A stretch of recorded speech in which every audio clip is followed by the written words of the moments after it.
The devil is closer than you think, and it's not actually a real person, force, or spiritual entity outside of you, but a being and an aspect of your own mind and psyche. In this video, you will learn exactly what the devil is and the true esoteric meaning of the devil. The first thing we need to understand is that the universe is a mental universe. Look around you. Every action, every building, everything you see around you was begun first as thought in the mind, then manifested. We use the mind to build and shape our reality. The universe, the world, only exists inside of our mind. Therefore, God and the devil exist inside of our own psyche. So first of all, the devil is not a literal being, but a symbol of the lower self. It represents the unmastered, ego-driven part of the human mind, a symbol of destructive thoughts, emotions, behaviors, lives in realms of chaos, fear, hatred, lust, and ignorance. This is why we see the devil as red, because red is the lowest vibrational color on the color spectrum. It also corresponds with the root chakra, which is all to do with survival instincts. Red represents chaotic and intense emotions like hatred and anger. When we are angry, our face turns red. The devil represents our animalistic fundamental needs, our instinctual needs, our survival state of consciousness. We have a survival state of consciousness and a godly state of consciousness. Our godly state of consciousness is creating, not just experiencing in the animal state, but consciously creating reality. This is why we see the devil with a goat head, an animalistic head, and the head is where the brain is. The animal head represents living off instinct, the part of our mind that lives on urges, impulses, and instincts, eating, sex, power, ego-driven actions, and ego-driven thoughts. Animals are only aware of themselves. Animals live on instinct. They have no ability to consciously create like humans. This is our lower desires for the material world. That's not to say the material world is evil. However, when our consciousness is only seeking material things, this leads us down a path of self-destruction, because nothing material can ever satisfy our soul. Everything material is temporary. Therefore, the devil represents the part of us that seeks only material desires, only material fulfillment, the ways of thinking where we only think about ourselves and ego-driven thoughts. It also represents the unchecked, unconscious self, where we have no mastery over our thoughts, over our emotional impulses, and no mastery over our actions. We're living in instinct and impulsive states, which causes chaos, selflessness, destruction, and keeps us bound to our lower material 3D state of consciousness. It's important to recognize that the word devil was never present in the earliest Gospels. Instead, what was mentioned was a spirit of evil. This distinction is crucial because it underscores that the idea of the devil, as popularly conceived, does not actually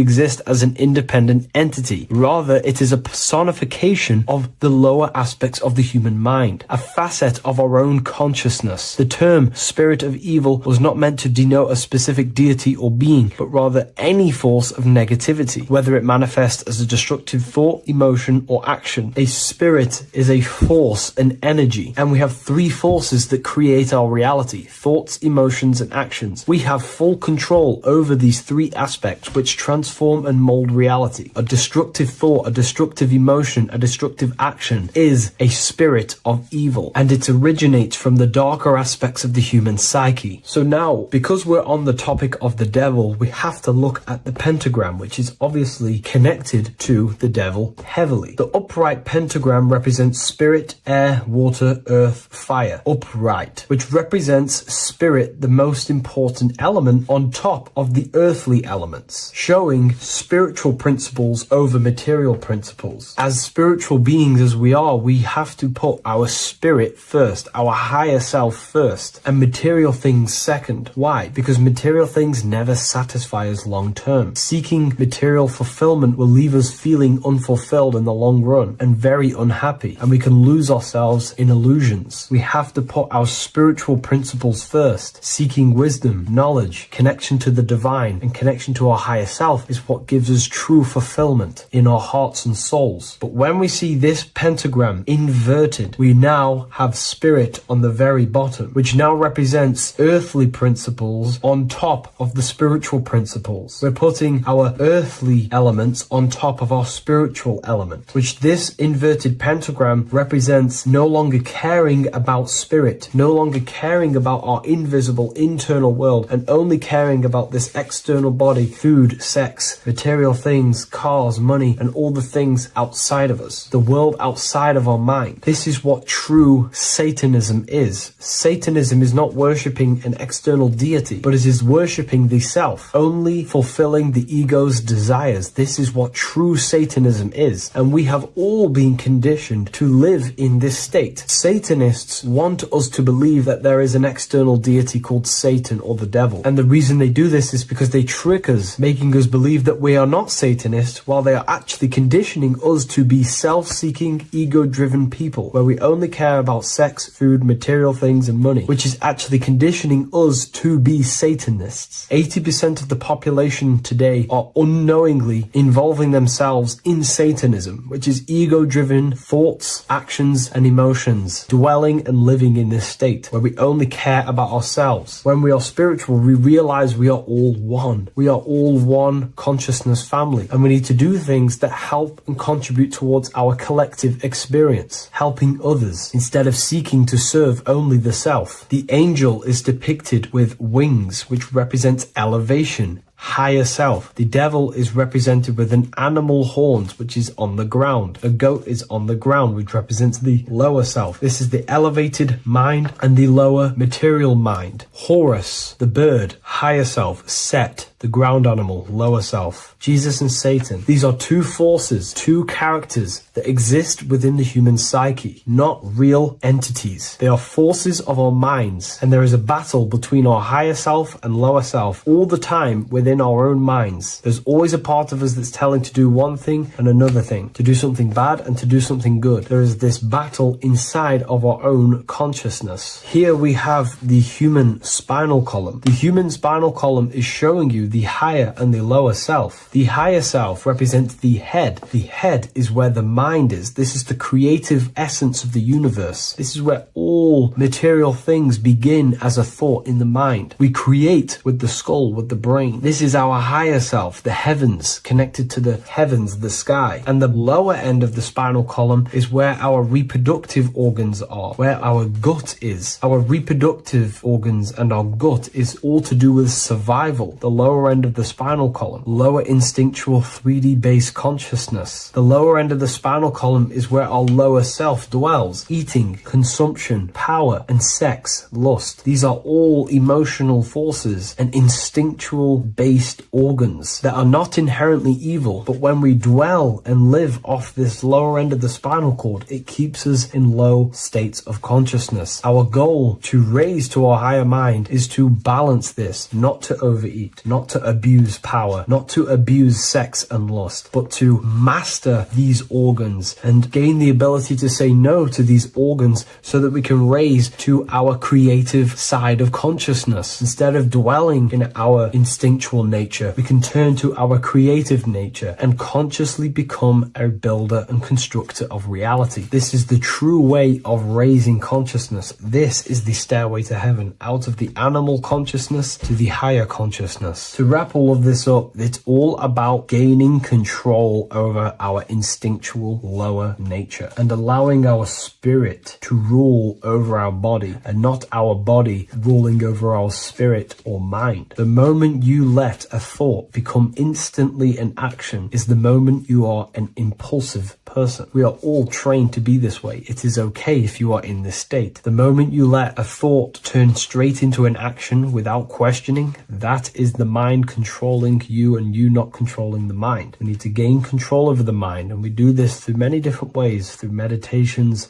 affirmations, and discipline. We slowly gain control over our minds. And once we gain control over our minds, we gain control over our thoughts, and we gain control over the attention that we give certain thoughts. We can then start to uplift our mind, our thoughts, out of our instinctual state to the higher mind. If you wish to learn more about consciousness, I'll leave a link in the description for the Book of Wisdom, Volume 2. In this video, you're going to learn exactly what Christ consciousness truly is and how to cultivate this into your life so you can live a better life, create the things that benefit yourself and humanity, and ultimately to bring heaven on earth. This is the true way. If you're familiar with my work, you know that, I'm pretty much obsessed with symbolism. Symbolism is such a massive topic, and it unlocks profound ancient wisdom that is hidden behind these layers of symbolism of the ancient paintings, symbols, and texts. So I was going through some Christian artwork and I came across this painting. It's a well-known painting called The Sacred Heart of Jesus. And it just blew my mind what this is revealing about human consciousness and Christ consciousness, which is what Jesus represents. If you're not familiar with Christ consciousness, you should definitely do a bit of research on that. But I'm going to explain it today in detail. So when we look at this painting, we are looking at symbolism. We're looking at consciousness, a state of being, a state of living, a way of thinking, a way of feeling, and a way of acting in the world. As I've said this many times, we're all creators. We all create and generate reality. And you don't just have your personal reality, you have a collective reality. Your reality is affected by the collective consciousness. Depending on the collective consciousness's understanding of reality will also affect your life. We have a collective life and a collective experience. So Jesus in this depiction here is in a way showing us instructions to reach Christ consciousness, whether you see it yet or not. But I'm going to decode this for you. And your mind might be blown after watching this. Okay, so so what is the meaning of Christ consciousness? What's the whole purpose of this? Very simple. Like I mentioned before, we have a collective experience on this world. And Christ consciousness is the natural consciousness that we all need to be functioning on to generate peace, love, and unity on the earth in this experience we call life. That's what Christ consciousness truly is. It's a state of being that we need to cultivate within our own self, within myself, others, and everyone in this life and experience, so that we can all live in peace and heaven on earth, what they like to call it, so that we can generate the best experience possible together on this thing we call earth, on this material world, this material dimension. The material dimension is simply just a physical dimension of thought. It's a physical outcome of thought, but that's a whole of a lecture. So please leave a like, leave a comment if you have any topics to talk about that you wish for me to cover, and definitely leave a subscribe if you like my content and channel. So to go deeper into this, right, we've explained what Christ consciousness is and what it actually, will do to the earth and what it will do to reality and our collective experience. And it's also representing a profound understanding of self, a deep understanding of the true nature of self, the true source of self, what the self is, pure consciousness, pure God. We are all Jesus. Jesus is you, a physical manifestation of the divine made manifested physically. A physical manifestation of consciousness, okay? of spirit descended into matter. However, Jesus is a symbol that should not be worshipped, but something that we need to cultivate, maybe look up to, and cultivate within our own mind and hearts and actions. So he is someone that we should embody into our own very own being. We need to reach a level of intellect, the mind, a level of emotional understanding, and ultimately this creates Christ consciousness. Okay, and now I know that was very, very vague what I just said, but I'm going to explain it a bit more. I don't want to give it fully away yet because you need some more information, more keys. So let's observe the top end of this painting. Jesus with this circular light emanating around his head is symbolic of the mind, of our thinking aspects of consciousness, the way we generate thoughts, ideas. The mind is also good at also ruling communication. It also rules what we give attention to. Okay, so this is symbolizing the mind of every human being. The mind is a very powerful center of consciousness located in the head, of course. This is why Jesus is the head at the top with the circle around it, representing the mind. Now, to reach Christ consciousness, we need to purify our minds. Purification of the subconscious mind.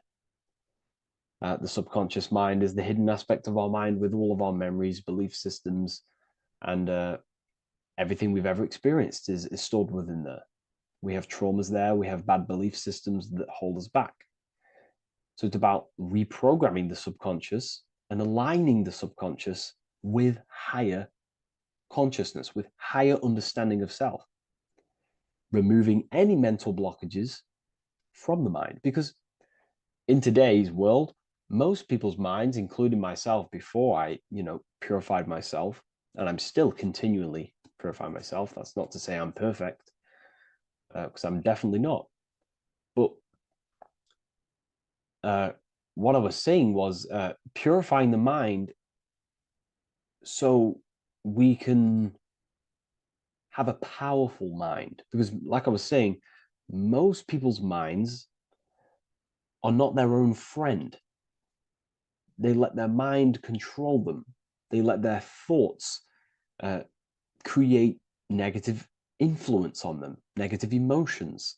They let their mind destroy their confidence, destroy themselves. We do not want a mind like this. We need a mind that is our best friend, that receives powerful thoughts, that gives someone power. We do not want our mind taking away our power. Okay, so in this specific image here of Jesus, this represents a light mind, a powerful mind, enlightenment. The word enlightenment means light and ment coming from mental or mind, light in the ment. This means a powerful mind. Light is also symbolic of knowledge, information. When someone's very intelligent, you call them a bright person. It's a bright mind. It's knowledge of self. So the mind is conscious of self. That's another thing. We need to be conscious. A lot of people are not conscious, including myself before I did this, before I woke up. Most people are not conscious of their actions. They're not conscious when they're actually awake in the day. They do things unknowingly. Are we conscious of our thoughts, emotions, and actions, what we're giving attention to in our mind? Because ultimately this shapes our experience. There's a great quote, I think it's Julius Caesar or one of the Roman emperors, who says the quality of your life is dependent on the quality of your thoughts. Something along them lines. I don't know if I'm 100% correct there, but it's very true. Our thoughts dictate our happiness. So to cultivate Christ consciousness, we need to be conscious of our actions, conscious of our thoughts that we're giving attention to. There is a level of mastery that we can achieve within ourselves where we become conscious of every single thought that enters our mind. That sounds easy, but it's definitely not. but that's a high level of mastery that we can achieve and cultivate within ourselves. So we're looking at a powerful mind here from Jesus, a powerful mind, a purified mind. And we purify the mind through, affirmations, meditations, ritual work. Rituals are things we do every single day with an intent in our mind and an emotion in our heart to impress that state of consciousness into our subconscious, so we can slowly rewrite our consciousness and align our consciousness and sync it with higher thoughts and higher emotions with love. We can sync our consciousness with love, which is ultimately what Christ consciousness truly is. Well, now we're going to go on to that now. So we've gone over the mind. Now we go over the heart. Now notice, before we go into the heart, Jesus is revealing. He's pulling back the robe, symbolizing opening the heart, revealing the heart, revealing the soul, the light of the heart. Our authentic self lies in the heart. Our pure intentions, our love, our soul needs to be shining through our heart. And our soul is unconditional love. Now,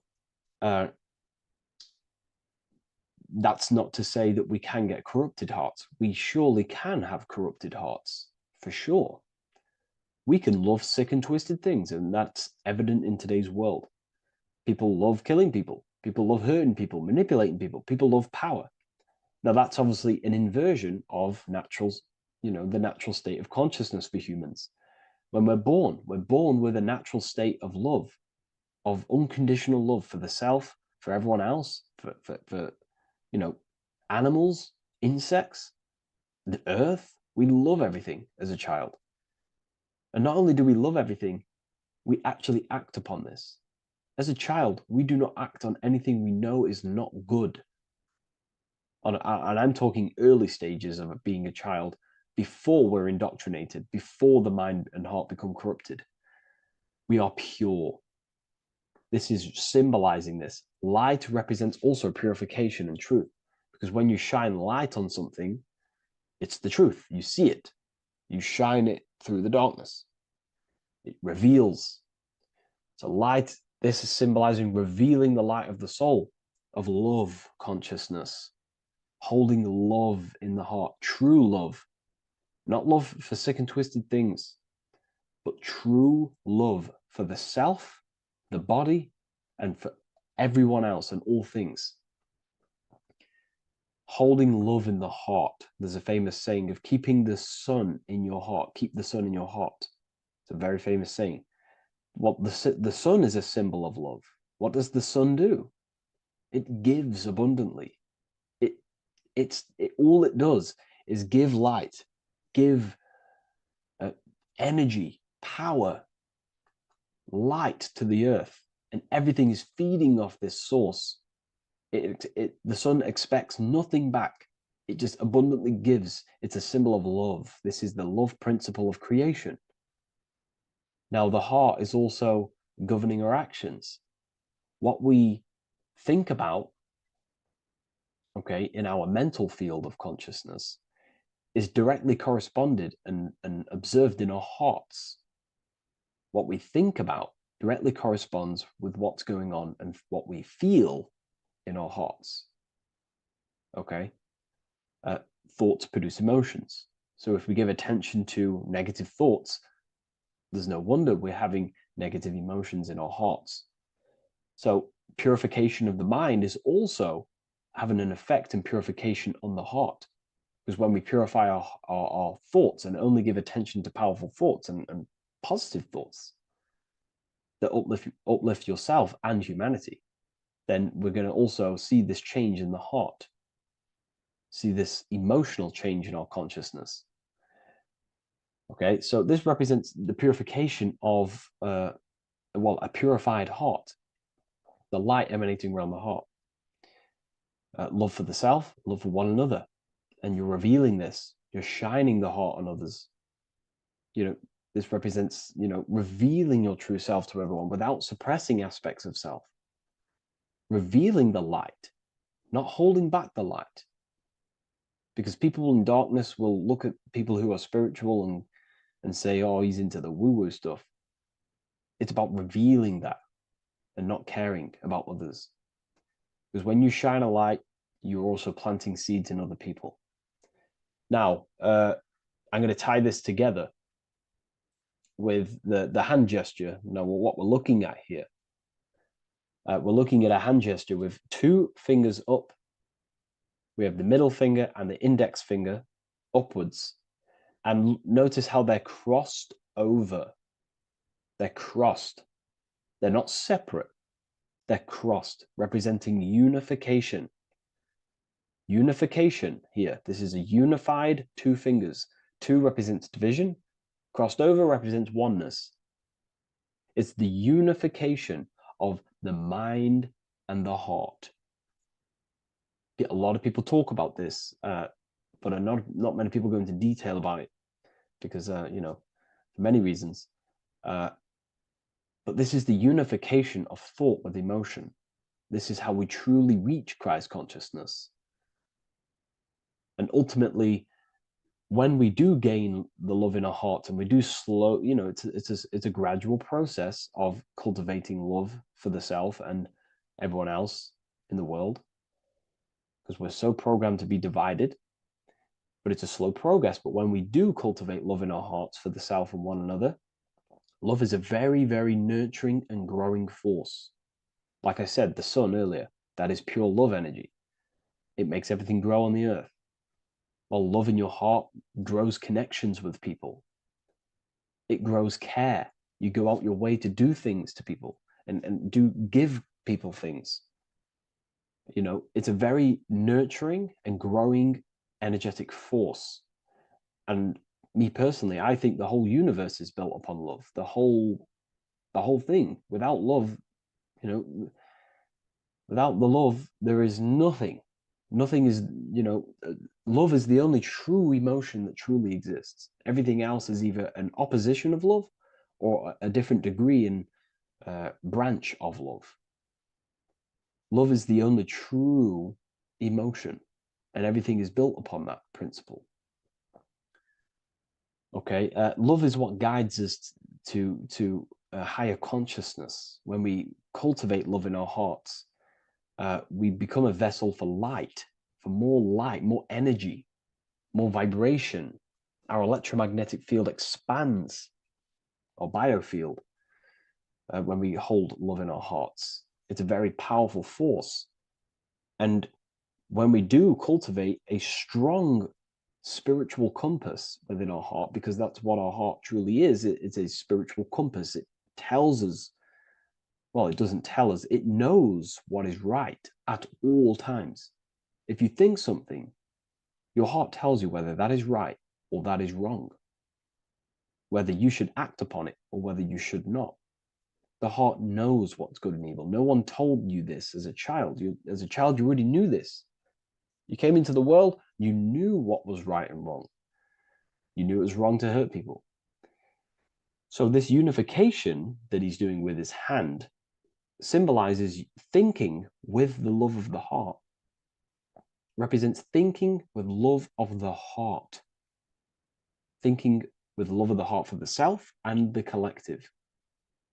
Now, ultimately, what this does is give birth to perfect action. Why? Why does this give birth to perfect action? Think about it. Every time you've taken an action, why did you take the action? You would have thought about it, you had a feeling towards it, a care energy, and you took action. Why do we go to work? We care about paying the bills and staying in our house. We go to work to earn money. We think, we care, we act. Everything you see in front of your reality, on the screen that you're seeing right now, you called your eyes. Everything is in front of you because you care. It's the heart energy that leads the body. Okay? And that's even present in the body. Have a look at the body. We have the head, thought, then emotion, then our feet is at the bottom, and our feet take action. Thought, emotion, action. Thought, emotion, action. So even the body is basically a blueprint of how creation is manifested. So we receive thoughts from the divine planes, from the higher planes of consciousness. We receive them. That's another thing that I missed. If we purify our minds, we're basically attuning our mind to a higher part of the mental plane, and we will receive higher thoughts. We will receive thoughts that are more genius, what we like to call today, or better quality thoughts. We receive good ideas when we attune our mind to a higher consciousness. Okay, so we are like a radio. We receive thoughts based on what our mind is set to. That's why we call it a mindset. So, like I was saying, we receive thoughts through the head. We feel the emotion, then our feet take action. Thought, emotion, action. So the body's a blueprint of creation. It's beautiful when you really notice this. So this unification is about thinking with the love of the heart, which gives birth to perfect action in the world. And this is the state that we need to cultivate within myself and everyone in the world so we can give birth to heaven on earth through action. Because ultimately the world is molded through action, physical action. And them actions are molded from thoughts and emotions. Now,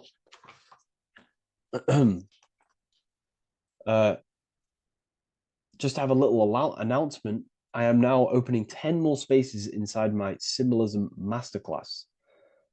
With 10 more spaces, you're going to learn about a lot more about symbolism. It's very affordable. I'll leave the link in the description if you wish, if you care about gaining more information and learning the ability to read symbols. So, what is the inversion of this? What is the inversion of this consciousness? Well, that's what we call satanic consciousness. Satanism. Satanism on its true level is the opposite, the opposing the natural state of consciousness that we are born into. It's about thinking with no emotion, thinking and acting. This is what the Skull and Bones represents here. So the Skull and Bones Secret Society, this is their main logo. Again, we have the skull, which represents thought, and the bones, which represent action. The bones take action in the physical body. We're looking at thought and action with no emotion, no empathy, no love for one another, only love for the self, the inverted love. Okay? We're looking at gray. Gray is a symbol of dullness, death. There's no emotion in gray because colors provoke emotion. When we look at a color, it invokes an emotion. Gray has no emotion. So we're looking at dullness of the emotions. I'm not going to go too deep on this subject. I'm going to create a whole new lecture for that. In fact, I think we have a great lecture inside Ethereal University on Satanism. We're going very into depth of what Satanism is and what Satanism consciousness truly is.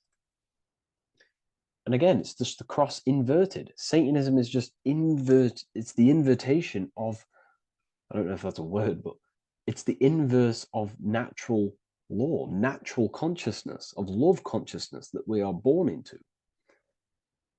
Okay, so ultimately the message in this video was to create love in our minds, love in our hearts, think with the love of the heart, think with the care for one another, and that gives birth to perfect action. And when we align, when we do truly act out what our heart is telling us, and I know this from first-hand experience. This is what happened to me. I woke up, I started to follow my inner guidance. I always took action on it. I was saying yes to it every single time. And it led me, I'm getting goosebumps actually saying this. It led me to where I am. That action, me saying yes to my heart, to that knowingness of goodness within me, was like a domino effect. And that domino effect, every time I did it, it was just opening more and more doors, not physically, but mentally. I was receiving more information. I was receiving more opportunity physically. My work started to explode on social media. Like, when you follow your heart and truly take action on what you know is good, it's like a domino effect that leads you step by step to where you're meant to be. And it's so profound. And it's so, beautiful. And I'm telling you this from firsthand experience. This is ultimately how you kind of unlock your purpose in this physical world as well. So not only is it going to create a better world, it's also unlocking your true soul form and soul purpose while you're here. It's very beautiful. So I thank you, everyone. Please leave a like, comment, and share, and subscribe to the channel. And I'll see you all inside Ethereal University if you decide to take your studies to the next level. Take care.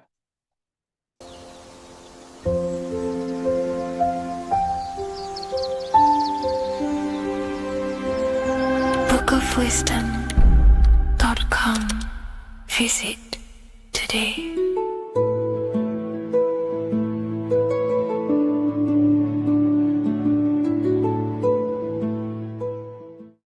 Watching pornography makes you see people as objects. It does a lot of psychological damage to the human mind. And if you truly want to progress in life, your spiritual journey, mastery, whatever it is, mastering your sexual urges is essential to become powerful, successful, and become the best version of yourself. And there are some occult practices that I used to help master this urge. They're not really techniques, they're more mindsets, which will definitely help you overcome your urges. So if you want to quit pornography today, this is the way forward that I used to create this version of myself. Before we go into the tactics, we must understand that whatever we do in darkness comes into light some way or another. If you watch pornography, you know you have a problem, you keep this to yourself. We all naturally do. These things are private, and what we do in our private time molds our subconscious mind, and we keep it away from people. But whatever we do in darkness always comes to light. If you're doing things you don't want others to see, such as watching pornography, it will come out through a subconscious force. It will come out in your eye contact. You won't really be able to make eye contact with the person you're attracted to. It comes out in your energy, your aura, your presence, your confidence. All of this plays a role in molding your consciousness. And especially women can pick this up so easily. Females are more subconscious, males are more conscious. Females speak indirectly, males should speak directly. If a woman is hungry, they will say, "I'm hungry." "Are you hungry?" But a male will say, "Let's go get some food." You have to see the underlying subconscious messages in women because they speak in more of a subconscious language. Men speak in a direct language. And maybe even men will pick this up. If you want to be taken seriously in the business world or your career, whatever it is, this is essential for your body language and your personal power. So you must master your sexual urges. Releasing your sexual energy, your sexual fluids, removes the life in your eyes. A lot of people get dark bags underneath their eyes. I used to have them years and years ago. My eyes were always half shut. There was no life in my eyes. But as you purify yourself, the life and the energy comes back into your glaring eyes. The first tactic on mastering your sexual urges is understanding that thoughts produce emotions. Whatever we think about inside of our mental body directly corresponds to what we feel in our emotional body. What we see here is a piece of alchemical artwork showing you the light of the mind shining down into the heart. This represents the mental body with the clouds. This represents the human heart, the emotional body of consciousness. What we think about, if we think about sex, or if we watch things that are stimulating to us on Instagram, TikTok, that thought goes into the mind and the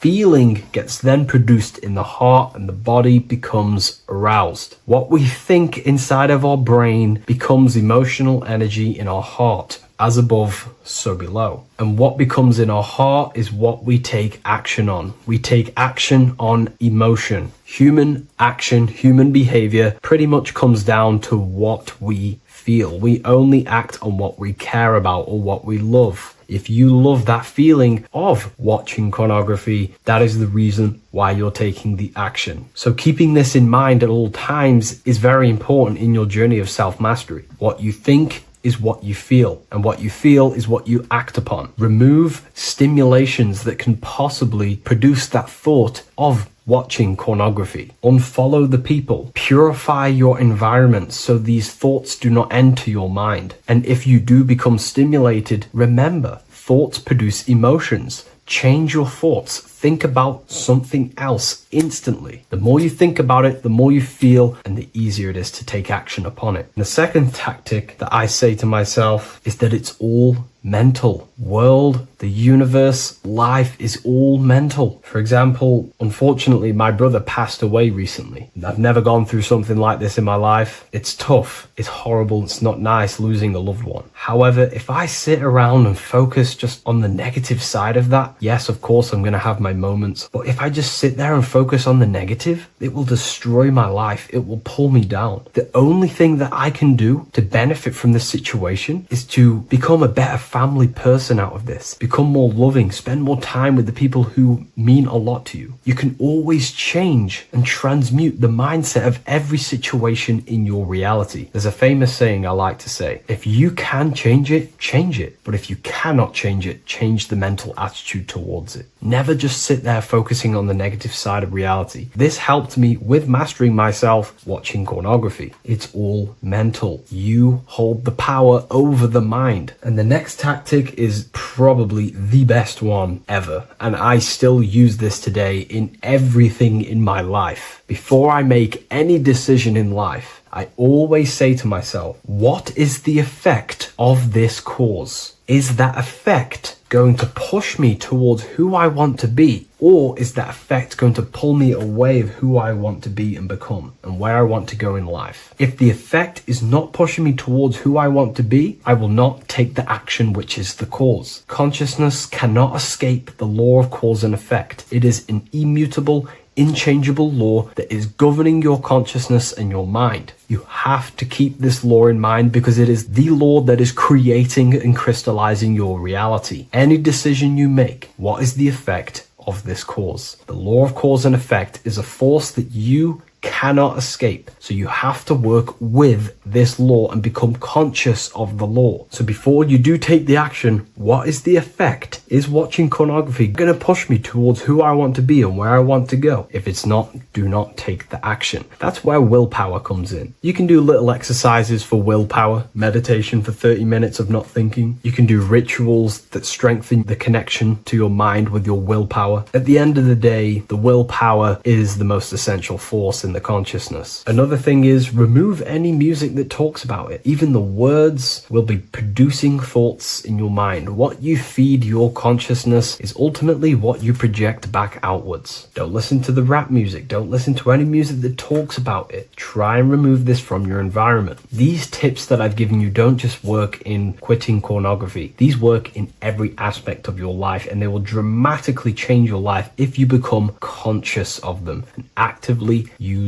your mind. Don't fall under the spell of becoming unconscious. Never act unconsciously. Never think unconsciously. Never feel unconsciously. Stay on top of your mind. Be the observing eye in your mind. Never fall unconscious. Of course, we all need to sleep, but I mean in the waking times. And this is why learning about yourself or consciousness is essential for every aspect of life. Business, your career, money, whatever it is. Whatever you're doing in your life comes down to understanding human consciousness. And that's why I wrote these books, so you understand yourself, so you gain your understanding of the functions of your own mind, body, emotions, and how you are creating reality. That's why I wrote the book of symbolism, because symbols are not just symbols. These symbols represent forces and aspects of the human psyche themselves, and they are veils, they are keys that help you remember and become conscious of what has fallen unconscious in your mind. We're simply just becoming conscious of what we are unconscious of and becoming conscious of them and using these powers. You want to take your life to the next level? Feel free to get the book of symbolism. I'll leave a link in the description. Take care, everyone.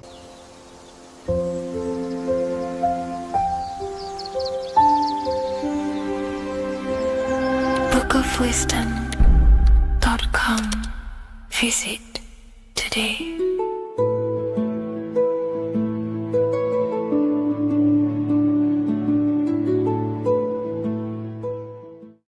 What is good, YouTube? Today we're going to be talking about the astral plane. and how the cosmology fits into the astral plane. Okay, so first let's go over the astral plane and go over the different layers of reality so that you can understand reality more. You are a multi-dimensional being. You are not in these, you are in all of these realities at the same time. They all interweave into one big reality. But there are different planes, they are different vibrational dimensions. There are different dimensions of reality.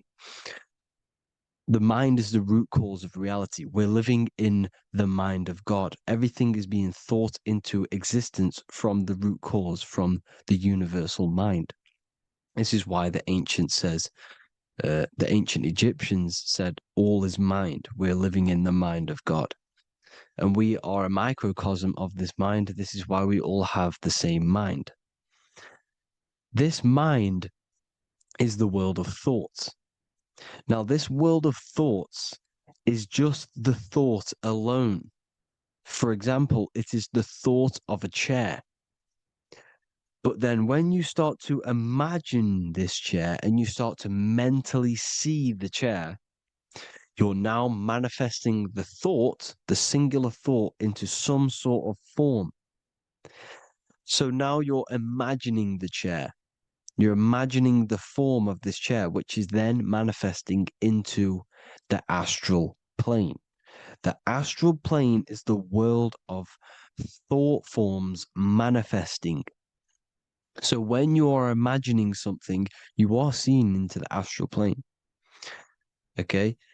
Your third eye, it is an eye because it sees the astral plane.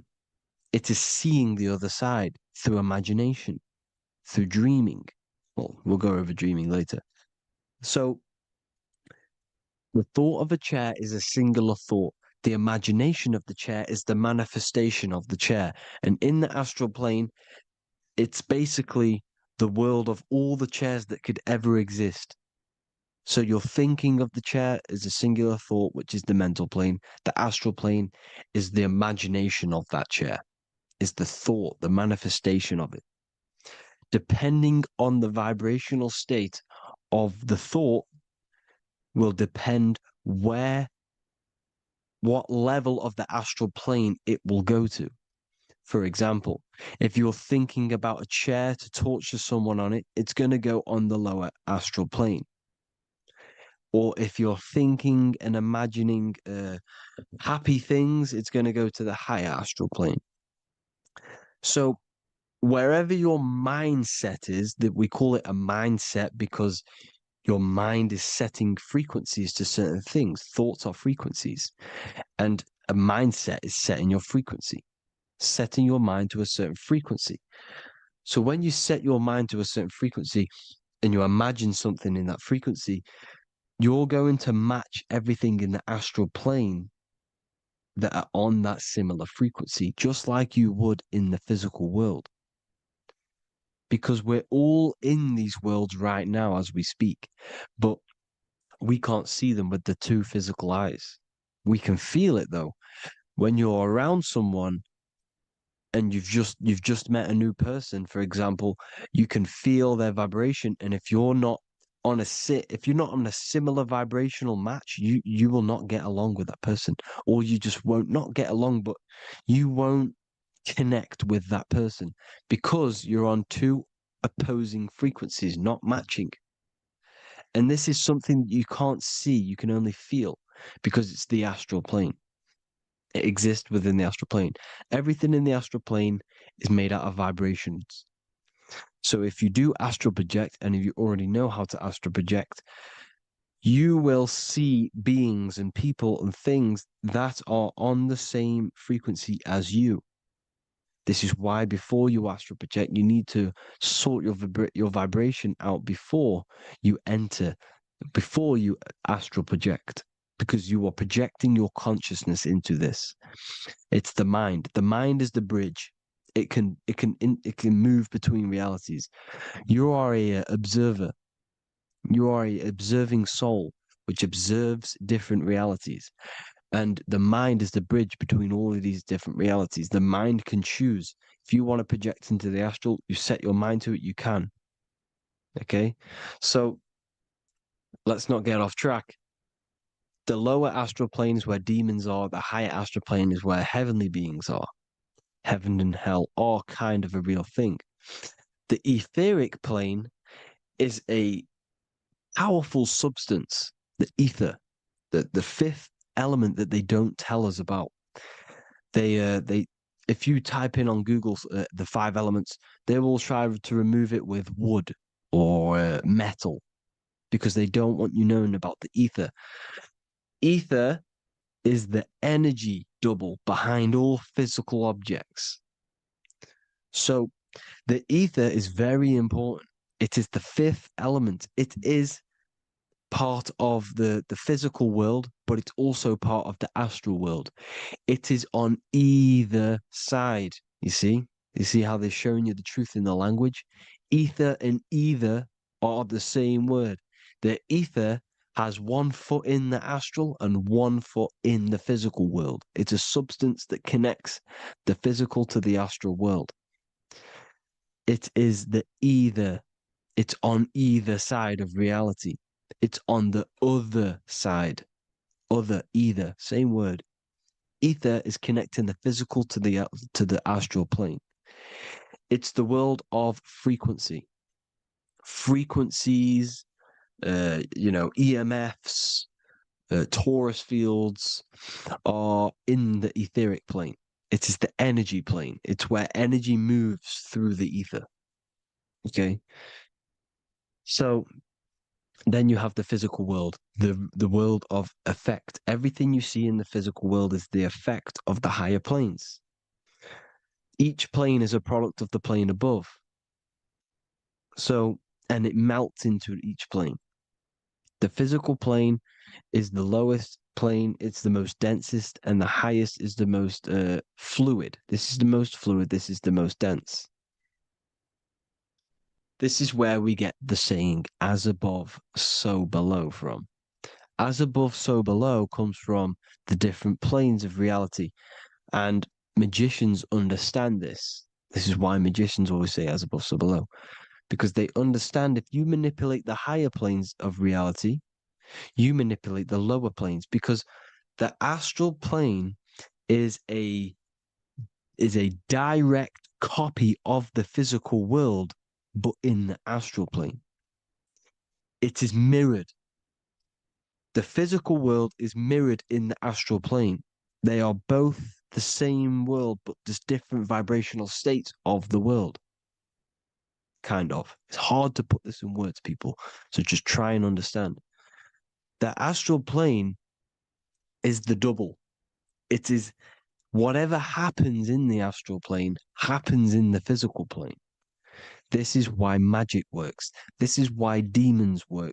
This is why spirit communication works. Because if you manipulate the higher planes, you manipulate the lower planes. As above in the astral, so below. Leonardo da Vinci showing you to look up, pointing up. You got to look up. He's telling you to change the mind, you change the physical world. You change your emotions, you're on the astral plane, you change the physical world. You change your reality by changing the higher planes. This is the Masonic 11, the 2 pillars. This is the 11 also symbolizing the 2 hemispheres of the brain here. But the 11 symbolizes the 2 mirrors. 11. 11. 9, 11.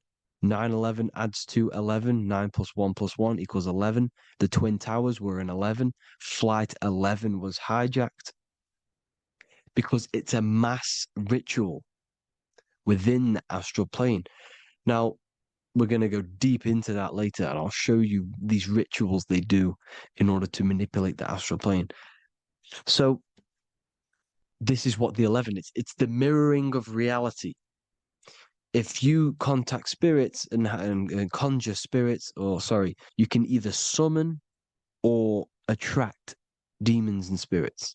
Summoning is creating a spirit. You create demons. Okay. like I said here, the mind is the root cause of reality.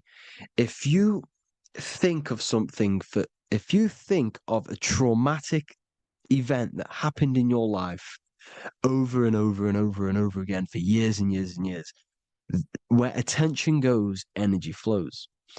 The mind is the director of energy. If you are directing energy into the specific emotion, the specific thing that is torturing you in your mind, that will manifest as some sort of being in the astral plane, which is called an elemental. And this elemental being that you have created through your thought forms and emotions will latch onto you and feed off this energy. So it's important that you get your mind right. Okay, it's important you sort that you file the mind and you discipline the mind.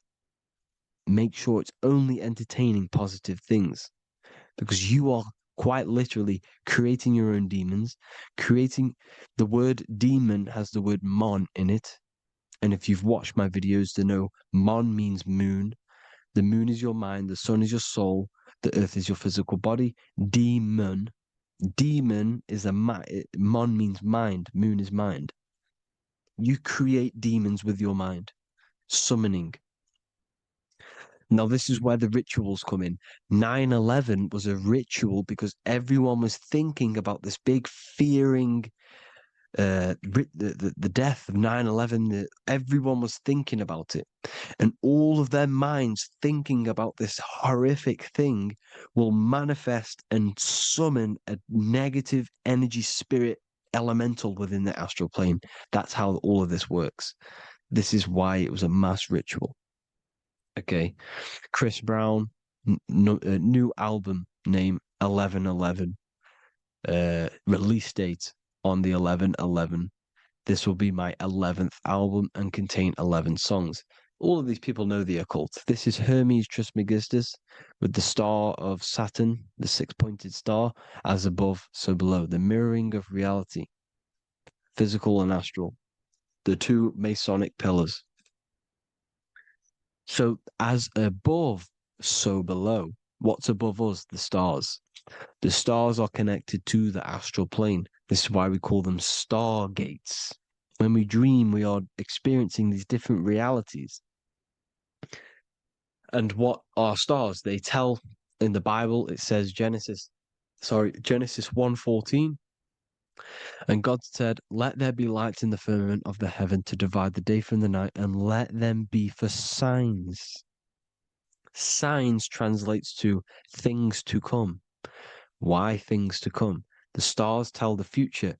Why? And why do we say as above, so below? As above us is the astral plane and the etheric plane. As above, so below. Whatever happens in the stars happens on Earth. The stars are connected to the astral plane. Above us is the astral plane. We are a star in a physical body. This is why we say Mr., sister, stir equals star. The E and the A are interchangeable. We are stars, and the stars are the start of our incarnation. We start in the stars, same root word, and we descend through the seven energies, which are our seven chakras. Then we enter the heart of the soul system. The heart rearranged spells earth. And this is the true cosmology. Here's the Masonic cosmology. This is Masonic now. Here's the firmament. Let there be a firmament in the midst of the waters to divide the waters from above, from the waters that below. Genesis 1:6. The firmament, firmament comes from the word firma, Latin, I'm pretty sure, which means firm. When something is firm, meaning it's stable, it does not move, it is firm. The firmament is firm. So, is the firmament Genesis 1:6. What does he say? Genesis 1:3, sorry. Let there be light. This is before the sun and the moon was created. Let there be light. Before the sun and the moon was created, light was appeared. So what's that tell you? This is a holographic projection from some sort of light being, some sort of projector. And that projector is the all-seeing eye you see in the Masonic cosmology. This is the all-seeing eye projecting the light beams. Let there be light. Everything is made out of light. The universe is created out of light waves. The torus field is one unit of light. The light projecting this reality is Polaris. Okay, the famous all-seeing eye. Now, what else? Then we have after let there be light in Genesis 1:16, and God made the two great lights. This is the sun and the moon, electric, magnetic, male and female. Then we have the Masonic checkerboard, the black and white symbolizing dualities within the dualistic reality we're in, spirit and matter, light and matter, rest and motion, positive and negative, good and evil. Everything's dualistic here. Okay? And it's a dance. The universe is a dance between flickering of white and black light, which is the torus field. We're not going to go over that, but this is all connected to the astral plane. This is the true cosmology. The astral plane cannot work on a spinning monkey ball in the middle of space. Does not work. Cannot work. It's impossible. Okay? Impossible. So even in the Quran, it says, Allah has made the earth for you as a carpet, flat. Quran 15:19. And the earth we have spread out like a carpet, set there on mountains, firm and immovable. It is immovable. In the Quran, it also says 65:12, it is Allah who has created the seven heavens of the earth. The seven heavens meaning the seven layers of heaven, the seven planets. And Psalms 104:5, he set the earth on its foundations and it can never be moved. Never. So here you see in Isaiah 40:22, he sits enthroned above the circle of the earth and its people are like grasshoppers. He stretches out the heavens like a canopy and spreads them out like a tent to live in. We live in a tent. This is the tent. The projection of light. Here you see an ancient picture here. Here you see the ethereal barrier, meaning the firmament, the etheric barrier. And here you see his head popping out. Why is his head popping out? Because your head is heaven. Your heel is hell. Your head has access to the astral plane. This is why your head is heaven. The pineal gland, when stimulated, has access to project itself, project consciousness into the astral plane. Here you see another ancient picture here with the Masonic Royal Arch, with the zodiac here, the zodiac on the top, arching, because there's a firmament above us. Here's God in the brain. Consciousness is God. Here you see the Masonic Royal Arch, symbolizing the firmament. George Washington above the Masonic Royal Arch. These are the stars. This is Polaris projecting reality. Here's ancient churches with the dome. Polaris projecting reality with Jesus. Disney World is under the dome. The seven layers of heaven, ancient paintings, all depict if you go and look at the ancient paintings, they'll all depict the firmament, the arch above us. This is where we get interesting. The Masonic Royal Arch has the 6-9, which is Cancer. The constellation Cancer, which is 6-9 is associated with portals because CERN is the 6-9. Okay, CERN is opening portals. They're trying to create a portal to the other side. Cancer has the word CERN within it, so there's a link between Cancer and the opening, the firmament opening above us to ascension. Here you see the Masonic art with the Royal Arch and the light and the opening. Here you see the light and the opening. This is the opening of the firmament. Here's the Hebrew cosmology with Sheol, the underworld, and the opening. So Cancer is definitely some sort of portal in and out of this reality. I'm just connecting dots here. Now, we're going to go change a bit now. These celebrities that you are seeing are, they have not sold their soul to Satan, okay? They have not sold their soul to Satan. Satan is a demonic, low vibrational energy that has been summoned over the thousands and thousands and thousands of years of evil occult arts. So since Babylon was summoning this demonic energy, and this demonic energy in the astral plane will grow and grow and grow. It has no form. It has no physical form. Okay? But you can see it in the rappers. If your third eye is open, you can see clearly that these people are demonic. You can sense the energy that they're manifesting.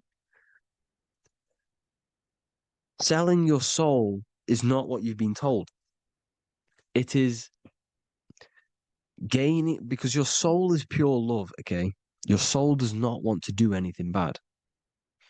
So when you sell your soul, you're gaining physical gain, you're gaining physical wealth, for example, like for these rappers, they will be given millions of pounds because the people in control of the music industry, which is the dark occultists trying to brainwash the masses, the people in charge, they're dark occultists. They understand Satan and the energy. They are satanic energy, which has been summoned in the astral plane. They see that they have influence over the masses, so they will go to them and say, "I will give you this amount of money forever if you manifest this satanic, demonic energy through the music and through social media to blind the masses, to brainwash the masses into this demonic energy." Because when you listen to music, music is frequency. Whatever you listen to, you become that frequency. So if you're listening to these people, they're throwing energy, this demonic, satanic energy that they sold out to. Sold, soul, same word. When you sold something, you've got your soul involved. They have exchanged money, physical gain, so that they manifest this satanic energy within the astral plane and through the music, through the videos, through social media to keep us in this vibrational frequency, in this low state of consciousness. This is what it actually is. It's not, you're not selling your soul to some sort of devil. This satanic energy has no physical form it is formless in the astral plane. It's a summoned energy. Now, the root chakra is red. This is why the devil is red, because it symbolizes the animal nature of man. When you are operating off your root chakra, you will kill, you will fight, you will do anything to survive, because it's all about survival mode in the root chakra. They want you keeping in that fighting mode, that surviving mode, so that you are manifesting this low vibrational frequency, this satanic energy, this demonic red energy. This is why the devil is red. And the devil has a tail with the red arrow pointing down because it symbolizes your light body. This is your Merkaba.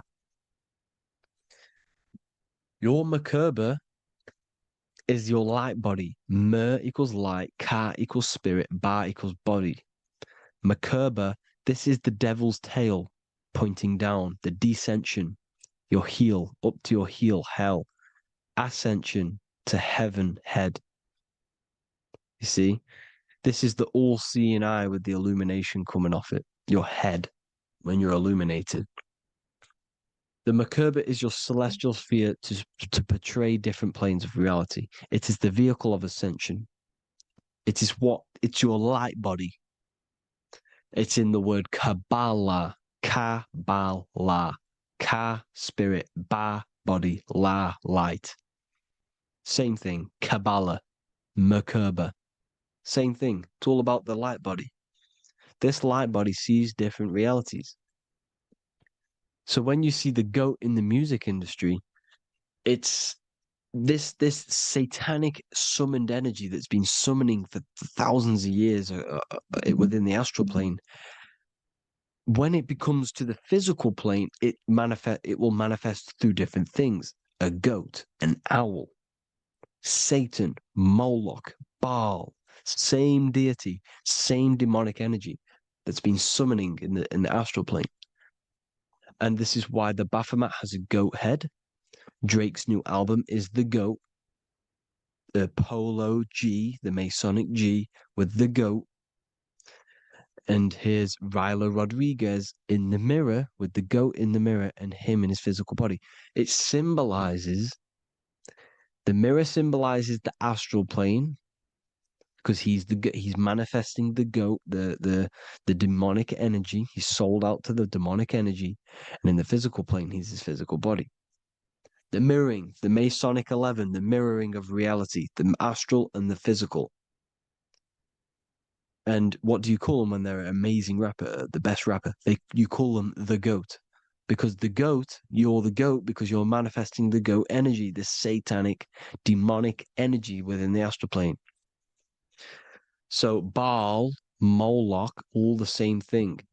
Because in the astral plane, if you want to gain spirits to come to you and communicate you, in the physical world, if you want to communicate with spirits, you have to gain their attention. You can either gain their attention or come together and agree to create some sort of being, which is Satan.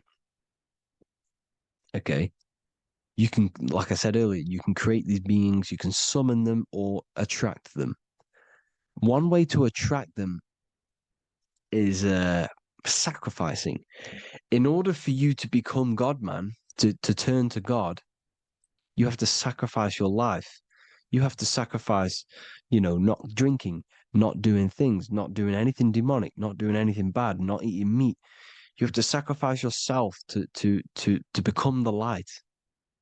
However, if you want quick, instant gains in the physical world, you can sacrifice something else to communicate with these spirits, because these demonic energies feed off demonic energy, your demonic energy. So these dark occultists will give away babies, they'll sacrifice, torture babies so that they gain, so that they can communicate with these spirits for physical exchange. Yes, you can do this. These powerful spirits, these powerful demons can give you powers. They can give you certain things. And this is what they are doing. They're summoning and attracting these demonic energy. This is why, trafficking is one of the most, Balenciaga. Baal is the demonic energy in the astral plane, which requires child sacrifice for his presence. Balenciaga, and they were trafficking children. They were trafficking, killing them, and offering them to the spirits. This is what they are doing. Balenciaga. It's in the name. Here you can see here a stick man with two horns. The goat, obviously, it's all the same deity. Baal, the goat, Moloch. Here's Moloch, the owl, the Egyptian owl, because it comes from the owl of Moloch, which is Baal, which is Satan, all the same demonic energy. And it's on the dollar bill, a tiny dollar bill, on the $1 bill. All the same thing. Bohemian Grove, they worship the big owl, Moloch. It's all the same thing. It's all one big demonic energy which has been summoning in the astral plane. And it's trying to take over Earth, the physical plane. That's what it's doing. So I hope you all gained a deeper understanding of the astral plane and what's actually going on in the world. Please leave a comment if you can to help the algorithm. Drop a like if you like this content. And hope you all learned something today. And God bless you all. Thank you all.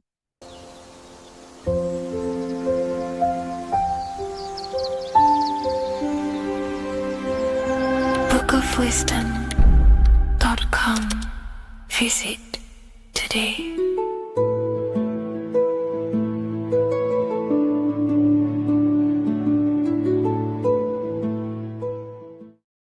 What if I told you that the seasons don't just change the external world, they also change your internal world. They have a psychological and a spiritual effect on your consciousness. If you're new to esotericism, you may not really understand this. But if you have some deep understanding of as above, so below, you already know this. But today we're going to be explaining it in great detail. So tune in, take a pen and paper, maybe make some notes. So we have 4 seasons. The sun is the main source of life on the earth. And it changes the circumstances on the earth in 4 different ways. Of course, we have spring, summer, winter, and autumn. These are the 4 states of the earth due to the sun's cycle. Not only do they take place on the earth, they also take place on you, your body, your mind, your spirit, your consciousness. They change things internally and externally. The first thing we need to understand is that we have a dual nature. We have a mind, and in that mind, we have an internal self. That's what we call the spiritual self.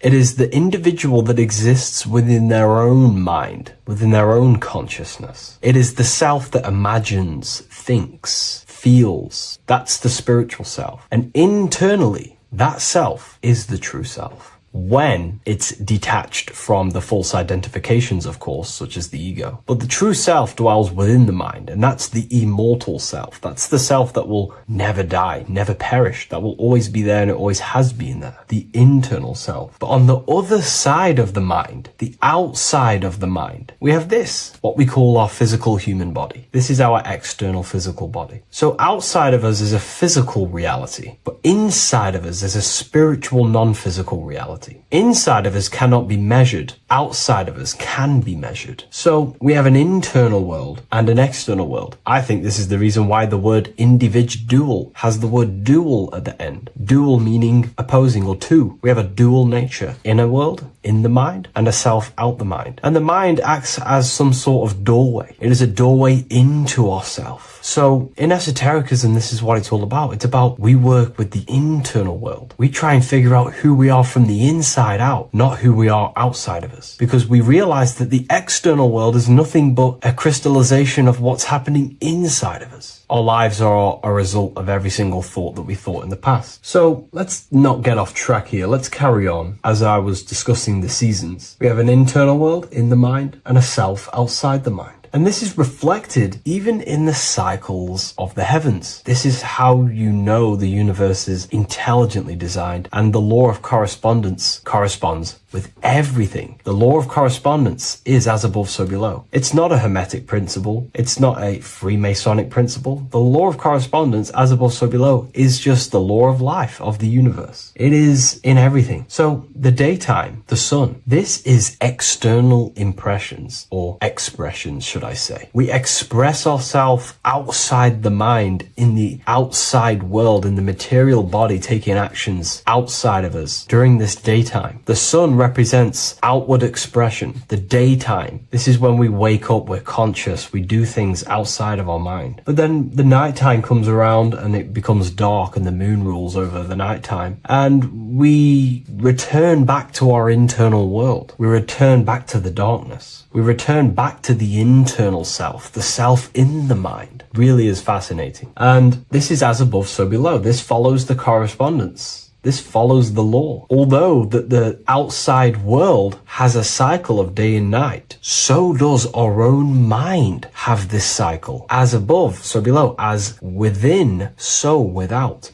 What's happening outside of us is also happening inside of us. The mind is also going in a cycle. Because in the daytime, the mind wakes up and we express things externally. But when the sun goes away and the electromagnetic rays of the sun are not very strong, our brainwaves decreases, our body activity decreases. It slows down and we return to the internal self. The body switches off and we return to the internal self in the mind. We enter in the doorway of the mind and return to the internal, the spiritual self. And when the body is less active, this is when we are more connected to the internal world, our spiritual true self. So as above, so below corresponds with the day and night, the sun and the moon. The moon represents our internal world, the world inside our mind, the self inside the mind. And the sun represents the external self in the external world. So not only are these cycles happening in nature, the darkness outside of us when the sun goes away is the same darkness that we go within ourselves when we go to sleep. It's the same cycle. Our bodies are in the cycle of the external world also, as above, so below. But then we can even take this even further. This fractals down even further. If we look at the cycle of the yearly cycle of the sun, which is what we call the 12 zodiac signs, we notice that these 4 seasons also take place in every single cycle of the day. So a yearly cycle can be seen as a big version of a daily cycle, or a daily cycle can be seen as a smaller version of a yearly cycle. For example, if we look at Aries, which is spring, this is when the sun springs everything back to life in the spring. This is when the crops start to spring up and start to grow again. But we could see that at 6 a.m. in the morning, when the sun rises and just cracks over the horizon and starts to bring light into our day. Aries is associated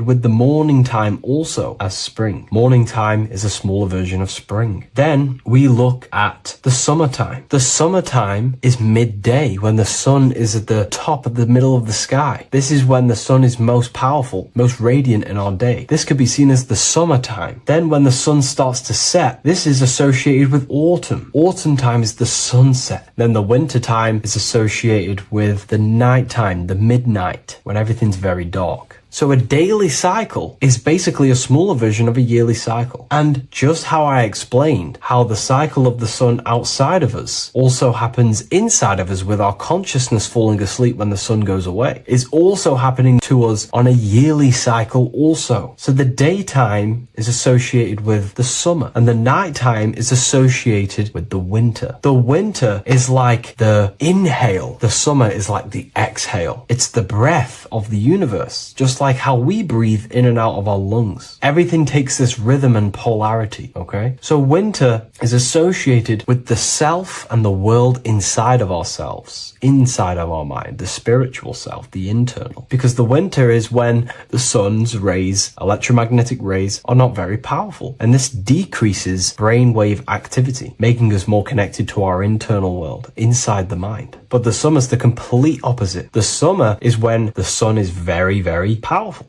And the sun's powerful electromagnetic rays increase brain activity, making us more actionable in the physical world outside of our mind, in the external world. So summer is the daytime and winter is a big version of the nighttime. Vice versa. Just like how in the winter, we're more in the house. We're inside buildings because it's very cold outside. Animals hibernate. They go inside. They go into little places. They collect all their food and prepare for the winter. They go inside. They go in darkness to hibernate. So does our consciousness, our spirit, the self inside of our mind. We can use these cycles to our advantage, to evolve spiritually, to connect and be more balanced. You know, I've mentioned a lot of this inside the university to my members, to the family inside of there. We discussed this. We had a great discussion about this. And, you know, the live calls we have are priceless. The conversations you can have with someone when they're awake, you never forget them. You always have deep, meaningful conversations. And we discussed this deeply, and we're going into some interesting things about how we can use these types of changes in the seasons for our spiritual growth. We even discussed about spring and autumn and how they're associated with the different spiritual bodies that we have. But anyways, let's not get off track. Lucid dreaming,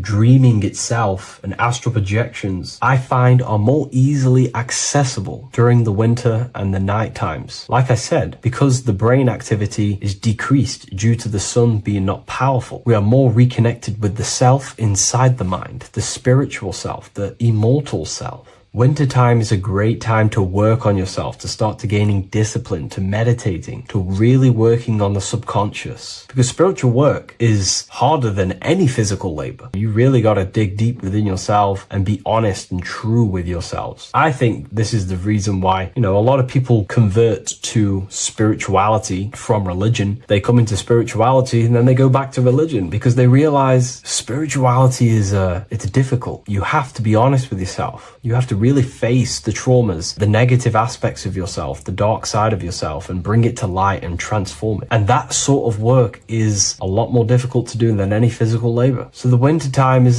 the time that we go inside ourselves. We reflect a lot more. We need to work on ourselves, on our mind, on our negative habits, on our dark traits, on our things that we have been pushing away and not controlling. The winter time is that time we can really start to connect with the internal self, work on our imagination, work on our mental willpower, work on all of these things like lucid dreaming, astral projections, and purifying ourselves, removing any mental barriers, any negative belief systems that may be subconsciously holding us back. It's easier to access the subconscious in the nighttime and in the winter, especially the winter. That's why I made this video, because we're in autumn now. We're transitioning into the winter. So I thought I'd share this with you all. And it's important to understand that you are a microcosm of God. Like I said, the law of correspondence associates with everything in the universe, people. Everything. And that's the best thing with the law of correspondence. And I've been using this for the past 3 to 4 years, right? The law of correspondence has determined and filtered out so many lies that was given to me, that's given to you, that's given to everyone in the world. The law of correspondence is like a filter. If someone gives you a piece of information, for example, gravity, and it does not apply with the law of correspondence, then you know it's a lie, because it's a universal thing. What happens inside of me also happens outside of me. What happens in my astral world happens in my material world, more than likely. As above, so below corresponds with everything. The same structure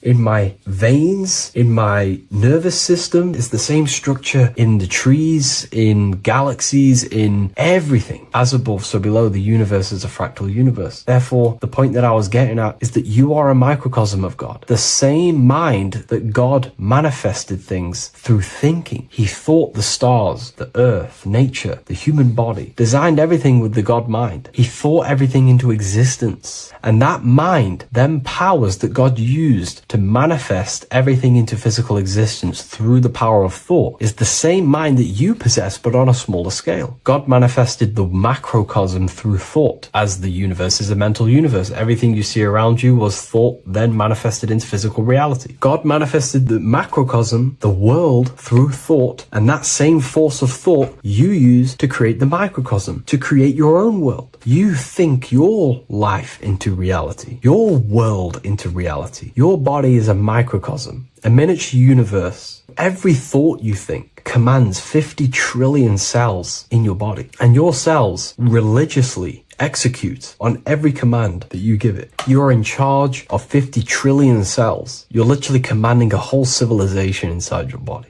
And this is how you are a reflection of the divine. The God mind created the macrocosm, the world, and you create your own world inside that world using the same power as thought. Very powerful. So everything that happens outside of you is also happening inside of you. The law of correspondence is the most important, the law that you could possibly learn, because it makes everything so clear for you in the universe. Makes life so clear. You see the reality for what it truly is. It's a reflection of the higher dimensions. Just like how reality right now is a reflection of what's happening inside of people's minds and consciousness. We can't blame the elites for all the negative things that's happening in reality, because all the negative things that's happening in reality is the negative things that's happening in people's minds. We need to take control of ourselves. So with that being said, thank you all, everyone. If you wish to read more, 90% of you watching this video have already got this book. I want to say thank you for your support. It means the world to me. It makes me research more and write more books. And the book of symbolism is coming very soon. So thank you, everyone. I'll leave a link in the description for the university, for the live calls, and for the book if you wish to join. Have an amazing day. So this is known as the bag of the gods. This symbolism is widely known, but no one knows what it truly symbolizes. We see this in ancient Sumerian artwork. We see this in the Mayans' artwork. We always see this bag with the gods. What does this actually represent? Okay, so the bag itself represents carrying. Carrying what? It represents information, represents knowledge. Your mind is the carrier of the information. So this is why in his left hand, he carries the bag, and the right hand has the pine cone. This represents carrying of information, Why is it a bag? A bag can be passed on to someone else. The information can be taught to someone else. This is the information of activation of the pineal gland or higher consciousness of humans. Because as humans, we all possess an animal nature, the nature that tells us to eat, to steal, to gain material wealth, to survive, to hate. This is our animal self. This is our animal behavior. But we also have a divine nature of consciousness, which we have access to, the higher planes of consciousness, the planes that manipulate this material world and create all things in this material world. The human mind has access to. The animal does not. The animal has no idea he exists. The animal has no inner dialogue, but humans have the inner dialogue. Humans can create infinitely. We can expand our minds infinitely into new realms of thought. So we have this higher divine nature and a lower nature. This bag of the gods is basically just representing the knowledge they possess of higher consciousness, of the higher aspect of life. Okay? Which is the activation of the pineal. The pine cone. The pine cone is in his right hand. The right represents wisdom. The left represents intellect, knowledge. Knowledge and wisdom are two separate things. Wisdom is applied knowledge. It's a feminine aspect. Knowledge is just gained information that you know, which is masculine. So in his right hand, he holds the pine cone. The pine cone can be opened and shut. The shut pine cone represents the asleep human being, the human being that exists in his lower nature, that just basically survives, lives on eating, consumption, material lust, living in chaos with his emotions, living in a place of hell. This is the animal nature. Then we have the awakened human, the one who has consciousness of himself, the one who looks within himself, the one who knows there is more to him when he looks in the mirror. He is far more than just the physical body. He is a divine spiritual being, a divine being who has limitless potential of creation into the material plane. So this represents the awakened. This represents the asleep. This is why he carries the pine cone in his right hand. It represents applied knowledge. This is the information. This is the intellect he possesses. And this is the applied knowledge of the awakening, of activation of the pineal gland. Because remember, the pineal gland is not your consciousness. The pine, pin, pineals, the same root word. Pine cones were always symbolizing the state of consciousness one was living in, whether he was asleep or awake. We see this at the Vatican. We see the pine cone over the two pillars. This is the two pillars of Freemasonry, and the dome. This is the Royal Arch of Freemasonry. This represents your head. This is the two pillars, the two hemispheres, and the pine cone in the middle, which is the pineal gland. What is the pineal gland? The pineal gland is not your consciousness. It is not the third eye, and it is not the mind. It's not the mind's eye. The pineal gland is a radio receiver. This is your body. Your body is an antenna. Most people think they are this body. This body is nothing but a receiver and a downloader of consciousness. Your brain does not produce consciousness. You are not this brain in your head. This brain is a downloader of consciousness. Consciousness comes from a way higher divine plane, which is what this image is showing here with the clouds. The mind is light. Consciousness is light. And this light is coming down into the material plane, and your body is basically a crystal antenna which is receiving and downloading this consciousness. So you can experience a three-dimensional reality. So God can experience himself in a divided, separate state. This is what this represents. Now, the pineal gland can be activated, okay, and stimulated, because the pineal gland has phytoluminescent crystalline jagged shaped cells on it. And obviously these are crystals. Crystals are on your pineal gland. And what do crystals do? Radios use crystals. Your phone uses crystals. They tell you that crystals are woo-woo and pseudoscience because they don't want you to know the power of crystals. Your body is basically a giant crystal. Your pineal gland is a radio receiver for your consciousness. So if they can ruin your pineal gland and damage it, this will damage your connection to the divine, to your true self, to consciousness, to God, whatever you want to call it, the source. There is all one source consciousness, and we're all collectively connected to it. And this is our connection. This is our antenna.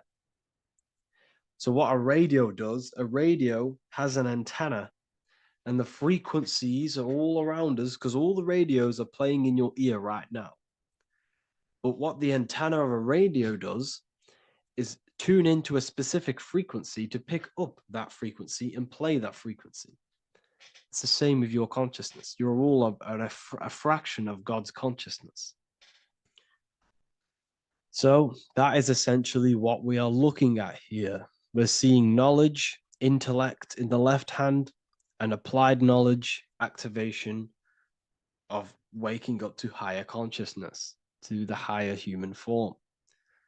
Because we can reach beyond our physical form. We can turn our animal self into a divine being, into one of these so-called gods. These gods are nothing but human beings. The Anunnaki were not gods. They didn't come from the sky. These are normal, regular human beings who activated their higher consciousness. This is what we have here. This represents spirit. Birds represent spirit. So do we have any questions? I'll take some questions now. That was just a short lecture on what that symbol truly means. Okay, so if we have any questions, feel free to go ahead and ask some questions. Anything that you don't understand, anything that you want to know. Okay.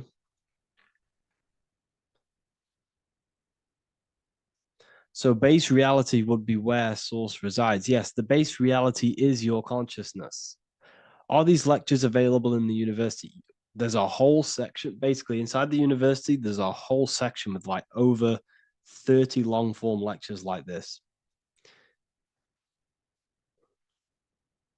So the base reality is where the source resides. Yes, the base reality is your inner world, your consciousness. That is the only thing that exists. Your outer world is just an effect of your consciousness.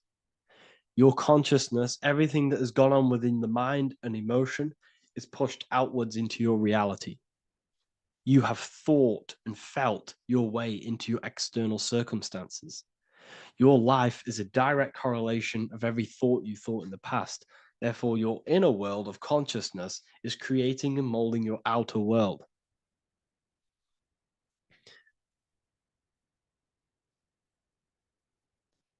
The best way to keep connection consistent, the best way to keep your connection to the divine or the higher planes of consciousness is through meditation and through imagination.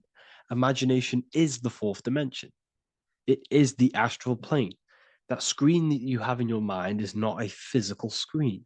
That is the divine plane of the astral. And this is essentially where all objects of this material world comes from. The phone that you are holding, the laptop you're watching this on, whatever you're doing, every single object you see in your room that you are in right now began inside of the plane of imagination. This is not a physical plane. This is a metaphysical plane that you have access to. And you have the ability to bring down this plane into physical form. That's what we call manifestation. That's what the ancients called magic. This is what we now call in science metaphysics. It's all the same thing. So yes, you all have access to the divine planes, unlike animals. This is why humans are so advanced.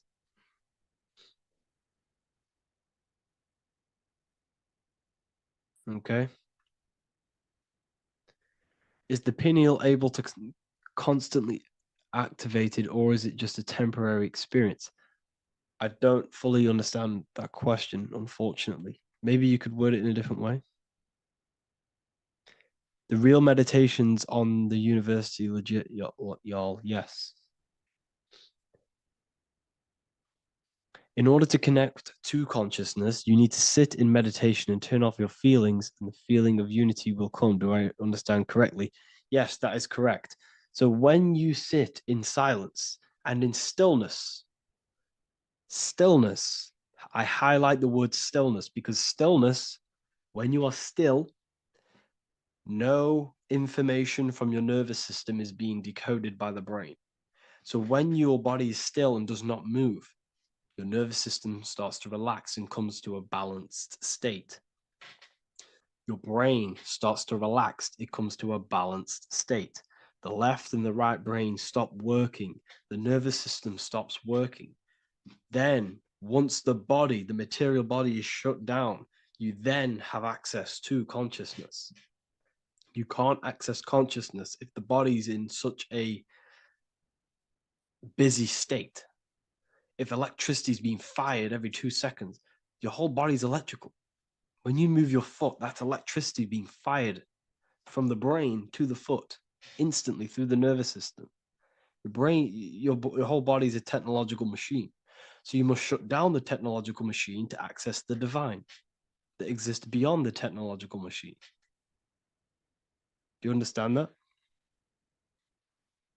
Did we create ourselves from the higher plane? When you say yes, you created yourself, you manifested yourself in this material form for a reason in this specific time and place. Wisdom books, are these available inside the university? Yes, they are. So anyone who joins the university, they all gain 50% off the store. So you can get anything you want inside the store for 50% off. Plus, you get the Book of Wisdom Volume 1 PDF for free. You get the Human Health Guide. Plus, you get all of the library books. There's a load of different books on occultism, symbolism, esotericism. Do you need to place your attention somewhere specific during meditation? You can do. Okay, you can do. So if you struggle, when you first start to meditate and you struggle to turn off the thoughts, think of the back of the brain, the back of your head. Don't think of it, place your attention on it. Okay, so when you place your attention on the back of the brain, this now shuts off thought because the back of the brain doesn't have any activation to do with thought. The front brain does, the neocortex. That's all to do with activation of thinking. So place your attention on either the back of the brain or your breath. What's more important, creating yourself or finding yourself? It's balance of both.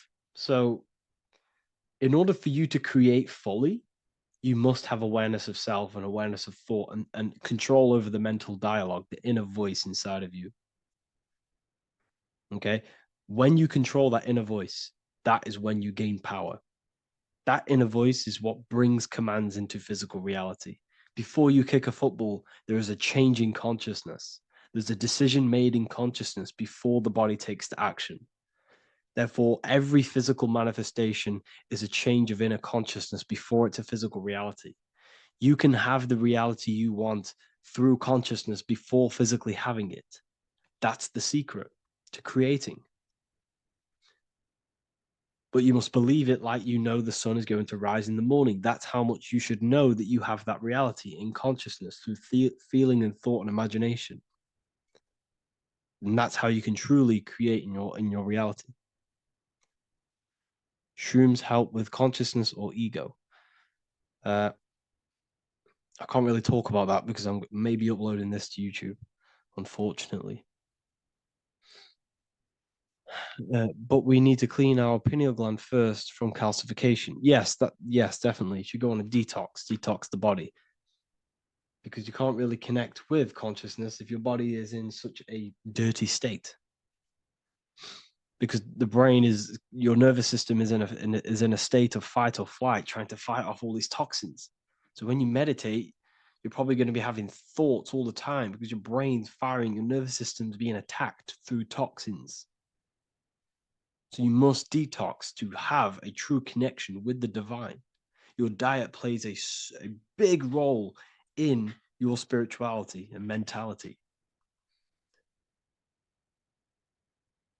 What is the most optimal food for pure consciousness? Fruits and vegetables. They possess consciousness. So when you place them inside of you, they're syncing with your consciousness. How to check the cleanliness of your body, your skin, your teeth, your tongue, your mouth. If your skin has spots, different colors on it, you're not clean because your skin is a reflection of your inner organs. Coffee's not the best for you. Coffee gives you fake energy. Okay. So what coffee does, that buzz you get off coffee is actually the toxic effect of the chemicals reacting with your body. If I'm inside the university and wanted to buy your book, you said it would be 50% off because we are your student. Is that automatic or we need to have a code? You will have a code. Yes, I'm going to releasing a code for all the students after this. Caffeine equals neurotoxin. Yes, it fries your brain, it fries your nervous system, it fries your dopamine receptors. Will the Q&A last week about money symbolism be posted? Oh, I didn't post that. That's my bad. I totally forgot. I will post that after this. Thank you for reminding me. How to detox the body. The best way to detox the body is going through a week cleanse of fruit. So only consume fruit, sea moss, and cayenne pepper, and lots of freshly pressed juice. Do that for a week or 2 weeks, depending on how you feel, and then start to fast. You will lose weight, but you're not losing weight. You're losing impurities.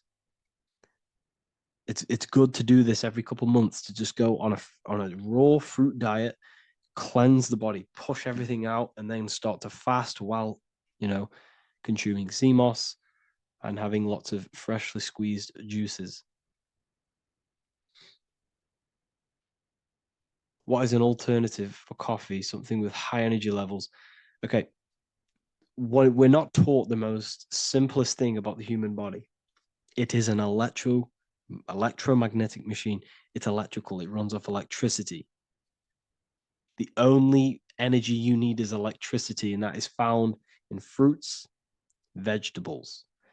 If you want energy, drink pure, fresh, pressed juice. That will give you more energy, more electricity than coffee. Can we cleanse ourselves through oil pulling? Do you recommend it? I do oil pulling every day with coconut oil in my mouth. Celery juice is a good one, very good one. Yeah, celery juice.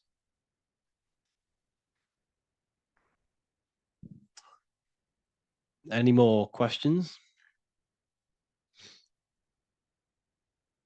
What kind of music do you listen to when lifting? For me, rap, hip hop push me work harder, but I know it's terrible for my subconscious. Yes, very. At least you're aware of it. You should be definitely try and stay away from the hip hop music. Try and stay away from anything that's talking about anything negative because it's all programming your subconscious. And your belief system is your reality, people. Your belief system is your reality. Okay. So look after your subconscious. That's what's controlling your actions. 90% of your actions on a daily basis are controlled through your subconscious beliefs. Okay. I listen to a lot of Pastel Ghost. I listen to a lot of let me get my playlist up. It's all like background music for TikTok. Do you know what I mean? Like Pastel Ghost. That's mainly what I listen to. That sort of music. I don't know what it's kind of called. I don't know what that genre is called. Does anyone know what that genre is actually called? because there's not much words in it. The reason I listen to it is because there's not much words in it, and it helps the subconscious. And I just love that music.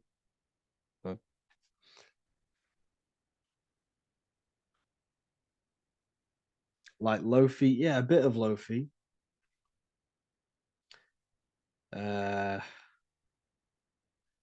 Most people won't even know this type of music.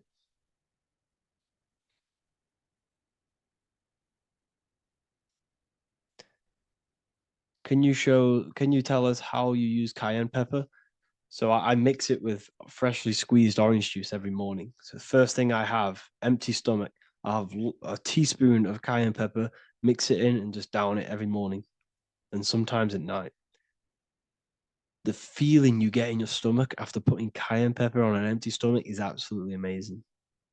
It tingles in your stomach. It kills parasites. It kills all horrible organisms.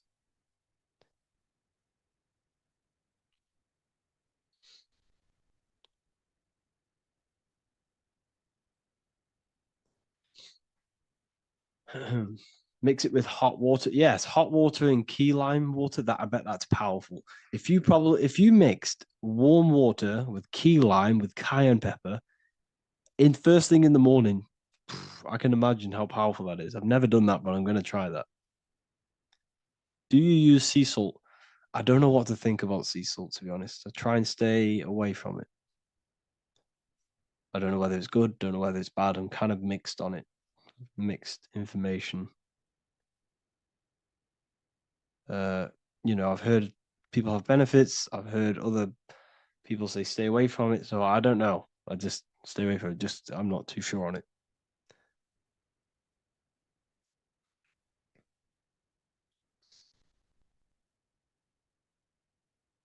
I drink fresh pressed celery juice every morning. Yeah, definitely. Uh, is there any chance we could move to esoteric occult questions? The only reason I say that is because I might be posting this to YouTube, so it's like I don't want them. I don't want them thinking I'm giving health advice because I'm not. This is what I do. I'm not giving anyone medical advice. This is what I would do to myself because I can probably get in trouble for that. So the subconscious is the all-knowing. It is the all-seeing eye. The subconscious knows everything. Your conscious mind does not. Your subconscious knows every single cell in your body. Your subconscious is making your heart beat. It's talking to your heart. It's talking to every organ, every cell in your body is being connected and spoken to by your subconscious mind. It is the all-knowing. The subconscious has access to the astral plane, imagination, the fourth dimension. It has access to the mental plane, thoughts. It has access to the ethereal plane, energy. And has access to your physical body. It's the door. It's the portal. The subconscious is the portal to the divine. You must go through the subconscious in order to access the divine.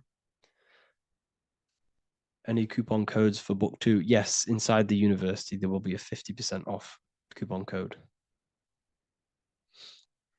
Speaking of ancient civilizations, why did they use symbols to give us true knowledge? This is a very, very good question. Very good question indeed. The reason they use symbols is because symbols are their keys. They hide meanings. They hide things. For example, if it was written down, if all of this sacred knowledge that I'm speaking now was written down, it can be easily taken. It can be easily misused. Someone can take it, read it, and steal it and misuse it and abuse the world and create horrible things. The reason they use symbols is because they're hidden. They hide the teachings. Only the ones who possess the key, that possess the knowledge, can read the symbol. So the symbols act as a guard towards this higher wisdom, this higher knowledge, which gives you power. All of the knowledge I teach you gives you power, and you can misuse it. You can misuse your imagination. You have no clue unless you've put this into action how powerful your inner consciousness is. You can become a real. Okay, listen. If you hate your job, it's not the job that you hate. Think about it. It's not the job that you hate. The hate is coming from your inner consciousness.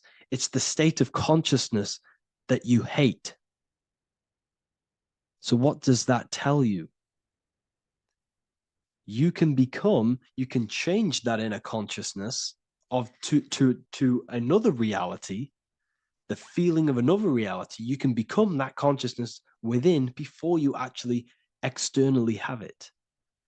And by becoming and knowing that reality, that's what produces effect on shaping your outer world. When you really, truly know that reality inside of you, of being free, of being wealthy, of having abundance, your outer world has no other choice but to rearrange itself to your new inner state of consciousness.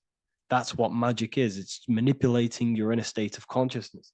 It's convincing yourself that you already have it, not believing it, knowing it. Okay?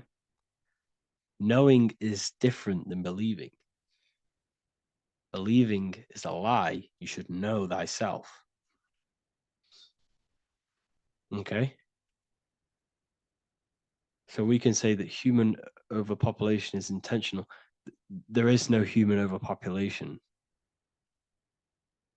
We're all cramped in these cities. We're all cramped into one little place. We're not supposed to live like that. We're not supposed to live so cramped. This is why there's so many weirdos out in public. So many weird people doing weird things. This is when things start to go weird, and we shouldn't be living in this state, in this condensed state. We should be spread out. Okay. There is no overpopulation. It's just an illusion because we all lived in such. Have you ever been on a plane? Have you seen how much land there is? It's crazy. There's no overpopulation. And how many people do they say there's in the world? There's not that many people in the world that they say. I think it's like 8 billion. I think they say there's 8 billion people. There's not 8 billion people. There's probably more like 2 billion. And the reason I say that is because I have a friend who only has like 300K followers. So that's a lot of followers, okay? And he gets recognized everywhere he goes. And he's into all this stuff. And he says, listen, the population is definitely not 8 billion or whatever they say. I think it's like a couple billion. It's probably more like a billion. How to properly manifest intentions. Thought, emotion, and imagination are the key. You must know that you have that reality. Don't believe it. Become that reality within your consciousness. All day long, as much as possible. Feel it. Imagine it. Say it. And have zero doubt. How to have zero doubt. You can't, well, okay, so the doubt, that little voice that will seep into your mind saying, you can't do that. You can't do this. That's your old voice of your subconscious program. Listen, the reason why most people fail in life is because they have trained their subconscious that they will fail. They have told and believed that they will fail. The reason I will succeed for the rest of my life is because I have trained my subconscious to say, I will win, I will succeed, I will solve any problem. That's my belief system. And if my belief system is that, then my external reality, my conscious mind will seek a way to fulfill that belief. It will seek to control and create that belief in my external world. It will seek to solve any problem. I've trained my subconscious mind to know that I already have the reality, to know that I'm abundant, to know that I have everything that I already need. Therefore, if any problem comes, I can sort it straight away. But most people have a different belief. It's not your fault. We've been kind of manipulated and told this, that they will fail, that they can't do anything, that it's too hard. And that basically casts a spell on the conscious mind, where your conscious mind is just like, no, I can't do that, because of this subconscious belief that you hold. So you must reprogram your subconscious that you can do it, that you will solve any problem, and that you are abundant. That's the reason why successful people succeed. It's because they have a complete different mind state, a complete different belief system in their subconscious.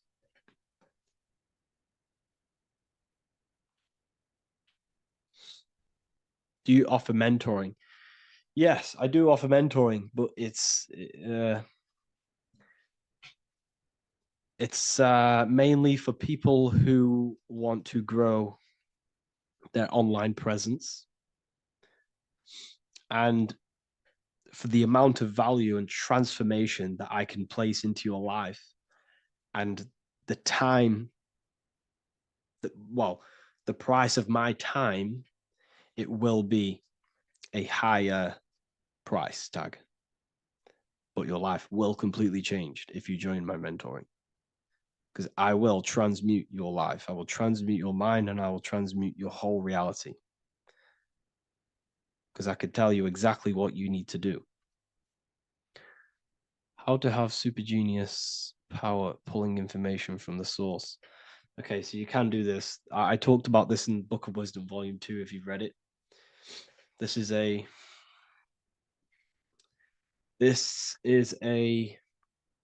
technique that Albert Einstein used. This is a technique that Thomas Edison used. This is a technique that all of the ancient geniuses have used. So you get on a chair, you place metal below you or plates, and you hold a metal ball in your hand, and you fall asleep. And every time you fall asleep on the chair, you're going to drop the ball because your body will become unconscious, and you will basically drop the ball, and it will wake you up because it's going to hit and make a loud bang on the plate. And every time you go to sleep, basically what this is actually doing is shifting your consciousness from conscious into the subconscious. So from physical into the astral. Your consciousness is shifting between these two planes. And as you do this, you can bring down great ideas from these higher planes. So when you fall asleep, have an intention. And when you fall asleep, you'll drop the ball. And when you wake back up, you'll have an idea, and you just got to write it down.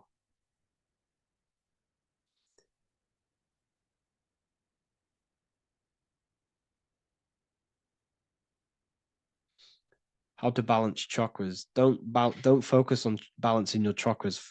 Focus on the mind. The mind is the cause of the chakras being blocked. If you have a blocked throat chakra, this is a problem in your mind, not the chakra. You see, the chakras are a result of the mind. You transmute the mind, you can transmute the chakras and cleanse them.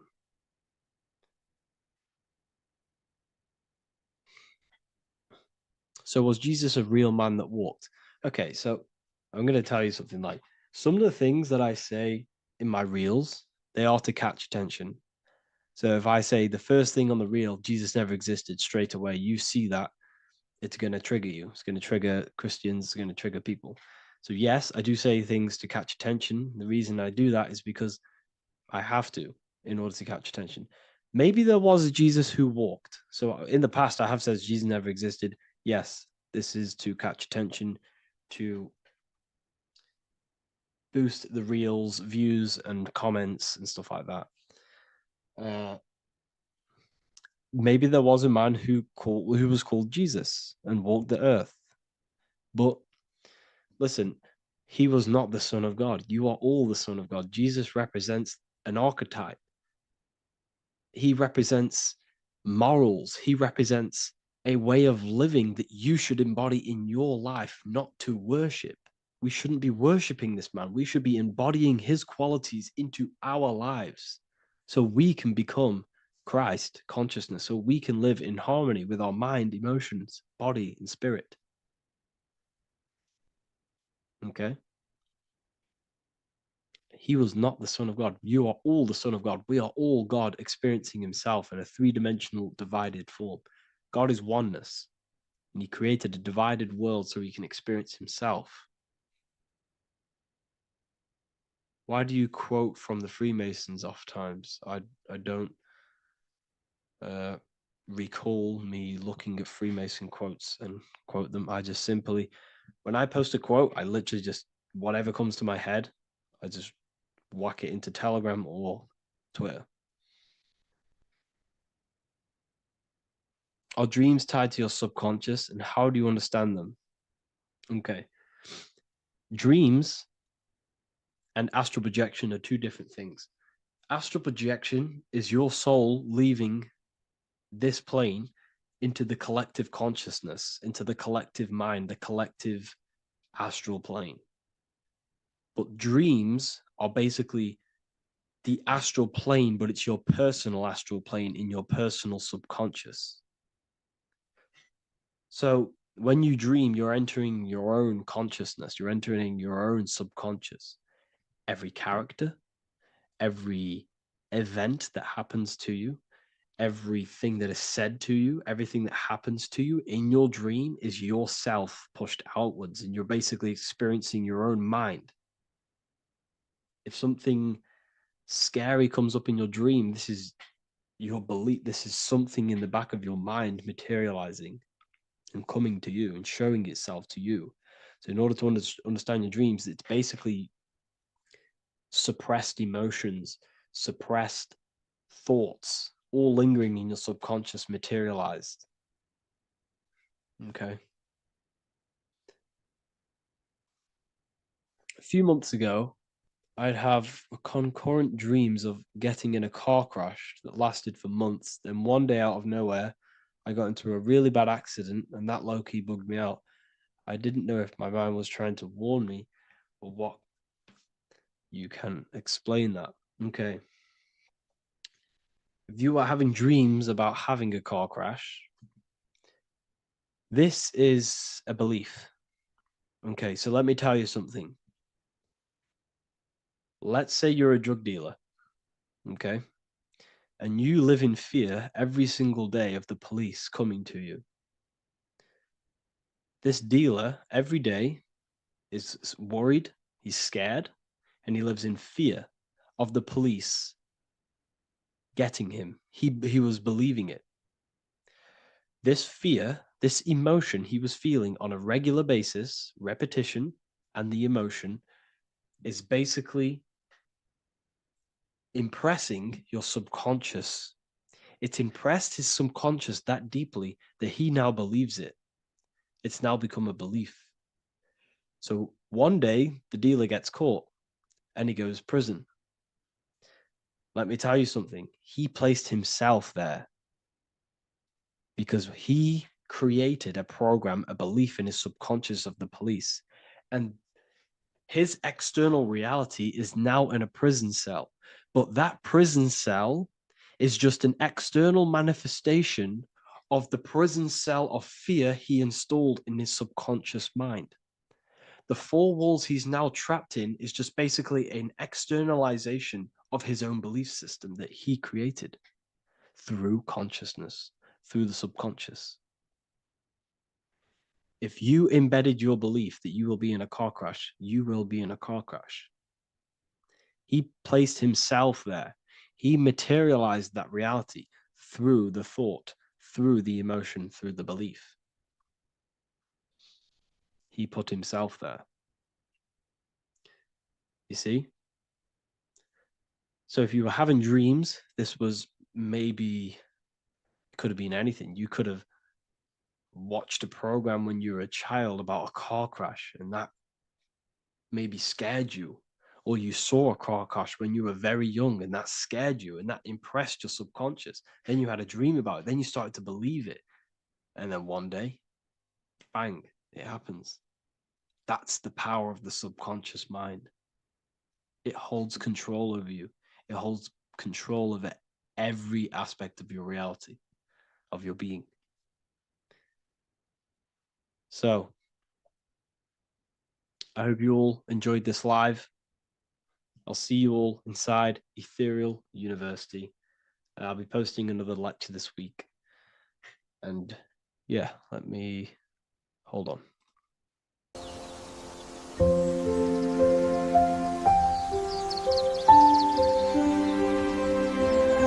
bookofwisdom.com. Visit today.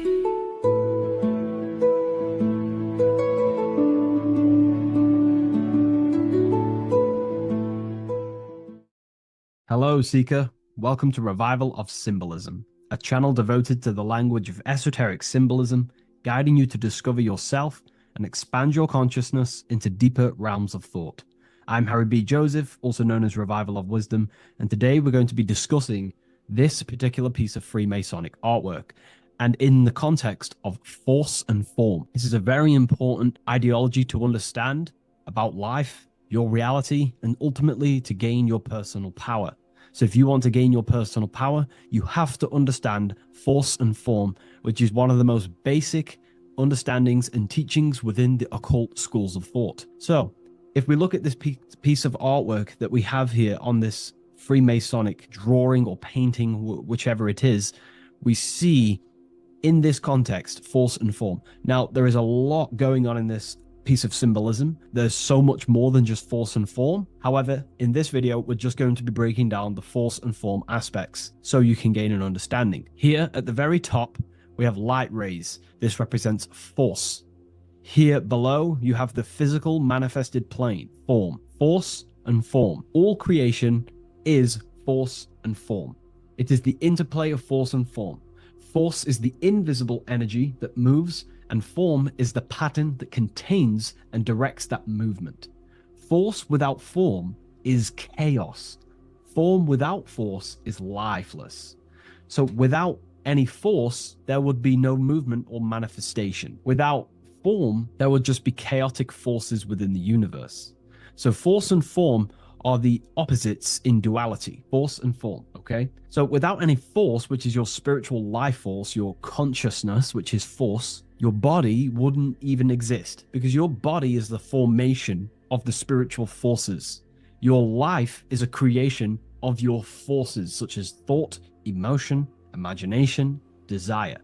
We're going to be breaking that down in detail so you can use these forces in your life, okay? So we have light rays here. This is a force. This is light emanations coming down from above into the world of form. We have to understand, no physical action on the physical plane, there is no force. All force takes place within the astral and etheric realm. So that's what we must understand. Force takes place in a higher dimension. What you see in the material realm is the formation of that force. So every movement in the material is made manifest through the invisible forces. When you take an action, there is a reason why you are moving the body. And for me, for example, I've written the new book of symbolism, and it's out November 17th. The force that driven me to build that, to take the actions to build that, is a force, and that is an emotion or a desire. So that we all have a desire, which is the force that moves us. And that desire is not a chemical reaction within your nervous system. That desire is, in essence, a spiritual force what takes place within the astral plane. So we have the mental plane. Below you have the astral plane. Below that you have the etheric plane. And then below that you have the physical plane. All creation begins in the mental plane, what we think about. But then if we have a desire about a specific thought, we have a specific emotion towards a specific thought, such as, I don't know, making money. We all have a desire to make money, right? That desire then focuses down the mind, because you can think any thoughts you wish, but if you do not have a desire or an emotion towards it, the mind will not be narrowed down to one specific thought. So then that thought has an emotion or desire behind it, which then manifests itself, the thought descends into an astral form. The thought takes the body of an astral desire or imagination. That imagination and desire feeds the human heart. That human heart feeds the force through the physical brain, through the nervous system, and then allows the body to take physical actions. So each one of us has forces. So it's very, very important that these forces, such as desires, are not random and they are controlled. Because if you desire many different things, you are uncontrolled, you will have many issues in your life. You will have, if you have uncontrolled desires of lust, uncontrolled desires of vanity, uncontrolled desires of low pleasurable things of the flesh, your desire will not be controlled. Therefore, your force is scattered. So in order to gain self-mastery and to get what you want out of your reality, you have to control your desires, your force. So you have force and form. This is why down here you have people taking physical actions. You have, people running around taking action. And up here you have the forces. So it is the astral forces that is in constant rotation and interplay with the physical material realm, force and form. Force originates in the higher planes of consciousness and descends through the mental and astral into the physical. Within the mental plane, force takes the shape of thought. Thought is the first outline of form, the archetype that gives structure to creative currents. When one conceives an idea, the pure spiritual energy flowing through the consciousness becomes clothed in mental matter. This mental form is the mold through which all subsequent energies must pass. It defines the direction of movement and determines the quality of the outcome. Within the astral plane, the same force becomes emotion, desire, and vitality. Here, the mental pattern receives life. The astral body, being composed of the substance of feeling and magnetism, fills the thought form with motion and color. Force in the astral plane is dynamic, fluid, and responsive to rhythms of desire.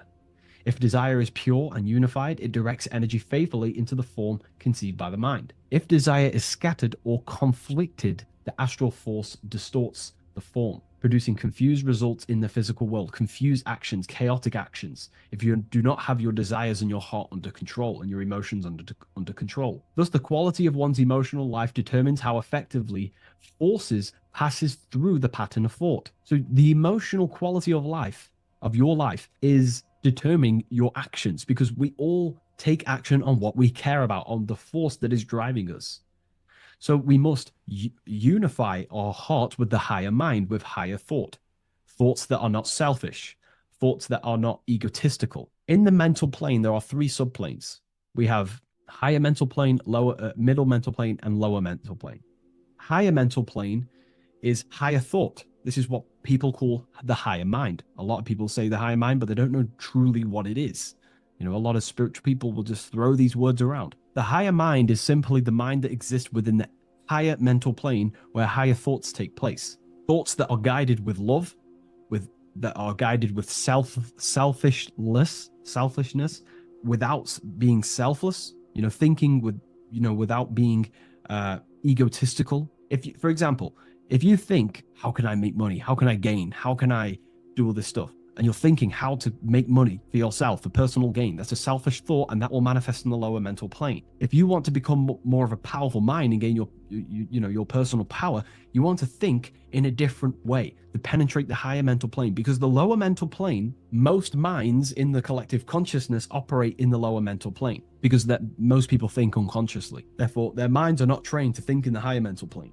So most people dwell in the lower mental plane. This is where all the lower thoughts are. There's not very good ideas because the collective consciousness is there. Once you start to raise your mind, you then start to learn to think differently. Instead of thinking, how can I make money? How can I gain? How can I, get this? Think differently. Think on a collective scale to penetrate the higher mental plane. Think, how can I benefit the world? How can I do something that's going to benefit people? Because money will come as a side effect of that. That's just one example. So when you shift your mindset to use the higher mental plane and train your mind, you're gaining willpower. You're also penetrating the higher mental plane where better thoughts are. You receive better thoughts, better guidance through thought forms. That's a whole other lecture I can make. Thought forms, which are basically demons and spirit guides, what people call. They're just thought forms. So we truly do live in a mental world, and everything is force and form, symbolized by the light and the material reality. The individual who understands this relationship between force and form begins to work consciously with the descent of energy through the different planes of consciousness: mental, astral, etheric, physical. When you hold a clear mental image, you create the form. You fill that image with emotion and desire, you generate the force. When you act upon that energy, you complete the circuit of creation. The process is simple yet exact. Force always seeks form, and form always requires force to live. If the mind is undisciplined and the forms it creates are vague, force dissipates into confusion. Energy without direction creates turmoil in the astral body, manifesting as restlessness, anxiety, or inconsistency. If the emotions are intense but the form is weak, the force becomes misdirected, often leading to chaos in one's actions. Conversely, if the mind creates a strong form but the emotions are dull or lifeless, the form remains unanimated, a structure without vitality. True creation requires the balance and union of a defined mental pattern and vibrant astral current. So it's about aligning your mental and emotional states, symbolized by these two pillars here. Well, they are the extremes. So the moon would be your emotional state, the sun would represent your intellectual, or the masculine and feminine. However, they are the extremes. So this middle pillar represents the balancing of those. So when we balance our mental and emotional state, we become conscious co-creators using force and form. It's a very important lecture, and I know this is a quite complex and advanced lecture, but this is what this channel is about, Revival of Symbolism. It's about more advanced teachings. But hopefully you can get your head around this. There's a few books out there you can definitely read. I can't think off the top of my mind, but you can read this stuff up. It's great information. It will definitely help you in your life. Force and form. And if you haven't already, join the waiting list. I'll leave a link in the description for the Book of Symbolism, November 17th on revivalofwisdom.com. If you wish to be notified, I'll send you an email. I just want to say thank you for your support. Please like, comment, and subscribe, and share to a friend. I'll see you in the next one. Absolutely. Let's refine that into your signature deep and esoteric.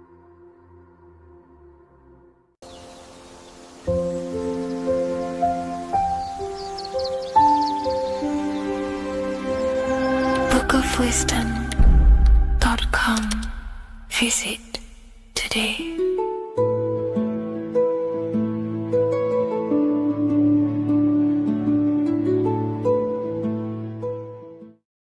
What is good, people? We're back with another video, and this is going to be talking about the connection between the micro and the macro. You are the universe. Everything is inside of you. So the first thing you need to understand is that the law of mentalism, we are a thought in the creator's mind. Everything's being thought into existence. We have a spark of this mind, this same mind of the creator. And everything is a state of mind. Particles or atoms, whatever you want to call them, are a mental thing. They're a product of the mind. Everything's thought into existence. Thoughts influence everything. Thoughts are energetic effects which send out waves into the quantum field around you. And your consciousness is actually the universe experiencing itself, expressing itself, and viewing itself. So we are the creator, but viewing itself in separate bodies. And this is why they call the material world the world of illusions, because everything's separate here, but we all forget that we are all one. We've all been brainwashed to think we're all separate, but we're all one. We're all the same mind, the same consciousness, everything. So everything's created out of toroidal fields. God created the toroidal field. That's the only thing that exists, because atoms are toroidal fields, and it's the basis behind all creation. As you can see it in the owl's eyes, it creates the infinity symbol. And this was the apple. That apple is a toroidal field. And the toroidal field is made out of dielectricity, which is ether. Ether is black light, and this is counter space. This is another realm. This is what creates God to be omnipresent, to be everywhere at one place at all times. He is everywhere because ether is everywhere. Ether's infinite potential. It connects everything together, and that's what energy moves through. It moves through the ether, and that's black light. Everything is light, as it says in John 4:2. God is light. Everything's a vibrational state of light. So the torus field is made out of dielectricity, ether, black light, magnetism, which is white light, which is the center of the toroidal field. And magnetism radiates, it has no vibration. And then when white light splits, it turns into electricity, which is physical material, and that has a vibration. This is the Holy Trinity: the sun, the moon, and Saturn. Saturn, the god of materialism. If you've watched my videos on Saturn, you know that Saturn is crystallizing everything into physical matter. And that's why his old name was El. The ancients called him El. And this is why we get El electricity. This is where El electricity comes from. Because El electricity is only a product of the physical world, which is redshift, blueshift, Adam and Eve. And this is what creates the redshift, blueshift is what is a product of magnetism. When magnetism, white light splits. And this gives us vibration. And this what creates the toroidal field, which is the basis of all physical creation. The sine wave is created out of the magnetic wave and the electric wave. The electric wave is the blue wave, and the magnetic wave is the straight wave, which is radiation. This is vibration frequency. So the magnetic wave is straight, and then you have longitude and amplitude, which is depth, which is dimension. You see how the electric wave has depth and a dimension. This is why you get the cross. This is the cross of Earth. This is the symbol of Earth, of bondage, of physical matter, because it consists of magnetic wave and depth, which is electric wave. I mean, this is where you get the sun cross or the Earth cross, whatever you want to call it. It's the cross of physical matter, and the ancients knew this. This is why they used that symbol. Redshift, blueshift, which is the toroidal field, is the basis of all creation, physical creation. And this is why you have the police siren is red and blue. The Matrix movie, red pill, blue pill. You have red blood and blue blood in your body. The Democrat and Republic, the two parties, red and blue. Like your taps on your taps, you have a red and blue tap. One's generative, one's destruction. Fire, destruction, water, generative. So this is the basis of all things. And electric wave has dimension, like I've already said, depth, material, and it's measured in hertz. It's measured in hertz because it hurts you. It decays because the electric wave has a vibration, and vibration always has to go back to a standstill point. This wave cannot go forever, but the magnetic wave will go forever. It's radiation. Magnetic is radiation. It radiates forever. It pulses, but the electric wave will at some point come back to a standstill point. And that's why it hurts. It decays. That's why our physical body decays, because we contain of electricity. This body is an electric body, and it will return back to stillness like a guitar string. If you vibrate a guitar string, you pull it, it will vibrate, make a sound, and then go back to a standstill point.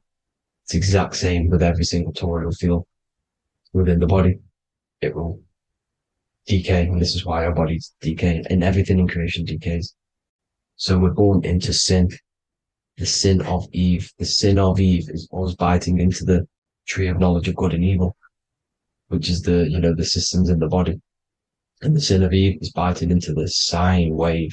We bit into the sine wave. The sun moves in a sine wave. Our DNA is a sine wave. Time is a sine wave. Everything in this creation is a sine wave. This is why the dollar bill is a sine wave. Magnetism and electric waves in one. And this is the sun doing its sine wave, which creates, when you go bowling, it kind of creates that pin that you hit over. That's the pin of the sun. The zodiac sign is a sine wave because the zodiac sign is an expression of the toroidal field, because magnetism unfolds into 12ness. And that's why you have 12 zodiac signs, 12 systems in your body, 12 cranial nerves in your head, in your brain.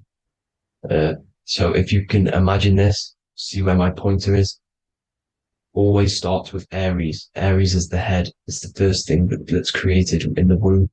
And this is Aries, the ram. And this is why it's called a cerebrum in your brain, which is the first thing that creates when you're in the womb.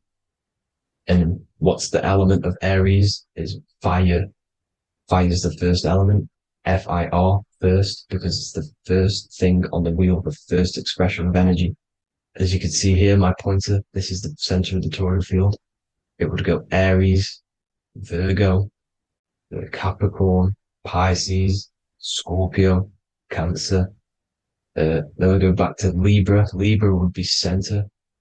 But you see how the toroidal field is the expression of the 12 energies. That's what the constellations are, the energy expressions of the toroidal field. So it would go outwards, starting from Aries here, all the way back to Pisces, which is beyond the bottom half. But Libra would be the center. That's why Libra is the equinox. It's the equinox.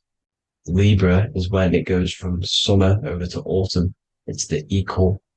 It starts to transition into the winter side. Equinox, equal, which is Libra. And that's why Libra has the two scales.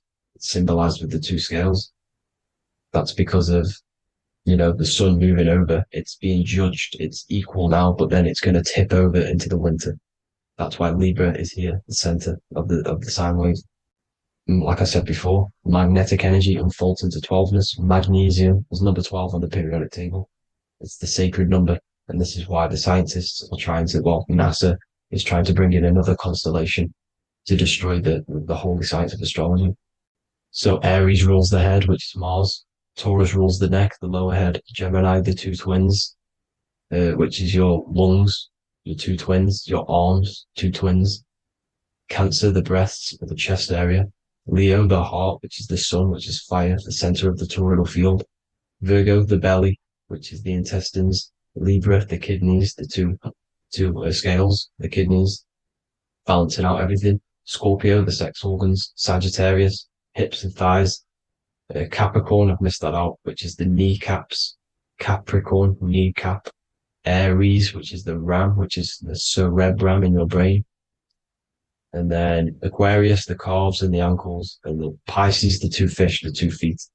So everything corresponds, as you can see here. This is an ancient way of depicting it, of the folded human. And this is everything. Each constellation rules that part of the body, gives energy to that part of the body, makes you do certain things. So magnetic energy unfolds into 12ness, electricity unfolds into 7s. That's why when you get electric, the light spectrum that we see, it consists of 7 colors. Why we have 7 planets. The 7 planets give us our 7 metals and the 7 solfeggio scale frequencies. So the rotor, this is the rotor. And rotor is an anagram for Torah, the Torah, which is I think it's the Hebrew Bible. Don't quote me on that, but it's one of the holy books, which is the Torah, the Taurus. Everything goes back to the Taurus field because it's the basis of all creation. So the chief cornerstone, it says in the Bible that the builders rejected the chief cornerstone. The chief cornerstone, you are the builder. You decided to incarnate into the physical world, into the electric world, El, the world of El, Saturn. When you are created in the womb, it takes you 9 months for you to be created. So, for example, if you went into the womb here, it'd take you 9 months. So let's say you're born in Scorpio. So you'd go back 9 months, 1, 2, 3, 4, 5, 6, 7, 8, 9. You consist of all of these 9 energies because it takes 9 months or however long you took to be born. Some people are born earlier. You'd have to find out how many months you were in the womb for. But you consist of these 9 energies, and each constellation has a cell salt associated with it. And these cell salts are vital for your health, and your cells and the optimal health of your body. So the chief cornerstone that you rejected is these 3 cell salts, these 3 constellations. So you're mineral deficient in these 3 constellations. For example, fluoride, magnesium, phosphate, and potassium sulfate. So that's the chief cornerstone. And a cornerstone, people always get it rejected with the cornerstone. The cornerstone is not, it doesn't say the cornerstone in the Bible. It says the chief cornerstone. The cornerstone is a cornerstone of a building, but the chief cornerstone is the top of the pyramid. This is where we get the pyramid of the wheel. So you're mineral deficient in whatever 3 zodiac signs you're not. You were not in the womb for. This is the chief cornerstone you rejected. So the human body is the micro. It is the universe in a physical form. It consists of everything in the universe. Just like your consciousness is the universe watching itself, experiencing itself. Your body is the whole universe. 12 systems in the body, 12 zodiac signs, 7 chakras are the 7 planets. The Holy Trinity of you is your Temple of Solomon, the soul and the mind, the sun and the moon. Everything is in you. You consist of everything, all the energies, everything. Heaven and hell. Heaven and hell is a mind state. It's a state of the mind. Head, H-E-A, which is heaven, and the heel, the bottom of your foot, is hell. And the bottom of your foot is the soul. So they're basically saying large wordplay. They're saying that your soul is in hell because, with the elites being in control. So they call the bottom of your foot the soul, trying to say that you're in hell. The Christ is in you. And this Christ is Greek for what? Christos. And Christos is Greek for the oil. And this oil is produced in the cerebrum, the Aries, the ram, the cerebrum. It goes down the pineal. Well, the pineal and the pituitary are underneath the cerebrum. Goes down the pingala and the ida. The pingala being the positive charge connected to the pineal gland, pin, and the ida connected to the pituitary. And this is the two serpents going down the spinal column. And this is why Jesus goes from Nazareth to Bethlehem, and then Joseph and Mary are waiting for Jesus in Nazareth.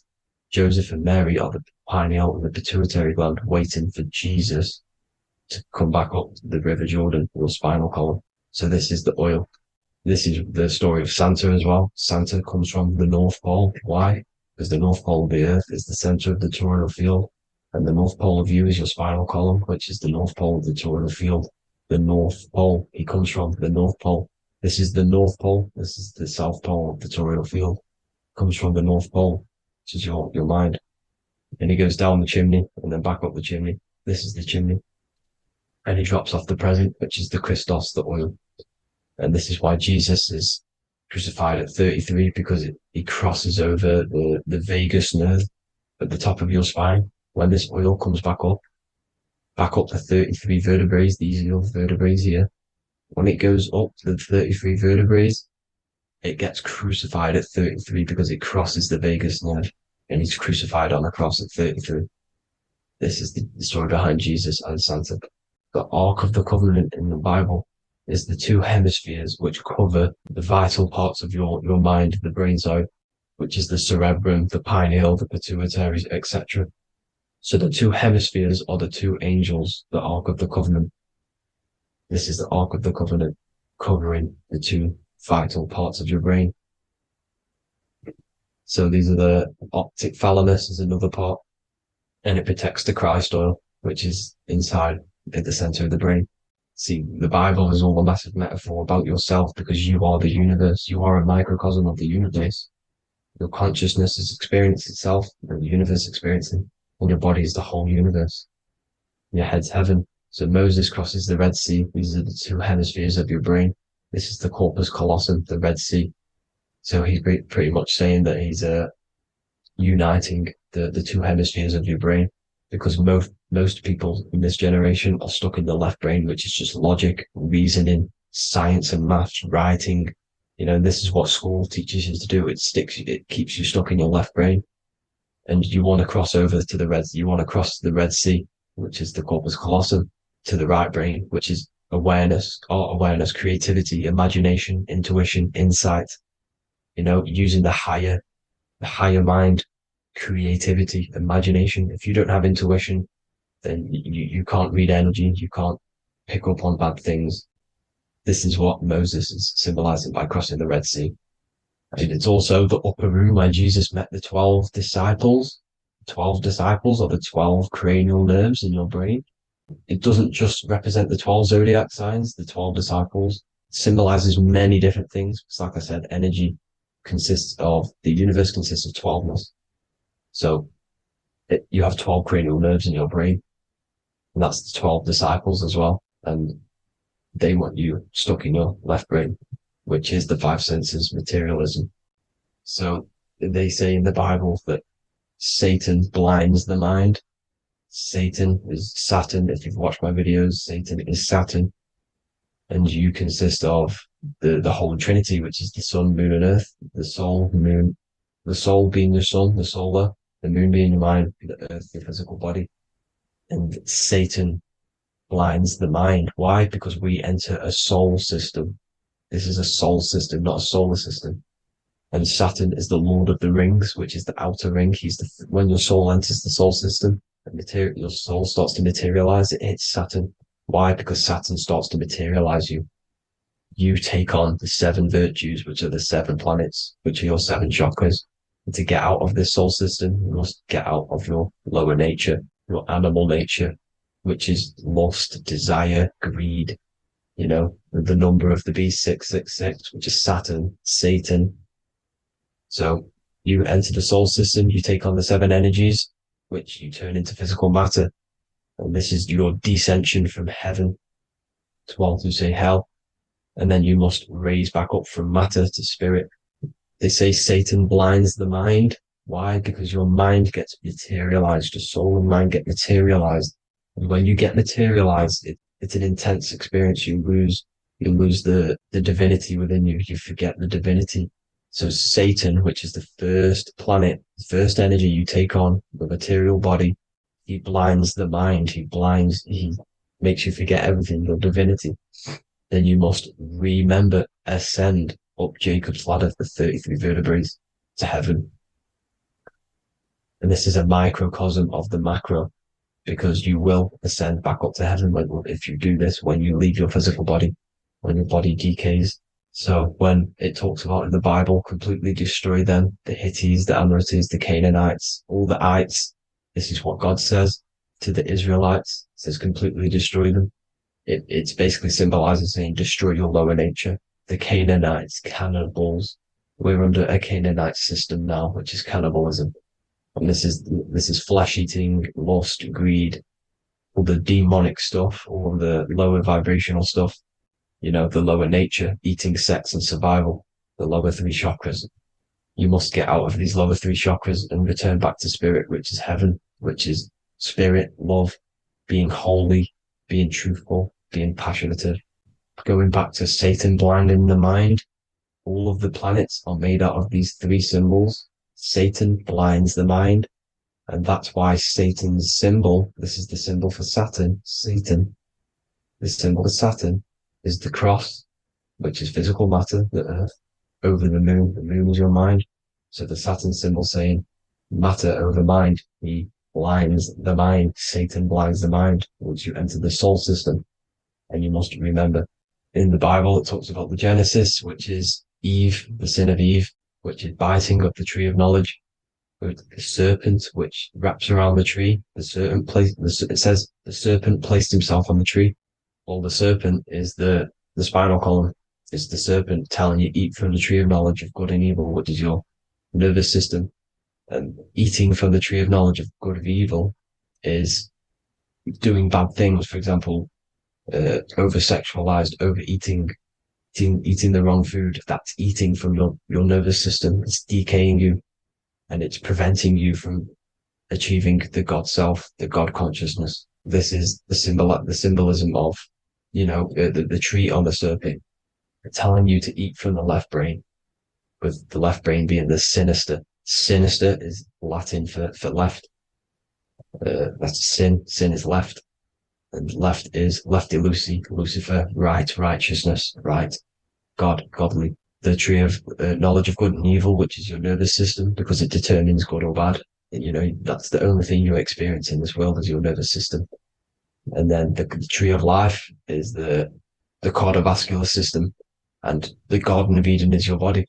So that's it for this video, people. I hope you've got a greater understanding of how you are the universe and everything is inside of you. Just keep in mind you are the universe experience in itself, and your body is a reflection of everything. The 12 constellations, the 7 planets, everything's inside of you. This world is an expression from the inside outwards. You can't affect the outside world to manipulate reality. Everything's inside of you. I hope you got a greater understanding of this. God bless.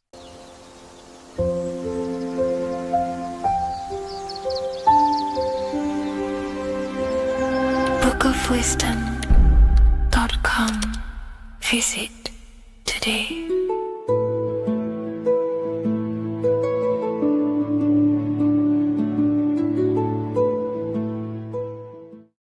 Do the elites actually worship Saturn? In this video, we're going to be discussing the occult and esoteric meaning of the 7 planets and the abuse of the Saturnic energy within today's world. This will help you gain a deeper understanding of reality, yourself, how you create reality, and what these 7 planetary energies actually truly are. In order to understand anything within the universe, we have to understand the law of correspondence, the law of as above, so below. There is one concept consciousness expressed in infinite forms. Me, you, the squirrel, everyone who possesses consciousness within this universe is an expression of the one divine consciousness, what we like to call Source, God, or the grand architect of the universe. We have to understand there is a large scale, but the large scale is mirrored in the small scale. If we look at lightning, this is a large scale. This is the macrocosm. Then we go a bit smaller to the trees. We see the same pattern. Then we look a little bit smaller into the human body. We see the same pattern of the nervous system. Then if we zoomed into the microcosm, brain cells, we still see the same pattern. This reveals the universe is a fractal universe. The large is reflected in the small. And this is the symbol of the Fibonacci sequence, which represents this as above, so below principle. The big spiral represents the macrocosm, but then this spirals into the tiny spiral. This symbol goes for eternity, never touching, never finishing. The large is mirrored in the small. With understanding this, we can realize that we are a microcosm of God. We are our own universe. We are our own world. Your body is the earth. Your mind is the mind of God, just in a smaller version. You are a drop in the ocean of the vast collective consciousness. With that being said, everything you see outside of you is inside of you. As above, so below. The 7 planetary energies on a macrocosmic scale are the 7 energies that form the physical world. The physical dimension is crystallized thought. Everything you see around you was thought made manifest. Thought imagined, then created in the physical reality.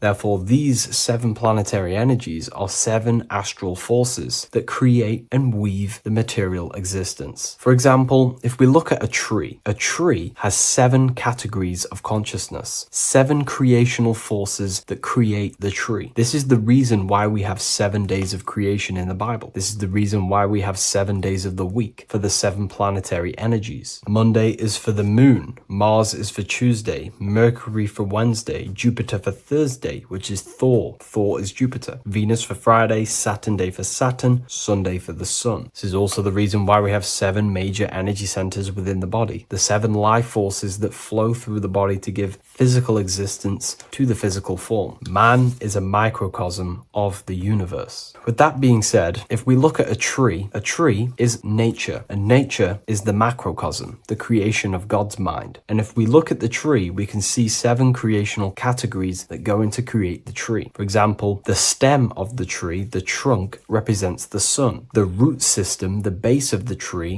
where the tree grows out of, is Saturn. If we look at the fruit of the tree, that represents Jupiter. The smell, the look, the colors of the tree, that's Venus. How the tree communicates with other trees through the root system is Mercury, the intellect, the intelligence, the communication. The leaves of the tree is the moon. The defense mechanism of the tree, how it defends itself from infections and other territories, is Mars. So we can see all physical matter, all physical creation demands these 7 categories of consciousness, these 7 planetary forces. But again, that is the macrocosmic scale. The macrocosm is reflected in the microcosm, which means you have access to these forces, these 7 planetary energies, and you use them to create anything in reality. You've been using them maybe unconsciously your whole life. For example, this book that I've created, the Book of Wisdom Volume 2, you can find it in the bio if you're interested in reading it. It has the 7 planetary forces that go into this tree, into this book. I used the sun, which is my passion and my drive to take actions. I used Mercury, which is my intellect, my thinking, my communication. I used Venus, the layout, the look of the book. I use Mars, my defense of my work, my trademark, my copyright. I use Saturn. Saturn is my time, my discipline, my attention. I use Jupiter, which is the why, the reason why I created it. I used the moon, which is my care. My care is the generative force. Whatever you create in your reality is because you care. You care about keeping a house above your head. Therefore, you go to work and earn money. Care is the driving force to create anything in reality. What you see right now watching this video is because you care about watching this video. If you lose care about watching the video, you will turn it off and continue to do something else. All creation demands these 7 forces, hence why we have here a midsection. Sometimes we see the symbol of the earth, which is a circle and a cross in the middle, because these 7 forces create earth. But again, this video is specifically aimed to Saturn. We're going to be discussing Saturn's Saturnic energy because there is a lot of misunderstanding in today's world. And I'm going to give my perspective and my research on the energy of Saturn and how we use it and how it's being abused in today's world. Saturn externally, because remember, we have an external world, an internal world, a macro and a micro. Saturn externally in the material plane governs the foundational and enduring aspects of existence, such as the roots of plants, the bones of our body, even the insects that dwell beneath the ground. It represents the dull, hard, unyielding forces of life, symbolizing structure, limitation, and conditioning. Under Saturn's influence, things become rigid, bound by the god of time, bound by restriction and boundaries. In Roman mythology, Saturn is revered as the god of time, ruling over the cycles, beginnings, and endings. This connection with this emphasizes Saturn's role in marking the passages of life, aging,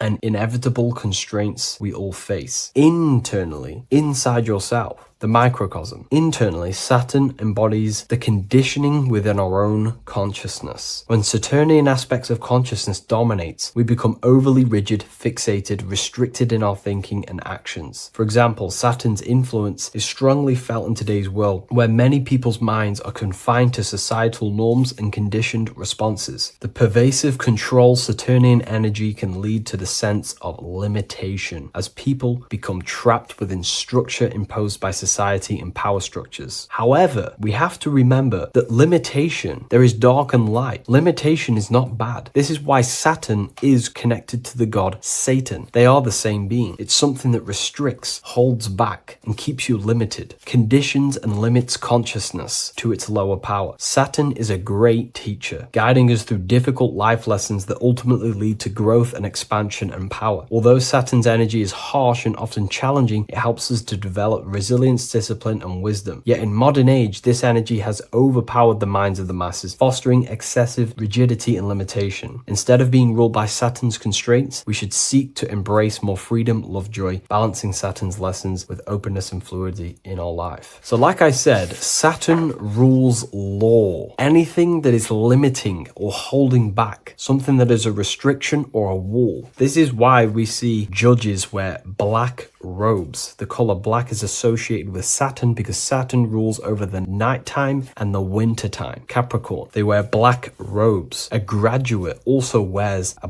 black robe with a black square cap on its head because black is associated with Saturn, restriction, limitation. University graduates wear this. Personally, not to offend anyone, these educational systems that we have in today's world are not here to give you power, to find you the power of consciousness or yourself. They are simply to restrict you, to keep the mind limited in a certain belief system. That's not to say the things in university are completely useless, but what I'm saying is it is a conditioning by the educational system. And if we actually look at the top of the hat, it's a square over a circle. And in Freemasonry, we see the compass on top of the square. In Freemasonry, we see the square underneath the compass on top of the square. The square creates squares and the compass creates circles. So this is symbolizing the square, which is matter, the circle, which is spirit, matter over spirit when it needs to be spirit over matter. This is a symbol of conditioning, limiting the mind into being locked in the 5 senses and base consciousness. Saturn's energy is keeping people restricted. This is why there is so much Saturn symbolism in today's world, because Saturn is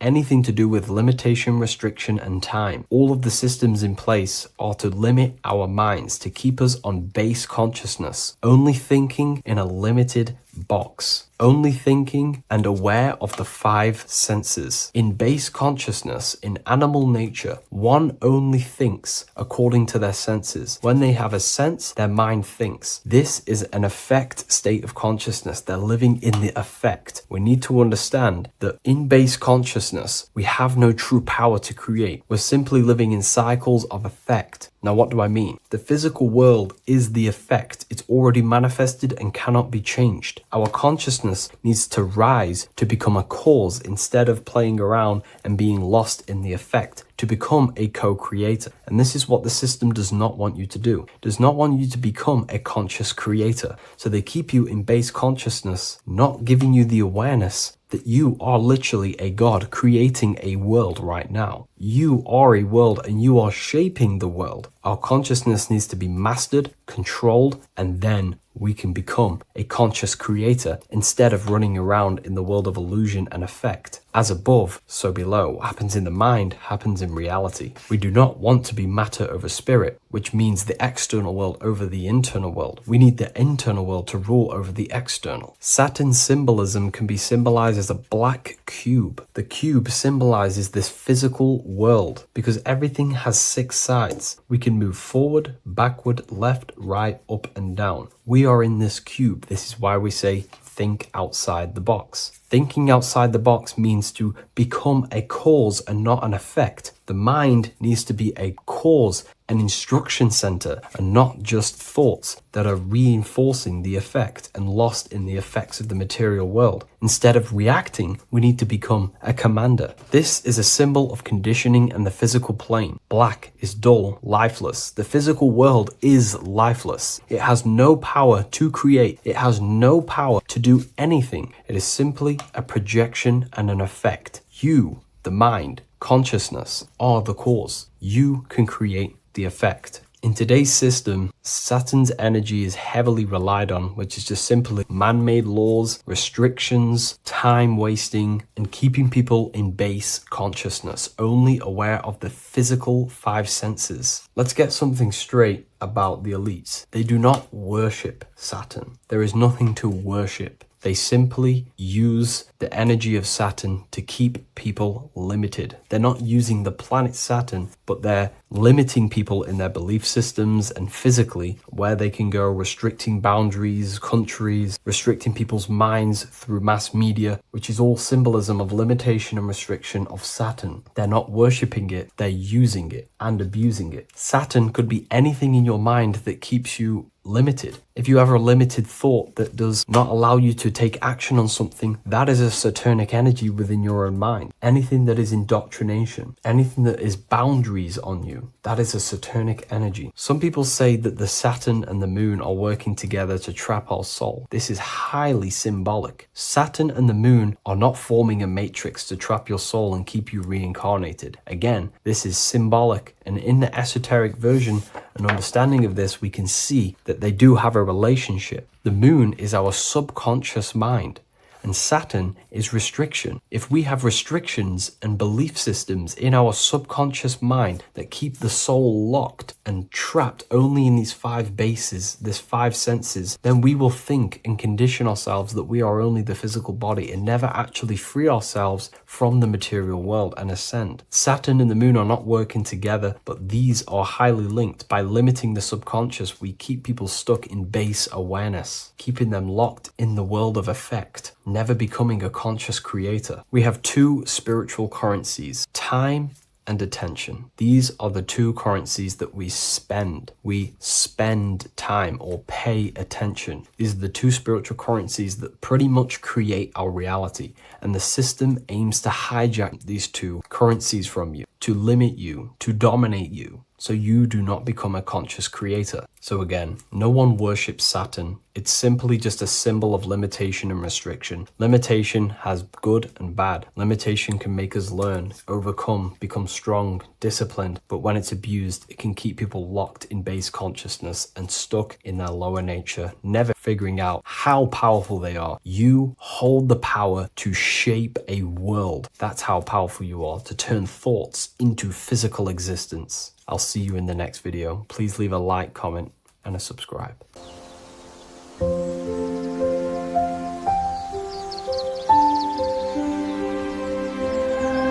bookofwisdom.com. Visit today.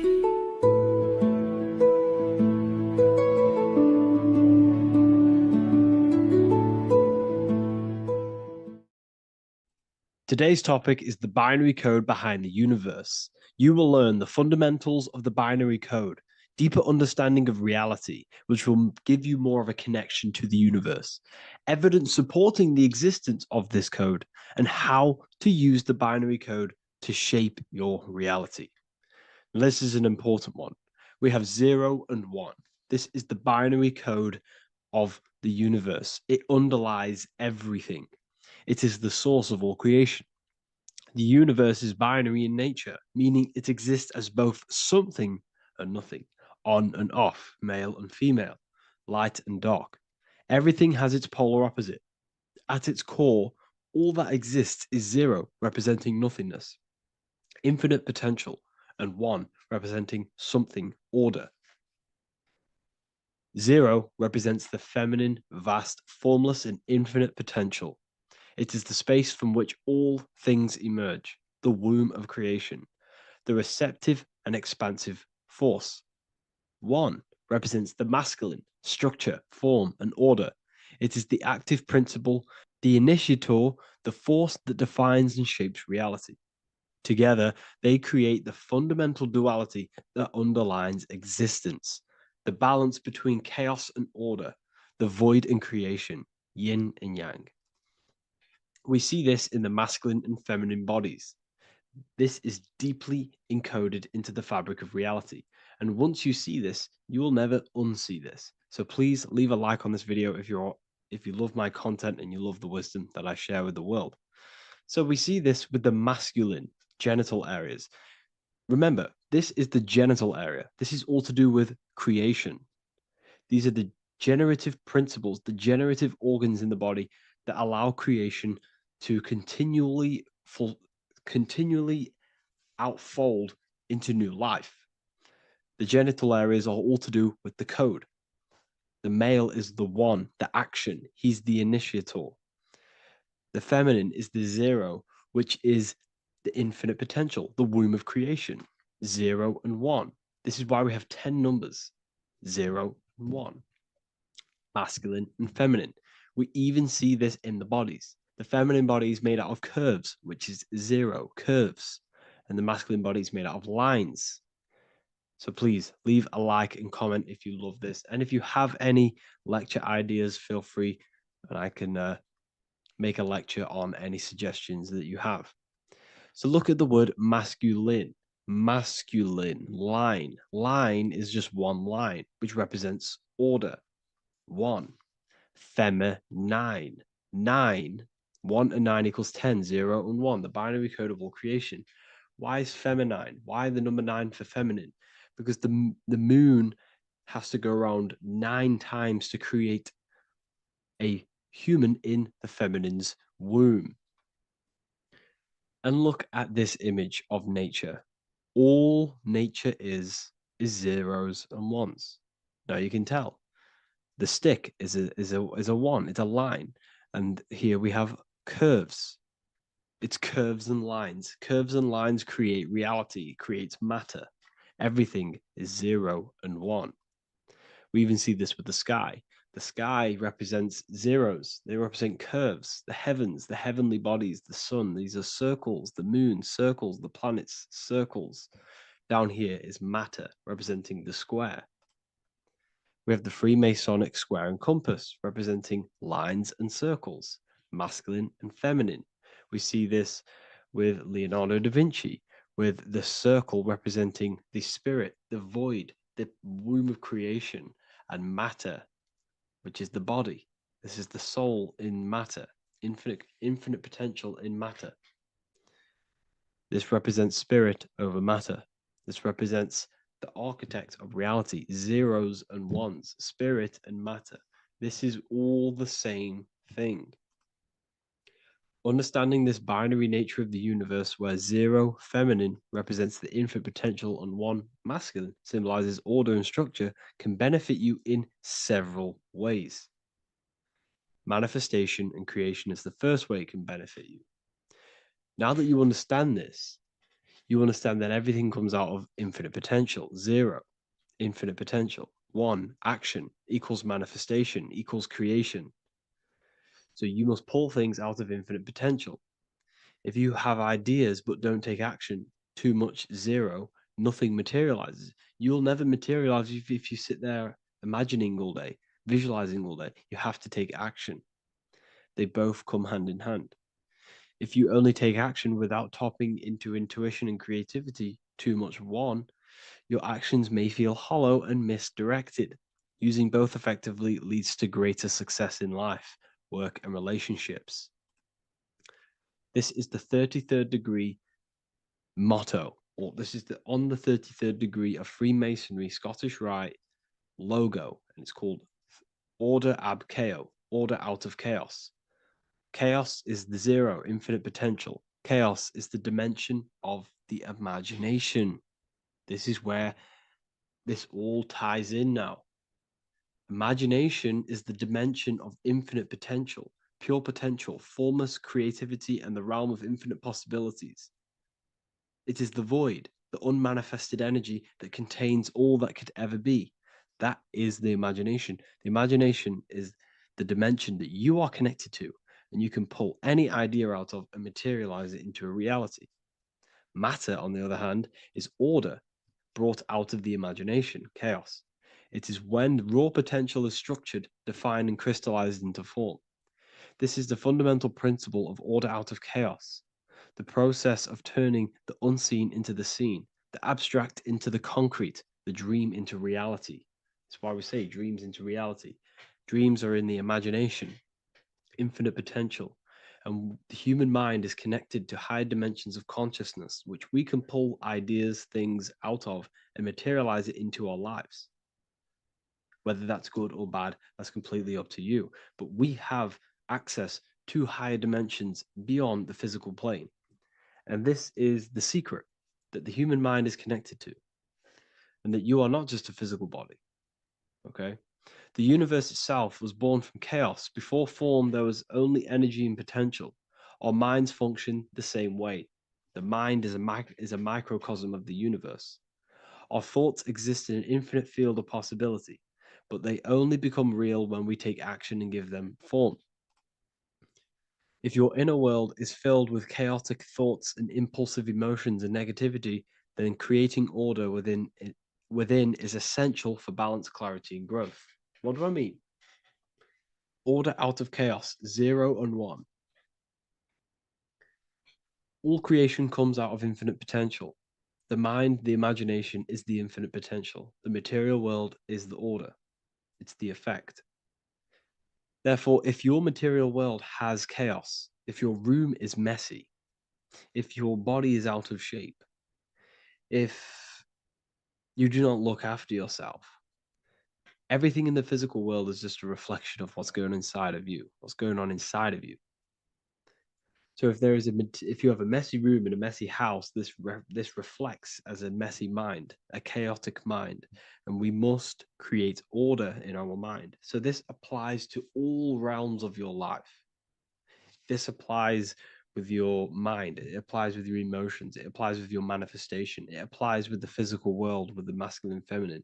0 and 1 is heaven and earth. It's everything. It's duality. It's on and off. It's everything. So it applies to all realms of your life. Okay. So in order for this to benefit our lives, we must, 1, have awareness and observe the chaos.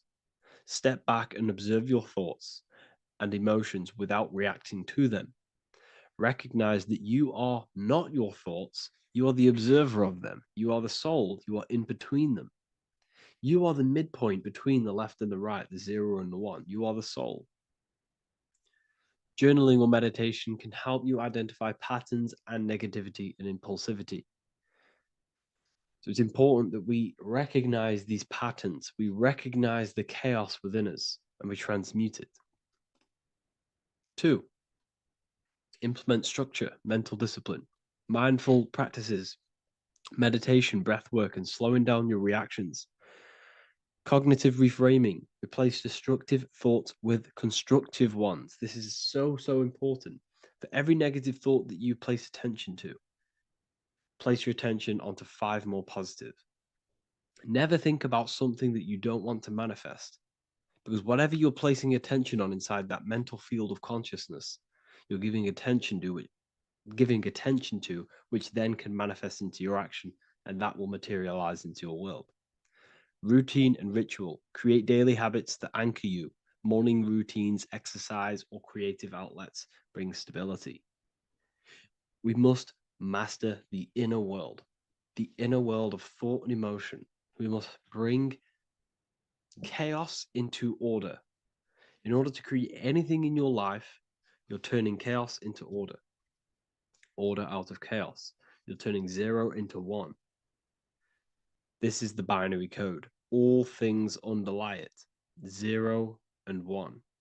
So it's so important that we master our minds, we master our emotions, we master our inner world so we can produce effect in the outer world.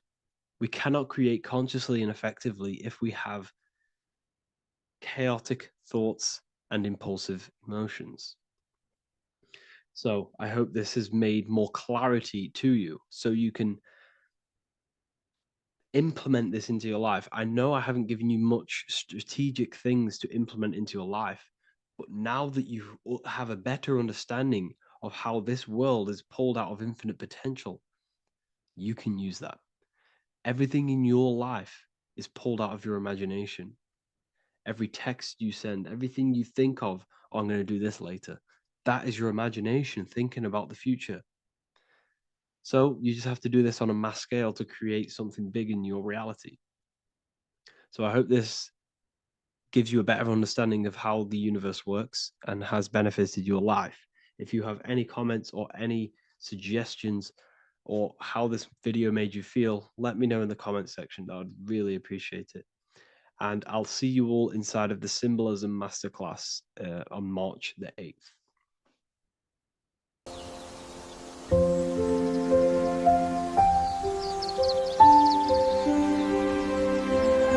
bookofwisdom.com. Visit today.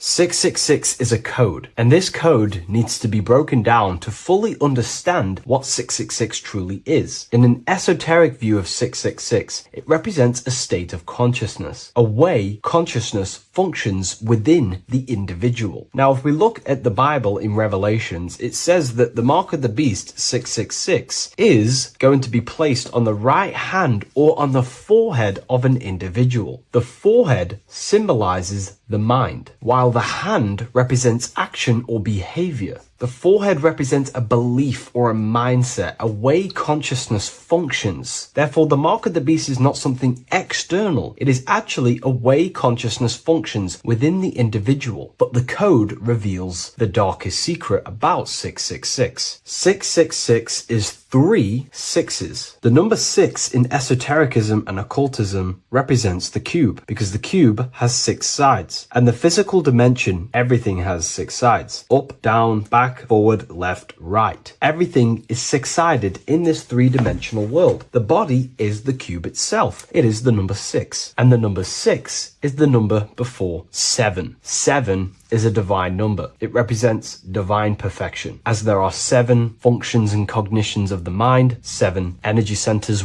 along the spinal column, 7 major planets for the 7 days of the week, 7 days of creation, 7 visible light spectrums, colors. The number 6, therefore, is often understood as imperfection, as the body is imperfect. The physical form is imperfect compared to our divine spiritual nature. But let's decode the 666 code properly so you can understand this. Now you understand that the number 6 represents the material 3-dimensional world, or the physical body of consciousness. We can then look at the number 3 because there are 3 sixes. The number 3 represents the 3 ways consciousness functions. Consciousness thinks, consciousness feels, consciousness acts. We have a mental body, an emotional body, and a physical body. Most people confuse these things to be all one. They think their mind is their emotions and their mind is their brain, and they interlock all of these, but these are actually three different bodies of consciousness. Consciousness has many vehicles or bodies it expresses itself in. So the three ways that we ultimately create our life, the three ways that shift our reality, and the three full things that we have full control over are our thoughts, emotions, and actions. If you try and control anything else other than these three aspects of life and consciousness, you are then breaking natural law. If you try and control someone else, you are then breaking their will, their natural rights. These are the three things you have full control over: your mind, emotions, and your body. Therefore, the number 3 represents the three ways that you express consciousness in this life or reality. And the number 6 represents the material body. 666 is the mark of the beast. Therefore, the mark of the beast could be a state of consciousness where your thoughts, emotions, and actions are all directed towards the physical, material, three-dimensional world, leaving no room for true spiritual connection with your higher self, no divine connection to the source or God, giving no attention to your true internal nature, to the self inside the mind. All of your thoughts, emotions, and actions are directed only for physical pleasures, for materialism,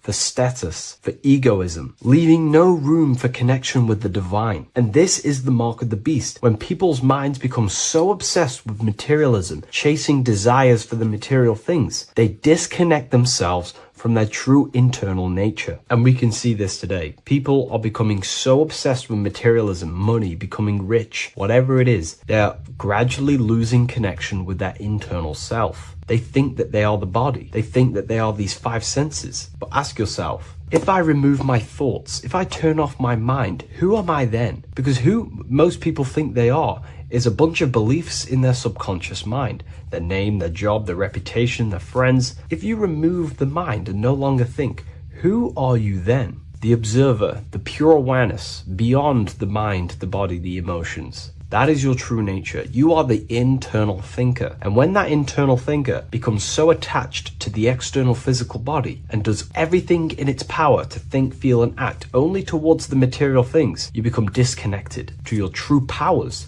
to your divine nature, to literally God. If you don't want to become the mark of the beast, then have balance. Now, I'm not saying materialism is evil. Chasing material things is wrong. Not saying that at all. We all have a different views. But me personally, I like to have balance. Yes, I love reaching goals. Yes, I love living the best life possible for myself, materially. But I also make room for my internal world. I train my mind to have self-mastery with meditations. I try and lucid dream and astral project as much as I can. And I try and perfect my thought processes and my internal world as much as possible. So I live a truly balanced life between my inner self and my outer self, which is what these 2 pillars, Jachin and Boaz, represent, the inner and outer world. And the middle pillar in the middle represents the unity of the inner and outer world, living in balance. Or you see a person standing in between them, they represent the middle pillar, or a ladder. This is all symbolic of living in balance between the inner world of consciousness and the outer world of consciousness. Yes, this is Freemasonic artwork. You can learn a lot from their artwork and symbolism, but I hope this brings a bit more clarity about the number 666 and the mark of the beast. Please leave a like, comment, and subscribe to the YouTube channel if you want to see more. And one last thing, the Book of Symbolism has finally been accepted on Amazon, so you can now order this on Amazon in pretty much any country. Welcome back, people. We're back with another video. Let's jump straight into this. Make sure to tune in till the end because this has got so much information in this video. So sit back and enjoy. So everything's torus fields. The Earth's a torus field. Everything's torus, which is electromagnetic field, electric and magnetic. The center of the torus field is where the 2 opposing forces meet in the center. And this is what creates the plane of inertia, the dielectric plane of inertia. Okay? You got red shift, blue shift, positive, negative, south and north pole, right? This is what the ancients were showing with the tree of life. As you can see here, this is the plane of inertia and this is the torus field. Everything consists of this. Everything is a torus field. A atom is a torus field. Okay.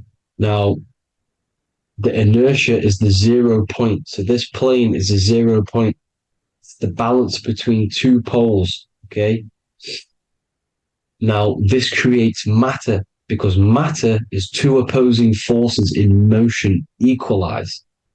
So these two forces coming together is what creates matter on this physical plane. And this is why we can't see the electromagnetic field, because it consists of one of the elements, which is either electric or magnetic. But when they combine together, it's what creates this physical plane, which is physical matter, which is light in motion. Now, everything is one. Don't get confused by duality. Duality is two opposing forces, but them two opposing forces are created by the same substance. It's two aspects of the same substance. So, for example, water and ice are the same thing. You know what I'm trying to say? But it's two aspects of the same substance, because all is one. The whole universe is one. All goes back to the one, which is God, the creator, or magnetism, whatever you want to call it. Because magnetism pulsates. Electricity has two poles, red shift, blue shift. Okay? So red shift, blue shift is electricity, and electricity vibrates. And all vibration always comes back to a standstill point. But magnetism is what pulsates. This is why your heart pulses. You breathe, which is a pulse. This is the breath of the universe, magnetism. Now, this is why the earth is green, okay? Earth can be spelt heart. If you just move the H to the beginning, it spells heart, okay? Because the heart is the center of the torus field, which is the heart chakra for us humans, okay? We consist of the same field, as you already know.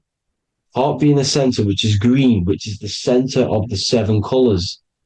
The center of the seven colors. This is the most powerful chakra in your body.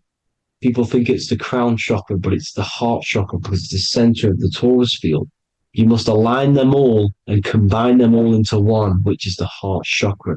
Now, earth is green. Nature's green. Okay, this is because we live on heart chakra, the plane of inertia. It's the center of the torus field. Okay, and this is what the Egyptians called Isis, which is nature. Nature is balanced, and nature is female, Mother Nature, because it looks after us with the fruit it grows with abundance, and the water. It's a female energy, Mother Nature, and this is the symbolism of an equal, balanced arms. This is the scales, it's balanced. Mother Nature is balanced. This is why the sky is blue, because what comes after the heart chakra? Blue.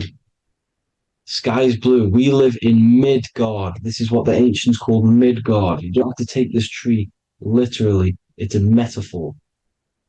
We live in Midgard, where both positive and negative duality here. Now, Mount Meru. Mount Meru was known as the center of the earth, okay, or known as Hyperborea. And this is the North Pole, the electromagnetic North Pole. But when I say Mount Meru, it's not an actual mountain. They weren't saying there was a real mountain in the center of the earth, a magnetic rock. No. The plane of inertia, okay, there's something called a hyperboloid. That's what it's called, a hyperboloid. And this is the center of the torus field. And this hyperboloid is what is in the shape of a mountain, you see? So if I go to this next one, they say Hyperborea on this map. Why do they call it Hyperborea? Because this is the hyperboloid in the center of the torus field. And this is the electromagnetic mountain, a metaphor. Mountain, what they're metaphorically saying, this is the electromagnetic mountain at the center, the double vortex, the center of the torus field, which is the North Pole. pole of electromagnetic energy. So this is why they call it hyperborea. It comes from the word hyperboloid. And the center of the earth is so sacred. And they symbolize this with, obviously, the North Star, which is Polaris. And this is where the swastika comes from, because it's the 4 seasons moving around the North Star. This is the Big Dipper constellation moving around the North Star, which is Polaris. There's that pole again. Pole. Magnetic pole of the torus field. And this is where the green, emerald green, aurora borealis comes from. It comes from the center hyperboloid at the center of the earth, where the most electromagnetic energy is stored. The center of the plane of inertia, the center of the plane of inertia. This is the all-seeing eye as well. As you can see, they got the sun, the moon, this is the Masonic cosmos, the sun, the moon, and the all-seeing eye, because the eye is Polaris, the eye of the stars. It's all a big eye. Now, the eye means a lot more as well. It's not just that. There's different ways you can interpret symbols. Now, this is the emerald tablets. Deep in Earth's heart lies the flower, the source of the spirit that binds all in its form. Okay? The flower of life is thine own place of thine spirit, and stream through the earth as thine flows through thy form, giving off life to the earth and its children, renewing the spirit from form unto form. This is the North Pole. This is what he's talking about. He's talking about the aurora borealis. Aurora borealis. It's the Earth's aura. Emerald green. Heart chakra. Plane of inertia. Green. Earth. Heart. You see? All related. Now, there's many symbolism of this. So much symbolism of the ancients. The 7 layers of heaven. 7 layers of heaven, which are the 7 planets. Okay? These planets are the solar system. It's the solar system because we are the soul. We are the sun, the soul. And we're inside of a solar system, which is the 7 planets. That's why there's 7 layers of heaven. Okay? The rings of Saturn, the rings of the planets are moving around us. Okay? So this is what the ancients were depicting in their cosmology. Now this is the Hebrew cosmology of the earth. This is the Mayan cosmology of the earth. You see, it's all an enclosed system. We live inside of a giant torus field. All is atum. It's what the ancients said, the ancient Egyptians said. All is atum. Atoms are torus fields. Don't be tricked by the modern science today with the current model of an atom. It's completely wrong. They're hiding the torus field. They're hiding the electromagnetic field, which is in everything. Absolutely everything is in motion, and motion comes from this field. And you see, this is upside down, but this is I think it's pretty sure it's candles, but the 7 candles, the 7 planets, the 7 Elohim. You see, it all goes back to the stars and the heavens. Now, this is how the earth really works, with the stars on the outside of the cosmic egg, and then the torus field spinning around the sun and the moon, the positive and the negative charge. The sun gives you energy, the moon takes your energy. The moon controls monthly cycles. Moon is mon. This is etymology. Mon, month, money, demon, monster. Stir is star, moon star. We are all stars. Youngster, minister, superstar, Hollywood star. We're all stars. We come from the stars, which is heaven. Our soul comes from the stars. You see? We are the universe, the image of man made in the universe. We are a microcosm of the universe. The universe is a macro. We are micro. We consist of everything. The body, mind, and spirit. The sun, the soul. Moon, the mind. Earth, the body. Body, mind, and spirit. We have 12 systems in the body, which are governed by the 12 zodiac signs. Starting at the Aries, which is the ram, the ram of God, all the way down to Pisces. And Capricorn, kneecap. It all goes back to the stars. We are the stars. We are the universe. Everything is inside of us. Everything. Like I say, the Temple of Solomon, the Temple of the Soul, and Mon. the soul, the temple is the body, the soul is the soul, and the mind is the mind. The temple of the soul and the mind, body, mind, and spirit. We consist of the 5 elements: air, spirit, water, earth, and fire. We consist of everything. We are the universe. We're made in God's image, which is the universe. You see? Now, everything goes back to the stars. The ancients worship the stars because the stars govern everything. They govern the systems in the body. They govern your life. This is why your zodiac is so important, your sign. Each zodiac has a specific element associated with it as well. Aries, which is the first sign, the Ram of God, the Lamb of God, which is a fire sign. Fire, first. Fire, first. F-I-R, this is etymology. The cerebrum, ram, which is in the brain. Aries, the ram, controls the head, the face, and the nose upwards. So it controls the cerebrum. The Torah, which is, I'm pretty sure it's a Hebrew Bible, which is the Taurus. Tornado comes from the Taurus field. You see? Everything's inside of you. It all goes back to the Taurus field, and the Taurus field is everything.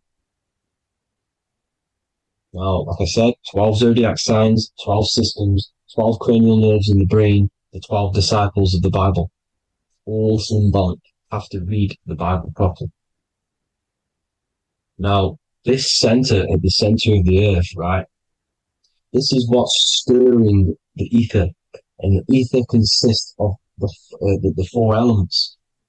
Because there's 5 elements. Spirit can be called ether. People call it spirit or ether. Ether is pure potential, pure energy. It's what connects the astral to the physical. It's the dimension between the physical realm, which we're on, and the astral. So it has pure potential. It's pure energy. This is why we say either. I either want to go there or there. It's connecting 2 scenarios. That's what the ether is. It's connecting the 2 worlds, the astral and the physical. The center is like the cosmic womb. There's a black hole in the center. This is the center of the Taurus field. This is the womb of creation. This is the womb of creation. And inside of this black womb are the 5 elements, and everything's being stirred around. Everything's in motion. Light is motion. Everything's motion. Now, like I said earlier, light crystallizes into physical matter. They are the same substance. Spirit and matter are the same substance, but different variations, different aspects of the same substance. Low vibrational spirit turns into matter. High vibrational matter turns into spirit. Or light, whatever you want to call it. Matter is light crystallized. This is where we get the 7 metals from. The planets.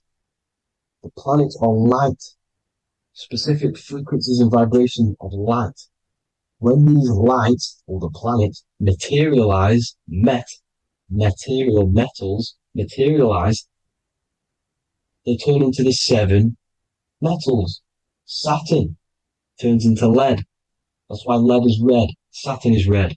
The sun turns into gold. That's why the gold is yellow and the sun is yellow. You see, Saturn is the time god. What happens in autumn? The leaves turn red and they die. This is why Satan, time god, the reaper, everything is crystallized till its death and then reborn again. You see, rust. When things rust, it turns to red. Because it's Saturn. Saturn crystallizes everything. He's the reaper who comes around in winter. You see? He's Satan. Jesus and Satan, the sun and Saturn. They say we live in a solar system. The solar system. I think I've already just broke this down. The 7 planets are the 7 chakras. Everyone already knows this. But I'm going through it anyway. But this is where we get the 7 planets from. And the 7 metals. You see, all the ancients knew it was an enclosed electromagnetic system. It's not a spinning ball in the middle of space, people. They want you to believe this so you get stuck in this material world. Because if you believe everything's material, you can never affect this plane effectively. You can never create your life effectively if you don't understand the planes of existence. Because the mental plane is a higher plane. And it breaks down and it controls the planes below it. The mental plane, hold on, I've got it here for you. The mental, the astral, etheric, then physical. Etheric connects the physical to the astral, but the mental is what's above them all. You see? Now, it's important to understand this. It's important. However, the ancients always talked about the enclosed system. Only NASA, which is introduced around the Roman times, not NASA, but the globe Earth was introduced around the Roman times. Okay? By these Masons. These Masons introduced this because they wanted to take over the minds of the masses and control them. These people worship the physical realm. They know how it works. They know the ins and outs of it. They know how to do the magic. They know how to do it all. They understand it all. That's why Masonry have to take the oath. The oath of not speaking. You're not allowed to speak about anything you learn about in Masonry. Because they're discovering the truth about your mind and how it creates reality and stuff like that. So this is the Masonic cosmology. The 5-pointed star, the 5 elements. The checkerboard for duality, positive and negative. The 2 aspects of every substance. This is another ancient painting depicting the firmament. The stars inside the firmament. The sun. You see, the ancients worshipped the sun because it's so important for sustaining our life. It's the only reason we're alive is because of the sun. But then people think it gives you cancer today. They brainwash you to think the sun gives you cancer when it's the #1 source of all life. They want you to believe it's a big, spinning, dangerous ball in space. It's not. It's here to give us life. It's God's son. That's why Jesus is known as God's son. It is the Son of God.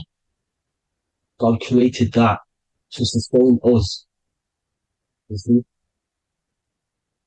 So it's important you understand the true cosmology of where you are, because if you don't know where you are depleted of all of your morals. You're depleted. You're demoralized. You're lost. You don't know where you are. You don't know where you exist.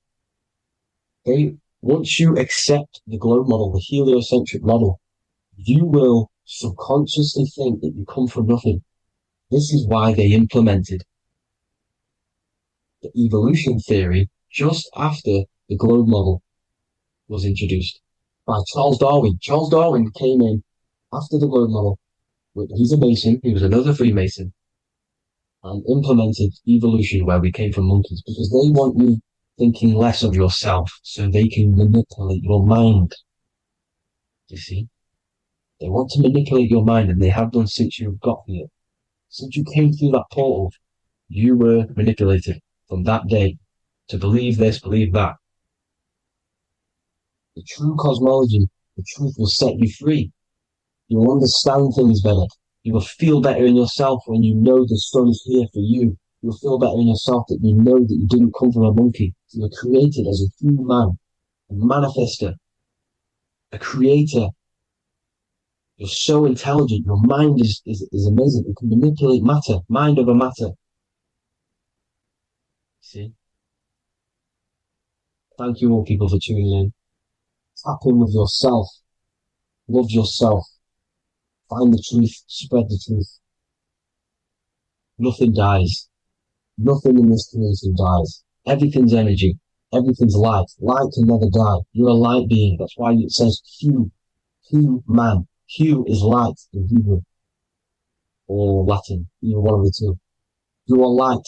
You're a light being. You never die. Ever, ever, ever die. Ever. Stop thinking you're going to die. This body will die because it contains electricity. And electricity always goes back to a standstill point because of vibration. Electricity vibrates. You are pure light. You will never ever die. Thank you all, people. God bless. Make sure to like, subscribe, and share.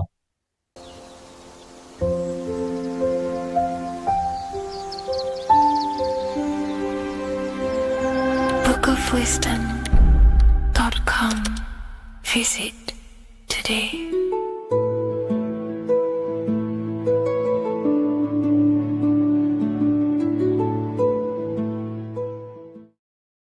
How are we all doing, people? It's Revival of Wisdom from the Wisdom Academy.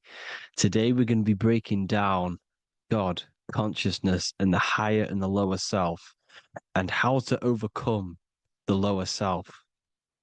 Now, the first thing you need to understand is that you are the invisible intelligence within the brain, within the body. This invisible intelligence is known as the mind.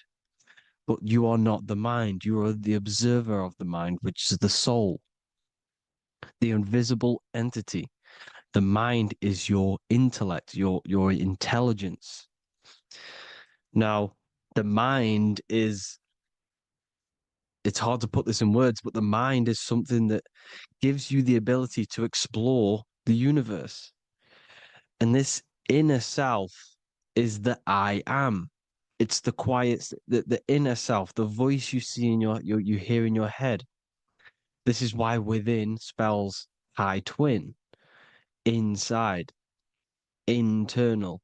The I is also the number one, which is one line. Because the one and only, is the inner self, which is the I am. This is why you say, my name is Harry. You are not Harry, you are the I, the inner self, the intelligence. Okay, this is why Jesus in French is I am. You look with the two eyes and you see with the inner eye. I and I, the same thing. Okay, because the I inside is what gives you the perception of what you're looking at. So when someone's trying to explain something and then you catch on saying, I see now, it's because you're seeing with your inner eye, the one that gives you perception, gives you intelligence, gives you the ability to understand things. This is the internal I, the invisible self, which the physical body is nowhere near as complicated as this inner self. Is in infinite potential, infinite potential. God, God, generator, operator, destroyer, soul, mind, and body. Brahma, Vishnu, Shiva, the Father, the Holy Spirit, and the Son. They're all the reason why you see God is always a triad is because it represents yourself. Your invisible intelligence is God. Me and you are the same invisible intelligence. We are the invisible intelligence experiencing the program being ran by the central nervous system and the brain. I always say this in my videos, but I have to, in order for you to understand the things that I'm going to say later on in the video, you need to understand this concept, is that you are the consciousness experiencing the nervous system, the tree of knowledge of good and evil, which is you here. You would be in this invisible intelligence right here in the center of the brain. Now, this is why the ancient Christians show God is in the brain. This is the brain stem. This is the brain. This is also the brain stem and the brain. The brain stem and the brain. It's all depictions of the brain because the brain's the computer, the electromagnetic computer, which decodes the demands created by the invisible intelligence, the I, the inner self, you, your true self. The person moving, if you observe what someone moving, this is going to sound, but if you observe someone walking, it's not the body. The body is moving, but the thing telling it to move is the invisible intelligence. Before you kick a football, a decision is made within your invisible intelligence, your mind. And this consciousness, this invisible intelligence, is either stuck between the lower self and the higher self. Okay? When the invisible intelligence, meaning the true self, identifies itself with the physical body, it will trap its mind within physicality. This consciousness that we have is either operating in the lower self or the higher self. It's either feeding the material body or it's feeding the spirit. Okay? But because we are physical and spiritual, we need to be even. We don't want to be meditating all day long because we do have a physical body as well whilst we are here. We are playing a game in physical matter. Okay? Now, the reason that you incarnated here is to learn a lesson because the mind can manifest anything it wants within the astral planes, within the world of imagination. It can manifest anything it likes, but it incarnates into matter, into this game, so we can understand labor, because anything in matter, you have to labor to manifest. But in the astral, you can manifest at the click of a finger. You come here to learn the knowledge of good and evil. And your consciousness, I came out a bit off topic there, but your consciousness is experiencing the lower or higher self. The lower self is manifested in the lower parts of the body. Sex, food, and power, the lower three energy centers. These centers are like mini brains. You are literally thinking with these centers. And when your mind is stuck within these lower centers, you'll think, have you ever heard the term of thinking with your penis or thinking with your, you know what, as a man? Even females maybe, but mainly this is a boy saying, you're thinking with your penis. This is a truth, it's truth in plain sight. You think with these energy centers. When you're living off the lower three centers, all you care about is sex, food, and power. Eating, sleeping, and greed. Power's kind of like greed. Now, when we move up to the higher parts of the body, when we live our life within the higher parts of the body, this is considered heaven, love, expression, intuition, and wisdom. This is what we need to be aiming to do, moving out of the lower half of the body and living our life within the higher self, the higher parts of the body, thinking with the higher energy centers, thinking with love, expression, intuition, and wisdom, spreading love, expression, intuition, and wisdom to others. Heaven is even. This is why Jesus is pointing at the heart chakra, always pointing at the heart. Earth rearranged his heart because in earth you're manifested as a physical being. You're in the heart, good and bad. You need to be balanced between the good and bad. Because love can be a demon too. That's a whole nother video, but love can be a demon. Now, the seven chakras are known as the seven seals in the Bible. When the Lamb opened the seventh seal, there was silence in the heaven for about half an hour. This is a verse from the Bible. The Lamb is Aries, which is the higher brain, the cerebrum, the cerebram. Ram, Aries. Because when the Ram opens the seven seals, you enter the kingdom of heaven. Because these chakras seal your invisible intelligence. They seal your true self. You are behind these seven seals, your true invisible self, your true consciousness. Because behind these seven seals, you do not think about anything materialistic. Your intelligence is not material. It's not physical. It's not from the physical world.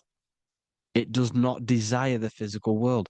The body is the beast. The body's the animal, the lower self, which can corrupt our intelligence. It can corrupt the intelligence. Okay?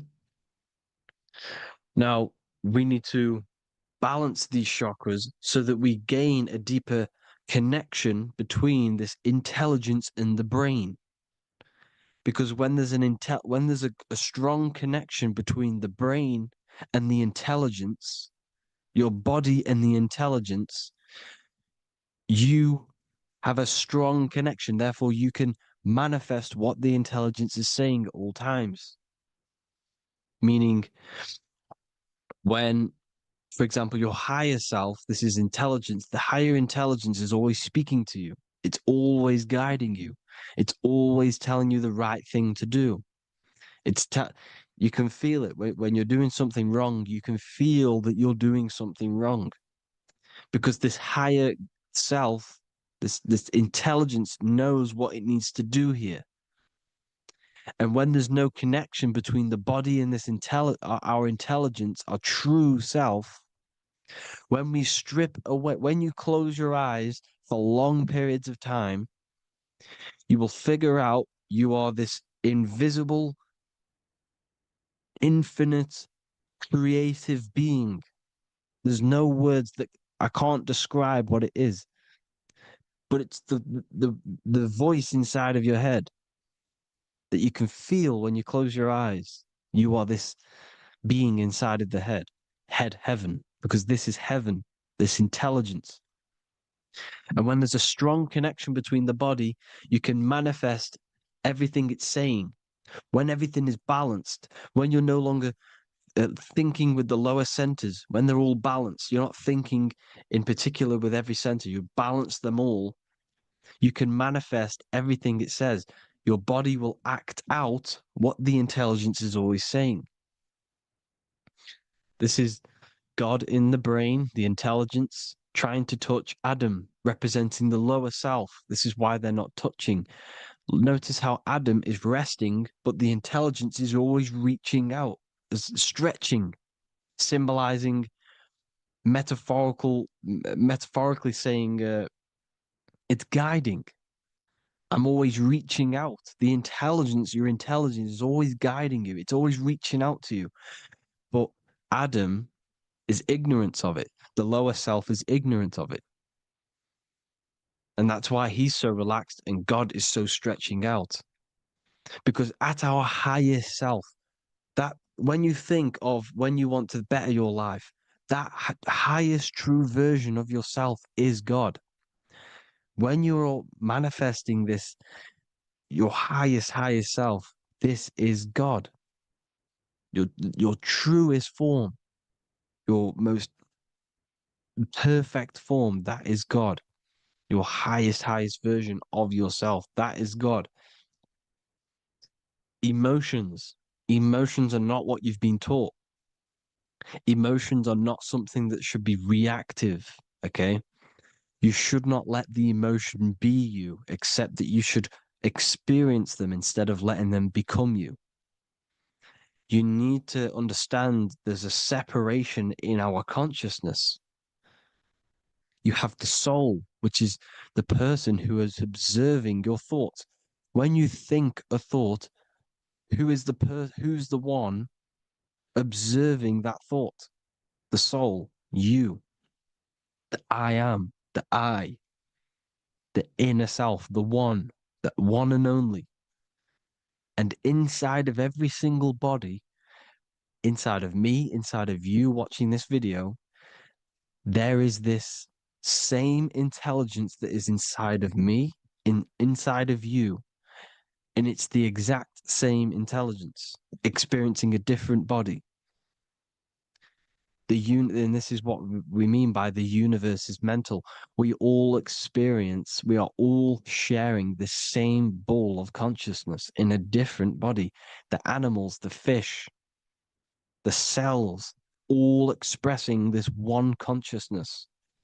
Me and you are the same. This is why the golden rule is treat others like others should be treated, because I am you and you are me in a different body. Now, going back, you need to identify that there's different levels of consciousness: soul, mind, emotion, and body. Okay? Your emotions are on a separate layer than the body, the mind, and the soul. So when you identify there's a difference between all of these, you do not let them become you. You do not let your mind rule you, because your mind can be corrupted. Your soul is the one that is pure good, pure love, but your mind can be corrupted. Okay, your emotions can be corrupted, the body can be corrupted, but the soul can never be corrupted, only layered on top. You can only throw piles of programs within the subconscious, layering the soul down, but deep down inside of every single one of you, there is a loving being. Because love comes from the heart. Love is the universal emotion, expression. Now, your thoughts can become bondage, your emotions can become bondage. Now, what do I mean by bondage? By conquering the lower self, we need to conquer our own mind, because the mind is what's manifesting the lower self. When you're thinking with the lower half of the body, when you're becoming your emotions, you need to experience the emotion, not become the emotion. Do not let the emotion become you. Do not let your thoughts become you, because your thoughts are tools that you can manifest. Your thoughts are the idea. Your emotion is the energy that you can use to manifest that thought. Your emotion is energy in motion, emotion. You use emotion to manifest, to feel as if you already have the thought. Therefore, you become that vibration. Therefore, your emotions are actually a creational force that is given to you to manifest things, because you're a human, a manifester. You're here to manifest things. You're a creator. You are a god. Your inner self, your intelligence, your I am, the one and only inside of you, the inner self, the quiet one, the one that's deep down, the invisible intelligence, is it's creating things all the time. All the time. Speak no evil, see no evil, hear no evil. This is the astronauts, they're Freemasons, but they understand this, because thinking, seeing, and hearing can corrupt your mind. And when you have a corrupted mind, you'll have a corrupted subconscious. The subconscious will manifest into the body, because 90% of your behavior comes from the subconscious mind. So you got to speak, see, and hear no evil. A sin, what is a sin? To overcome our lower self, to overcome our lower self, the 7 deadly sins are not something that goes against an external God. A sin is something that goes against your inner guide, your inner conscience, the inner self that is always speaking to you. It's always telling you the right thing to do. A sin is something that goes against this inner guide. And this is why you can feel something where you can feel you're doing something wrong, because the inner guide is speaking constantly. And when you commit these 7 deadly sins, which are 7 internal states which keep your invisible intelligence bound to your physical body. Because evil, right? Evil love bondage. This is why they stay in this realm and they control this realm, because they love the bondage of the body. They like matter. They want to stay in matter for eternal life. They don't want to ascend back into the heavenly realms where you do not have a physical body. You can explore the universe within the astral planes. They stay bounded to the body, bounded to the 3D construct of the physical world. They have greed, lust, envy, gluttony, wrath, sloth, pride. They want all of this. And if you want that, that's okay. But deep down, you don't want that, because your soul is always telling you the right thing to do. Your soul knows what to do to get out of here. It needs to detach from the external world. Detach from all of these 7 internal states which bound you to your lower self, your lower centers. That's what a sin is. You know, you have a left and right brain. The left brain is always analytic. The right brain is metaphorical. So the right brain is producing a holistic view of reality. Now, what do I mean? And not view, perception. When you see, because your eyes are parts of the brain, so when you look at something and you look, that image is produced in the back of the brain in the visual cortex. And then the right brain produces a perception, a holistic, it breaks down what you're seeing into a holistic image, a holistic perception. So, for example, if you're in a woods, the right brain sees the whole woods as one big woods. The left brain is breaking that perception down into individual trees, branches, and leaves. So the left brain's to do with duality, the right brain's to do with wholeness, unified. The left brain's dualistic, analytic. This is necessary so that we can pick things up and manipulate them and break things down. We need the left brain, we need the right brain. I'm not saying any of them's bad, but the left brain, sinister in Latin, means left. Because when you're left-brained, you see everything in dualistic. You see everything is dual, when everything's actually one. We need to be focusing and strengthening our right hemisphere. I'm not saying sit in the right hemisphere all the time, but we need to be strengthening our right hemisphere. And this is why left is sin and right is right. Because when you focus on the right hemisphere, you see the holistic perception of creation. The right hemisphere sees humanity as one unified consciousness. The left hemisphere sees everyone as individual persons and egos. Because the left hemisphere is dualistic. And this is why the Bible says, cast the net onto the right side of the ship and ye shall find. John 21:6. What does that mean? Cast your energy, cast your perception into the right hemisphere of the brain, and ye shall find unified consciousness. You shall find your higher self, the one and only. If then you have been raised with Christ, seek the things that are above, where Christ is seated at the right hand of God. Wow. Powerful. What does this mean? Seek the things that are above, where the Christ is seated at the right hand of God. God is your consciousness, your invisible intelligence between the two hemispheres. The right hand of God is the right hemisphere. Seek the things that are above the heart. Love, intuition, expression, and wisdom. Seek the things that are above the heart, the higher self, the higher part of the body. Because when you seek the things of love, expression, intuition, and wisdom,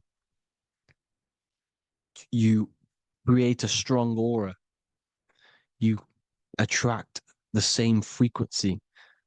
And this frequency is heaven, God. This is the Sumerian artwork showing the lamb. This is a step symbolizing stepping upwards, raising up. He's stepping over the lamb up to the bird. His hand is going to the bird. The lamb symbolizes the lower self. Okay? The bird with the wings is in the sky. It represents the higher self. This is why angels always have wings, because it represents the higher self in the sky. The lamb is a ground animal, symbolizing the lower self. He's stepping over the lamb to the bird, his higher self, his invisible intelligence. Horus and Set, Jesus and Satan. Look, Horus has an evil brother, Set, just like Jesus and Satan. Horus is a bird, higher self. Set is a ground animal, lower self, which is the devil and the angel on your shoulder. You see? The right and the left hemisphere, the two wings. So the devil and angels always speaking to you. The higher and the lower self. It's the battle between the higher and the lower self, between the invisible intelligence in the physical body, because the body's the one that wants the sugar, it wants the pleasure, it wants the sex, it wants the porn, it wants all of the materialistic things, it wants the 7 deadly things. Okay, it wants this. There's a battle between the higher and the lower self, your intelligence and the body. This is why you need to become balanced, so that there's a deep connection between the body and the invisible intelligence that I am. You need to master your mind with discipline, and you gain a connection between the brain, the body and the intelligence. Resurrection, transmuting sexual energy. Okay, this is important. Res is resh, which is Hebrew. The early Hebrew resh symbol is the head. This is the head. Resh, erection. Erection is a sexual stimulation. Resurrection is rise erection. You got to raise your sexual energy up the base from the spine to the head. This is the Christ, the Christos. Because there's a psychophysical germ, psychophysical oil produced in the brain every month.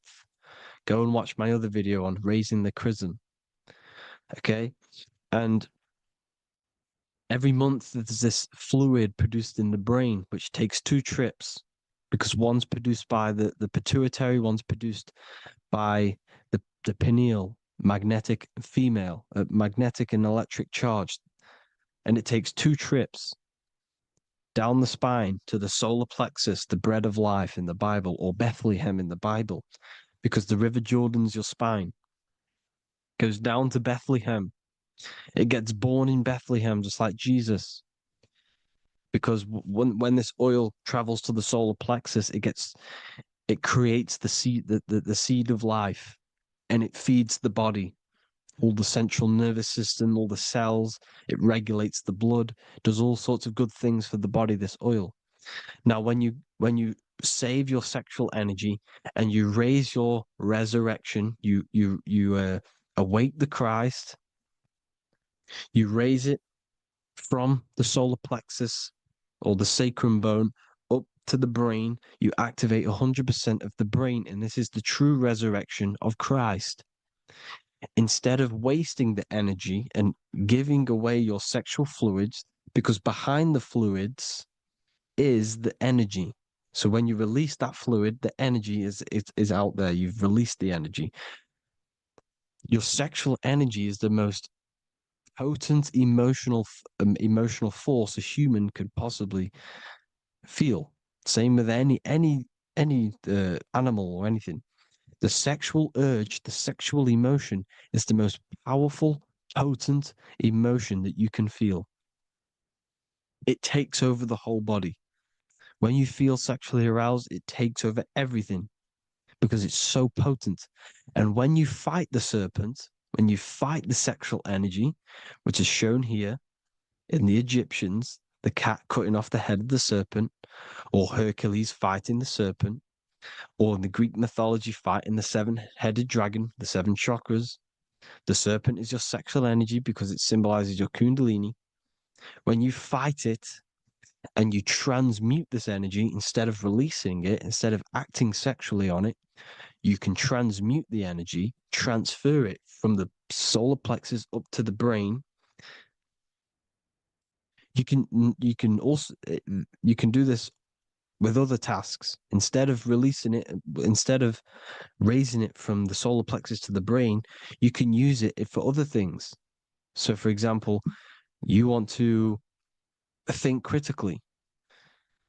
You can use it for critical thinking. You can use it for going to do exercise. You can transmute sexual energy into anything. But you can do this. You can raise the sexual energy, and you can use this energy to push the cerebrospinal fluid from the solar plexus up through the spine, up the 33 vertebrae to the brain, and it'll activate 100% of the brain. And this is the resurrection of Christ. Jesus was never dead. Jesus was never rose from the dead. It symbolizes the Christ, Jesus Christ, Christ is Christos, which means oil in Greek. The resurrection of the Christ, the Christos, the oil. And when it activates 100% of the brain when it's raised, and it can regulate all the systems, it can regulate all the blood, it can regenerate the body. And this is the true Antichrist. They don't want us doing this process. The Antichrist is not against Jesus, it's against the fluid in our body that makes us live hundreds and hundreds of years and makes us live as gods. This is the true resurrection. And when you fight the serpent, you fight your sexual urges, your sexual emotion, the most strong emotion that you could ever feel. You can do this process. And this is the true secret of transmuting sexual energy. Because when you transmute the sexual energy, you can become a god. And this is why Hercules is fighting the serpent. Notice how the serpent is low. He's reaching down to it. It represents the lower self. Because the lower self wants the lust. It desires sex. The body desires sex. There's a fight between the higher and the lower self. But when there's balance, there's even. Heaven is even. When there's evenness between these, this is the kingdom of heaven. This is when heaven is on earth. So at our highest levels of ourselves, the highest level of our intelligence, this is God. God is something that we manifest. We need to achieve Christ consciousness by battling the body. There is no battle outside of the physical body. It's an internal battle. Jesus and Satan have been externalized.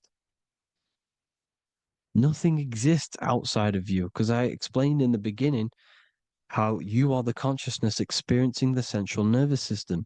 Therefore, there is nothing outside of you. It's all internal. Jesus and Satan have been externalized. Why? Because it's business. The church is a business. It's all a business. They've created these figures to be historical when they're not historical. The Bible's not historical. It's all externalized. It's called exoteric, when the truth is esoteric, internal teachings.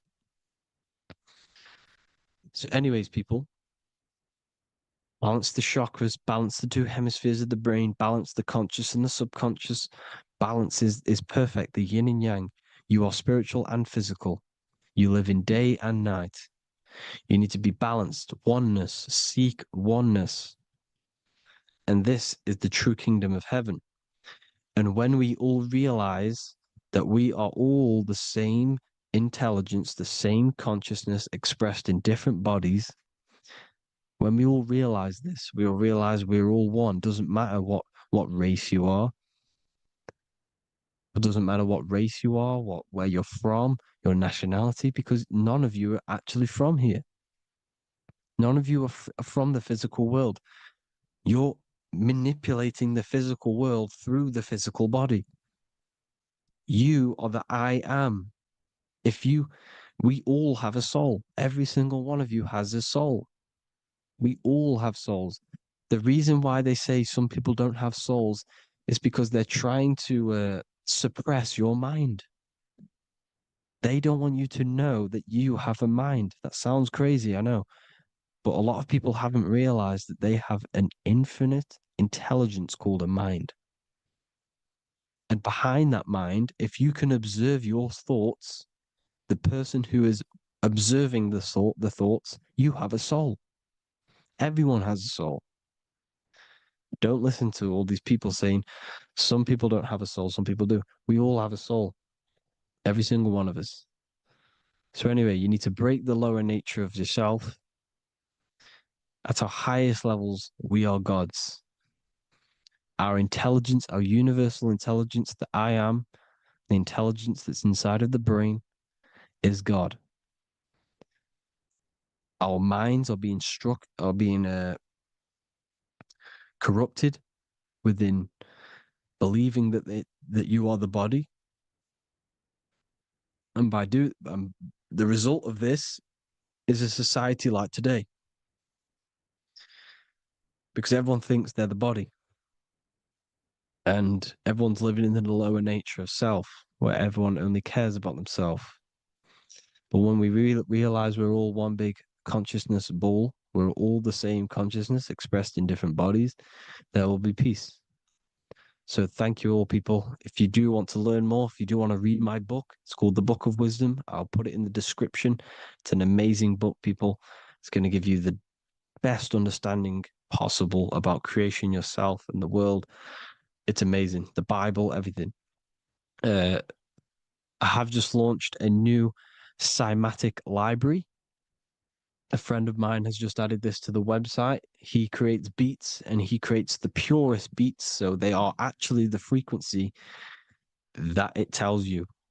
Most of the stuff on YouTube and Spotify and Apple Music is all, it says it's a certain frequency, but we know these major platforms are all playing with the frequencies of the app. So if you want a real binaural beats, solfeggio scale frequencies to meditate on or listen to throughout the day, join the Occult Library. You can get a 2-day free trial.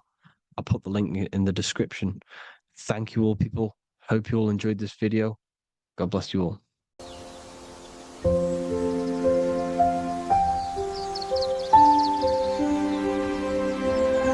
bookofwisdom.com. Visit today.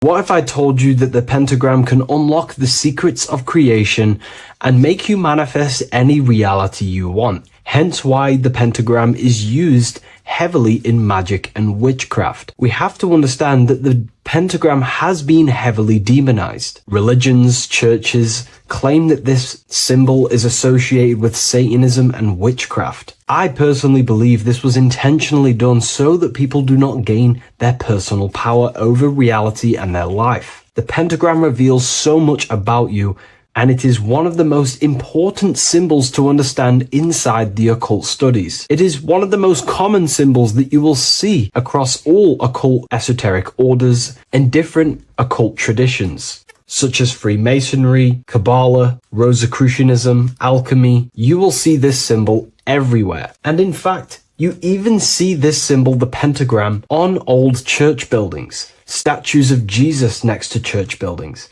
You will see this symbol used by Christianity itself, which is very contradicting about the church. But I'm not here to tell you to think anything. You can simply take this information with a pinch of salt and see if it benefits you. The pentagram used by the early Christians was said to symbolize the 5 wounds of Jesus on the cross. But this goes much deeper in an esoteric explanation. The pentagram ultimately represents the 5 elements of creation. All creation falls within these 5 elements. We have spirit on the very top, then you have air, water, earth, fire. This is the correct placement and order of the elements. Air is always on the left, water is always on the top right, earth very bottom left, fire bottom right, and spirit placed on the tip point of the pentagram. It's a 5-pointed star drawn with one continuous line. But this actually reveals much deeper things, and we're going to be going into how to use this symbol for magic and creating your reality towards the end of this video. But now we're going to give you a basic understanding of the pentagram. It's showing you the 4 physical elements symbolized as triangles and spirit symbolized as a circle. The 4 physical elements are made out of the base element, spirit, or what the ancients call ether. Ether is the underlying base of all physical matter. This is the substance that animates physical matter with life force. All physical matter has its origin in the etheric substance, or spirit, what we want to call it. It is simply the life force that animates the physical thing. However, if we go deeper onto this symbol, it also represents something personal to the individual who wears this symbol. If you wear this symbol, you're basically saying you're putting your divine nature over your material nature. Your divine self is in control of your material self. You put your spiritual needs before your physical desires and needs. Hence why the spirit is on top, looking down over the 4 physical elements. The circle is continuous, one line, eternal, no beginning, no end. The triangle has beginning and end and points. You can see the beginning and the end when you draw it. On a deeper level, this is pretty much showing the process that symbolizes the structure of the macrocosm, the universe itself, showing how the invisible spiritual planes condense and crystallize into the visible physical world, spirit turning into physical reality. But if you wear this symbol, you're basically saying, I put my divine nature over my material nature, showing that your spiritual nature rules over your earthly existence. You put your spiritual needs first. If you see this inverted, it is now the opposite, placing spirit on the bottom, basically saying, I desire the physical things over the spiritual. But what exactly is your spiritual nature? Well, your spiritual nature is simply your internal self. You chase things that are immaterial, such as knowledge, love, experience, expansion, gnosis. These are the qualities of spiritual things that the spiritual person likes to chase and desire, instead of desiring the things that are temporary in the material world and never actually lead to fulfillment. True fulfillment is by chasing spiritual things. God, the nature of creation, the self, gnosis, knowledge. But if we go even deeper, this symbol ultimately represents how reality is created.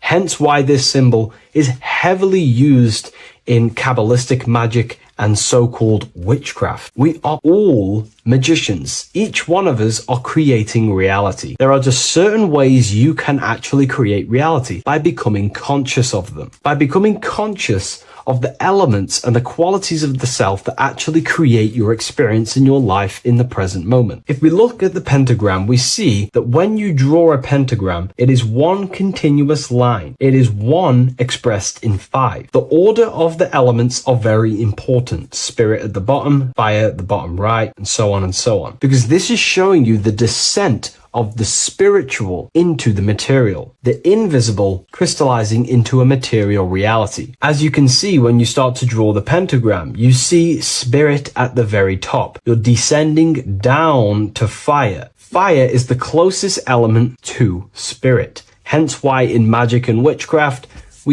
people like to use candles. So you're descending first into fire, then into air, then into water, then into earth, then back into spirit. Because of course, the cycle of creation unfolds itself. When you die, you return back to spirit, and then you reincarnate yourself back into physical reality if you wish and desire to. Everything is under this process of matter spiritual. In the daytime you wake up, you're in your material body. When you go to sleep, you enter your astral spiritual body. Everything's in this continual process, renewing itself in spiritual, then material. But the reason why this is associated with magic so heavily is because each one of these elements corresponds to a different body of consciousness, a different vehicle of consciousness. Consciousness has many different vehicles it uses to create the tangible self, the physical reality. For example, consciousness has a spiritual nature. The spirit element in this case symbolizes the emanation, the descent of the one power, the one force that we are all using. Each one of us is using this one power, the power of the source consciousness,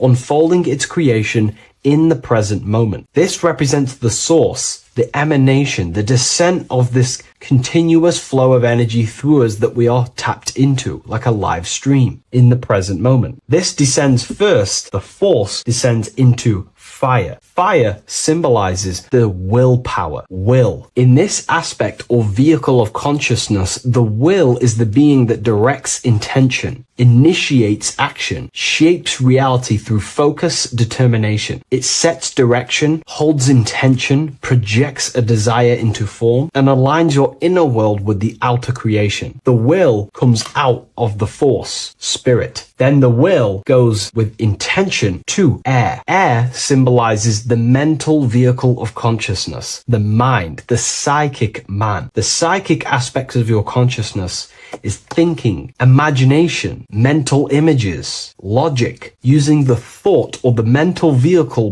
body of consciousness. Then that thought has an emotion, which is then water. So it goes from the force to the will to the intellect to the water, the emotional body of consciousness. The emotional vehicle of consciousness amplifies the thought into an emotional desire that you want to take action on. No one takes random actions, and if we do, we say we're very bored and we don't care. The water is the energy, the emotion you have to fulfill something. And that emotion then descends into earth, which is the physical body to take the physical action in the present moment, to fulfill that desire, to fulfill that will, that thought, that desire. And that is how reality is created all the time. Now, there is much more that you can go into with the pentagram, because true magic is about changing consciousness at will, not casting random spells. It's the ability to change the direction of consciousness using the power of the will to direct these forces to create change in the internal world so it can project outwardly in the external world. Because consciousness creates the external reality. What happens within us, we see change outside of us. So true magic is about manipulating the forces and the vehicles of consciousness that exist within our own mind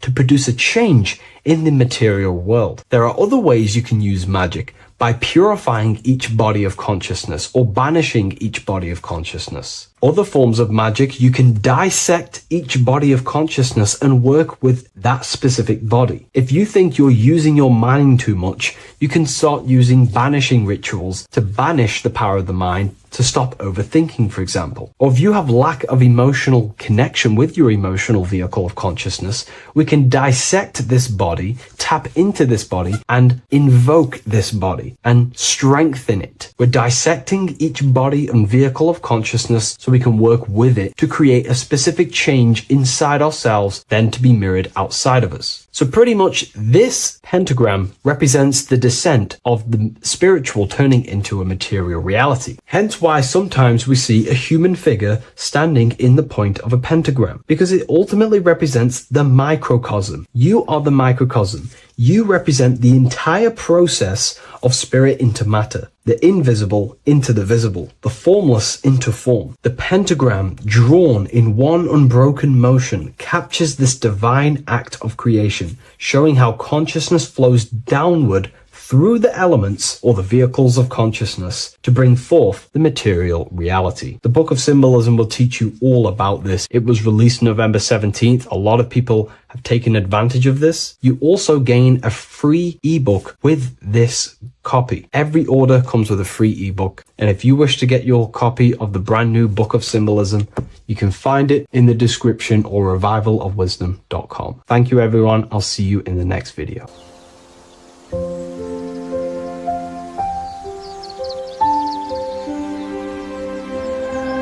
bookofwisdom.com. Visit today.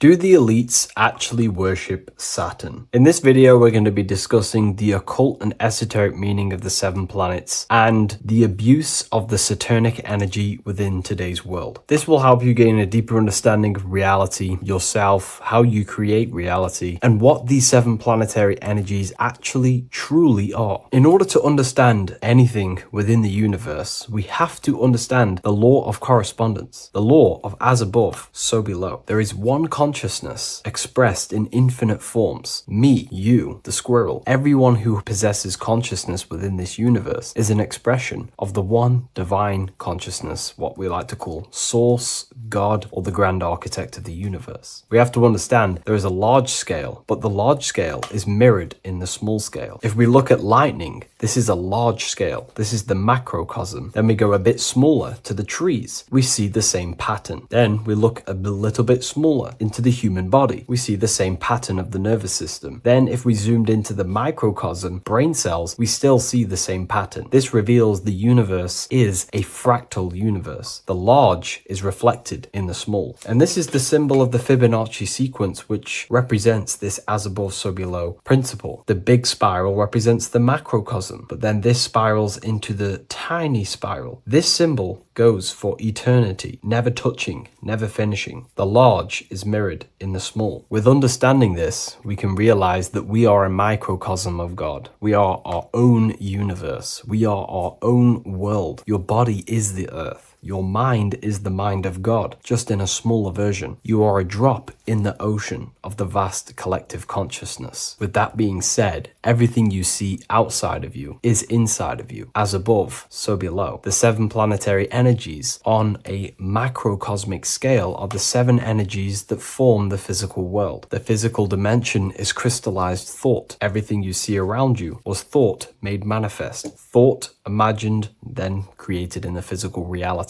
Therefore, these 7 planetary energies are 7 astral forces that create and weave the material existence. For example, if we look at a tree has 7 categories of consciousness, 7 creational forces that create the tree. This is the reason why we have 7 days of creation in the Bible. This is the reason why we have 7 days of the week for the 7 planetary energies. Monday is for the moon, Mars is for Tuesday, Mercury for Wednesday, Jupiter for Thursday, which is Thor. Thor is Jupiter. Venus for Friday, Saturn day for Saturn, Sunday for the sun. This is also the reason why we have 7 major energy centers within the body. The 7 life forces that flow through the body to give physical existence to the physical form. Man is a microcosm of the universe. With that being said, if we look at a tree is nature, and nature is the macrocosm, the creation of God's mind. And if we look at the tree, we can see 7 creational categories that go into create the tree. For example, the stem of the tree, the trunk, represents the sun. The root system, the base of the tree,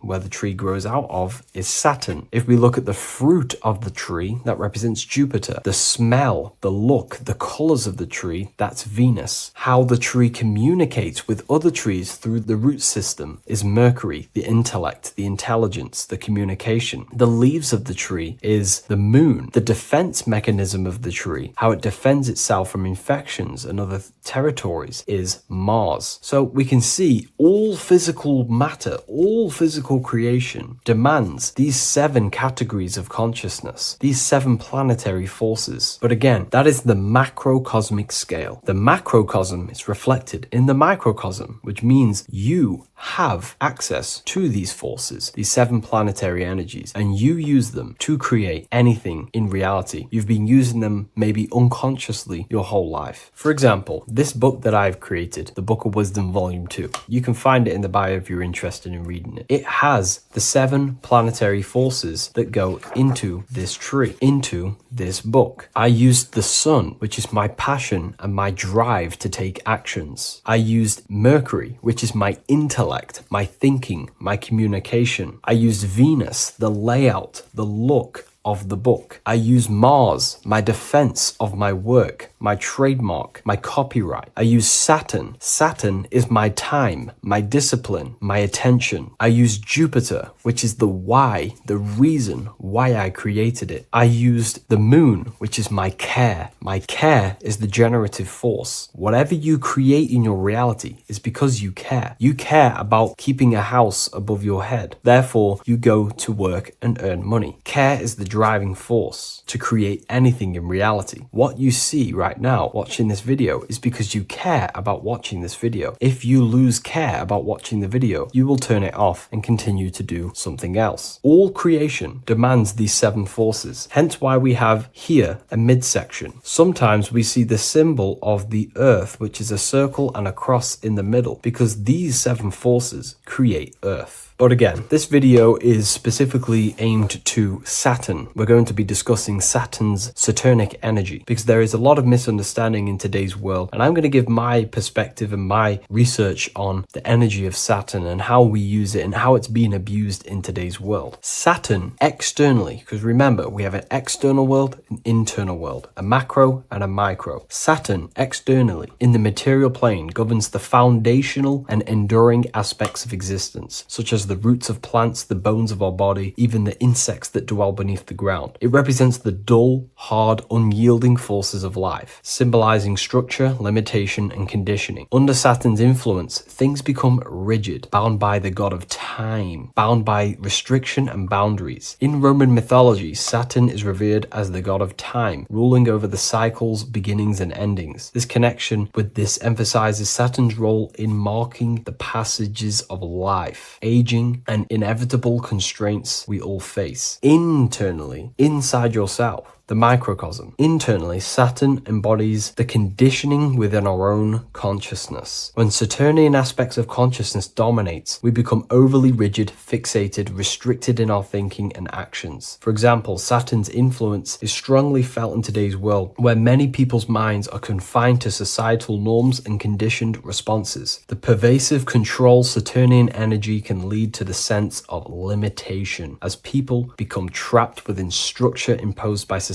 and power structures. However, we have to remember that limitation, there is dark and light. Limitation is not bad. This is why Saturn is connected to the god Satan. They are the same being. It's something that restricts, holds back, and keeps you limited, conditions and limits consciousness to its lower power. Saturn is a great teacher, guiding us through difficult life lessons that ultimately lead to growth and expansion and power. Although Saturn's energy is harsh and often challenging, it helps us to develop resilience, discipline, and wisdom. Yet in modern age, this energy has overpowered the minds of the masses, fostering excessive rigidity and limitation. Instead of being ruled by Saturn's constraints, we should seek to embrace more freedom, love, joy, balancing Saturn's lessons with openness and fluidity in our life. So like I said, Saturn rules law. Anything that is limiting or holding back, something that is a restriction or a wall. This is why we see judges wear black robes. The color black is associated with Saturn because Saturn rules over the nighttime and the winter time. Capricorn, they wear black robes. A graduate also wears a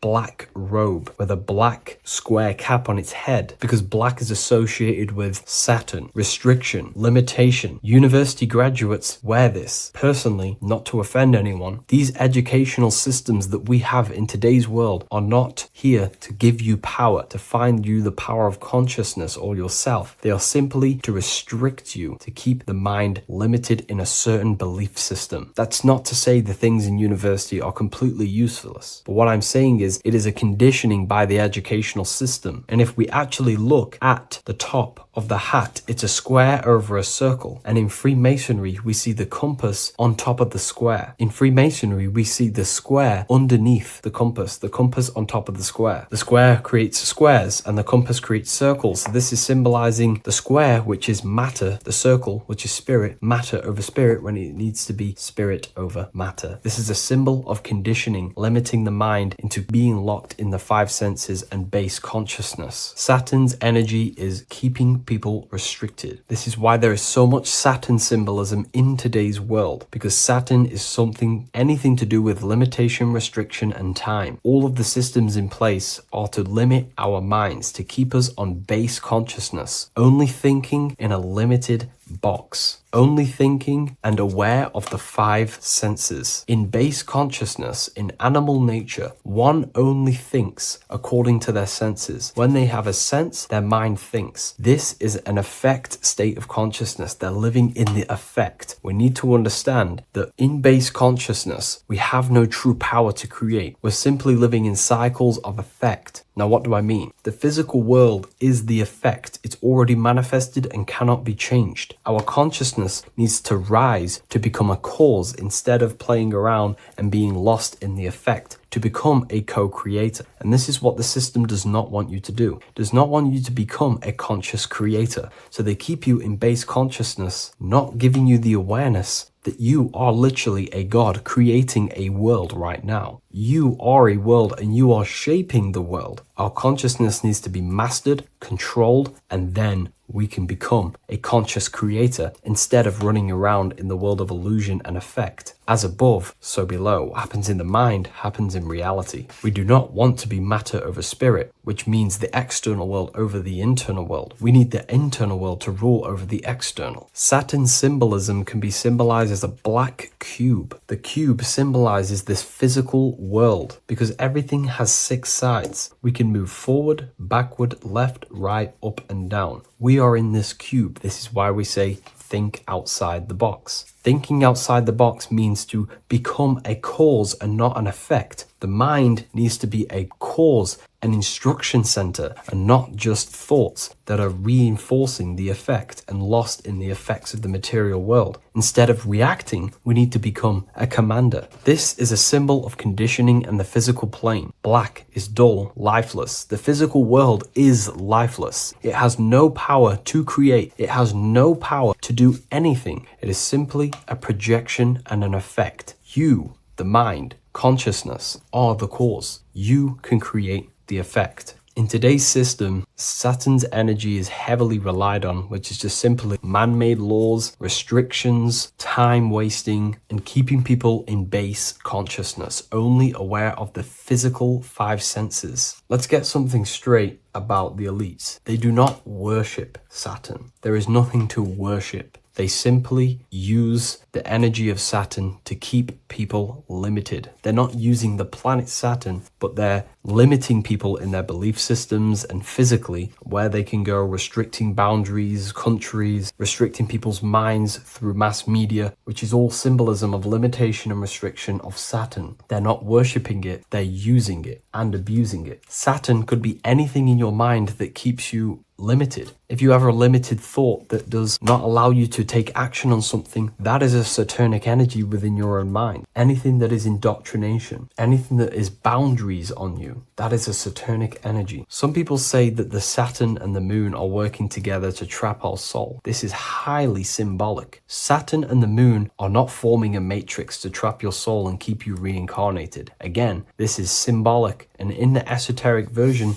and understanding of this, we can see that they do have a relationship. The moon is our subconscious mind, and Saturn is restriction. If we have restrictions and belief systems in our subconscious mind that keep the soul locked and trapped only in these 5 bases, these 5 senses, then we will think and condition ourselves that we are only the physical body and never actually free ourselves from the material world and ascend. Saturn and the moon are not working together, but these are highly linked. By limiting the subconscious, we keep people stuck in base awareness, keeping them locked in the world of effect, never becoming a conscious creator. We have 2 spiritual currencies, time and attention. These are the 2 currencies that we spend. We spend time or pay attention. These are the 2 spiritual currencies that pretty much create our reality. And the system aims to hijack these 2 currencies from you, to limit you, to dominate you, so you do not become a conscious creator. So again, no one worships Saturn. It's simply just a symbol of limitation and restriction. Limitation has good and bad. Limitation can make us learn, overcome, become strong, disciplined, but when it's abused, it can keep people locked in base consciousness and stuck in their lower nature, never figuring out how powerful they are. You hold the power to shape a world. That's how powerful you are, to turn thoughts into physical existence. I'll see you in the next video. Please leave a like, comment, and a subscribe. Hello, Seeker. Welcome to Revival of Symbolism, a channel devoted to the language of esoteric symbolism, helping you discover yourself and expand your consciousness into new realms of thought. I'm Harry B. Joseph, also known as Revival of Wisdom. In this video, we're going to be breaking down the occult and esoteric meaning of the tarot card, the Magician. This contains many layers of symbolism. Let's get straight into this. So if we look at the card of the Magician, the first thing we notice is this gesture, his hands. We have one hand up, one hand down. This corresponds to the teaching and the principle of the universe called the law of correspondence, also known as above, so below. As above, so below pretty much corresponds with everything in the whole world and life. Everything functions underneath this law. It teaches that everything below in the material plane does not exist on its own. Physical life does not create itself. It is not independent. It cannot sustain itself. Everything below in the material plane has its spiritual counterpart within the heavenly realms of higher consciousness dimensions. Everything above manifests that which is below. It's simply representing how reality is dual and you are dual. You have a self outside the mind, which is the physical body, and a self inside the mind, the spiritual self. While most people are fixated on the external self, the physical body, they never give attention to their internal self, the self inside the mind. The self inside the mind is limitless, has infinite potential, and is not bound to any true form or identity. The internal self is the immortal self, the higher self. It is the self that can turn anything, any thought, into a form within the realm of imagination. This is what we call the astral plane. The astral plane being a plane or a dimension that sits just above the physical plane, and it's the realm of imagination, emotion, and desire. Because in order for us to imagine something, we have some sort of emotion or desire to create it. Therefore, it is the astral energy, the desire and the imagination of something above in the higher realms and dimensions of consciousness that make it possible and physically created within the material realm. It is the astral forces of desire manifesting the actions of the physical body, because the physical body only moves to what we care about or we have a passion or desire. These forces, what we call passion and desire, are not just chemical reactions in your body. They are astral forces directly coming from your astral body. We think with thought. This is the beginning of all creation. We think, we imagine, we desire, then we act. It is the higher realms first, then the external realm, the material. Higher dimensions over the lower dimensions. This fits in perfect with the magician, because a magician is not someone, like Harry Potter shows you with wands casting spells. This is fantasy. The real magic is about changing consciousness at will, because consciousness above creates that which is below, the material, as within, so without. Reality is created from the inside out. So the magician understands that by changing consciousness, we change our external circumstances. You see this reflected in your life, and I've seen this reflected in my life. When you change your consciousness, for example, you start to spiritually awaken. You start to think differently, see the world differently. What happens to your external reality? Notice your friends start to say you've changed. You may not fit in with your current friendship circle. Your friends will change and you will outgrow them, and you'll have to seek to find new friends that fit with your new internal state of consciousness. This is teaching that the internal world rearranges the external world. While most people stay in a cycle of trying to change the external world, not realizing that they must first change the internal. This is what magic is about. Magic is about changing consciousness at will. Because when a magician holds the ability to direct all forces of their consciousness to a specific reality within them, to create that form and reality within the internal self, they can actually start to produce change in the external reality. We have masculine forces of consciousness, feminine forces of consciousness. The feminine forces of consciousness are imagination, intuition, emotion. The active masculine forces of consciousness are willpower, actions, and intellect, thinking. When we combine the imagination, seeing the reality within our mind, forming the reality within our spiritual vision, the internal vision of the soul, because imagination is the expression of the soul. It is creating with astral light, astral vision. Freemasons, occultists call imagination spirit vision. When we see that reality with our spiritual vision, this is why we have to increase our ability to vividly see within our imagination or the astral plane. If we do not develop these faculties of consciousness, we will struggle. This is what the esoteric is about. We have to increase and develop every part of our consciousness to develop spiritually, to try and reconnect with the internal world, while our whole past life we've been focusing on the external. When we combine the soul's vision of imagination with a feeling and a desire of creating that reality, that's then the internal world pretty much sorted. Then we have to combine that with willpower and actions. The masculine and feminine come together to give birth to a child. The masculine and feminine come together in your consciousness to give birth to a reality. It's about changing what's inside the self to produce change below. This is what true magic is. Look at the word magic, magi, and the word imagination, imagination. Imagination is about working with the forces of the soul and the forces of consciousness, producing change in consciousness at will to produce change in the external. This is what this represents. Changing above so we can change below. No point trying to change the external world, because the external world is already formed. It is a form, it is an effect. So to produce true change in the external world that lasts long term, we must first gain control over ourselves and produce change internally. This is why the magician is called to gain mastery in every element of their being. They have to gain control over every aspect of consciousness and develop every faculty of the soul.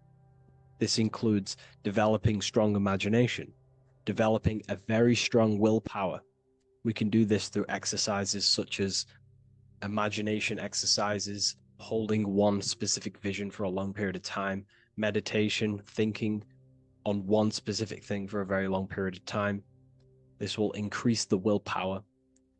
It's also about gaining control over the subconscious impulses, the subconscious thinking patterns that seek to control us. It's about gaining control over every aspect of our consciousness. This is what a true magician is. And this is what the true spiritual path is. Developing every faculty of consciousness. It's a never-ending journey of self-mastery. If we look at the magician, we see this infinity symbol rising just above his head, symbolizing the mind being filled with higher knowledge, the mind aware of higher dimensions. You see, the mind is the cause, physical reality is the effect. We need to raise our consciousness from effect consciousness to causal consciousness to truly become a magician and a master of our reality. What do I mean by effect consciousness? Most people live in the realm of effect and reaction. Their consciousness, their mind, emotions, and imaginations are constantly thinking, feeling, and imagining the things that have happened to them.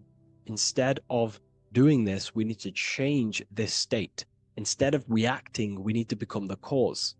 Instead of thinking and imagining and feeling the realities that's already gone past and things that have happened to us, we need to change this so we use the powers of the soul, the powers of consciousness as imagination, emotion, the intellect, as causes and not reactions. This is how we truly become a magician and apply this principle of as above, so below. We need to think, feel, act, imagine, and use all the faculties of consciousness and the creative powers of the soul to cause things, to create a better future, to imagine a better outcome, instead of dwelling in reactivity, because reactivity will create a constant cycle of negative manifestations. If we sit around and moan, complain, think, imagine, feel the things that have happened to us in the past, the mind is the cause. And if the mind is in that state of reactivity, it's just going to constantly create more negativity in your external reality. This is what it's all about, as above, so below. You can see the sword here. The sword cuts through the air. The air is one of the 4 physical elements. Fire represents the spiritual body of consciousness. Water represents the emotional body of consciousness. Earth represents the physical body of consciousness. Air corresponds to the mental body of consciousness. So this sword is a symbol of a sharp mind. The mind needs to become very sharp and very disciplined and very controlled, both consciously and subconsciously. What does this mean? We have to gain control over the mind. We have to become more conscious of the thoughts that are happening inside our mental field, because the mental field of consciousness is pretty much the birth of all creation. We think, imagine, feel, then act. So we must gain a sharp intellect, a sharp mind, a sharp, powerful mind. The sword is also a symbol of power. So this is a symbol of a powerful mind, a mastered mind. This is your sword. This is your tool to create, because you are a co-creator. As above, so below literally tells you that you are God itself. The same powers God used to think everything into existence, such as nature, the stars, the human body, the macrocosm, the world. God thought the world into existence. We live in a mental universe. All creation is first thought, then manifested physically. The same powers of thought God used to create the world is the same power that you use to create your world.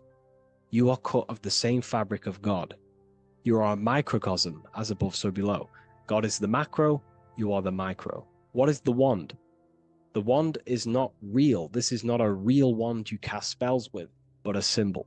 The symbol of the wand represents direction of consciousness, willpower, and attention. We have two spiritual currencies which pretty much create our experience and reality: time and attention. That's why we say we spend time and I pay attention. These are your currencies. These are how you create and generate reality. Moving on to Jesus and Satan, we see there's an exact same symbolism within the ancient paintings. Jesus pointing up, Satan pointing down. Satan is the egoic force within one's consciousness. He is a symbol. Satan is not a real identity or being or entity. He is a symbol of a personality and a force within one's consciousness. Satan represents the negative forces of the ego that tells you to do things that is wrong. In your heart, you know what is morally right and wrong. Let's say you're thinking, you get a random thought of stealing an old lady's purse. You, in your heart, know that is wrong. But Satan is the force inside of you that says, do it anyway. Don't listen to the heart. Get the personal gain. I want the money. That's Satan. Jesus is the higher mind, the aspect of our consciousness that dwells above the ego. It's the part of our heart that desires the spiritual. Our heart is the generator of our reality. And whatever we desire is what we generate. You only take action and generate your life on what you care about or what you feel. If someone's talking about something you don't care about, you say, oh, I don't care about that. But if you care, you will listen. If you care about something, you take action towards it. If your heart desires the material, you have been taken over by the egoic force of Satan. Not a real entity, a part of your consciousness, a part of your nature, the dark side of yourself. Jesus represents a heart that desires the spiritual wisdom, the things that cannot be seen. The heart must desire the things that can't be seen, because this is what gives true satisfaction to ourselves. We feel void when we chase material things, because nothing material can satisfy our hearts. So this is as above, so below. Jesus is the higher mind. Satan is the lower mind. We must place our hearts on the higher things and give our hearts and desires to knowledge, the things that we cannot see, because this is what gives us true fulfillment. We also see this symbolism in the Baphomet. As above, so below. The material realm below and the fire up here. The fire symbolizes spirit. The spiritual made manifest in the physical. This is all the same symbolism. It corresponds to everything. You can use as above, so below to determine truth. If someone tells you something, tries to make you believe it, and it does not correspond with the law of correspondence, then you know it's a lie. You can use as above, so below to manifest things. You can use as above, so below to see the world as a reflection of God. We are in God's kingdom. This is God's world, and you are creating in the world through the same powers of God, thought. You are a small version of God, co-creating a world and reality in earth. You yourself are an earth. Your body's the earth. Your consciousness is God and heaven. So I hope this video helps. The occult goes deeper than you could possibly imagine. If you wish to go even deeper, join our community, Ethereal University. Please leave a like, share, comment on this video for more.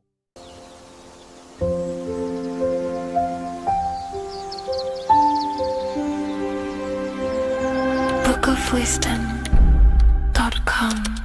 Visit today.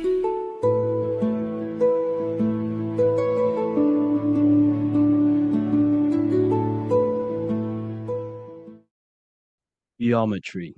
This is the study of nature, of the codes, the mathematical codes behind physical reality. So today we're going to be going deep into geometry and the true esoteric internal geometry, the geometry that no one really talks about, and how geometry relates to human consciousness. So essentially, what we must understand when it comes to geometry, the basics of geometry is everything is vibration.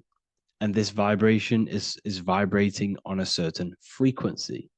And this certain frequency creates a geometric shape, which is why in nature we see all of these different geometric shapes. All matter takes form in shapes. So if we put sand on a plate and we vibrate the plate on a specific frequency, we see that the sand goes into specific geometric shapes and patterns. So essentially, matter is energy condensed. It's energy vibrating on a low frequency, vibrating at a certain frequency. So matter is condensed energy. And each geometric shape is manifesting and showing a specific energy. Some shapes carry more energies than others. For example, the cube is what traps energy. A square is what traps energy. So geometry and the flowers are basically how energy manifests itself into physical matter. We are in a world made out of energy or light. Light is energy. So everything is vibration, everything is frequency, and everything is energy. Even the words, each atom in our body, everything. So everything in nature has these mathematical energetic codes. So geometry is basically the study of nature and the shapes that are in nature and their energetic principles. Because like I said, matter is energy. So this is what we call cymatics, when we place water in a petri dish and we shine light on top and we vibrate the water. And we can capture, this creates certain patterns. Each frequency, like you see here, has its own pattern. So what we are seeing here in the physical plane is essentially energy condensed into physical reality.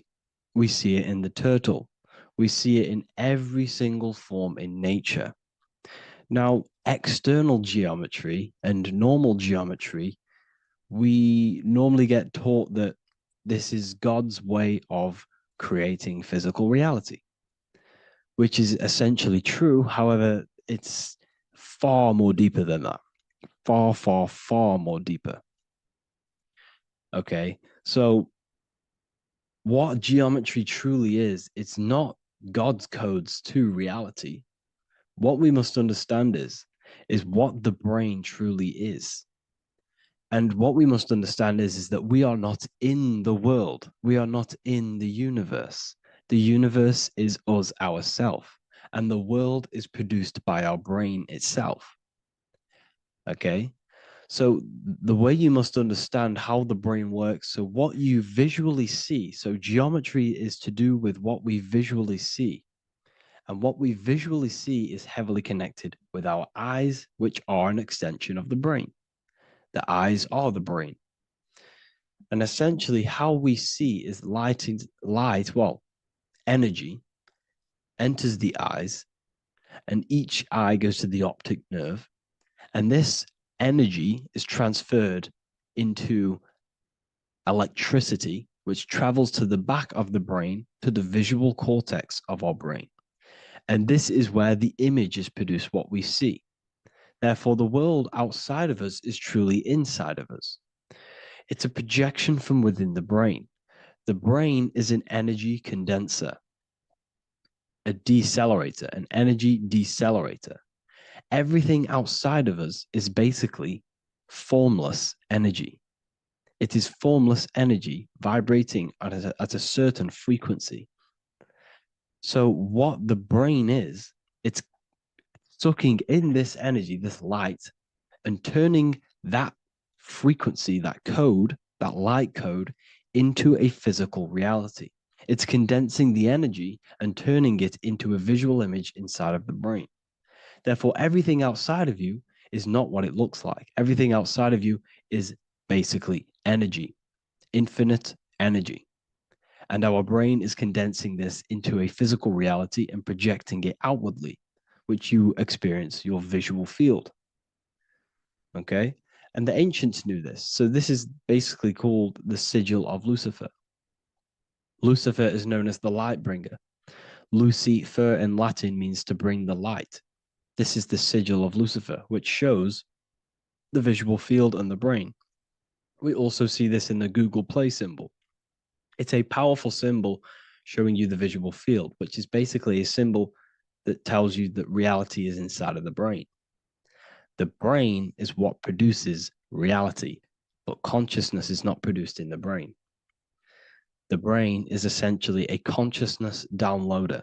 It's a computer and it's a reality simulator. The body is a simulation of physical reality.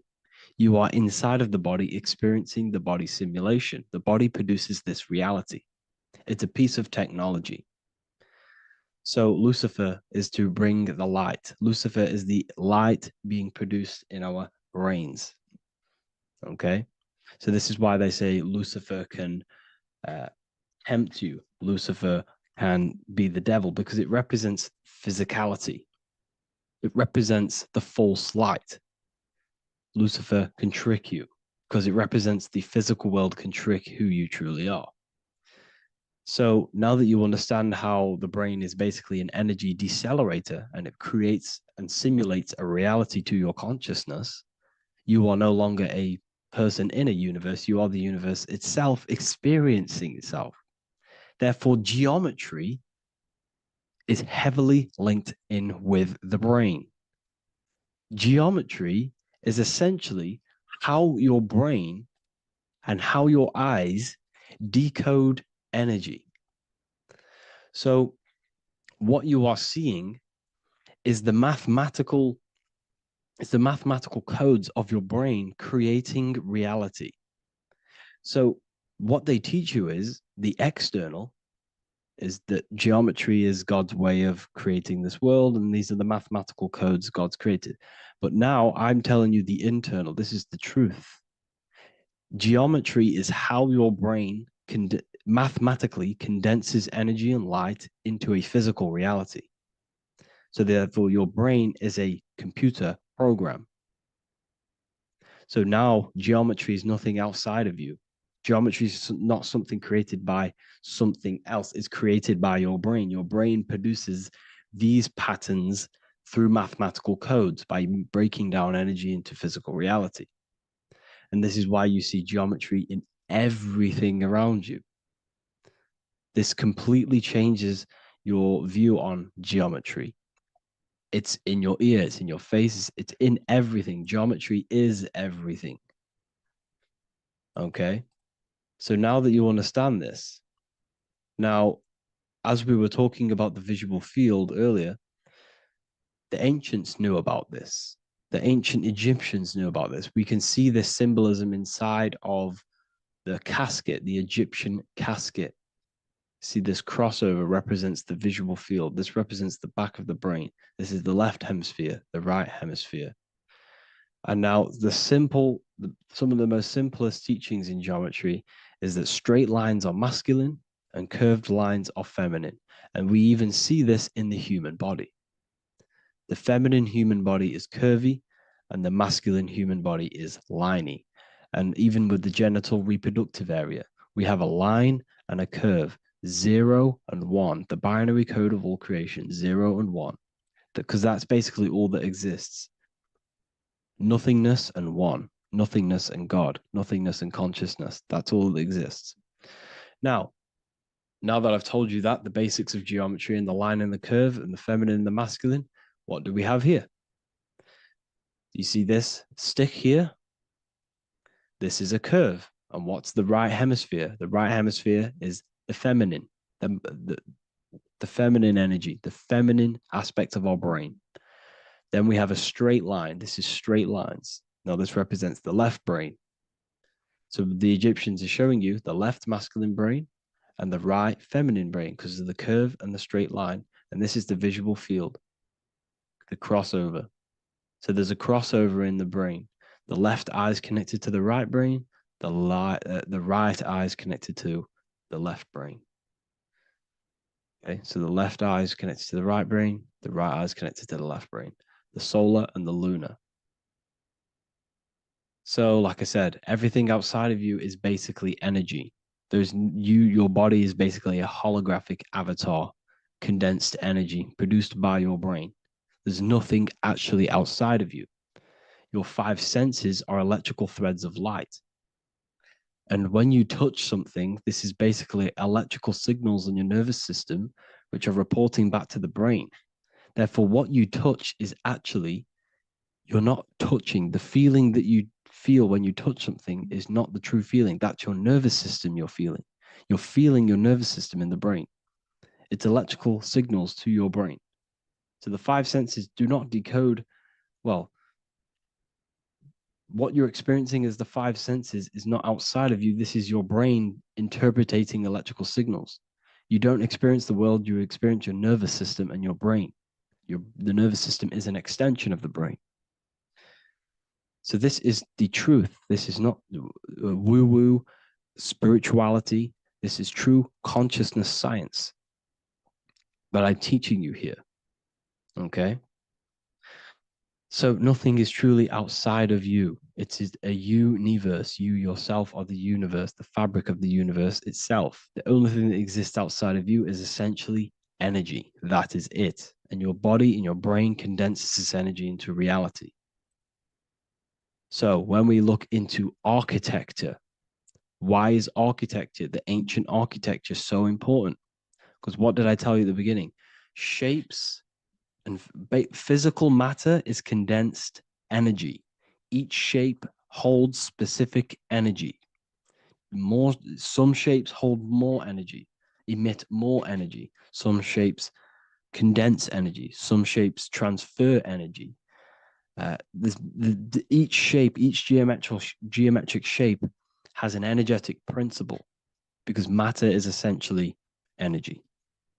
So when we look into cathedrals and the ancient buildings, they were filled with geometric patterns, geometric shapes, because they understood the energy principle. Architecture is basically solid energy. It's physical energy.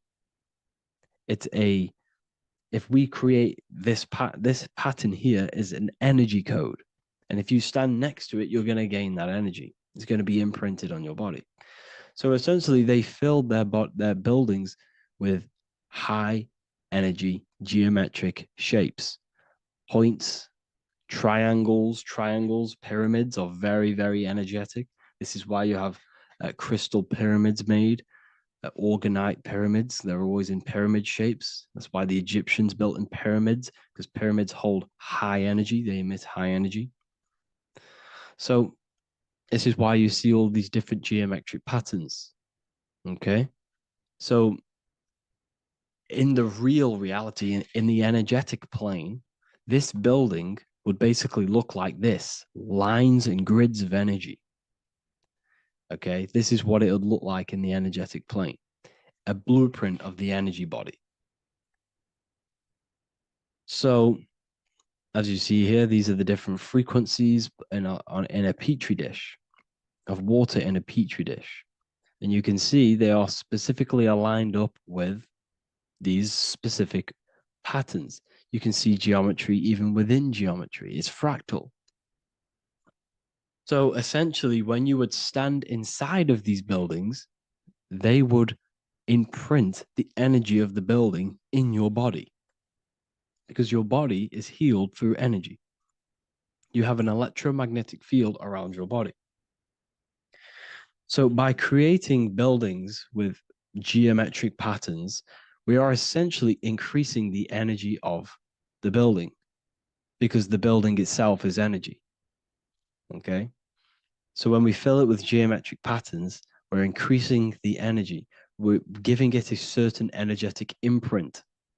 So when you stand inside of that building, you're being imprinted with that energy. Okay. So especially with these windows, these stained glass windows. Well, why are they stained glass? Well, color is frequency. So when you have all of these different colors, and not only were they just painted, some of these colors are specific gemstones, crystals, natural stones, which all hold energetic principles. Each crystal is vibrating on a certain frequency. Wood has its own frequency, metal has its own frequency. What you must understand is that everything in nature is not just a piece of matter. It's vibrating. The atoms of wood are vibrating on a certain level, which give it a certain energetic principle. Each crystal is vibrating. The atoms of the crystal are vibrating on a certain frequency, which give it a certain energetic principle, quality. So each thing, this is why the ancients were obsessed with natural stones, natural things, crystals, natural metals, and they wore different metals, different things like copper on their bodies because they understood the atoms of these natural things are vibrating, which give certain qualities to you if you wear them. So you're not wearing it, you're basically putting that frequency onto your body because they understood this is energy. If I put copper on my body, I'm not putting copper on the body. I'm putting the frequency and the energy of the atoms onto my skin. And that frequency of them atoms are going to vibrate my skin, that frequency, and heal my body. So this is why this is so important. So each building is an energetic code. Okay. So when you stand in these buildings, it can heal your body. This is why when people walk into these ancient churches, they feel like they've met God. They feel a certain way. They feel so amazing when they enter these churches. They feel holy, for example. It's not because God's there. It's not because these man in the sky dwells in these holy places. It's because the energy of these buildings affect our consciousness. They increase your energy. They raise your vibration. They heal your body. They heal your cells. They imprint the water in your body, especially with these stained glass windows.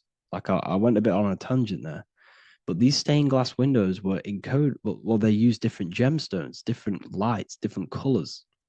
And when the sun would shine through this window, well, what's the sun? The sun is light. Light is energy. The sun's light would go through this filter of the window of the crystals and the different gemstones and the different colors, and the sun's light would be encoded, imprinted with these crystals, with these colors and these natural glasses, which have healing energetic principles.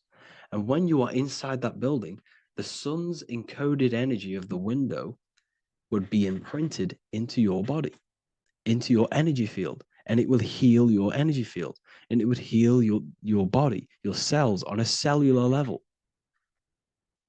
Because your body is what? 60 to 70 to 80, some people say 80% water. And water is encoded with vibration. If you say certain things into water, it gives it a specific geometric pattern, like I broke down in the beginning. If you say love to a water and then freeze it, it will go to this. If you say hate, it will go to a distorted pattern. So when you are in these buildings, you're being imprinted by the energetic codes of these buildings, the energetic principles of the windows, of the structure itself.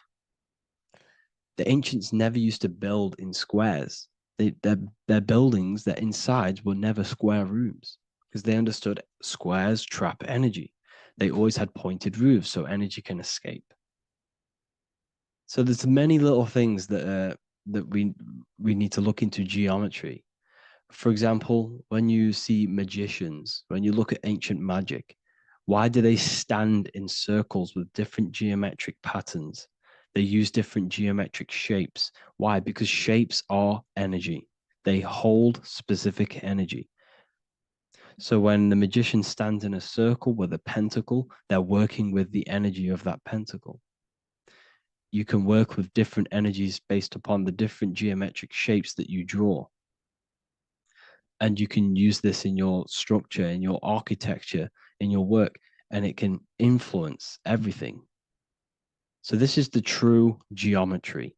I hope you gained a deeper understanding on geometry and how it relates with you and your consciousness. Like I said earlier, your brain produces geometry. It's basically how your brain decodes energy. It's not God, how God creates this reality. And no, you're in this reality. You are the reality itself. Your body produces the reality. Therefore, geometry is one with you. So therefore, if I play with the geometry of the buildings, for example, like the government have, everything's in squares. If you look outside, everything's a square, everything's a rectangle. You go to a city, every window is a rectangle, every building is a rectangle. You live in a box room, everything is boxed and squared off in this reality, in this modern society. Why? Because they're trapping energy. The box is the cube is the most simple geometric shape, which basically condenses energy and it traps energy. And if you subconsciously see squares all the time, your phone's a square, your TV screen, everything's a square, your keyboard, your desk. Go and look at the ancients. They never used to build in squares and cubes. And if you go into nature, you'll never see squares and cubes. Nature doesn't create squares and cubes. Everything in the modern society is squares and cubes to simple your consciousness down, to dumb your brain down. So the ancients built very, very complex structures. Why? Because they understood what we see affects our brains, because our brains decodes reality and creates reality. If you see a sophisticated building, this is going to give you a sophisticated mind and raise your IQ levels over time, subconsciously. I'm not saying if you look at this building, you're going to become smart. I'm saying if every single building in your environment, ment is mind, mental, every single building in your environment was this complex and complicated, it would increase your IQ on a subconscious level. It'd make you more complex, make you more intelligent. So they've dumbed everything down. They've dulled everything down. Look at everything. Everything is being dulled down.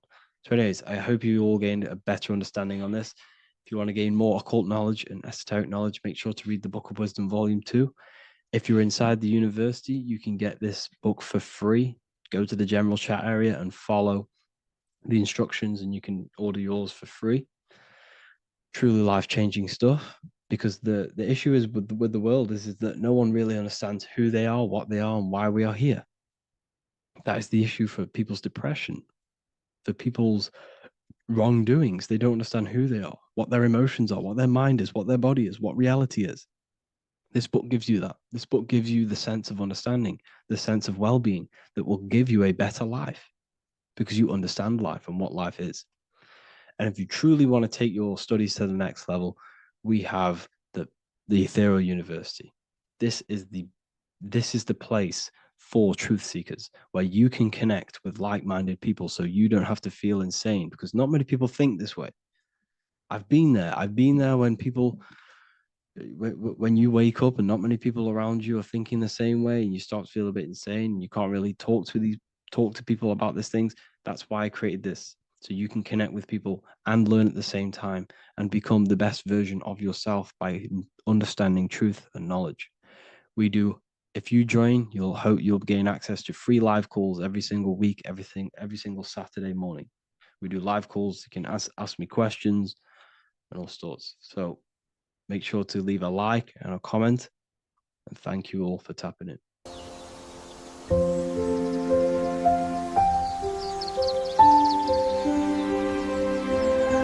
bookofwisdom.com.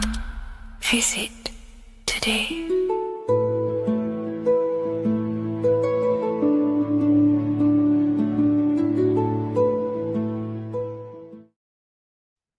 Hello, everyone. Today we're going to be discussing the esoteric and occult meaning behind the story inside of Genesis, the story of Adam and Eve. This is a widely known story, but not many people know the true esoteric meaning behind it. Okay, So today we're going to be breaking this symbolism down. Before we get into this, please leave a like and a subscribe on the channel. I would greatly appreciate it. And please comment below any lectures or anything you wish to know, and I could maybe make it in the future. The first thing we must understand about the Bible is that it is an esoteric and occult book. It is written in allegory. It is written in such a way that we understand the book compared to our level of perception. Now, what do I mean? If a child read the Bible, they would gain a standard meaning and story behind it. They would gain a normal interpretation of the book, of being good, praise God, and be a good person. However, me, who have studied the occult and esoteric and symbolism for a very long time, when I read the Bible, I see a deeper meaning. I can read between the lines of the allegories, which means the Bible is written in such a genius way that it speaks to your level of intelligence. Depending on how advanced you are mentally and with knowledge, will depend on how you decipher this book and how the parables inside the book can speak to you in your personal life. Okay.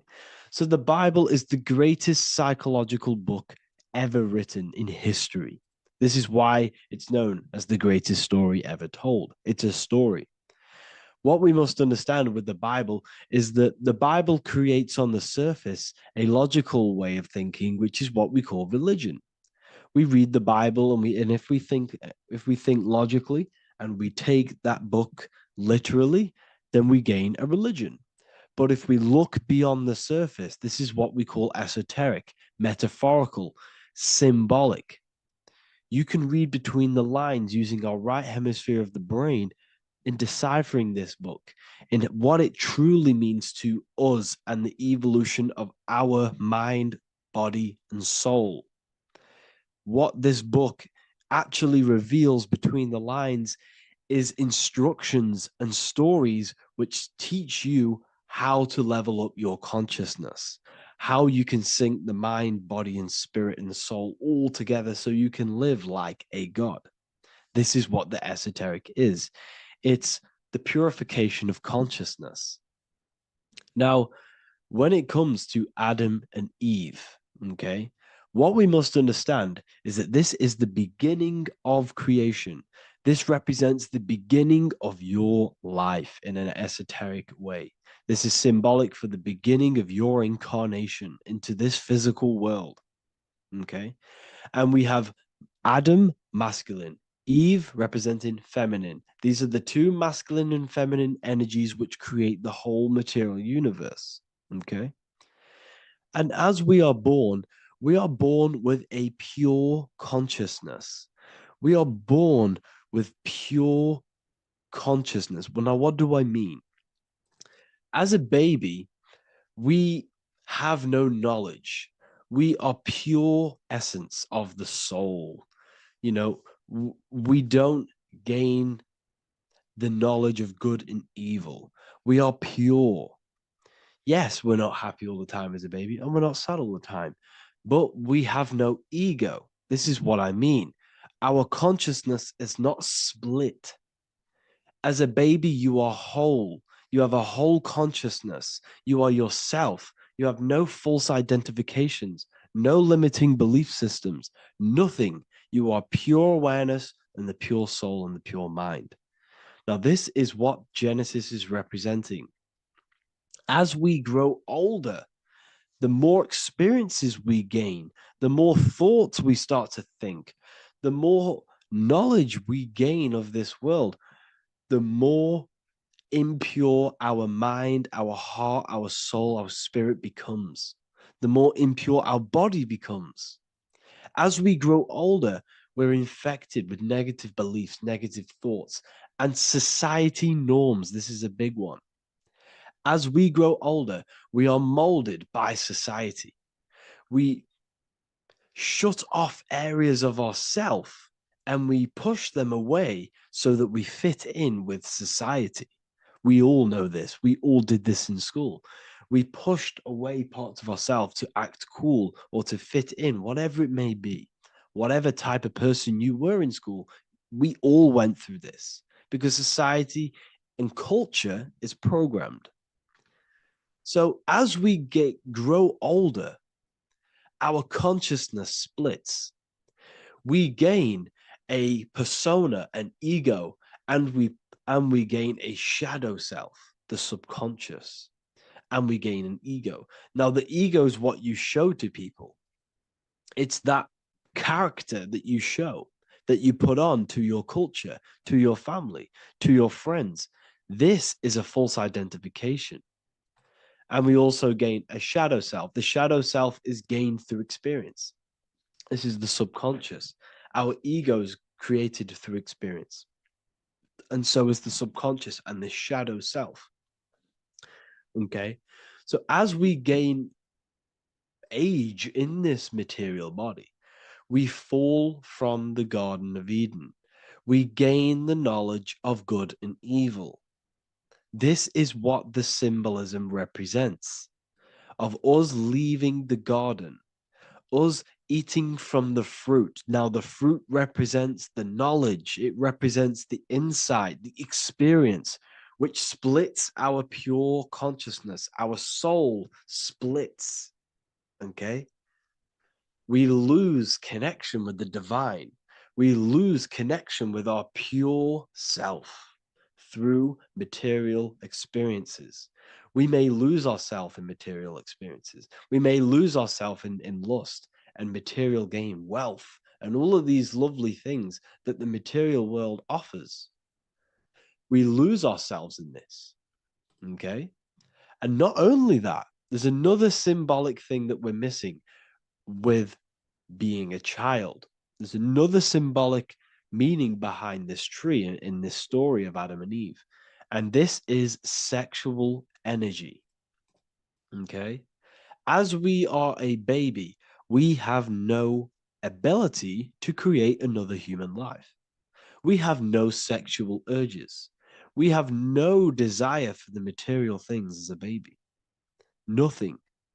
As we grow older, our sexual energy cultivates around the age of, it's like 10, maybe earlier for some people or later for some people. This is what we call puberty, when our sexual energy activates.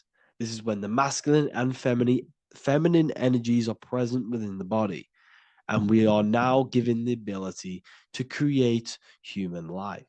We're now given the ability to bring in a soul into the material world. Now, this is what we believe and know in the esoteric world. That is what sex is. You're bringing a soul from the astral into the physical. Okay? So as you grow older, you gain this ability to use the power of creation. You gain this force within you that allows you to open a portal in the astral and bring in a soul to the material. Now, this power can be misused. This power is very powerful and should not be misused.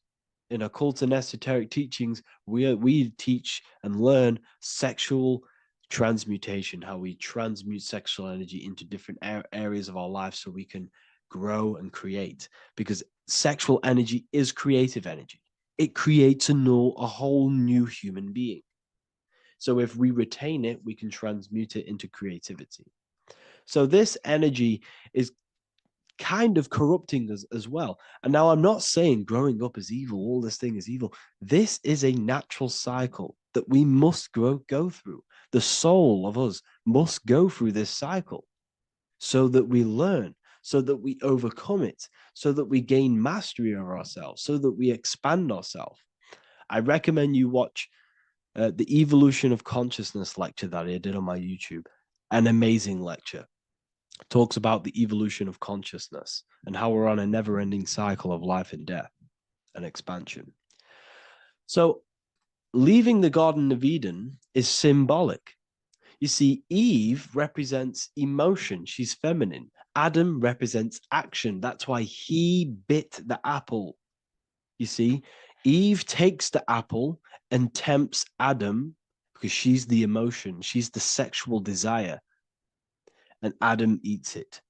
He releases, he misuses the power of his creation, he misuses his consciousness because of material illusions and material desires. This is natural. Okay, as we grow older in this life, our soul has to experience sin. We have to experience negativity. We have to experience evil. Okay, and we have to misuse this power within us to learn about it so we can overcome it and gain control over it. Now, this is why the Bible says in Genesis 3:6, for God doth know that in the day ye eat thereof, then your eyes shall be opened. Ye shall be as gods, knowing good and evil. This is very, very, very symbolic. We come into this world to experience a dualistic way of reality. We come into this world to challenge ourselves so the soul can grow, because the soul comes from pure love from God.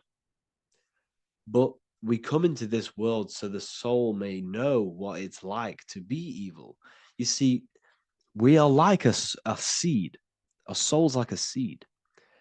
And when that seed grows, okay, and it's planted, them roots must grow to hell in order for the top of the tree and the roots to grow to heaven.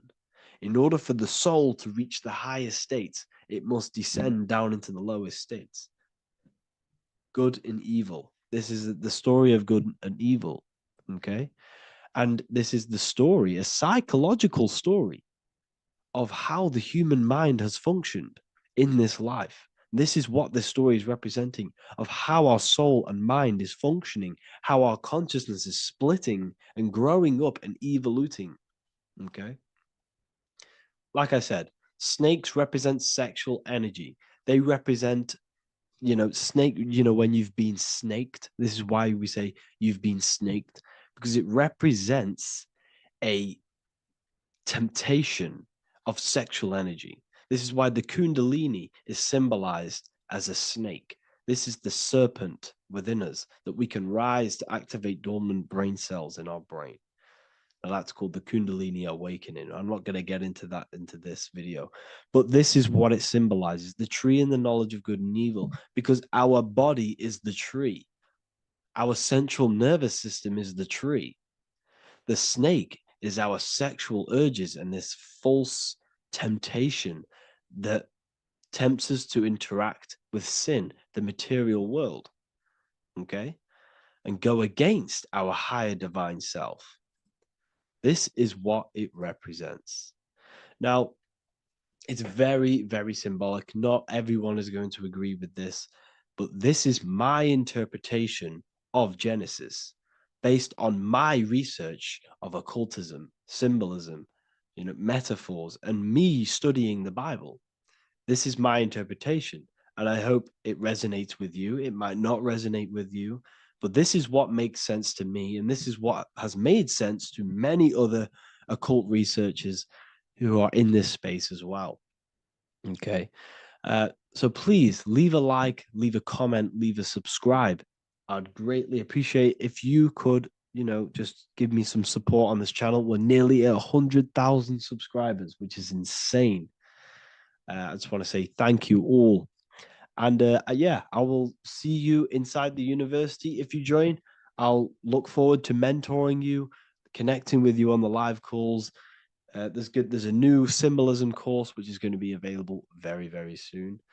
And yeah, if you join the university, you also get a 30% discount on all of my products, astrology readings, one-on-one calls, all of my books. Yeah, so I hope you gain some insight on this video, and I'll see you in the next video, and I'll see you inside the university. Have an amazing day.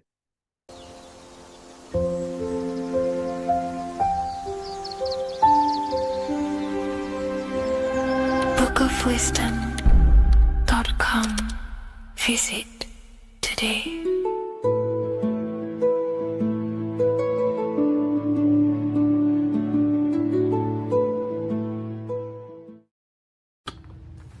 Okay.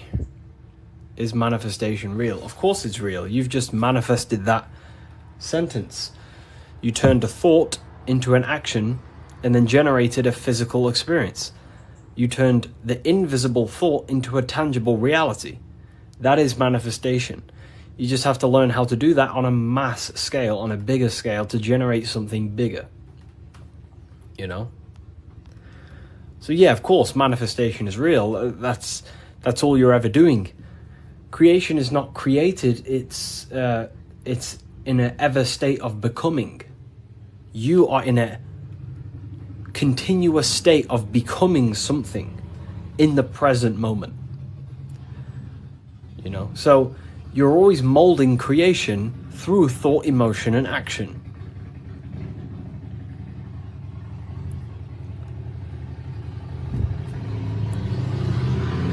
Let's let the Harley Davidson go past my house. It's a very loud bike. It's a cool bike. But yeah, you're in a continuous state of creation. And that's what this symbol ultimately represents, right? Hi, if I order your book today, will it be here before next Friday? You mean not this Friday, but next? Yeah, it should be there, for sure. So, this is what this symbol ultimately represents. Because the snake can shed its skin, which means it renews its layers. It transforms from old layers into new layers. It removes old layers of skin, symbolizing transforming. But the snake is eating its tail. The end gives birth to a new beginning. And this is what the present moment is. The present moment is the continuous state of becoming and unfolding of creation. We're all tapped into the live stream of consciousness, like you're tapped into this live right now. And you are directing them life forces in the present moment through thought, emotion, and action. You direct the life flow, the life force that you're tapped into. And wherever you direct it through thought, emotion, and action, and your time and attention, that is the reality you generate. And you create that reality.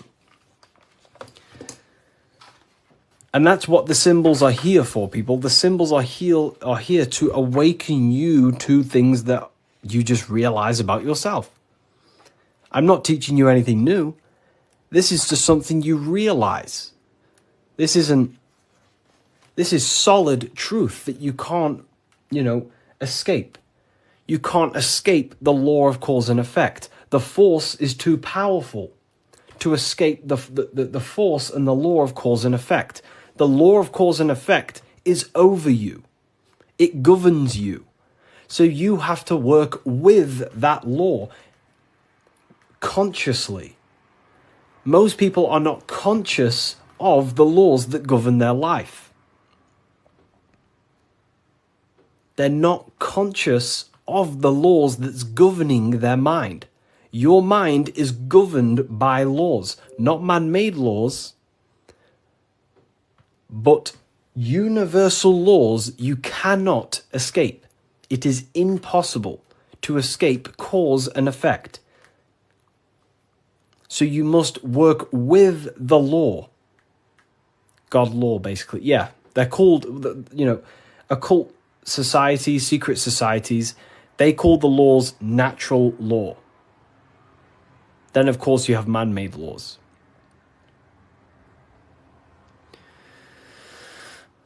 So you have to work with the law. If you do not work with the law is going to be working anyway.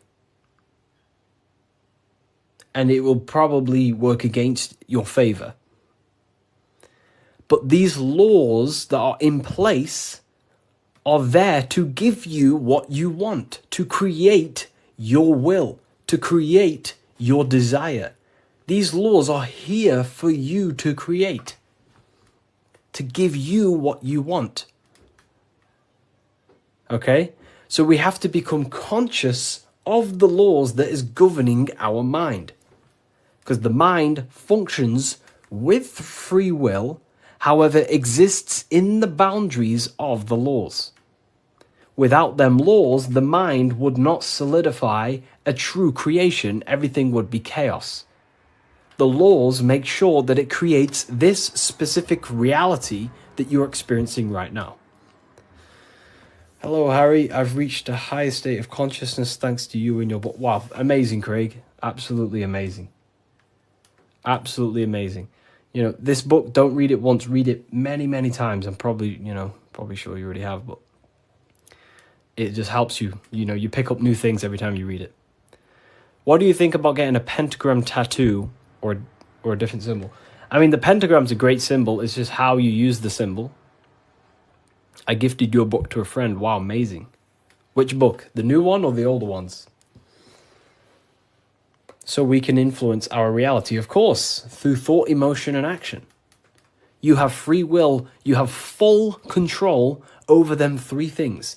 If you try and control anything other than your thought, your emotion, and your action, you are going against natural law.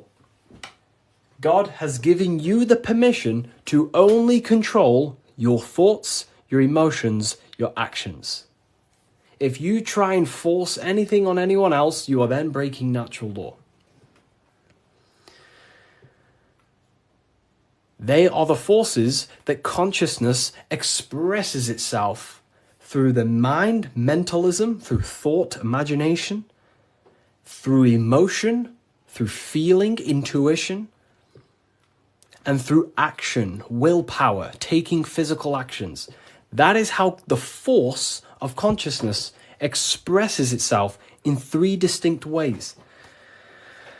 And that's how you create your reality, through thought, emotion, and action. And that's how you gain your personal power, by controlling your reality. How do you control your reality? Very simple. Is this the Book of Wisdom? This is not the Book of Wisdom. This is the Book of Symbolism, the brand new book, only available on my website. So here it is. Here it is, people. This is not the Illuminati. This is not the Illuminati, people. Let me make something clear. Everyone has demonized this symbol, and I think they use this symbol on purpose.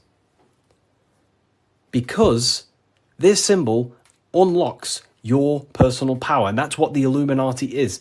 The Illuminati are illuminated people. That's ultimately what it means. Illuminated. What is illumination? Light. That's why there's light surrounded around it. Light in the eye. What is the eye? The internal perception. The mind that allows you to perceive information. The internal eye. The person in your mind who thinks. That's the real you. That is the real you. The person in your mind who thinks is truly formless. Okay? The Illuminati are illuminated people. They understand the secrets of the human mind and human consciousness. And other people who do not understand the secrets of the human mind and human consciousness are ignorant, and the people are using the knowledge they know against them. If you know psychology, right? If you know the deepest secrets of psychology, you can then use that against someone to manipulate them. That's how the system works. It runs on information, knowledge, and power. And the power comes through the information. The people who have the most information about how you function have more power. Why? Because they can use you, because they understand you more than you understand yourself. You see? That's what the Illuminati is. The Illuminati are people who understand the secrets of the human mind and how to manipulate the secrets of human consciousness to make them do something and create something in their agenda. You're all creators. This is what you need to understand. That's what consciousness is. Consciousness is a creative force. It creates through thinking, feeling, and acting. The triangle. But that thought, emotion, and action are just three expressions of the one force of consciousness. Thought, feeling, and acting are in fact one actual force. Because it's the force of the universe. We're all using the same force. And that's the same force that Yoda uses in Star Wars. In Star Wars is all talking about the force. That is the force, and that force is running through you right now in the present moment. You have the ability and the free will to direct that force through thought, emotion, and action into a reality. So, the Illuminati is just simply people with a high understanding of consciousness and the human psyche, and how to actually create reality. You think something, you feel, and if you have a feeling towards that thought, you take the action. As soon as you lose feelings to watch this video, you will scroll and take action to find another video you have a feeling for. That is how reality creates. That's how reality unfolds. Okay? So the eye in the triangle is showing you the ultimate state of consciousness to create reality. 1 and 3. There is one eye and 3 points on the triangle. The three expressions of consciousness that creates reality, thought, emotion, and action, in one, unified. Most people do not have a unified consciousness. They think about creating a business, their emotions feel like watching TikTok, and their actions are eating food. That's divided consciousness. That's the checkerboard. That's the Masonic checkerboard. Their mind is divided in black and white, different personalities, different ideas, different desires. Their mind is not solidified on one creative project. Their mind is divided within duality. Okay? That's what the checkerboard is. The checkerboard is simply a divided mind. Because this checkerboard is all, this whole piece of artwork you see here of the Freemasons is showing you how someone's mind functions. That's the secret. Very simple. Symbols, occult symbols, Freemasonic symbols are basically showing you mind states, how you think. Divided pillars, left and right pillar, sun, moon. Sun is masculine, the masculine mind, and the feminine mind, the conscious and the subconscious. But here, there's an eye in the middle, unifying them in the middle. Unification. Unifying with the true being inside of you. Not being left or right. Not being too masculine, not being too feminine, but unifying the masculine and feminine principles to become a unified consciousness so you can create your reality. The masculine principles symbolized by the sun, and this left pillar symbolizes willpower, your will. Your willpower is very, very, very powerful. Willpower is ultimately everything you create, your will. So this sun represents the masculine forces of the mind, such as willpower, taking physical actions, intelligence, intellect, thinking. That's all the masculine. Then on the right side, you have the feminine qualities of consciousness on this right pillar, symbolizing imagination, emotion, desire, intuition. These are the feminine forces of consciousness. And what happens when a male and a female comes together? They give birth to a new creation called a baby.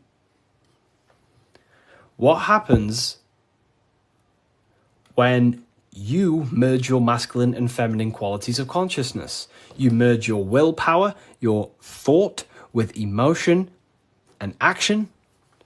You give birth to a creation. A baby. The same principle. It's the same principle.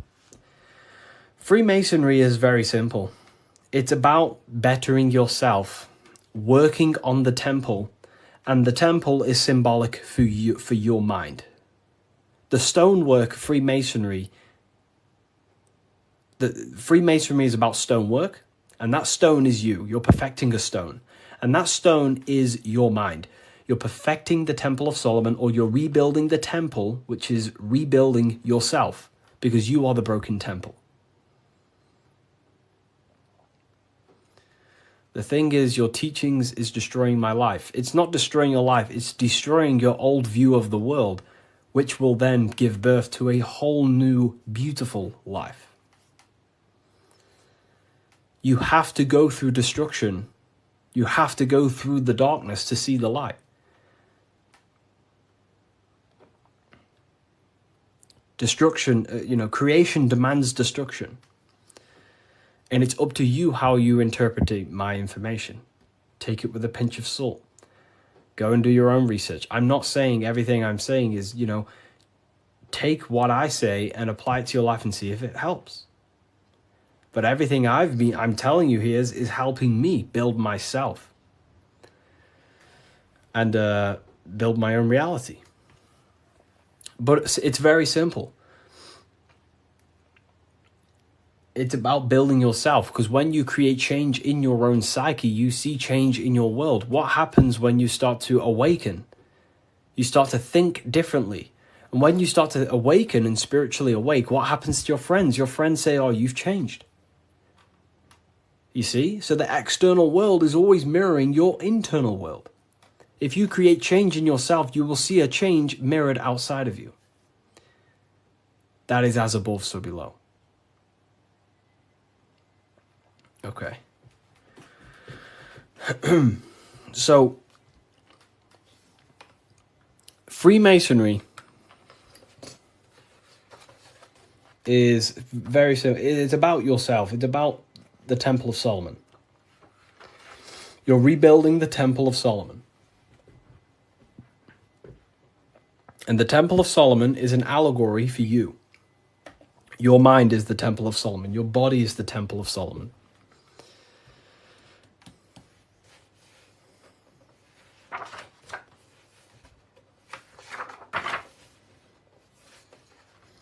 So why is it the Freemasons wear this apron, right? So you see the Freemason here wearing this apron. Well, this apron originates from stone masonry. Stonemasons. What are stonemasons? Stonemasons chip away stone, and then they use the stone to put on a building or, wherever. But Freemasonry teaches in metaphors. So this stone, this apron, was worn by the stonemasons to protect themselves from flying chips of stone hitting their genital area. So this is symbolic of doing the Masonic work, perfecting the stone, perfecting your mind. Every day you are either building your mind or building your mind's prison. Every day. You wake up, you're either destroying your mind or either help freeing your mind. You have the option, right? And they also wear this apron on the lower half in the genital areas because you think with every chakra. The chakras are basically spinning energy vortexes. This is what you see here, right? These chakras.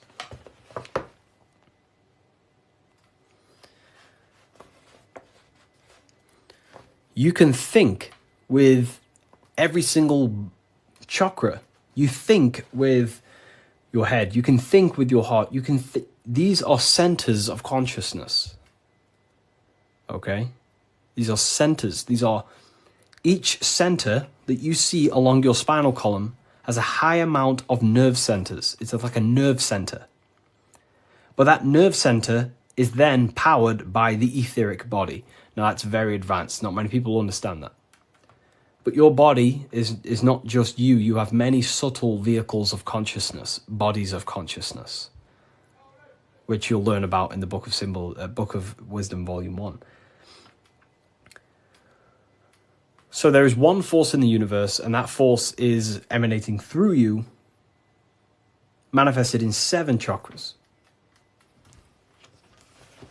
Anyways, the reason why they wear this apron on the lower half of the body, because it's a reminder to cover up, to stay conscious of their lower self, because this is the lower self of the lower half of the body, and this is the higher self in the higher part of the body. If you think with your genitals, all you think about is sex and eating. If you think with this lower half of the body, you will only, think about sex, eating, and power.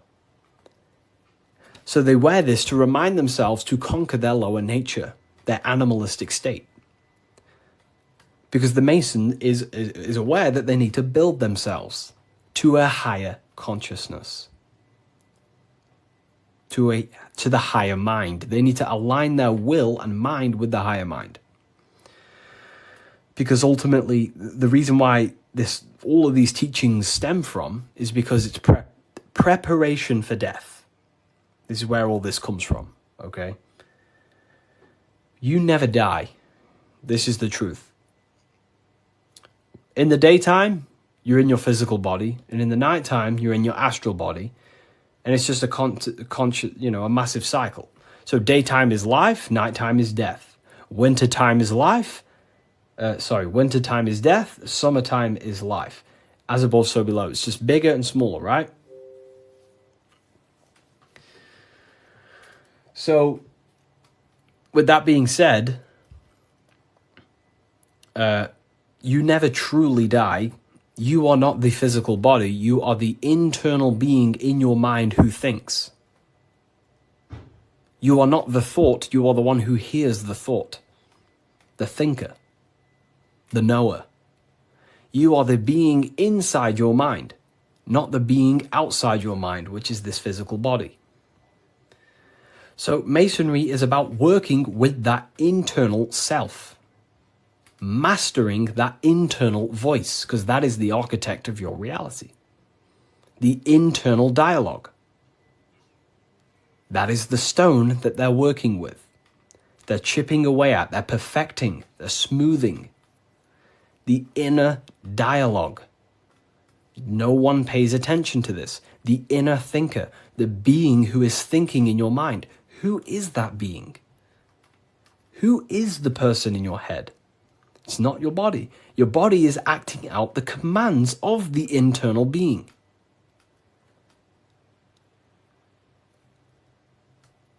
So, this is what we have to connect to and master: the inner dialogue, the inner thought processes, because the thought is the architect of reality.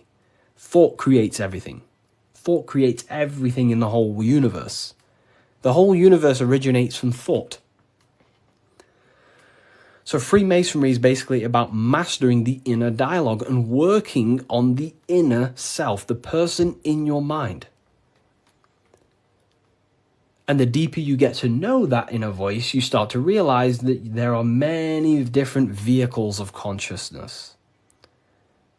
You don't just have a physical body. You have a physical, etheric, astral, and mental and spiritual body. The physical body is just the lowest dimension there is. The physical plane is the lowest dimension there is. Your mind operates above all of them. A thought is just a thought. It has no true form. That thought takes on the body. That thought wraps itself in imagination. So the thought alone is just a thought. But then that thought then wraps itself in something we call astral matter, which is your imagination. The light, the screen in your mind that allows you to vision a specific object. The thought wraps itself in astral forms.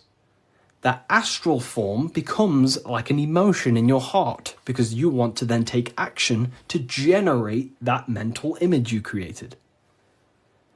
Then it turns into a physical reality once you start to take the action to fulfill the desire of that mental image you created. So these are the many different vehicles of the mind. And the mind is not just in the brain. This is the whole wrong thing with science. The mind is not the brain. The brain is just a physical computer to decode the commands of the mind. The mind is not even touching the physical world. The inner dialogue is not in the physical world. The true you is a higher dimensional being. Okay? The inner dialogue. And we're working with that inner dialogue to master it, to ultimately master your reality. So again, Freemasonry is all about cutting stone, but it's not about actual stone. This book by Harry B. Joseph, right? Yeah, I am Harry B. Joseph. I wrote these books myself. This book is my brand new book, the Book of Symbolism. And it's only available on my website. You will not find this book anywhere else. The Book of Symbolism.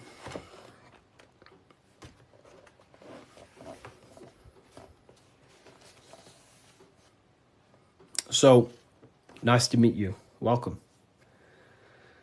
Okay, so, again, what does this represent?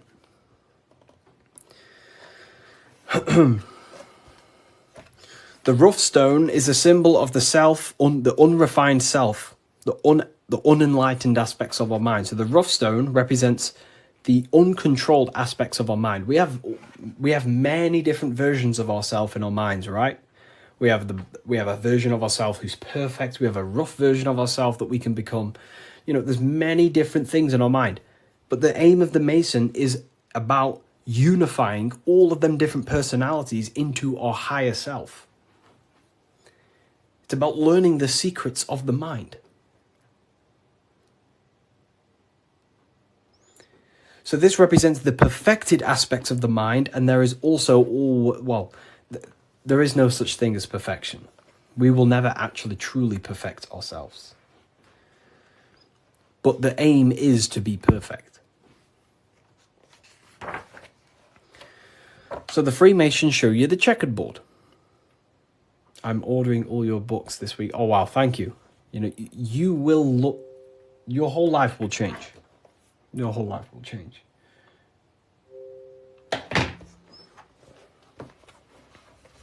Okay.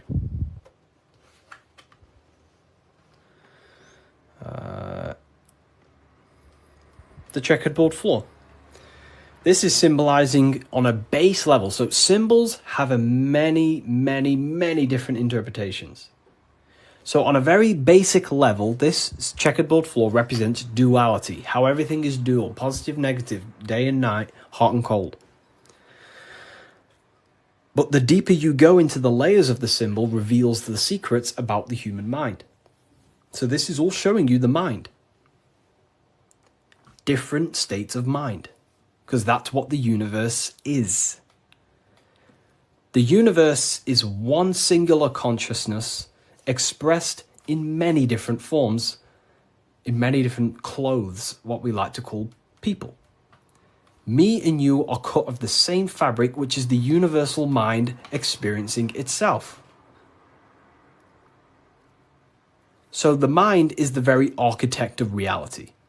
Life is not happening outside you, it's happening inside your mind.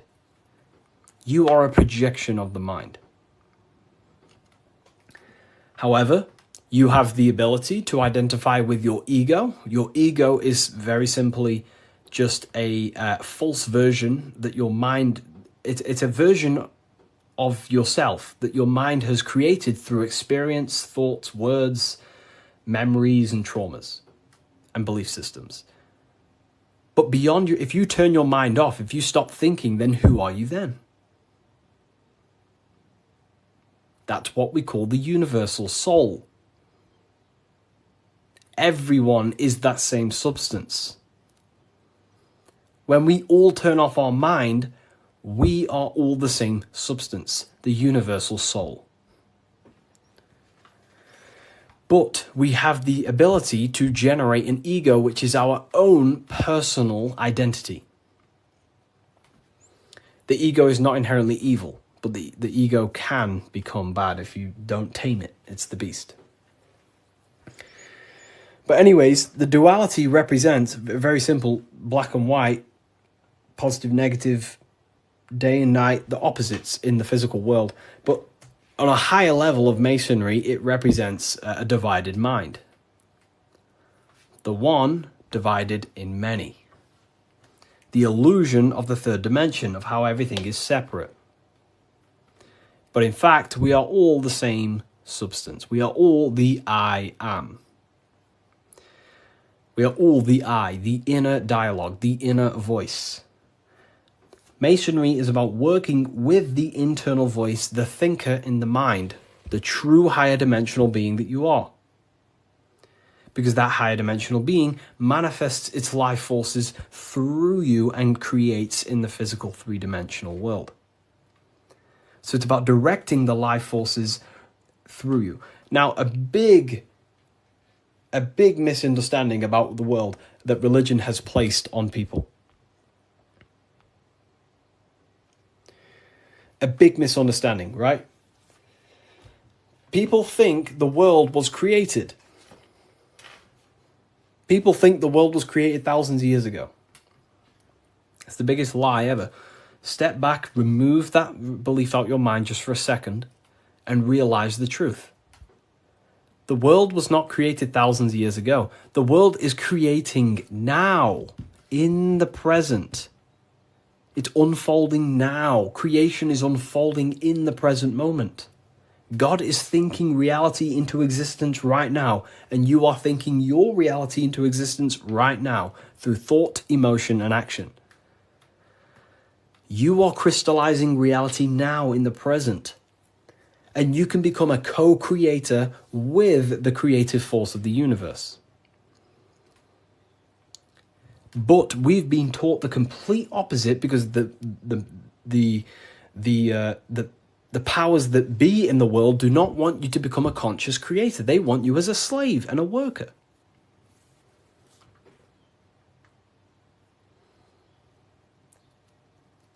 You see, so we have to understand that we are all co-creators of this world. We're all contributing towards the building project of Earth right now. But the elites make you think that the world was created thousands of years ago, and now you're just experiencing it. Now you become an experiencer. You're not an experiencer. You're an experiencer and creator.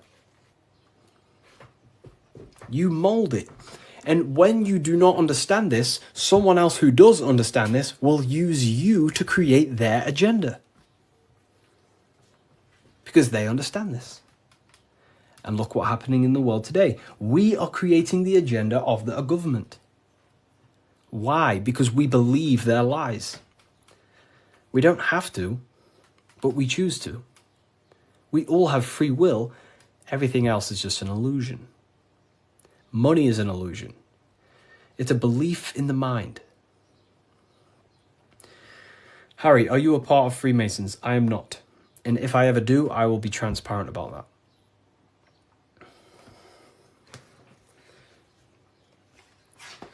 So this is representing your mind divided. Divided consciousness. Now take a look here. What are the Freemasons trying to show you here? Squares to circles. Square, circles. Geometry.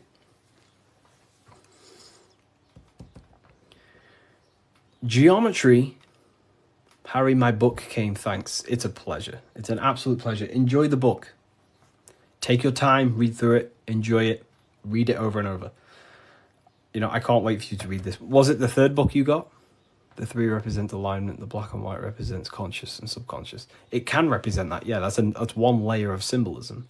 But you got to remember that the symbols don't represent one thing. There are many different layers to the symbols.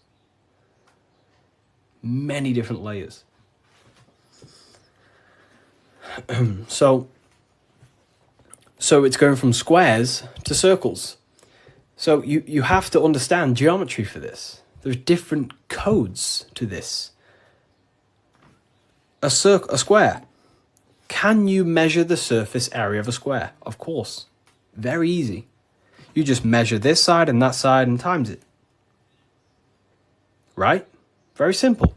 Then you have the surface area of a circle, of a square. But can you do that with a square? No. You can't find the surface area of a circle. It is impossible. You can get very close by using pi and different, different mathematical equations, but you will never exactly find the exact surface area of a circle. So what are the Freemasons trying to show you? Measurable and immeasurable. What you can physically touch and measure down here, the squares, and what you cannot touch and what you cannot measure. And there is a ladder going from what you can measure, the physical world, the squares, up to what you cannot measure, the circles. So this is about the upliftment of the mind. This is about the mind raising from only a physical state of awareness, raising the mind so it can function as a spiritual mind and use the higher dimensions of consciousness, such as imagination, thought. Most people's minds are stuck in the measurable, the squares, limited. They think inside the box. You have to raise your mind and think outside the box. This is what it's about. Raising your mind and using the higher dimensions, which is imagination. You cannot measure imagination. It does not exist in the physical plane. You cannot measure thought. It does not exist in the physical plane. So it's about raising consciousness to actually use the cognitions of the mind. Most people are not using the mind. Climbing in consciousness. We're going from squares to circles, measurable to the immeasurable. Okay? And that's the key. Look at the key. How do you go from the circle, the squares to the circles? You got to go through the woman, the green woman. Who's the green woman? Who is the green woman? The feminine. The feminine aspect of consciousness. You cannot just go from low consciousness to high consciousness. It is impossible. It takes a lot of work. Doing work on your mind is way harder than any labor or work you could possibly imagine. The work on yourself is not easy. And I never say it, I never have, never will say it's easy. It is very, very, very difficult to change your mind because it is literally programmed. Very difficult. So you have to go through the woman. And what's the woman? The care, the desire. You have to have a desire to climb the ladder. You have to have the love and the care to do so. If you do not have the care, you will not climb the ladder. If you do not have the care to watch this live, you will continue scrolling. You have to come into contact with the feminine, the heart. You have to care to reach the higher consciousness, to take the actions that are necessary to generate that consciousness. That's the key to open the door to the upper room Jesus mentions. Jesus is always talking about the upper room, the kingdom of heaven. This is what it is. It is a higher state of understanding. A higher state of self-mastery. That is what it's all about. So in order to climb the ladder from the immaterial to the material to the spiritual, you have to care. If you do not care, you will not reach that higher level of consciousness. Because why? It takes a lot of self-work. A lot of work. A lot of reprogramming the self. A lot of meditations to gain control over the inner dialogue. A lot of reflection. A lot of sacrifice. Yes, very well said. Very well said, Timon. It takes a lot. It's not easy. constructing, working on your mind. It's very difficult. And you don't see the benefits for a very long time. But when you do start to see the benefits, the benefits are massive. So this is what it's about. It's you. This is all you. And what are we chasing? We're chasing the I. What's the I?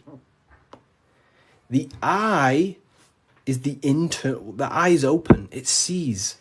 That's the inner observation, the inner being who observes everything, observes the thoughts, observes everything. But we're chasing a higher I, a higher perception of ourselves by raising consciousness, a higher understanding of what you truly are beyond your human form, which is a higher dimensional being. We're chasing the I. The I is a higher perception of ourselves. Yes, very well said. You see? So this is what this is why if you read symbols, you become very powerful. That's why I wrote a whole book on this, so you can learn this too. Everything I've said and more, you can learn. The Book of Symbolism, the only place it's available is on my bio. Revivalofwisdom.com. I just released this November 17th. But it breaks down everything about Freemasonry, of how you can learn this knowledge and gain a higher consciousness. But anyways, if we get this to 50K, I will drop some coupon codes for you all, and we'll carry on. I'll drop some coupon codes so you can save some, some money. And we have worldwide. We have, this is powerful knowledge. Powerful, powerful knowledge. What do you think about the Golden Dawn? I have a friend, well, not a friend, but I know him through, he's an Instagram creator, and he went through the Golden Dawn system, and he is a very famous author now. You've probably heard of his stuff. It's called The Serpent Rising. He went through the order of the Golden Dawn, learned about Kundalini and stuff like that. Golden Dawn Society, yeah. How can I buy your book? There's no link in your bio. There should be. There's a link in my bio. Revivalofwisdom.com is the only place you get the Book of Symbolism in English, French, German, Italian, Spanish. Okay, so let's carry on, right? So we've broke this down. You now understand that we're going from squares to circles, which is going from the measurable to the immeasurable, changing the mind from a state of reaction, because this is, okay, the circle cannot be measured, but the square can be measured. So this is the material, this is the spiritual, this is the seen and the unseen. This is the cause, this is the effect. The cause, effect. What does the sun do? The sun causes effect on the earth. That's why there's a sun here. It's showing cause, effect. The sun produces changes in the plants and the nature on the earth, which means as above, so below. The cause is above, the effect is below. So this is talking how to change the inner dialogue of yourself, the inner self, the inner voice,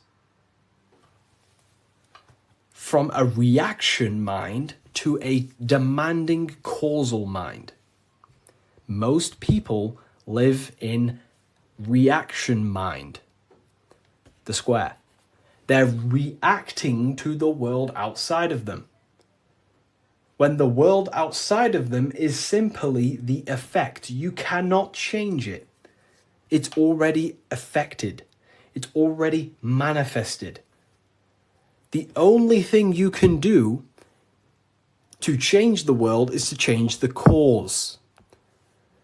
The inner world is the cause, the mind is the cause, the external world's the effect. The inner world is the cause, the external world is the effect. Most people have something bad outside them. I'm not perfect. I'm not saying I've reached the highest level of consciousness. I'm still working on myself, and I'll always say that. But most people are stuck in reaction consciousness where their mind is just reacting in a state of complaining about the external world. When the mind is the cause. The cause, the mind needs to be a cause and a demand and a command. But that's fine, you know, I was in that state. And I still catch myself now and then being in that state. But we have to train our minds to understand that the outside world is the effect and the internal world is the cause. And we need to raise that ladder towards the causes. Make the mind a powerhouse of control. A powerhouse of control. Okay? Awareness, yeah. Okay. Symbolism. The winding staircase. You can't see the room. Where is it taking you? This is talking about the upper room, climbing to a higher state of mind. But when you're down here, you can't see that room. You don't know what a higher consciousness is. You don't know, like right now, maybe there's some people in here, they don't even understand what even is a higher consciousness. You will never understand until you start to do the work on yourself, until you start to see what it's like to understand yourself. When you understand how you work, you know what to do in every situation. You have the tools to use in life. So this is about climbing the staircase of higher consciousness into the inner room that you can't see. Beyond the curtain. The curtain is the veil. This is about entering in yourself. Walking past these two pillars is about walking into the internal self. It's a journey inward. You have a self outside the mind, this body, and you have a self inside the mind, the inner being, the material and spiritual. That's why you're an individual. You have a dual nature, inner and outer. So when you're walking in between these pillars, you're walking, it's symbolic of walking in your mind, walking in a journey into the self. And we're working with the inner self. This is what Freemasonry is about.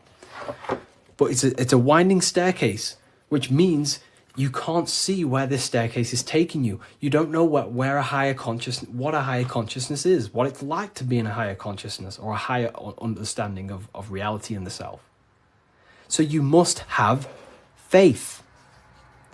Faith, not faith in a God, but faith that the staircase or this journey, this work you're doing on yourself is going to lead you somewhere. You must have willpower. It takes willpower to walk the stairs. You must have care. Faith, will, and care are the three forces that help expand the mind into higher levels of consciousness. So it takes faith, will, and care to walk this staircase, to walk this path, to do the work on the self, to master the self. And a spiral staircase also represents time. It takes time. Time moves in a spiral. Yesterday there was 12 o'clock, but today there's also 12 o'clock. But today is higher than yesterday. So it's just a continuous spiral upwards. Yesterday was 12 o'clock, today there's 12 o'clock, and we're just going to continue this spiral. This is time. It takes time to walk this staircase. It takes time to reach a higher consciousness. It takes faith, will, care, and time. It's not an overnight process. Okay? So I hope this understands, hopefully you people are taking this on. Darkness to light. This is a massive phrase in Freemasonry, from darkness to light. But what is the darkness? Darkness, you can't see. When the room is dark, your eyes can't see. Symbolizing ignorance. There are parts of yourself that are in darkness. You are not aware of these parts of yourself.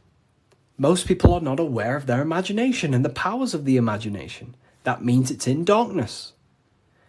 Darkness to light is about becoming conscious of the things inside you, the aspects of yourself that you may not be aware of. Exposing a light. If I turn on a light on something, you expose it. You see it clearly. So Freemasonry is about going within the self and finding the things that you are unaware of and becoming conscious and using them as tools to help you in life. Your imagination is a guiding force to shape your future. Your intuition is also a guiding force.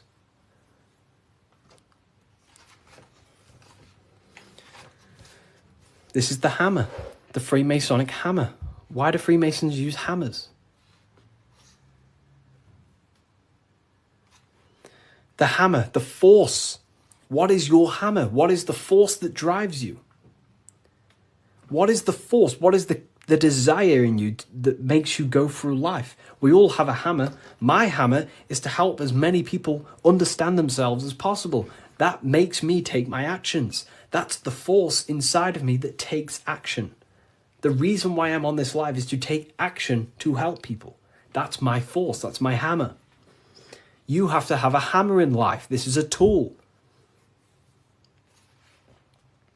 You have to have the hammer. Here's some more secrets. Force, form, very powerful. Not many people understand this one.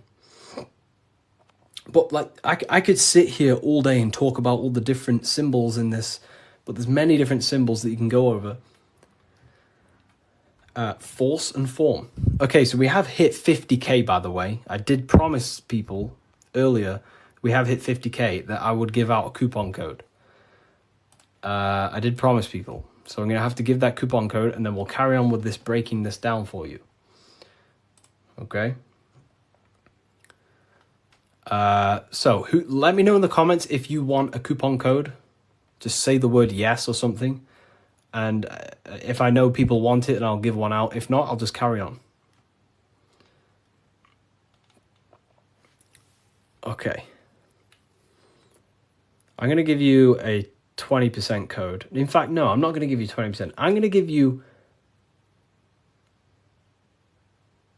30% off. Wait, let me just test something.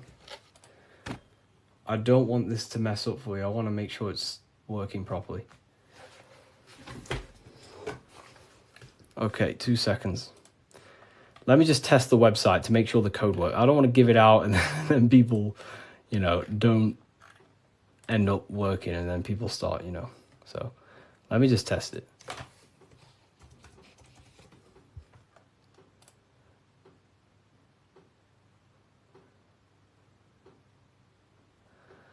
Okay.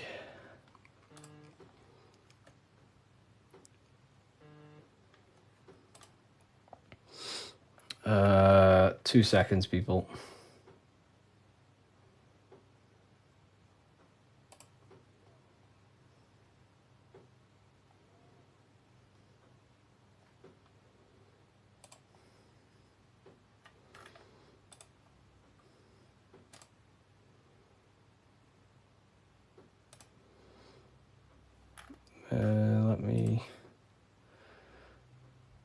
You said 50%. I didn't say 50%. I said if we hit 50k likes, I will give a coupon code. And that's what we've hit, 50k likes.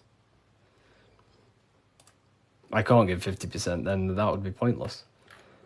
I wish I could, but it's literally, I'd probably lose money. I'm just testing the code out for you.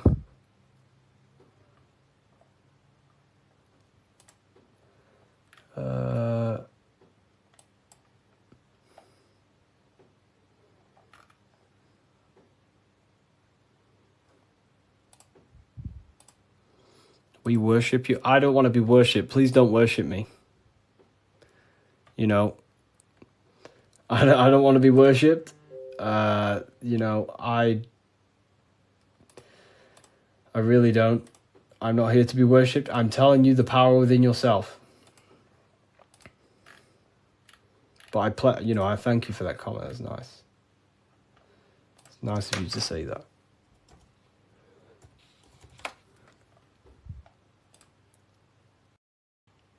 Okay, so it is working. Okay, nice. So the code is working, and the code is, I'm not giving you 20%, I'm going to give you 30%. Do I have a pen? I can write it down for you. The code is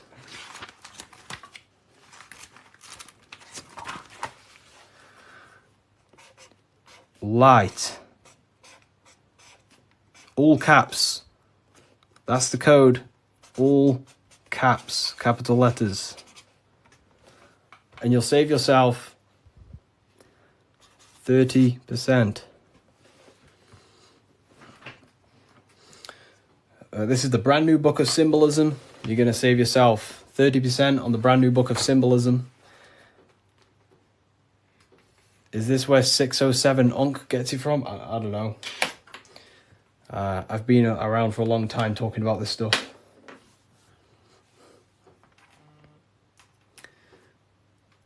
I don't know. I don't know. I don't know where he gets his information from.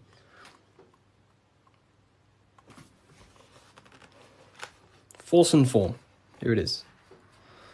Website name, revivalofwisdom.com. Revivalofwisdom.com, or the link in the bio. No book is going to help you just meditate. You know, I used to think that exact same thing. But unfortunately, that is I used to think that, but then I realized my ego was keeping me back. The ego wants to say, I don't need anything. I don't need someone else to tell me anything. But then you have to come to a realization that there are people out there with knowledge way beyond what I knew. There are books out there that I need to read. There are people out there with knowledge way beyond mine. And you have to suffocate your ego and let go of that to actually grow. I used to think that exact way. But it depends what you want, you know. You don't have to go down this path. You can just meditate. That's completely fine. You know, it depends what you want, I guess, as well. So you are completely right.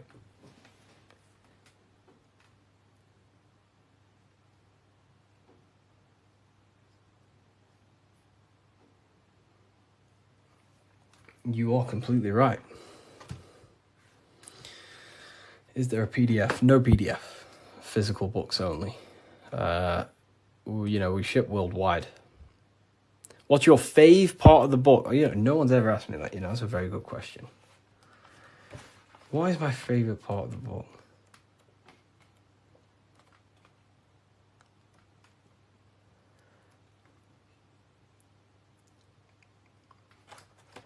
I love this part. I love this part. How quick is delivery? Delivery, it depends where you are. UK is around 7 days. US, pretty sure it's about 7 days. It's a print on demand. So basically, an order will go through the website and then it'll go straight to my suppliers. They print it and then they ship it. And then they obviously send you emails with the tracking information and stuff like that. You know. But this is probably my favorite part. Is it UK based? It's not. So the suppliers that I have, they have printing warehouses all around the world. I'm pretty sure they have one in the US, one in the UK. So wherever you are in the world, wherever the order is going to, it goes to the correct warehouse, so it gets shipped in time. That's basically how everything's set up. Because I don't actually stock them all. I mean, I do have quite a lot here. I'll show you. I have quite a lot of them here. These are all Book of Symbolisms. This is what they look like. Explain everything about Freemasonry, pretty much. Everything you can imagine about Freemasonry. That's the first book. That's the second book. This is the brand new one. Which this is the one we're going over today, pretty much. They will be on Amazon in the next, I don't know, 2 weeks, 3 weeks maybe.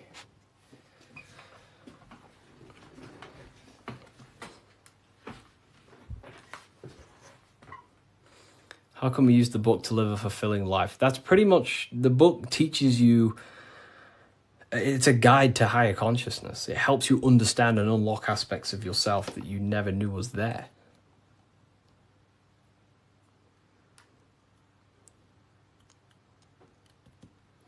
What are the 2 pillars in Freemasonry? Great question. So the first part of this book goes over that for a very long period of time.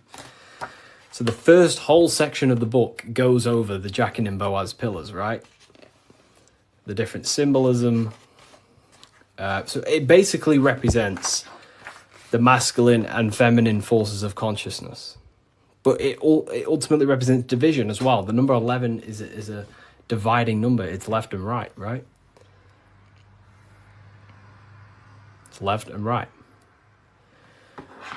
So,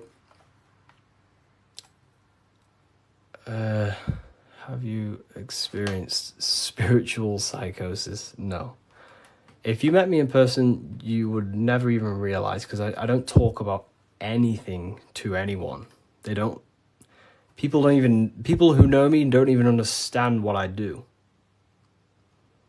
I don't talk about, I'm just a normal person.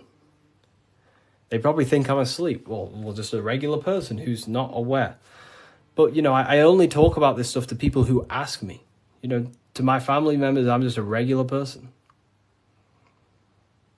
But then obviously if they ask me about this, then I can tell them things. So yeah, in person, you would never even know. I'm just a regular guy. I work throughout the day.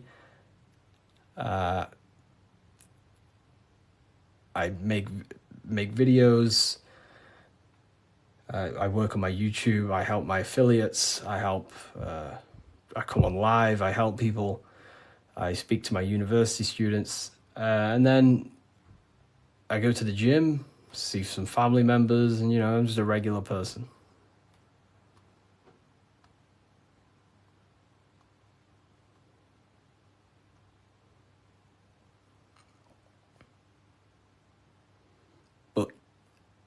Not regular in mindset.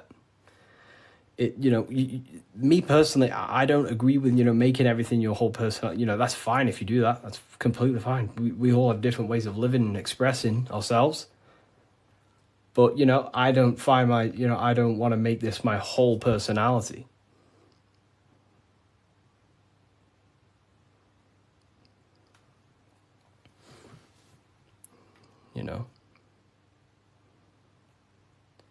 I love to read books in my spare time. I watch a lot of, listen to a lot of audiobooks. I don't really listen to much music. Whenever I'm in the car, I put on an audiobook. And just by doing that alone, you'll gain a lot of information. Just type in Masonic books or esoteric books. You will find so much on YouTube. Just listen to everything, and over a period of time, you'll start to develop pattern recognition, and you'll start to decipher your own truth. The Bully Slayer was cloned. I see some of his videos today. I don't know. I don't think he's being cloned. I think I don't know. He stayed off the internet for a while. He might have changed and stuff like that. But I love his stuff.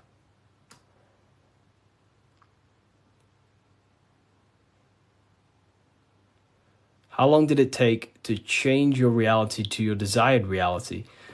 Good question. For me, it was, I wouldn't say got lucky, because I work very, very hard. I work at least 10 to 11 hours a day most days, but not recently, but before. But for me, there was not many people in this space talking about the things that I do at the time. So for me, it sped up very fast because of that. There's not many people who can give you this information I give you.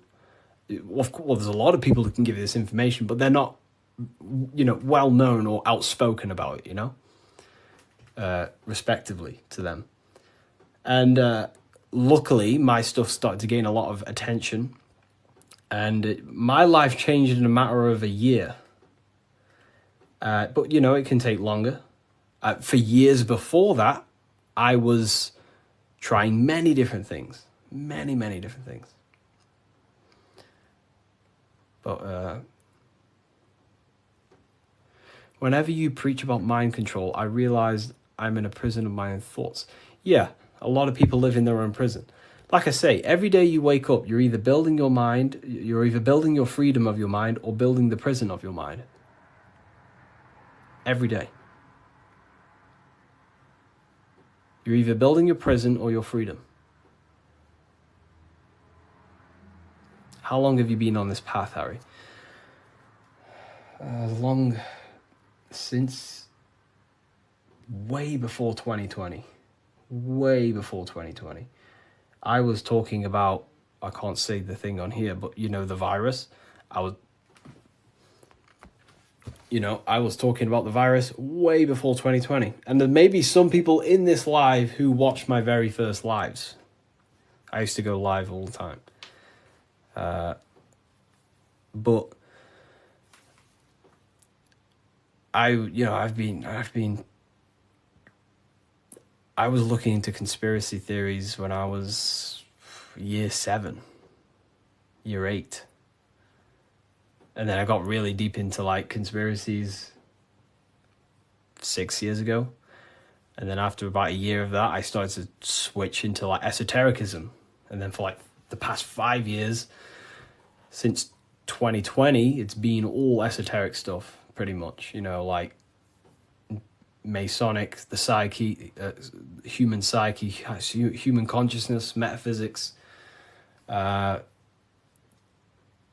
symbolism.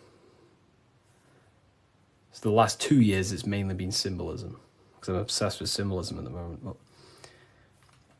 yeah. Do you believe in God, Harry? I believe in a form of energy that gives rise to all things, yes. And we are a part of that energy source, that conscious energy. We are an emanation of that. We are cut of the same fabric of that. It is one consciousness clothed in different beings. Harry, you said faith, will, and care and time. Didn't you say time doesn't exist? Can you explain this? Time is the present moment. It's an eternal now. But, it takes, that's what we call time. The movement of that.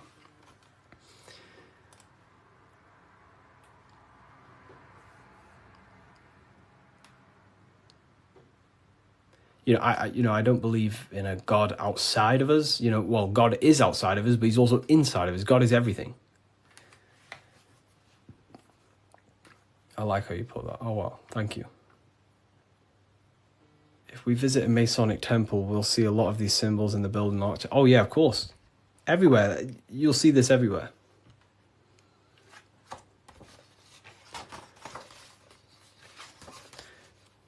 And look here. This is the gate of Europe. 2 pillars. The gate of Europe, 2 pillars, middle pillar. Here's the gate of Europe again, 2 pillars, middle pillar, with the person in the middle. Here's George Washington, 2 pillars and the middle pillar. You are the middle pillar. You are the middle pillar. You're the middle pillar. You are the balancing pillar between the masculine and feminine. You're trying to combine the 2 pillars, which is the masculine and feminine forces of consciousness. And this is what I say about building yourself. This is the Egyptians telling you the same thing. They're building the middle pillar. They're building the self. They're building the mind. That's what Masonry is all about.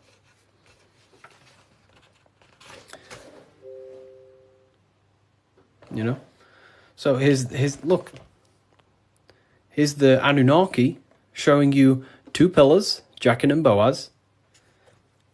And look at the person in the middle pillar, which is balancing the masculine and feminine forces of consciousness, trying to become whole and unified, a unified mind. And he's stepping up, symbolizing raising consciousness, stepping up to a higher level of understanding. Here's Buddha, same thing. Buddha, Vishnu, Sumerians, Egyptians. Wait on, we still got more. Jesus with the two pillars. Egyptians again, they're building the self. This is what it's about. It's about building the mind.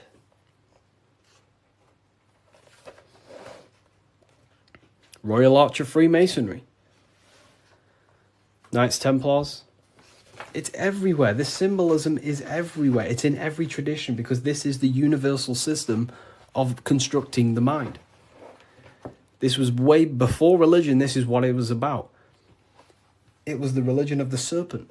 The serpent used to symbolize this knowledge about the serpent can shed its skin and transform. So it's about transforming the mind. The serpent was the universal symbol of this spiritual journey. What does the G mean? So here, you see the G. It wasn't a religion of the serpent. I wouldn't say religion, but I in my conclusion, you can take this as a pinch of salt. In my conclusion, I think the serpent, found in every religion. It's the Vatican. It was in the Garden of Eden. It's in every religion you can possibly imagine. There's a serpent, and there's serpent symbolism all around the world. I personally think the serpent was the symbol for gnosis, for the well, I don't like calling it religion, but a spiritual system that was universal before religion. It was the wisdom of Kundalini. It was the wisdom of awakening. It was the knowledge of the self. And then I think the serpent got demonized because then religion took over and started to externalize all the spiritual teachings and then following man-made gods and gods in the sky and stuff. But before all of that, I believe that me personally, I believe the serpent was a symbol for the universal spiritual system of knowledge that was before all the religion. That's my interpretation. It's about self-transformation. Yeah. Someone asked about the G.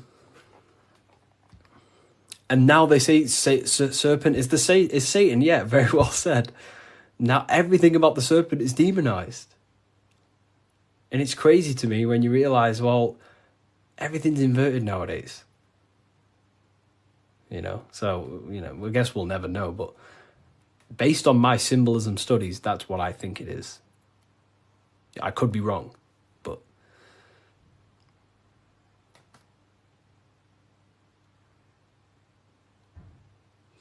so okay, why didn't you join Freemasonry if you believe their teachings? It's not believing anything. These symbols are self-awakening. It's not. Everything I teach you is not about believing anything. It's about shedding light on what was there, but you just may not be conscious of it.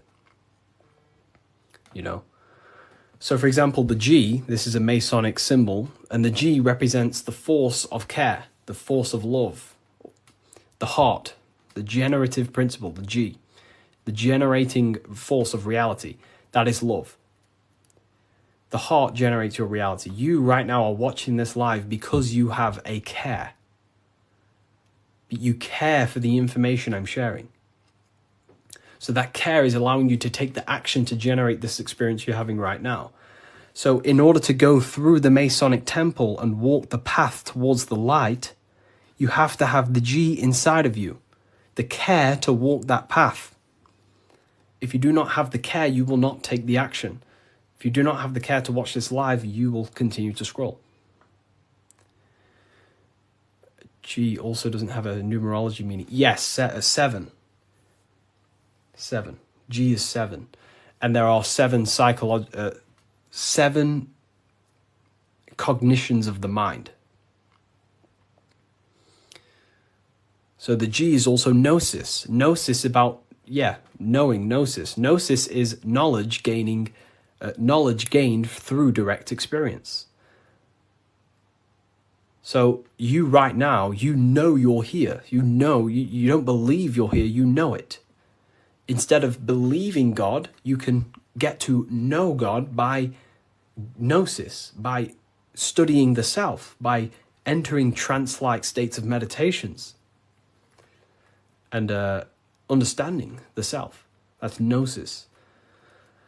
And in order to gain gnosis, you must have the G. That's why gnosis begins with a G. Because you must have a care to meditate. If you don't care about gaining a higher consciousness, you won't meditate. If you don't have a care to reach the light, which is just a higher state of understanding, you don't have the G. If you don't have the G inside of you, you will not take the actions to walk up this path, up the mountain. It's a difficult path of self-mastery. So that's the G. It's the driving force of your reality. And if you don't have the G, you won't walk up this hill. So the teachings that I teach is, it's about shedding light on something that was already there. Does the Book of Symbolism teach us how to get the G? Well, yeah, the G is just simply your care. Do you care about gaining information? Or do you not? You either have it or you don't. And you can cultivate it. We do talk about it here. All about the G and different symbolic here. So in order to get off the checkered board and rise towards the light, so we're going from base consciousness to high consciousness, from material to spiritual, in order to do that, you have to go through the woman. And what is she doing? She's caring. She's caring for the little baby. So it's symbolizing, in order to go from low consciousness to high consciousness, you have to care. You have to go through the feminine, the heart. You must have a desire in your heart to truly raise your consciousness. That's why there's a woman here caring for a little baby. You have to go through the feminine to reach a higher consciousness. So anyways, is that why religion is against women? There's so much that goes into that. I believe they don't want us in contact with the feminine energy of consciousness. We're all masculine and feminine. We all have feminine qualities. We all have masculine qualities. They suppress the feminine aspect of consciousness because that's what unites. If we all loved each other, we would be united. They don't want us to love each other because that creates division. And divided people are easier to control. If we all united, we'd all realize we can take over the government. So they destroy the feminine because that's all about caring, nurturing, growing as a community and as humans with the earth, caring for the earth and things, but it's just completely demonized nowadays. And now it's just a masculine-dominated world. But Freemasonry says that the G is geometry or God. It's all the same. God, what is God? God is a creator. How do you create something? Through the G, you have to care. If you don't care about something, you will not create it. If you don't care about the live, you will take action to scroll away until you do find something you care about and you take the action to watch it. So it's about generating reality. God, which is a G, which is about care, creation. Geometry is the same. It's all about creation. The mathematical codes. But it's all to do with the G principle, the generative principle. If that makes sense. So most words with G are all to do with care. Gift. If I gift you something, it's because I care. I have a G.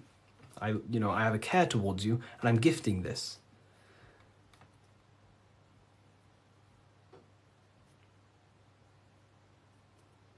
Geometry, God, generation,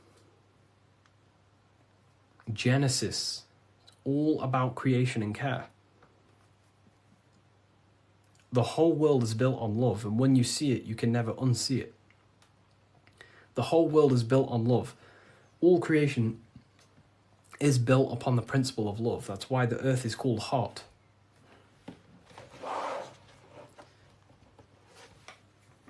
Earth is hot. Because the whole world is built through the heart, the love energy. You only take action on what you love. Some people love twisted things. Some people love hurting people. But, we have to purify our love. But,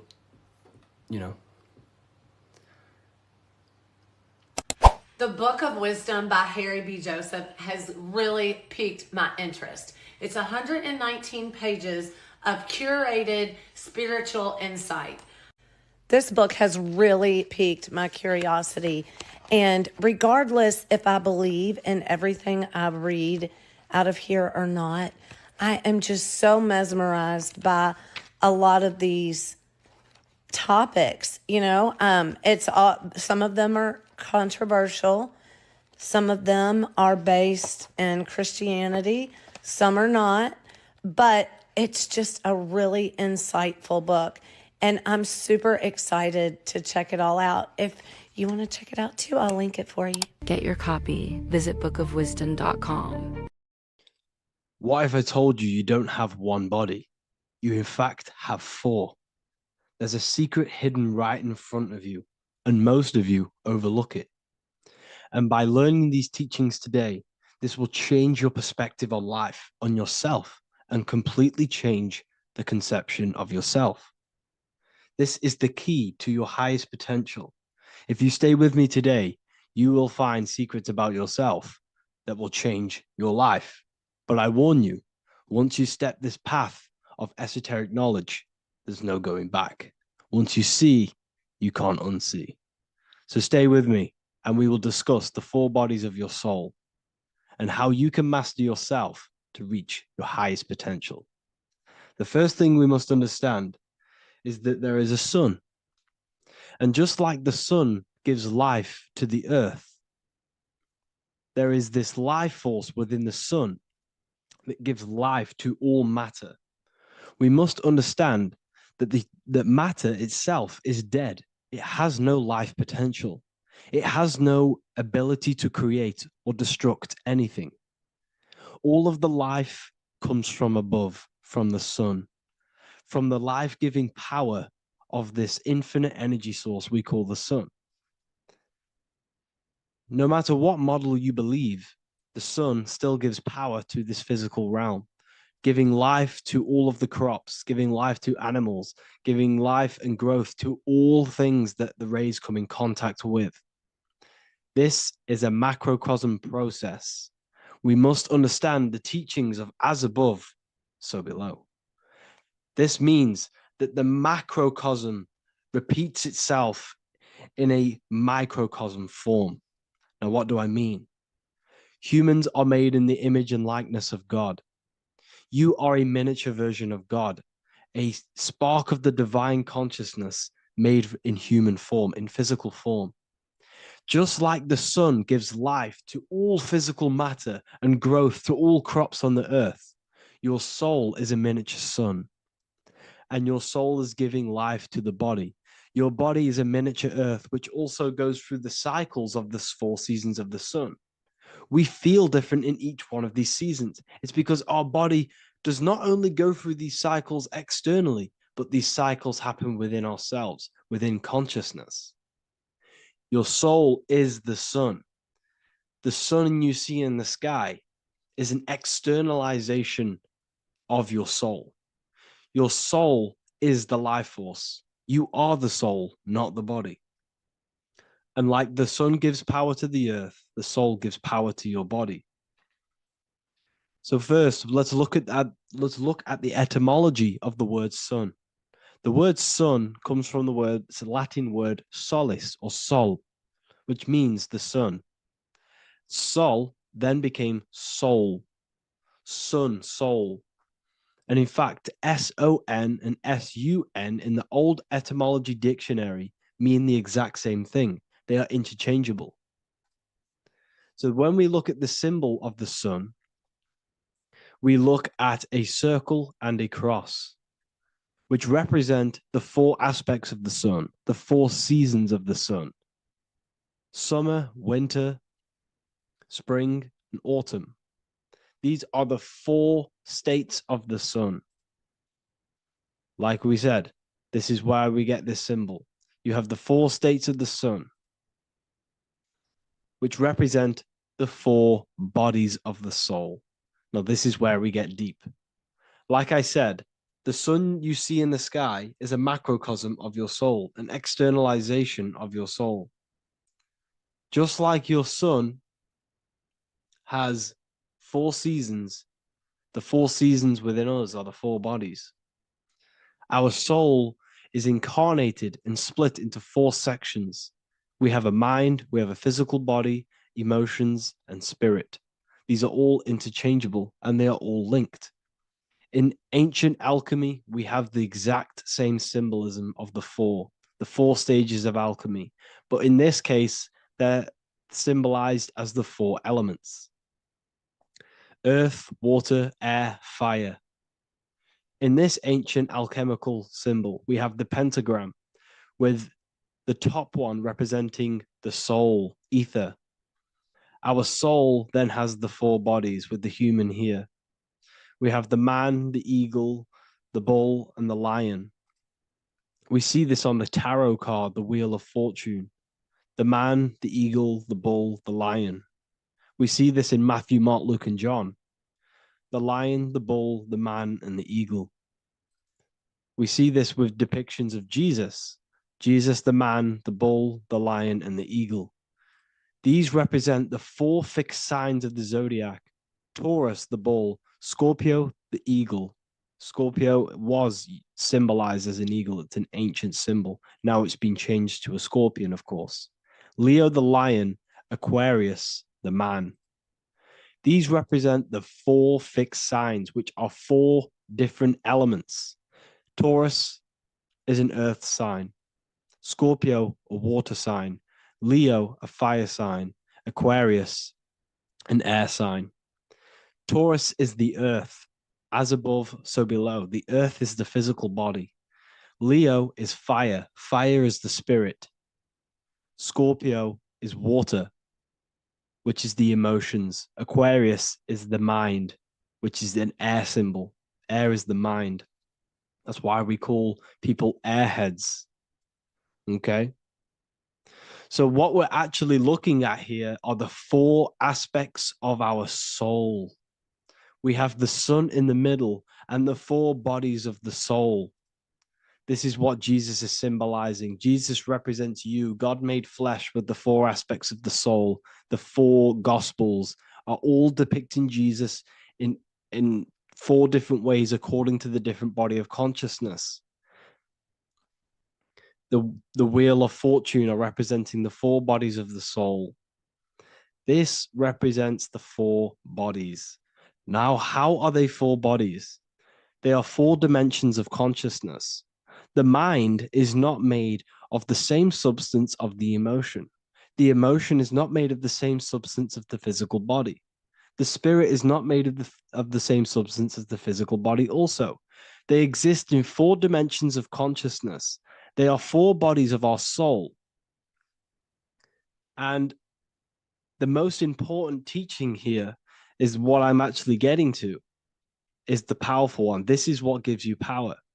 Most of us live in chaos. Our mind is thinking of doing something. Our emotions are feeling something else. Our body is lusting and wanting to do something else. And our spirit's energy is completely off. Most people live in unbalance. None of these 4 bodies are working together. This is why we produce chaos in our lives. When these bodies are in balance, are not working together. So in alchemy, they symbolize the 4 elements, which are the 4 bodies of consciousness. These are the furnaces with the fire. They represent transmutation of each body. We have to sync these bodies. We have to sync the mind with our emotions, and our emotions with our actions, the physical body, and with our spirit. These four key bodies need to be in line in order for us to create consciously in our life. Because each one of us is a creator, a miniature version of God, creating our own earth, creating our own material reality. And in order for us to create consciously and with effect and power, we must have these bodies unified so that we can create consciously and not create chaos. So this is very, very important. And this is a secret teaching found in all ancient societies. But this is what the hidden symbolism of astrology actually is. The sun is our soul, and the 12 zodiacs are 12 aspects of our soul. And we have the 4 aspects of the 4 main bodies. This is what we're looking at. We're not looking at the sky. We're actually looking at aspects of ourselves, aspects of our soul that we must master and transmute in order to become our highest potential. So I hope this makes sense. And it may take a while for you to fully understand this, but the key knowledge in order for you to understand any of these teachings that I've gone through today is the major teaching of as above, so below. What is above is below. What is within is without. Your inner reality projects the outer reality. What is inside of you is outside of you in some form or way. Whatever trees, whatever roots that go down will always shoot up. When you throw a bouncing ball, you shoot it down, it will go up. As above, so below. As within, so without. God did not make a creation separate from himself. We are all extensions of the divine made in physical form. And we are incarnated into 4 sections. Our soul is separated into 4 sections. These are the 4 corners of reality. These are the 4 pillars of reality that we must control. So in order to access our soul in meditation, we must turn off these 4 things. Turn off the mind, the emotion, the spirit, and the body. And then we access the soul. So I hope this video helps today. And you can learn all about this in the Book of Wisdom, Volume 2. This book is a revolution in consciousness. I do not recommend everyone reads this book. This book is only for people who are serious and want to transform their lives. This book is a book that will change the scope you see reality. It will change your perspective on yourself because you will resonate with this. This book does not just give you information. It gives you a sense of well-being. It gives you truth, and you will find your power from this information. This information is not just information, it's a key to your path of enlightenment and transformation. So you can find this book in the description of this video. And if you are part of the university, I will see you on the live calls. Thank you, everyone. Please leave a like, subscribe, and a comment, and let me know whatever videos you want me to make next. Anything that you fail to understand or have any confusion with, I can make a video on it. So let me know in the comment section any reviews or anything I should do. Thank you all, people. Have a great day.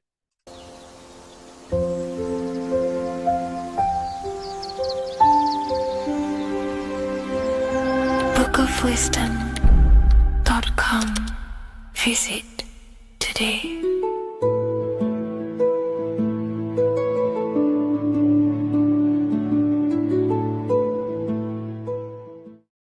What if I told you that the Egyptians were trying to give you instructions on how to not reincarnate and come back to this material world and ascend your consciousness, your soul, to a higher plane that exists in the various dimensions of consciousness? This is Anubis, and this is his scales. You can find this image in the famous Book of the Dead, which is a famous Egyptian book and text talking about death, reincarnation, and the different things that go into death and how to prepare our mind, our souls for death. The Egyptians saw this as a massive thing in life. we must prepare our consciousness for the transition from a physical reality to a non-physical, tangible reality. The first thing we must understand in order to understand death is the term as above, so below. We die every single night. Consciousness goes to sleep, which is the withdrawal of consciousness from the material body into the inner realms of the mind. At nighttime becomes the darkness, and consciousness goes within itself. When the daytime comes around and the sun becomes more powerful, the rays of the sun increase the brain waves, and the body becomes active again, and consciousness manifests things externally. So the nighttime is the internal world, death or sleep, and the daytime is life, the external world. When we die, it's just a bigger version of sleep. We enter into our inner realms of consciousness. However, this transition needs some preparation. In order to understand the universe, understand what happens after we die, we have to understand that life is mental and the mind is not the brain. The brain is just a physical computer for the mind to operate the physical technology of the physical body. What you are seeing right now in your eyes is a simulation produced by your brain. Light waves entering in your eyes and the visual cortex at the back of the brain producing an image of what you call reality. Therefore, reality is not outside of you, it's a simulation produced by the body. The five senses are just electrical threads of light, all sending information back to your brain, and your brain is interpreting these electrical signals as senses: touch, taste, smell, and hear, and see. So everything you're experiencing right now is a simulation produced by the brain and the nervous system, but you are the observer of that reality, of that simulation produced by the technology of the body. So when you die, the technology,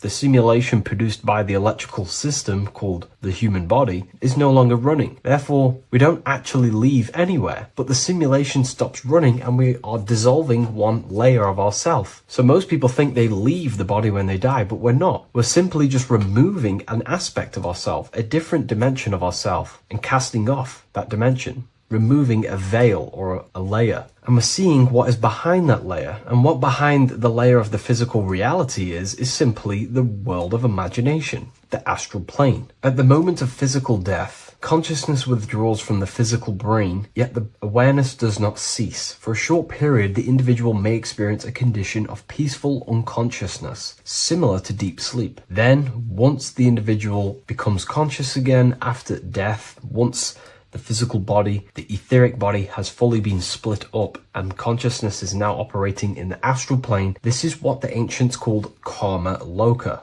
Arthur E. Powell mentions this. C.W. Ledbetter mentions this place as well. Karma loka is a place in the astral plane. The astral plane is the realm of imagination. It is where the forces of the mind manifest desires as imagination. All of your desires, your desired realities, the screen that you have in your mind, that screen you manifest a visualization on, exists in the dimension of the astral plane. It is a realm made of thoughts. It is an object made of thoughts. If you think of a chair, for example, and imagine that chair in your mind's eye, that screen you are seeing in your mind's eye is a thought animated. That thought is an animated desire, and that exists in the realm of the astral plane, a realm of subtle thought forms. Therefore, the physical world has an exact copy of this world, however, in the astral plane. Just like how if you remember the house that you grew up in as a child, if you could sit down right now, wherever you are, and you can imagine, walk around that house in your mind. You can imagine the layout of the street of the house. So in our minds, we have our own layout and map of our house, but then now connect all of the collective consciousness's minds and memories of places on the earth, come together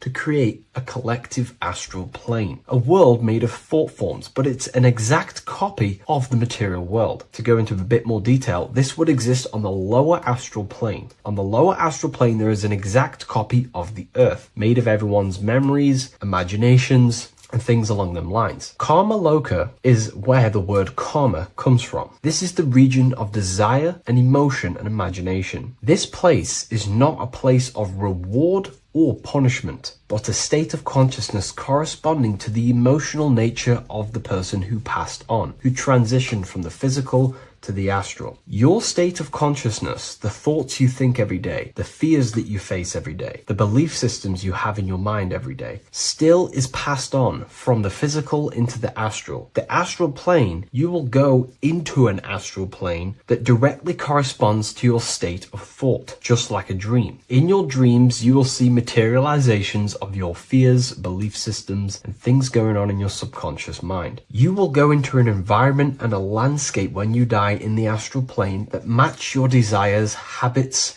and your state of mind. If you believe in Jesus, you will go to a place where then thought forms manifest in the astral plane. If you believe in Buddha, you will go to a place where then thought forms manifest. That is the environment. It's mental. Reality is your level of realization. You are seeing through the lens of your mind, of your beliefs, and you see the world tinged with your belief systems. Karma Loka is a place where you balance out your desires, sensual cravings, ambitions, jealousies, fears, emotional fixations continue to assert themselves in your mind when you die. Yet because there is no physical instrument through which they may be gratified, they gradually burn themselves out. These desires start to be balanced out again, and your mind becomes more balanced. The more refined the individual in physical life, the shorter and gentler this stage becomes. The more desires you have in material things, sex, whatever it is, the longer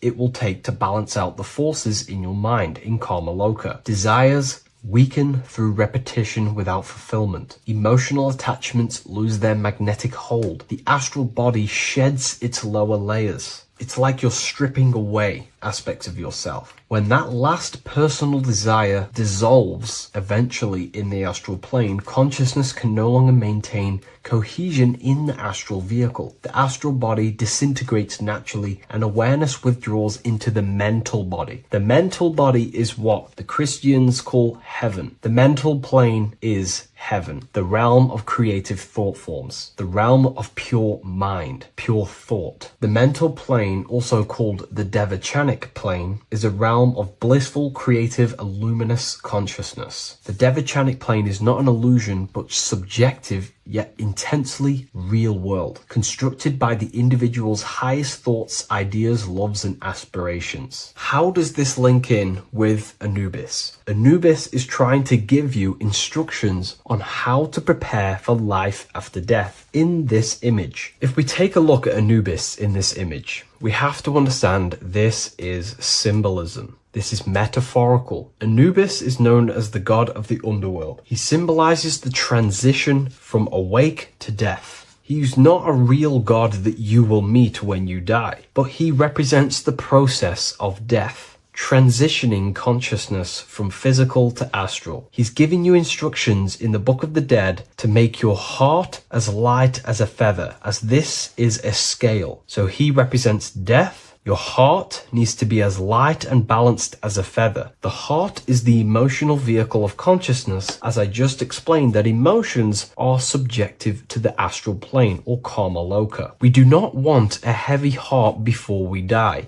We do not want addictions to smoking, addictions to pornography, addictions to status, the ego, material gain. If we die with these things, this means we have a heavy heart, and this will manifest in the astral plane when you die and take longer to balance out them emotions and desires. So this is telling you to remove any addictions, any emotional attachments, mental attachments you have to the material plane. This does not mean go full monk mode and don't have anything physical, don't chase after anything material. We should definitely have material things as we are spiritual and material. However, do not place your heart on it. We should all aspire to have the best possible life, have the most possible resources as possible in our lives, have an abundance in everything. That's completely fine. But placing our soul on it, your desires on the material world, will only pull you down in life after death, take you longer to balance out them forces and desires. This is why transformation during physical life is essential. We need to release attachments to master our thoughts and emotions and align with truth. We don't want to die with false identifications, that thinking and believing that we are the physical body.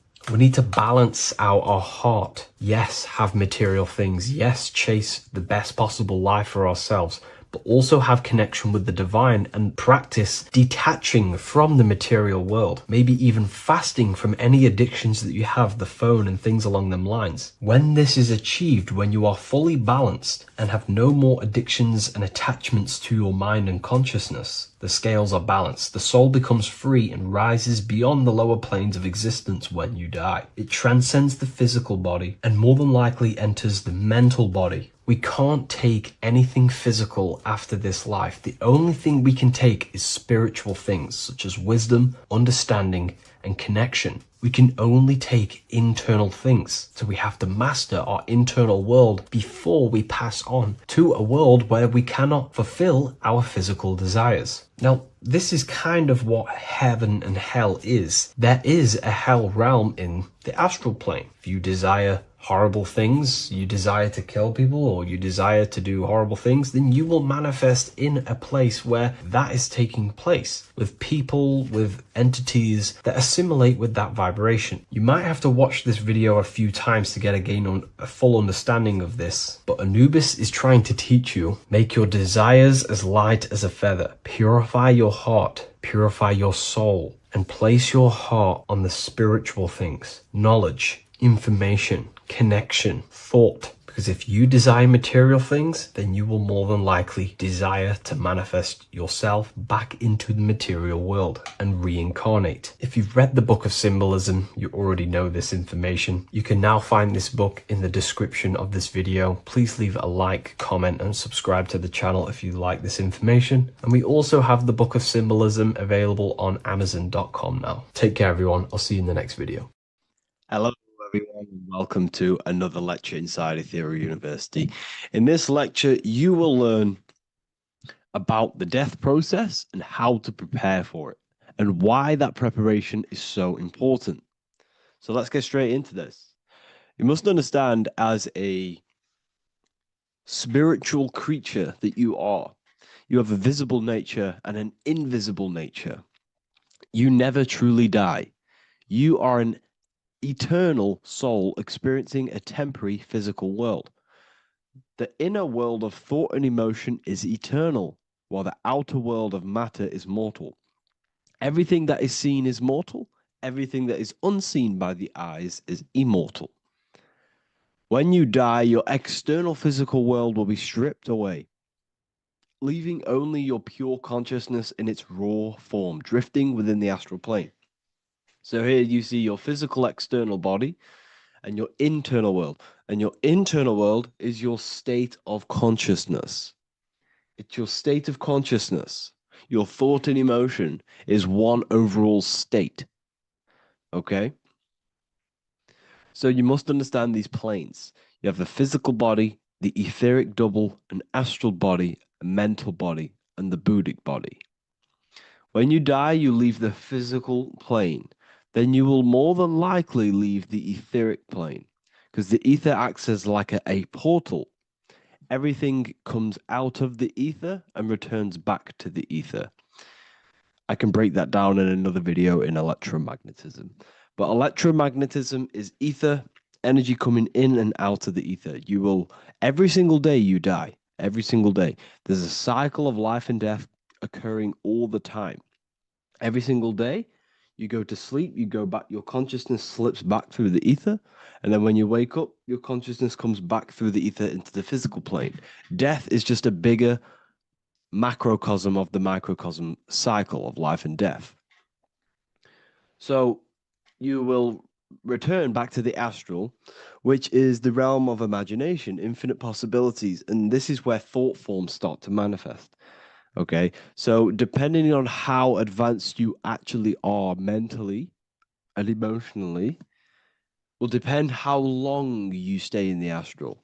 Now, what we must understand is that there is many different components to the astral.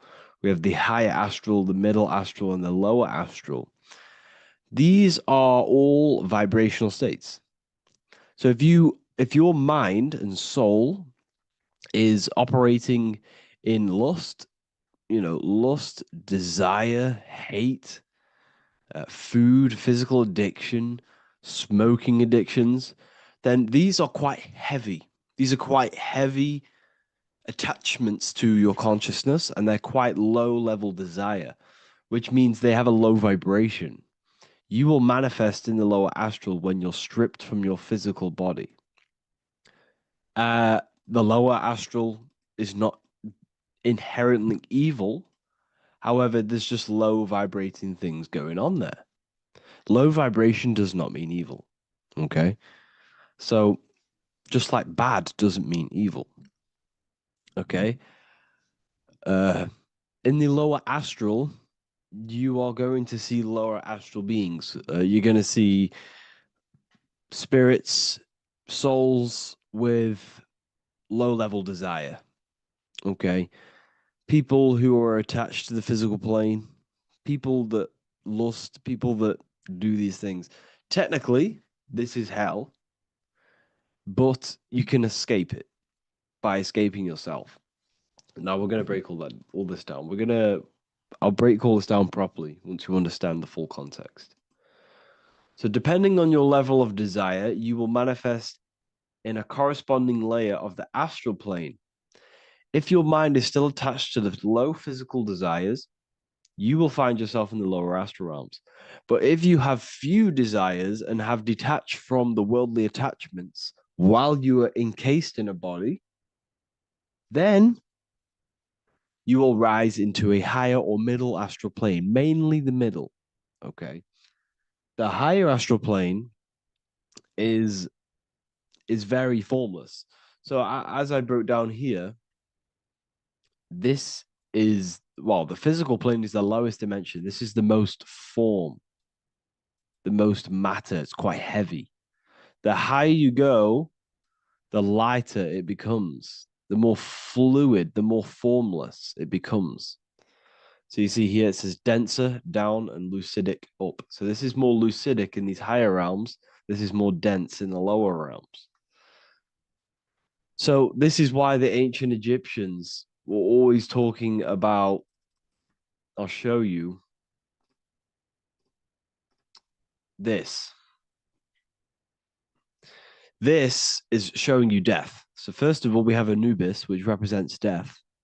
Here you have the heart, which represents the soul.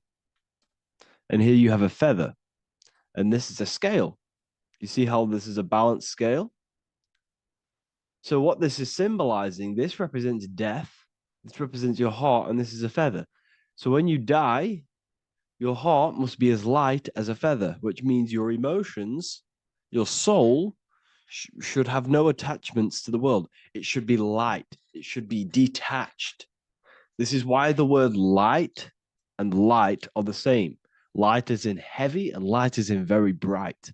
Because when you're less attached to the things, your soul shines. You're authentic. You're light. You're very bright soul.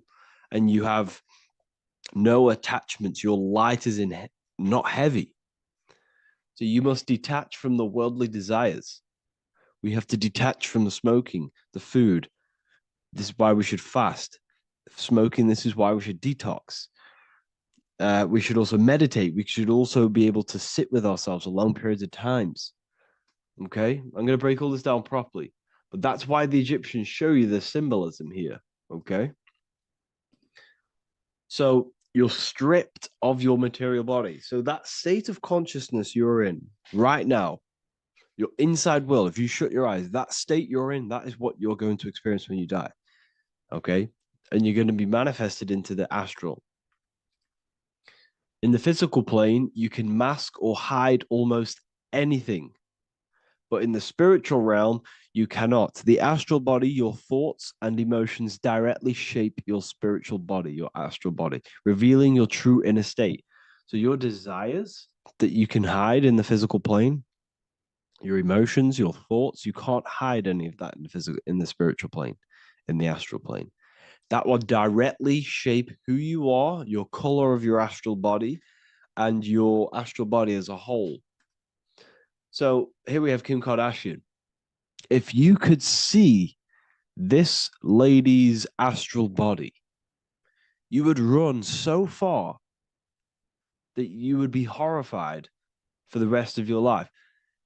If you could see their spirit, their astral form, It would be horrific because their mind is so attached to, physical things, so attached to desire, money, fame, worship, power. These people do not want to die. These billionaires and millionaires will never want to die. They will do whatever they can to stay alive because they understand what when they die, they have to face themselves. They have to face their inner world. And their astral body, their true authentic self on the inside, is horrible and horrific and so low vibration. So this is where it comes in. You must be as light as a feather. This is what the Egyptians are showing you in their artwork. Your soul must be as light as a feather. In order for the soul to ascend to a higher plane and not look at that physical plane and say, I want to go back or I want to desire things down there, you must detach now and prepare for death. Hell is not a place, it's your own personal suffering born from within.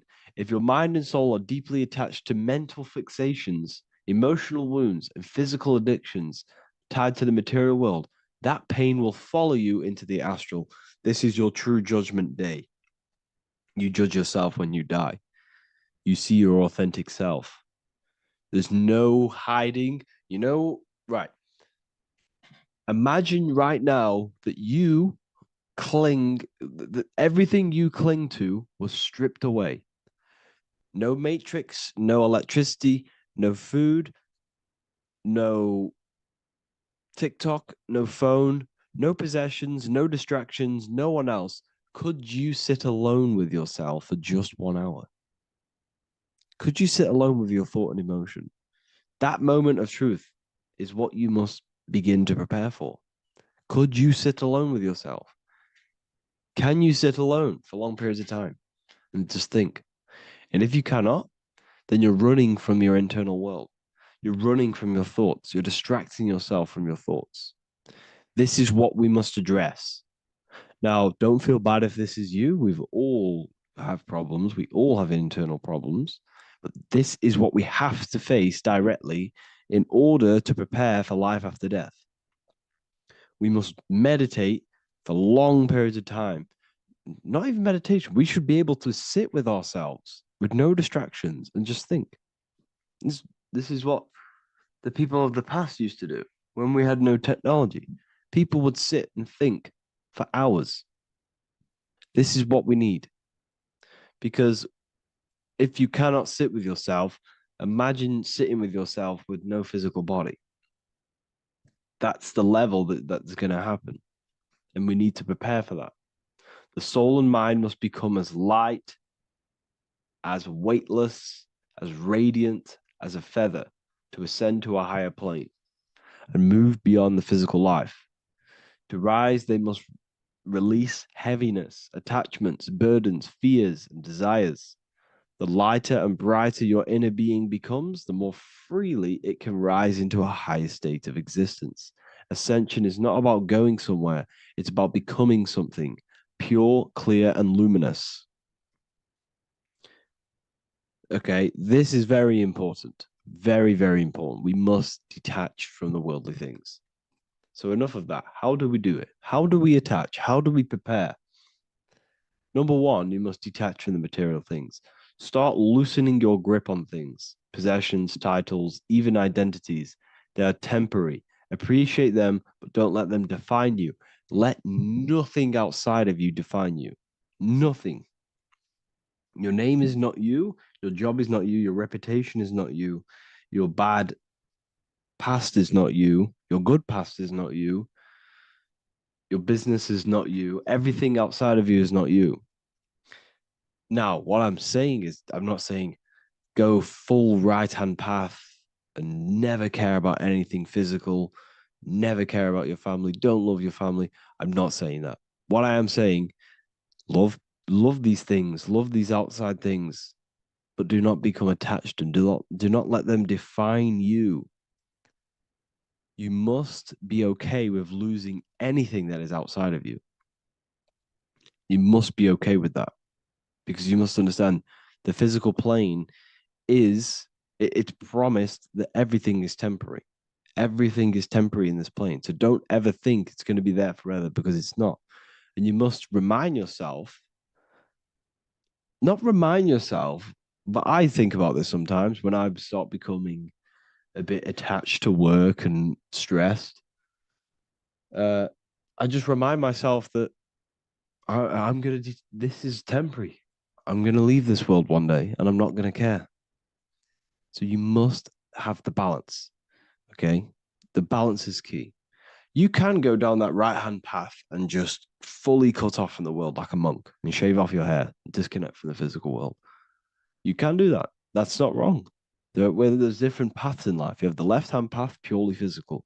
You have the middle path, which is balance between the physical and spiritual. Then you have the right hand path, which is monk mode, where you fully disconnect from the world. They shave their hair off to disconnect from the physicality. They meditate for long periods of time. This is what they're doing. They're preparing for death. Monks prepare for death. They understand this. They understand that you don't die. Your inner world is the true world. The inner world is the only world that exists. Everything outside of you is an extension of you. Number 2, cleanse the mind. Watch your thoughts. Are they rooted in fear, anger, regret, or craving? Meditation, mindfulness, and inner reflection help purify the mind. The cleaner your thoughts, the lighter your spirit. So your astral body is formed by your thoughts. It's formed by your emotions. If you sit around thinking about eating all day, you're going to have a very heavy astral body. It's going to manifest in the lower planes.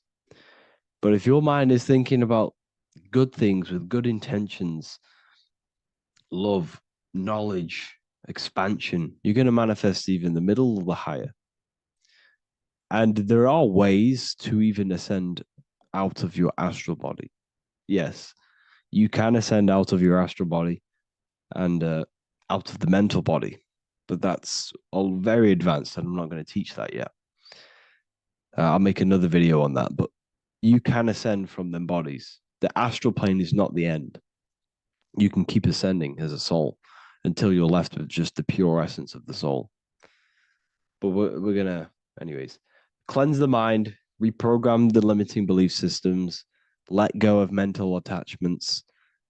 And the way you do this is by getting a piece of paper and writing down every single attachment that you have. And you're going to realize, dude, there's more than you think.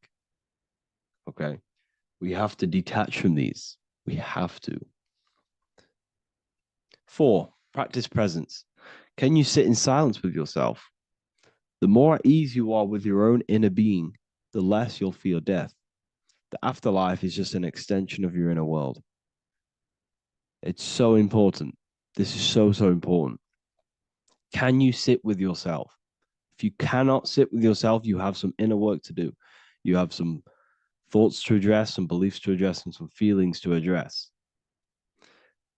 Okay, so practice sitting in the present, meditation, or just literally sit there and try and be okay with yourself. And if you can't be okay with yourself, then there's something you need to address, whether it's a belief system, whether it's an emotional trauma, or something. This is what we must reshape, refine, and let go of. Live truthfully. Speak and act from your soul, not from fear or ego. The more authentic you are, the more aligned you become with your true self, which carries beyond this life. The ego is your mind's perception of itself while being incarnated in this world. It's been shaped by your experiences, your thoughts, your beliefs, and your emotions. So your ego is basically this false thought form that you've created. It's a false layer of yourself that sits on top of your true authentic self. It's basically your physical character. When you were young, you had no ego. You were pure. You had a pure consciousness. But then as you grew older, your ego started to grow, and it still is growing because it was shaped by experiences, things you've gone through, things you said, things you believe, things you think. It's created by you, by your mind. And the ego is close to the word echo. The Ego is the echo. It's an echo. It's a layer. It's a false identity. It's a false layer that sits on top of your soul. And if you don't get rid of that ego, if you don't know how, well, not get rid of it, but balance it, if you don't know how to rise above that ego and you die, it's that ego that's going to be pulling down when you die. It's that ego that's going to be your suffering. Okay.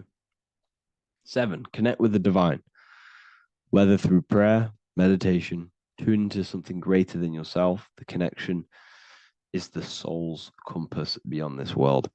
If you can meditate and rise above them clouds of thought, that's the soul, that's the observer. We must connect with that. Okay, this will definitely help with just allowing yourself to connect with your true self. Meditation's great because you can just fully detach from the world. And the more you meditate, the more you can prepare for death. A powerful way to cultivate detachment is through daily detachment meditation, done either at night or in the morning or the first breath upon waking. Or do this as many times as possible per day. Start by physically grounding yourself in the present moment. Say out loud, I am here right now, nothing else matters. Let that phrase draw your awareness into the now. Just keep saying it until you're present. Then begin to slowly list everything you identify yourself with, one by one. I am not your body. I am not my body. I am not my name. I am not my possessions. I'm not my house. I'm not my children. I'm not my everything. I am not my thoughts. Release each layer gently. Imagine, if you want to, if you have a good imagination, imagine placing these things into a big box. Placing your body, placing your name, placing your possessions, placing your house, your car, your thoughts, your beliefs into a box, and then shut that box.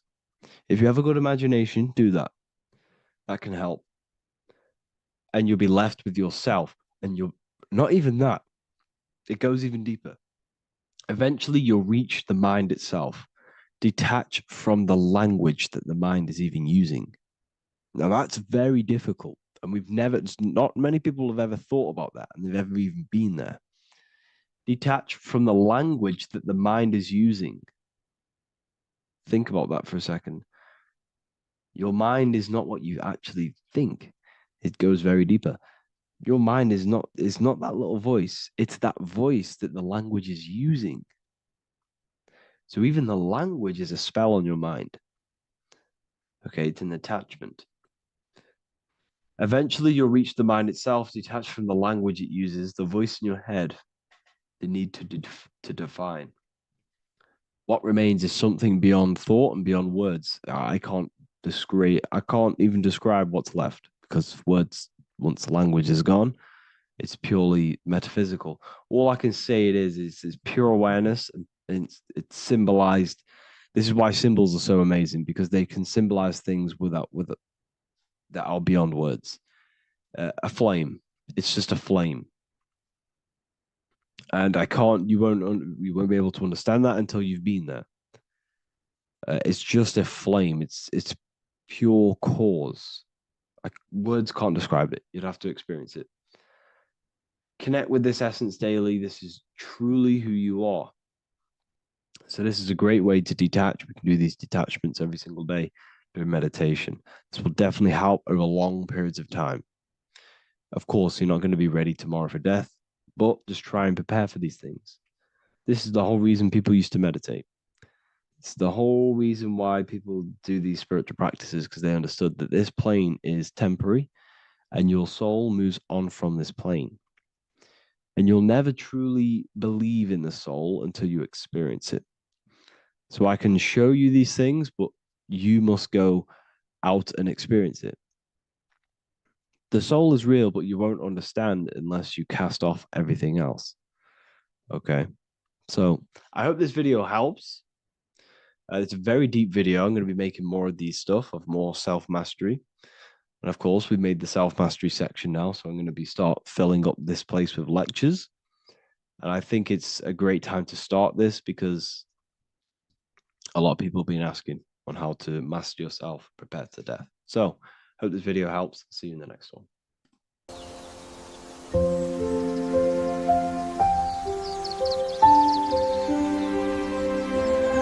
bookofwisdom.com. Visit today.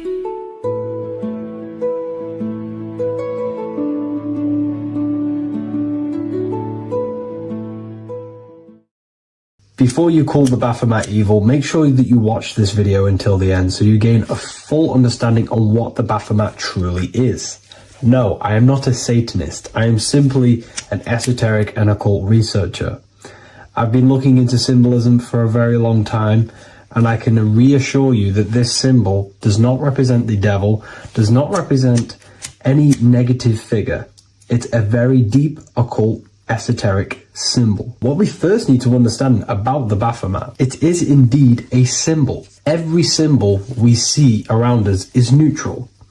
The pentagram, the Baphomet is neutral. It depends how you use it, whether it is used in a good or bad way.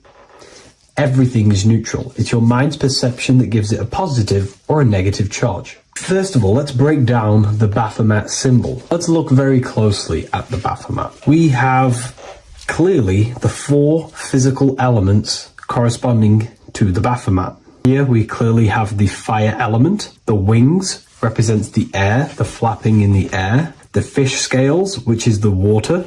And this dome figure representing the earth. The soul is incarnated into 4 bodies. We have a mental body of consciousness, intellect. We have an emotional body of consciousness, which is all to do with intuition and energy.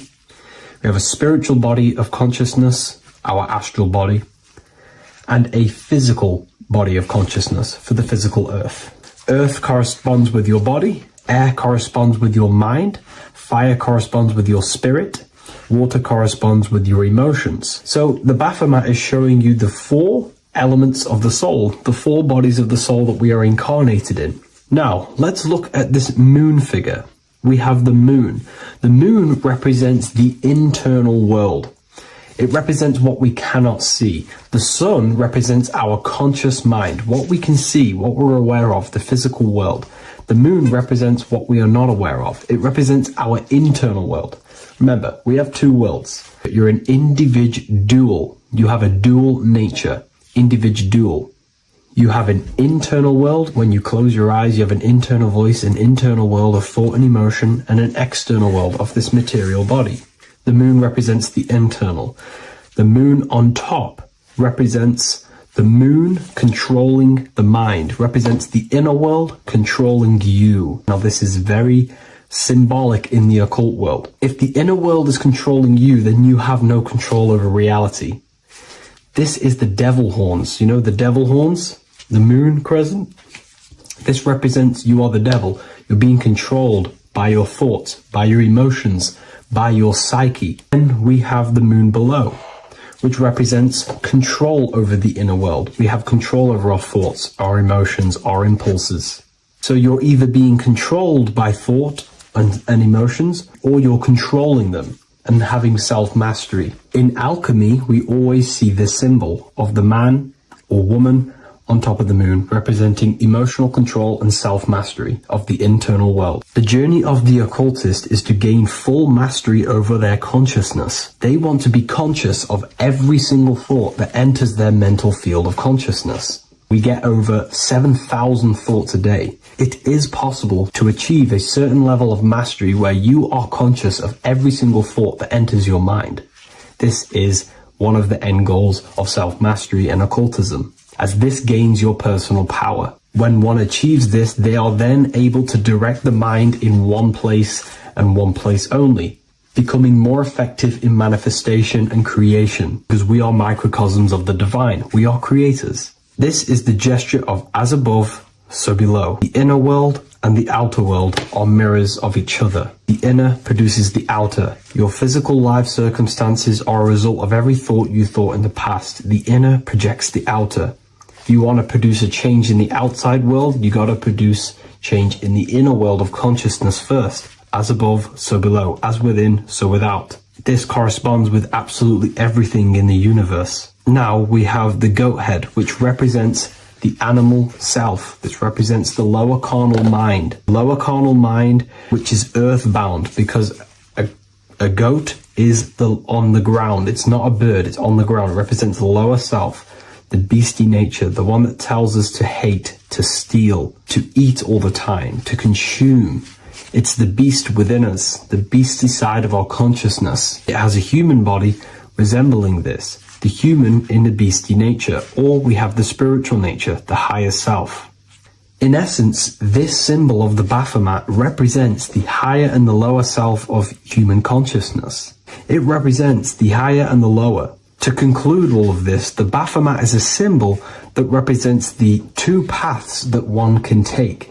We can take the beastie path and become an instinctual animal, our body, or we can take the divine path of reaching our higher self. It is a symbol that represents the higher and lower self and the four different bodies of consciousness. In essence, this does not represent Satan or the devil. The devil represents the lower aspect of our human psyche. The war between Jesus and Satan is symbolic and allegorical for the war that happens within our mental field of consciousness. The internal war between good thoughts and bad thoughts, positive emotions and negative emotions. It is the constant war inside the battlefield of your own mind. Jesus, Satan are symbols, characters that are symbolic of aspects of your own consciousness, because the universe is mental. The only thing that truly exists is your mind. Therefore, all of these ancient spiritual texts like the Bible, the Bhagavad Gita, the Quran are all symbolic of what's happening inside of our mental body. It is the inner chaos that can destroy our life, or when we create structure and restructure our inner world, we can live a peaceful life. If you are struggling from the internal world and you want to gain mastery of yourself while learning the occult secrets, join Ethereal University, a community of like-minded individuals who are all striving for the best versions of themselves. We host live calls and we have an abundance of lectures that you can watch. Or check out the Book of Wisdom. This is volume 2. I'll leave all the links in the description. Have an amazing day.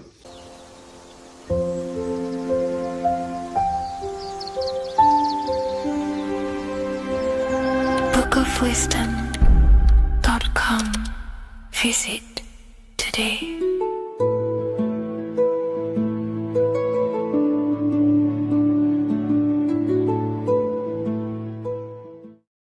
What if I told you the devil is closer than you think, and it's not actually a real person, force, or spiritual entity outside of you, but a being and an aspect of your own mind and psyche? In this video, you will learn exactly what the devil is and the true esoteric meaning of the devil. The first thing we need to understand is that the universe is a mental universe. Look around you. Every action, every building, everything you see around you was begun first as thought in the mind, then manifested. We use the mind to build and shape our reality. The universe, the world, only exists inside of our mind. Therefore, God and the devil exist inside of our own psyche. So first of all, the devil is not a literal being, but a symbol of the lower self. It represents the unmastered, ego-driven part of the human mind, a symbol of destructive thoughts, emotions, behaviors, lives in realms of chaos, fear, hatred, lust, and ignorance. This is why we see the devil as red, because red is the lowest vibrational color on the color spectrum. It also corresponds with the root chakra, which is all to do with survival instincts. Red represents chaotic and intense emotions like hatred and anger. When we are angry, our face turns red. The devil represents our animalistic fundamental needs, our instinctual needs, our survival state of consciousness. We have a survival state of consciousness and a godly state of consciousness. Our godly state of consciousness is creating, not just experiencing in the animal state, but consciously creating reality. This is why we see the devil with a goat head, an animalistic head, and the head is where the brain is. The animal head represents living off instinct, the part of our mind that lives on urges, impulses, and instincts. Eating, sex, power, ego-driven actions, and ego-driven thoughts. Animals are only aware of themselves. Animals live on instinct. They have no ability to consciously create like humans. This is our lower desires for the material world. That's not to say say the material world is evil. However, when our consciousness is only seeking material things, this leads us down a path of self-destruction, because nothing material can ever satisfy our soul. Everything material is temporary. Therefore, the devil represents the part of us that seeks only material desires, only material fulfillment, the ways of thinking where we only think about ourselves and ego-driven thoughts. It also represents the unchecked, unconscious self, where we have no mastery over our thoughts, over our emotional impulses, and no mastery over our actions. We are living in instinct and impulsive states, which causes chaos, selflessness, destruction, and keeps us bound to our lower material 3D state of consciousness. It's important to recognize that the word devil was never present in the earliest Gospels. Instead, what was mentioned was a spirit of evil. This distinction is crucial because it underscores that the idea of the devil, as popularly conceived, does not actually exist as an independent entity. Rather, it is a personification of the lower aspects of the human mind, a facet of our own consciousness. The term spirit of evil was not meant to denote a specific deity or being, but rather any force of negativity, whether it manifests as a destructive thought, emotion, or action. A spirit is a force, an energy, and we have three forces that create our reality: thoughts, emotions, and actions. We have full control over these three aspects which transform and mold reality. A destructive thought, a destructive emotion, a destructive action is a spirit of evil, and it originates from the darker aspects of the human psyche. So now, because we're on the topic of the devil, we have to look at the pentagram, which is obviously connected to the devil heavily. The upright pentagram represents spirit, air, water, earth, fire. Upright, which represents spirit, the most important element on top of the earthly elements, showing spiritual principles over material principles. As spiritual beings as we are, we have to put our spirit first, our higher self first, and material things second. Why? Because material things never satisfy us long term. Seeking material fulfillment will leave us feeling unfulfilled in the long run and very unhappy, and we can lose ourselves in illusions. We have to put our spiritual principles first. Seeking wisdom, knowledge, connection to the divine, and connection to our higher self is what gives us true fulfillment in our hearts and souls. But when we see this pentagram inverted, we now have spirit on the very bottom, which now represents earthly principles on top of the spiritual principles. We're putting our earthly elements on top of our spiritual element, which this inverted pentagram represents no longer caring about spirit, no longer caring about our invisible internal world, and only caring about this external body, food, sex, material things, cars, money, and all the things outside of us, the world outside of our mind. This is what true Satanism is. Satanism is not worshipping an external deity, but it is worshipping the self, only fulfilling the ego's desires. This is what true Satanism is, and we have all been conditioned to live in this state. Satanists want us to believe that there is an external deity called Satan or the devil, and the reason they do this is because they trick us, making us believe that we are not Satanists, while they are actually conditioning us to be self-seeking, ego-driven people, where we only care about sex, food, material things, and money, which is actually conditioning us to be Satanists. 80% of the population today are unknowingly involving themselves in Satanism, which is ego-driven thoughts, actions, and emotions, dwelling and living in this state where we only care about ourselves. When we are spiritual, we realize we are all one. We are all one consciousness family, and we need to do things that help and contribute towards our collective experience, helping others instead of seeking to serve only the self. The angel is depicted with wings, which represents elevation, higher self. The devil is represented with an animal horns, which is on the ground. A goat is on the ground, which represents the lower self. This is the elevated mind and the lower material mind. Horus, the bird, higher self. Set, the ground animal, lower self. Jesus and Satan. These are two forces, two characters that exist within the human psyche, not real entities. They are forces of our minds, and there is a battle between our higher self and lower self all the time within our own minds. There's always a part of us that's telling to do one thing and another thing, to do something bad and to do something good. There is this battle inside of our own consciousness. Here we have the human spinal column. The human spinal column is showing you the higher and the lower self. The higher self represents the head. The head is where the mind is. This is the creative essence of the universe. This is where all material things begin as a thought in the mind. We create with the skull, with the brain. This is our higher self, the heavens, connected to the heavens, the sky. And the lower end of the spinal column is where our reproductive organs are, where our gut is. Our reproductive organs and our gut is all to do with survival. The lower end of the spinal column, lower instinctual 3D based consciousness. The lower end of the spinal column is where our lower self dwells. Eating, consumption, power, and sex, lust. These are all emotional forces and instinctual based organs that are not inherently evil, but when we dwell and live off this lower end of the spinal cord, it keeps us in low states of consciousness. Our goal to raise to our higher mind is to balance this, not to overeat, not to abuse power, not to abuse sex and lust, but to master these organs and gain the ability to say no to these organs so that we can raise to our creative side of consciousness. Instead of dwelling in our instinctual nature, we can turn to our creative nature and consciously become a builder and constructor of reality. This is the true way of raising consciousness. This is the stairway to heaven, out of the animal consciousness to the higher consciousness. To wrap all of this up, it's all about gaining control over our instinctual lower nature and allowing our spirit to rule over our body and not our body ruling over our spirit or mind. The moment you let a thought become instantly an action is the moment you are an impulsive person. We are all trained to be this way. It is okay if you are in this state. The moment you let a thought turn straight into an action without questioning, that is the mind controlling you and you not controlling the mind. We need to gain control over the mind, and we do this through many different ways, through meditations,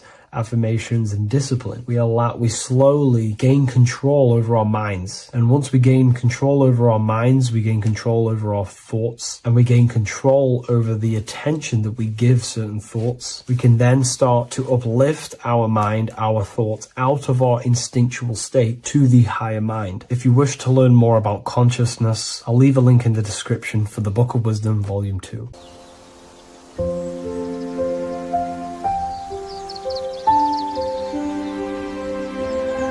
bookofwisdom.com. Visit today.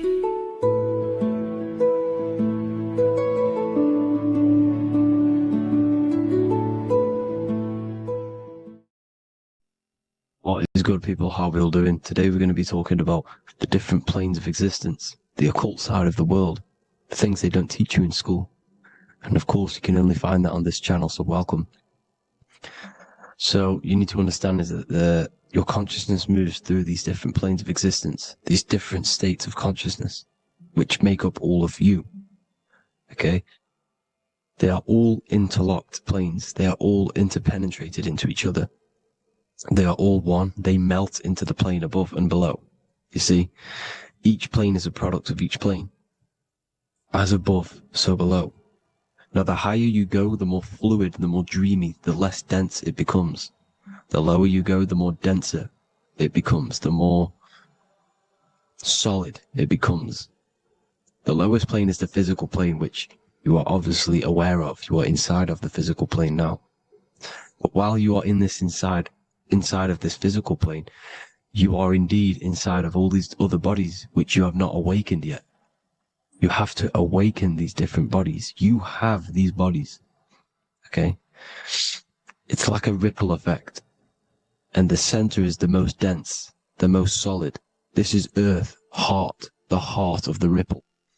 And the lower you, the further you go out from the center, the more dreamy, the less fluid, the more fluid, the more less dense it gets until you're one with the all. You see? And this is what it's like. This is what this system is. It's like a ripple effect. Now, let's jump straight into the planes. First, you have the physical plane, made out of 4 elements. 5 elements. The ether is the mother of the elements. It's the womb of the elements. It's the 5th element. And it gives birth to the 4 other elements. 4 is stability. Tables have 4 legs, and this is why the ether gives birth to 4. because it's the foundation of the physical world. Fire, earth, water, air. They are not pure. Each one of the elements melts into the other one. For example, earth and water both share cold. Water and air both share wet. You see, they compose of each other. They melt, they mold into each other based off the vibrational state of the ether. That's what it is. The four elements are the vibrational states of the ether. Okay? So you have the four physical elements making this, physical world. It's the lowest world. It's the world of effect. This world, whatever you see, whatever you experience, it's the effect. You can't change anything by manipulating this world. You got to manipulate the higher worlds to affect this world, you see? As above, so below. This is the lowest plane. It has three-dimensional. It's the third dimension. Space, height, and thickness. That's all it is. Front, backwards, upwards. You see, it's three-dimensional. We cannot perceive the hidden side, which is the interior of this existence. We cannot perceive the interior from our exterior view. We are looking into this world. Okay? This is the exterior view. We can't see what's inside of that. That's the fourth dimension, which is the next one. It's the most gross and dense plane. Four states of matter, the most slowest vibrational molecules exist in this plane. Above this plane, you have the ether. Okay? The word ether and either are the same thing, because either connects two scenarios in languages. I either support Manchester United or Liverpool. Either is connecting them two scenarios. The ether is doing the exact same, as you can see here on the planes of existence. It connects the astral world, which is very important, to the physical world. It's connecting these two worlds. So it's the ether. It's the ether. The ether is pure potential. Energy flows through the ether. It is pure energy, pure potential. Okay? The physical body is an exact copy of the etheric counterpart body. So every physical object has an etheric energy double. It's like a blueprint of that object. Every single object has an energy double, and that's the etheric double. Okay? The etheric body determines the shape of our physical body through its lines of force. All through life, it rebuilds and restores the physical body. Physical problems show up first in the etheric body, because as above, so below. You manipulate the higher planes, it will manipulate this plane. And this is why sorcery works. Contact with astral plane entities. We'll get into that a bit later. So, the reason why we can't see this plane, this energy world, which is all around us, which we are inside of right now as we speak, is that the molecules that compose it are further apart than those of the physical plane, making it invisible to the two eyes. That we can't perceive it. Our eyes cannot physically suck in that sort of information, and our brain cannot decode it. This is why, they brainwash us with all these programs to keep us asleep, to keep these other bodies we have asleep, so we don't find out about these other bodies, and is to make you believe that everything's just a material. Only the material world exists. They don't want you to know is that everything that you see is a result of something you cannot see. As above, so below. There are realities within this reality. This is what I'm breaking down now, these different planes, on how this reality works. So your etheric double is your energy body. You can see here the physical, etheric, astral. Astral is your spirit. The ether is a part of the physical plane. It's like just above the physical plane, but it's still part. But then the astral plane is completely separate. It's another plane, but they're all interlocked. Don't think they're apart. They're all interlocked. They're all one. They all melt into each other. The chakras that we have are inside of our etheric body. They are our sense of organs which tune us to the fourth dimension. These 7 chakras connect us to the astral world, the fourth dimension. Okay? They are points for the flow of energy from the universe / 7 planets, because the 7 chakras are your 7 planets, and the 7 planets are connected to the astral world. They are feeding these 7 senses in our body. They connect us to the universe. to our etheric counterpart, and then to us, supplying the physical body. Because the energy comes from above. As above, so below. These 7 centers, these 7 etheric chakras, are being supplied with energy from the universe, the 7 planets, the solar system. Then it supplies the physical body. You see? So the ether is very important. And this is, that the ancients understood the science of the ether, and they could, harness free electricity from it, because it's all around us. The ether is all around us. And this is what they were doing. They were harnessing free energy using the ether. The astral plane, the 4th dimension, very important plane. Very, very important. We've all been there. Every single one of you has been there. Okay? The 4th dimension is unseen of what we see. It's the interior of the exterior that we see. We see the 3rd dimension, but we cannot see beyond what's making this 3rd dimension. This is the 4th dimension. Okay? It's the dream world. This is where you go when you dream. Okay? This is where you go when you dream. It's the place of disembodied spirits or ghosts, entities, whatever you want to call them. When you hear ringing in your ears, that is not tinnitus. That is an entity around you. Okay? That is an entity around you. The 4th dimension is where thought forms exist. Mental images. Thought forms as in what you see in your mind when you think of an image, because the mind is the highest plane of existence. Mind is the highest plane of existence. And it manipulates all of the planes below. So it goes the mental plane, then the astral plane. So the thought is in the mind, the mental plane. That just the thought alone, no image, but then the form depiction, the thought form exists. It manifests in the astral plane as a sort of image, an entity, a living conscious being. So this is why thoughts are things. You see, thought forms exist within the 4th dimension. So when you imagine something, when you are, for example, right now, look into your hand and imagine there's an apple in your hand. If you can see that, you are seeing into this 4th dimension. You can only see into this 4th dimension using the mind's eye, not the 2 eyes, the mind's eye. When you shut off the 2 eyes into darkness, the 3rd eye opens. The mind's eye is open, and you can see, this is astral travel. You got to work on astral travel, and you will see this astral plane, this 4th dimension. And there are 3 different sections to this astral plane: higher, middle, or lower. So yes, there is a kind of a heaven and hell, and a mid-God. Heaven being the higher vibrational entities manifesting higher vibrational thought forms existing there, the lower vibrational thought forms existing in the astral plane. But these thought forms are beings. You can create these beings. They're called elementals. Okay?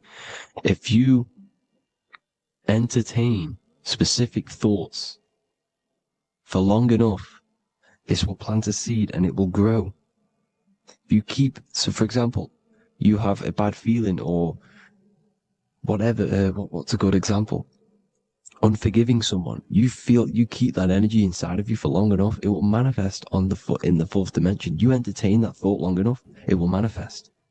And it will create an etheric body, and it will be an entity which will harm you. It will feed off you, this low vibrational energy. Your mind is so powerful. It creates thought forms, and these thought forms can take consciousness, can take bodies, etheric bodies. Now, that's why it's very important that you master your mind, master your thought patterns. So this 4th dimension is the astral world. So when you have a nightmare, this is the lower astral plane. You're in the lower astral plane. Whilst this physical body rests at night, your consciousness, you awaken this other body, your consciousness goes inside of this other body, whilst the physical body lays asleep. You see? So it's all inside of you. This is what you need to understand. You just haven't awakened these bodies yet. You can awaken them. You just got to awaken them. Okay? The next is the mental plane. This is the mind, the source, pure cause, pure motion, the most less dense, the most fluid. no form. There's no form to the mind. Astral plane is the first plane where a form takes existence, pretty much. The mental world has no form. It's pure mind, pure intelligence. Thoughts alone exist here without any images or manifestation. The most fluid, the most dreamy, the most causal plane. All of the rest take the effects of this plane. That's why it's mind over matter. Your thoughts they create vibrations. Each vibration is vibrating on a specific frequency, which creates mental images, creates effects down here on this physical plane. This is why it's so important to master your mind. Master what you think. Master your mind. It's the hardest thing to master. You could conquer the world, but it's probably harder to conquer your own mind than to conquer the whole world. I can promise you that, because the mind can play tricks on you. You got to listen to that inner guide within you that will constantly manifest the good things. So anyways, people, hope you learned a lot from this. Please work on trying to activate these other bodies. I will maybe do another video on trying to activate these bodies if you wish. Please comment down below if you would like to see that. And have an amazing day. Please like, subscribe, comment down below any video ideas you want me to do, any information you want me to spit. Thank you all. Have an amazing day.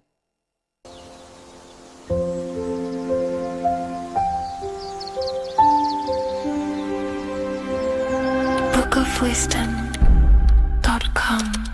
Visit today.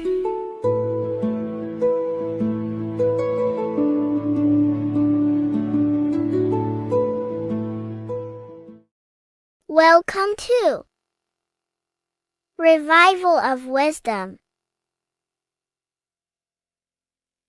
Welcome people, we're back with another video, and this video is about Freemasonry and the connection to the Illuminati. Please, as always, to make sure to hit that like and the subscribe button and turn on the notifications to never miss a video. On May the 1st, 1776, the founder of the Illuminati, Adam Weishaupt, founded this secret organization, and this date can be found in Roman numerals underneath the all-seeing eye pyramid on the $1 bill. This $1 bill also says Anut Coptus Novus Ordo Secularum. This is Latin for announcing the birth of the New World Order. This New World Order will be headed by Lucifer, the all-seeing eye, and followed by the 13 layers of bricks for the 13 elite bloodlines. So your Orsini's, Rockefellers, Rothschilds, Soroses, and the other 9 elite families. So when Adam Weishaupt created the Illuminati, he made it consisting of high-level degree Masons, French and Latin philosophers, and many more powerful people to all become one society. So this is why you see Masons using this same symbol of the all-seeing eye inside the pyramid. But not all Freemasons are part of this Illuminati secret society. As the 33rd degree Freemason Manly P. Hall said in his book The Secret Teachings of All Ages, Freemasonry is a fraternity within a fraternity, an outer organization concealing an inner brotherhood of the elect. So what he's saying here is that Freemasons have to go up the degrees of Freemasonry, and once they hit the top, they either get elected or not into these secret societies like the Illuminati, Skull and Bones, and Knights Templar.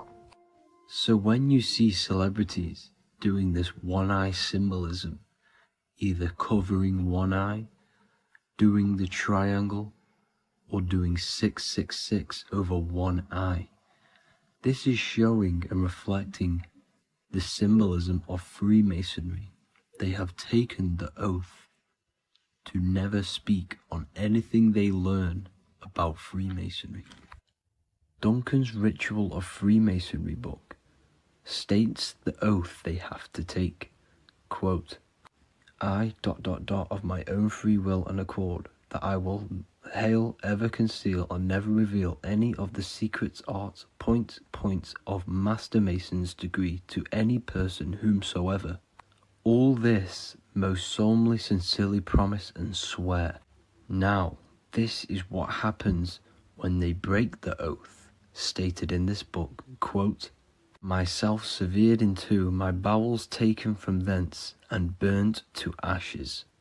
So this states that Freemasonry comes first, before any law of the land. It has the right to kill you if you break your oath.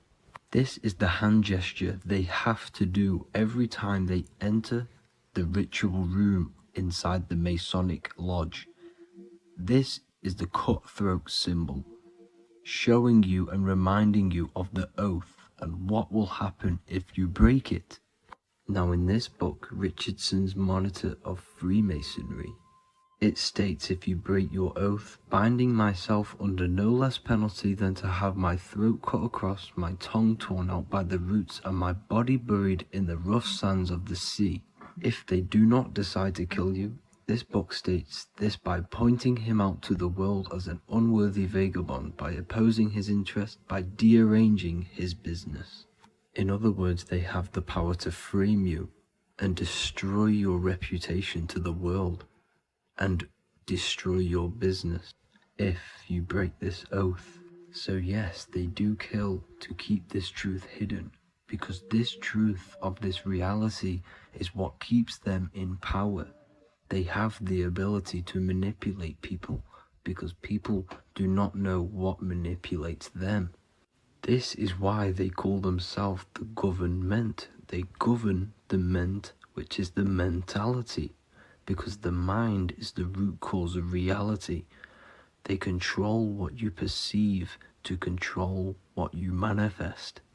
By knowing the truth, you are set free, and you no longer need no controller above you. So this is why they are willing to kill and do whatever it takes to keep the truth concealed within these high-level degrees of masonry and these secret societies. However, going back to Manly P. Hall's book, it states, part of the symbols are displayed here to the initiate, but he is intentionally misled by false interpretations. So this is saying even Freemasons are intentionally misled and told lies to conceal the truth, to make sure the truth is hidden in the high degrees of masonry. So that's it for this video, guys. Thank you all for tapping in. Please leave a like and a subscribe. God bless.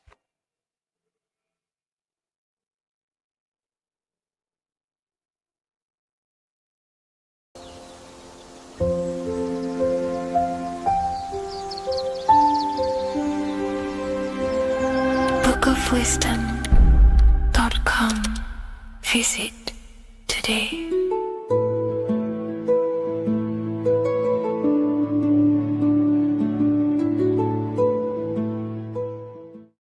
Welcome to Revival of Wisdom. Today we're going to be breaking down Saturn worship and how the occult are linked in with Saturn. Okay, so first of all, let's start with the celebrities. All these celebrities are doing 666. Okay, covering the one eye, which also symbolizes the all-seeing eye, which is another occult symbol. But we're focusing on the 666, the 6 with the 3 fingers. Also, we have CERN with the 666 within their logo. Also Disney, okay, as you can see here, 666 within their logo. Pepsi, Coca-Cola, and even Cadbury's. Monster Energy with the 666 in Hebrew numerals. Unleash the beast. So what is 666 to do with Saturn? Because on Saturn, there is on their north pole of Saturn, there's a six-sided hexagon. Okay, so Saturday is named after Saturn, Saturn Day, the sixth planet. It is also the sixth day of the week and has a six-sided polygon on its north pole, 666. Not only that, when you create a star out of the hexagon, you will create a six-pointed star. Okay, with 6 triangles within the star and a six-sided hexagon, which all adds up to 666. Okay, so this is why all these symbols contain 666. So why do they worship 666? Saturn. Because Saturn is the god of time and death, okay, and order and lessons. Okay, Saturn is a very cold and dry being. That is the 6th planet from the sun. Okay, Saturn represents the winter, which symbolizes death. Okay, because all nature dies within winter because the sun's not there. So it represents darkness and death. It rules the zodiac sign of Capricorn. Okay, so in the celestial cycle, Saturn is always opposite the sun. So it's the opposite of the sun. So they're worshipping this energy which is death-like. Okay, this god which is death and does not bring life. Okay, and also is the god of time. Okay, also in the Roman and in Greek it's called Chronos. Okay, which is just a translation for time. It's also known as the Father Time, aka the Grim Reaper. Okay, the Grim Reaper. Keep that in mind. We'll come back to this. Here are some more logos with Saturn. Okay, NAG, Internet, Wi-Fi. Okay, all these occult logos all worship Saturn. They are a satanic occult. They worship this death god, this evil god. Okay, this is where the cube now comes in. Okay, because what colour is associated with Saturn? It's black, because it's the absence of light. It's opposite the sun. So black is the colour associated with Saturn. Each planet has its own colour associated with it. Okay, so when you make the cube, okay, as you can see here, the cube out of the polygon, it creates what? A black cube. Okay, and the Kabbalah, okay, Kabbalah means cube, Allah means the god, the cube god. These religions are secretly worshipping this cube god, the god of death, Saturn, Satan. It's the same entity behind it all. Okay, so also we have these black cubes in Australia, Denmark, all around the world, these black cubes, because this occult is worldwide. It's Saturn, Satan taking over this realm. Okay, also with this black cube, they walk around it like the rings of Saturn. It's around the black cube of Saturn with the rings, they walk around in circles. What are circles? Cycles. What is a cycle? Time. The time god.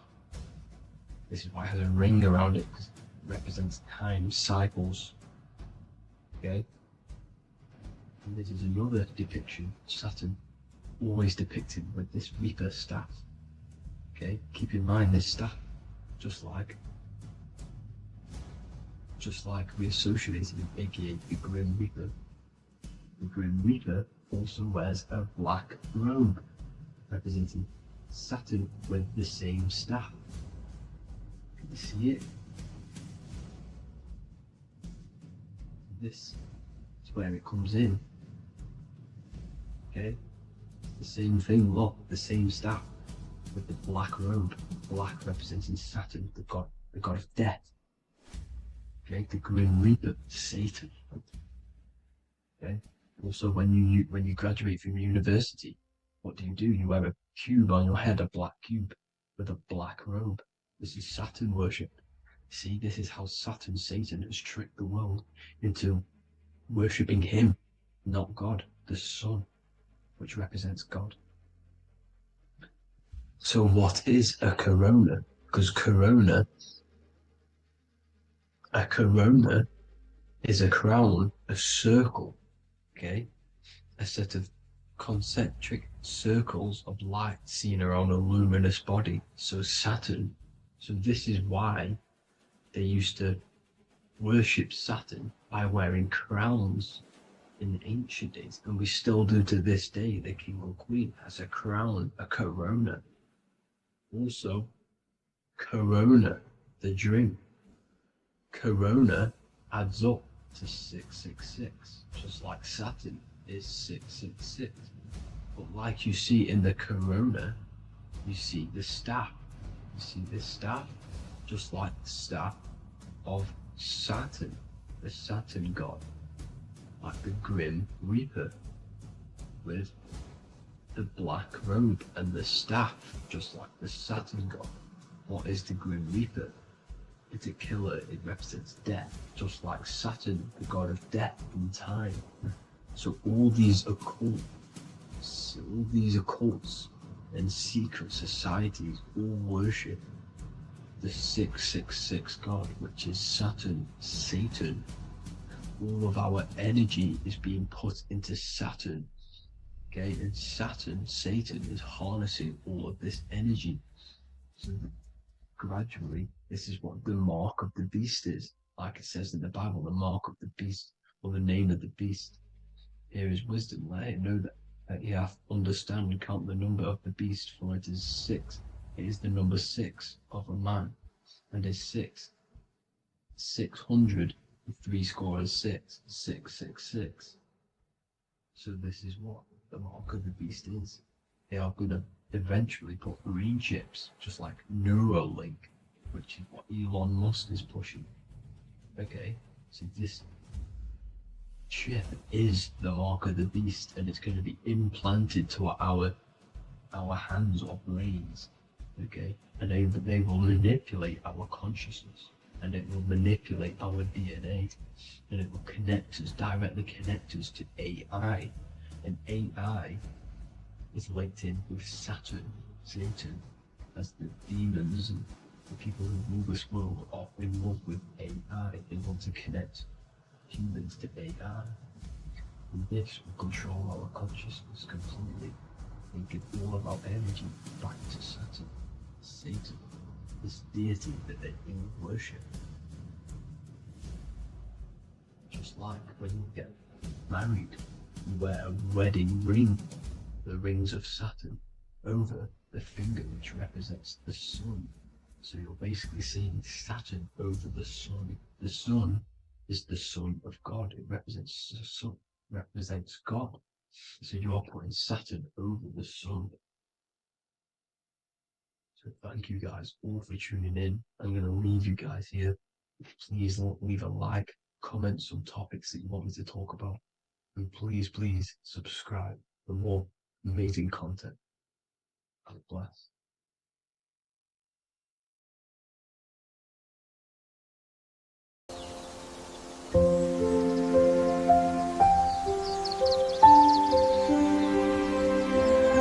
bookofwisdom.com. Visit today.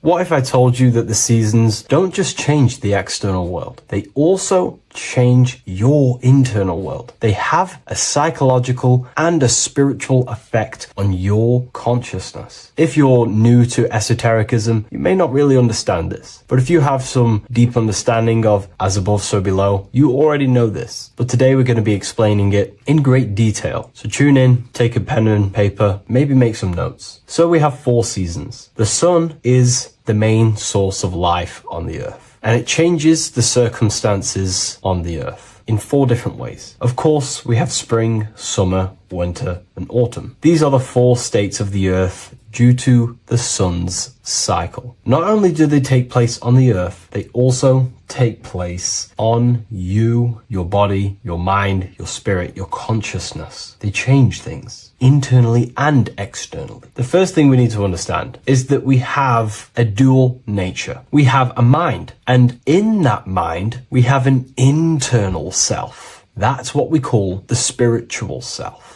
It is the individual that exists within their own mind, within their own consciousness. It is the self that imagines, thinks, feels. That's the spiritual self. And internally, that self is the true self. When it's detached from the false identifications, of course, such as the ego. But the true self dwells within the mind, and that's the immortal self. That's the self that will never die, never perish, that will always be there and it always has been there. The internal self. But on the other side of the mind, the outside of the mind, we have this, what we call our physical human body. This is our external physical body. So outside of us is a physical reality, but inside of us is a spiritual non-physical reality. Inside of us cannot be measured. Outside of us can be measured. So we have an internal world and an external world. I think this is the reason why the word individual has the word dual at the end. Dual meaning opposing or two. We have a dual nature. Inner world, in the mind, and a self out the mind. And the mind acts as some sort of doorway. It is a doorway into ourself. So in esotericism, this is what it's all about. It's about we work with the internal world. We try and figure out who we are from the inside out, not who we are outside of us. Because we realize that the external world is nothing but a crystallization of what's happening inside of us. Our lives are a result of every single thought that we thought in the past. So let's not get off track here. Let's carry on. As I was discussing the seasons, we have an internal world in the mind and a self outside the mind. And this is reflected even in the cycles of the heavens. This is how you know the universe is intelligently designed, and the law of correspondence corresponds with everything. The law of correspondence is as above, so below. It's not a Hermetic principle. It's not a Freemasonic principle. The law of correspondence, as above, so below, is just the law of life, of the universe. It is in everything. So the daytime, the sun, this is external impressions or expressions, should I say. We express ourselves outside the mind, in the outside world, in the material body, taking actions outside of us during this daytime. The sun represents outward expression, the daytime. This is when we wake up, we're conscious, we do things outside of our mind. But then the nighttime comes around and it becomes dark and the moon rules over the nighttime. And we return back to our internal world. We return back to the darkness. We return back to the internal self, the self in the mind. Really is fascinating. And this is as above, so below. This follows the correspondence. This follows the law. Although that the outside world has a cycle of day and night, so does our own mind have this cycle. As above, so below. As within, so without.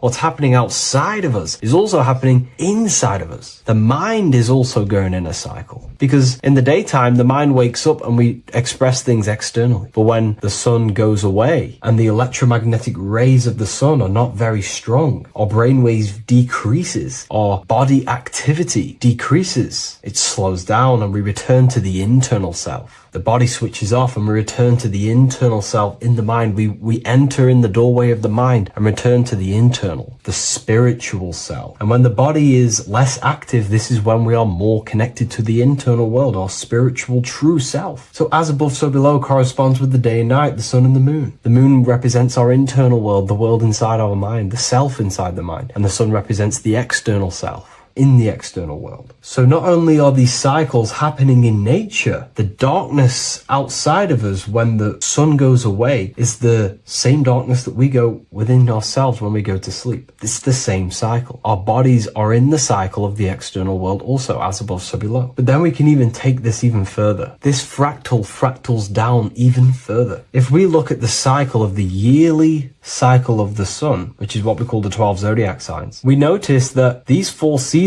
also take place in every single cycle of the day. So a yearly cycle can be seen as a big version of a daily cycle, or a daily cycle can be seen as a smaller version of a yearly cycle. For example, we look at Aries, which is spring. This is when the sun springs everything back to life in the spring. This is when the crops start to spring up and start to grow again. But we could see that at 6 a.m. in the morning when the sun rises and just cracks over the horizon and starts to bring light into our day. day. Aries is associated with the morning time also as spring. Morning time is a smaller version of spring. Then we look at the summertime. The summertime is midday, when the sun is at the top of the middle of the sky. This is when the sun is most powerful, most radiant in our day. This could be seen as the summertime. Then when the sun starts to set, this is associated with autumn. Autumn time is the sunset. Then the winter time is associated with the nighttime, the midnight, when everything's very dark. So a daily cycle is basically a smaller version of a yearly cycle. And just how I explained how the cycle of the sun outside of us also happens inside of us with our consciousness falling asleep when the sun goes away, is also happening to us on a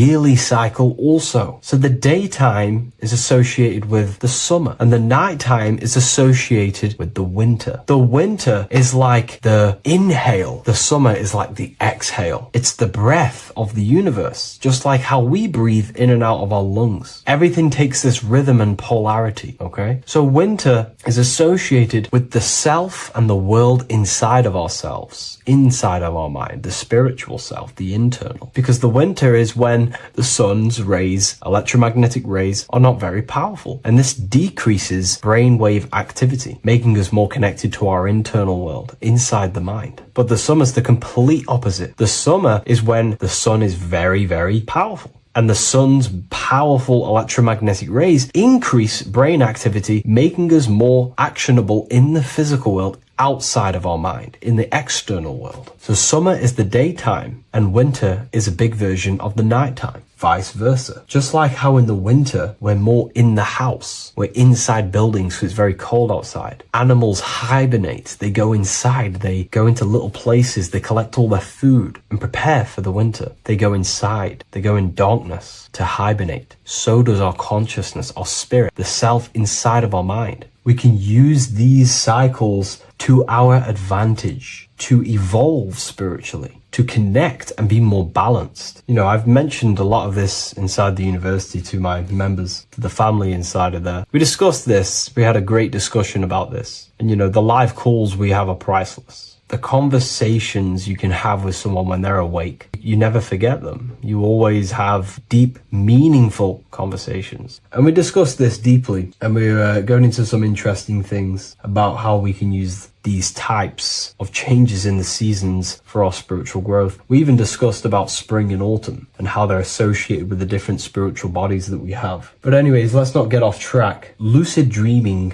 dreaming itself, and astral projections, I find are more easily accessible during the winter and the night times. Like I said, because the brain activity is decreased due to the sun being not powerful, we are more reconnected with the self inside the mind, the spiritual self, the immortal self. Wintertime is a great time to work on yourself, to start to gaining discipline, to meditating, to really working on the subconscious. Because spiritual work is harder than any physical labor. You really got to dig deep within yourself and be honest and true with yourselves. I think this is the reason why, you know, a lot of people convert to spirituality from religion. They come into spirituality and then they go back to religion because they realize spirituality is it's difficult. You have to be honest with yourself. You have to really face the traumas, the negative aspects of yourself, the dark side of yourself, and bring it to light and transform it. And that sort of work is a lot more difficult to do than any physical labor. So the winter time is the time that we go inside ourselves. We reflect a lot more. We need to work on ourselves, on our mind, on our negative habits, on our dark traits, on our things that we have been pushing away and not controlling. The winter time is that time we can really start to connect with the internal self, work on our imagination,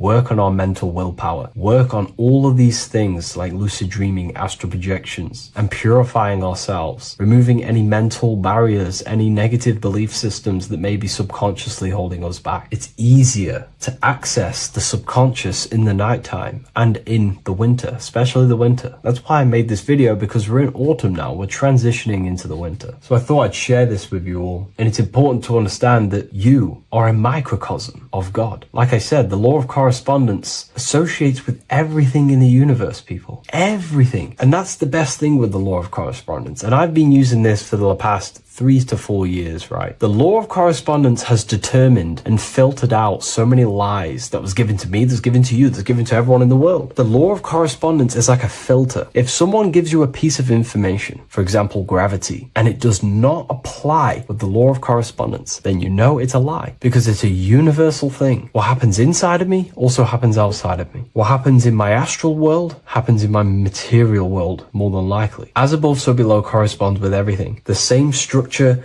in my veins, in my nervous system, is the same structure in the trees, in galaxies, in everything. As above, so below, the universe is a fractal universe. Therefore, the point that I was getting at is that you are a microcosm of God. The same mind that God manifested things through thinking. He thought the stars, the earth, nature, the human body, designed everything with the God mind. He thought everything into existence. And that mind, them powers that God used to manifest everything into physical existence through the power of thought, is the same mind that you possess, but on a smaller scale. God manifested the macrocosm through thought, as the universe is a mental universe. Everything you see around you was thought, then manifested into physical reality. God manifested the macrocosm, the world, through thought, and that same force of thought you use to create the microcosm, to create your own world. You think your life into reality, your world into reality. Your body is a microcosm, a miniature universe. Every thought you think commands 50 trillion cells in your body, and your cells religiously execute on every command that you give it. You're in charge of 50 trillion cells. You're literally commanding a whole civilization inside your body.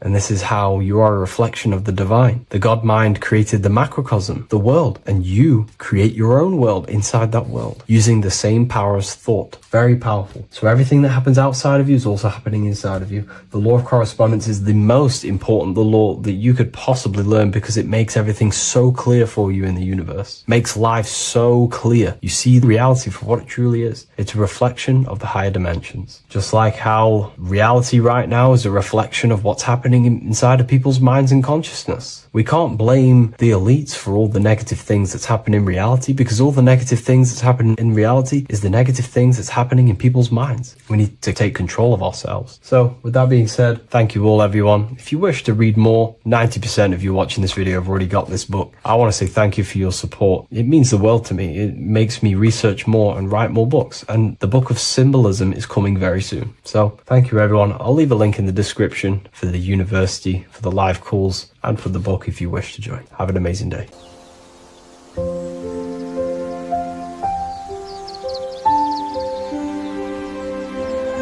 bookofwisdom.com. Visit today.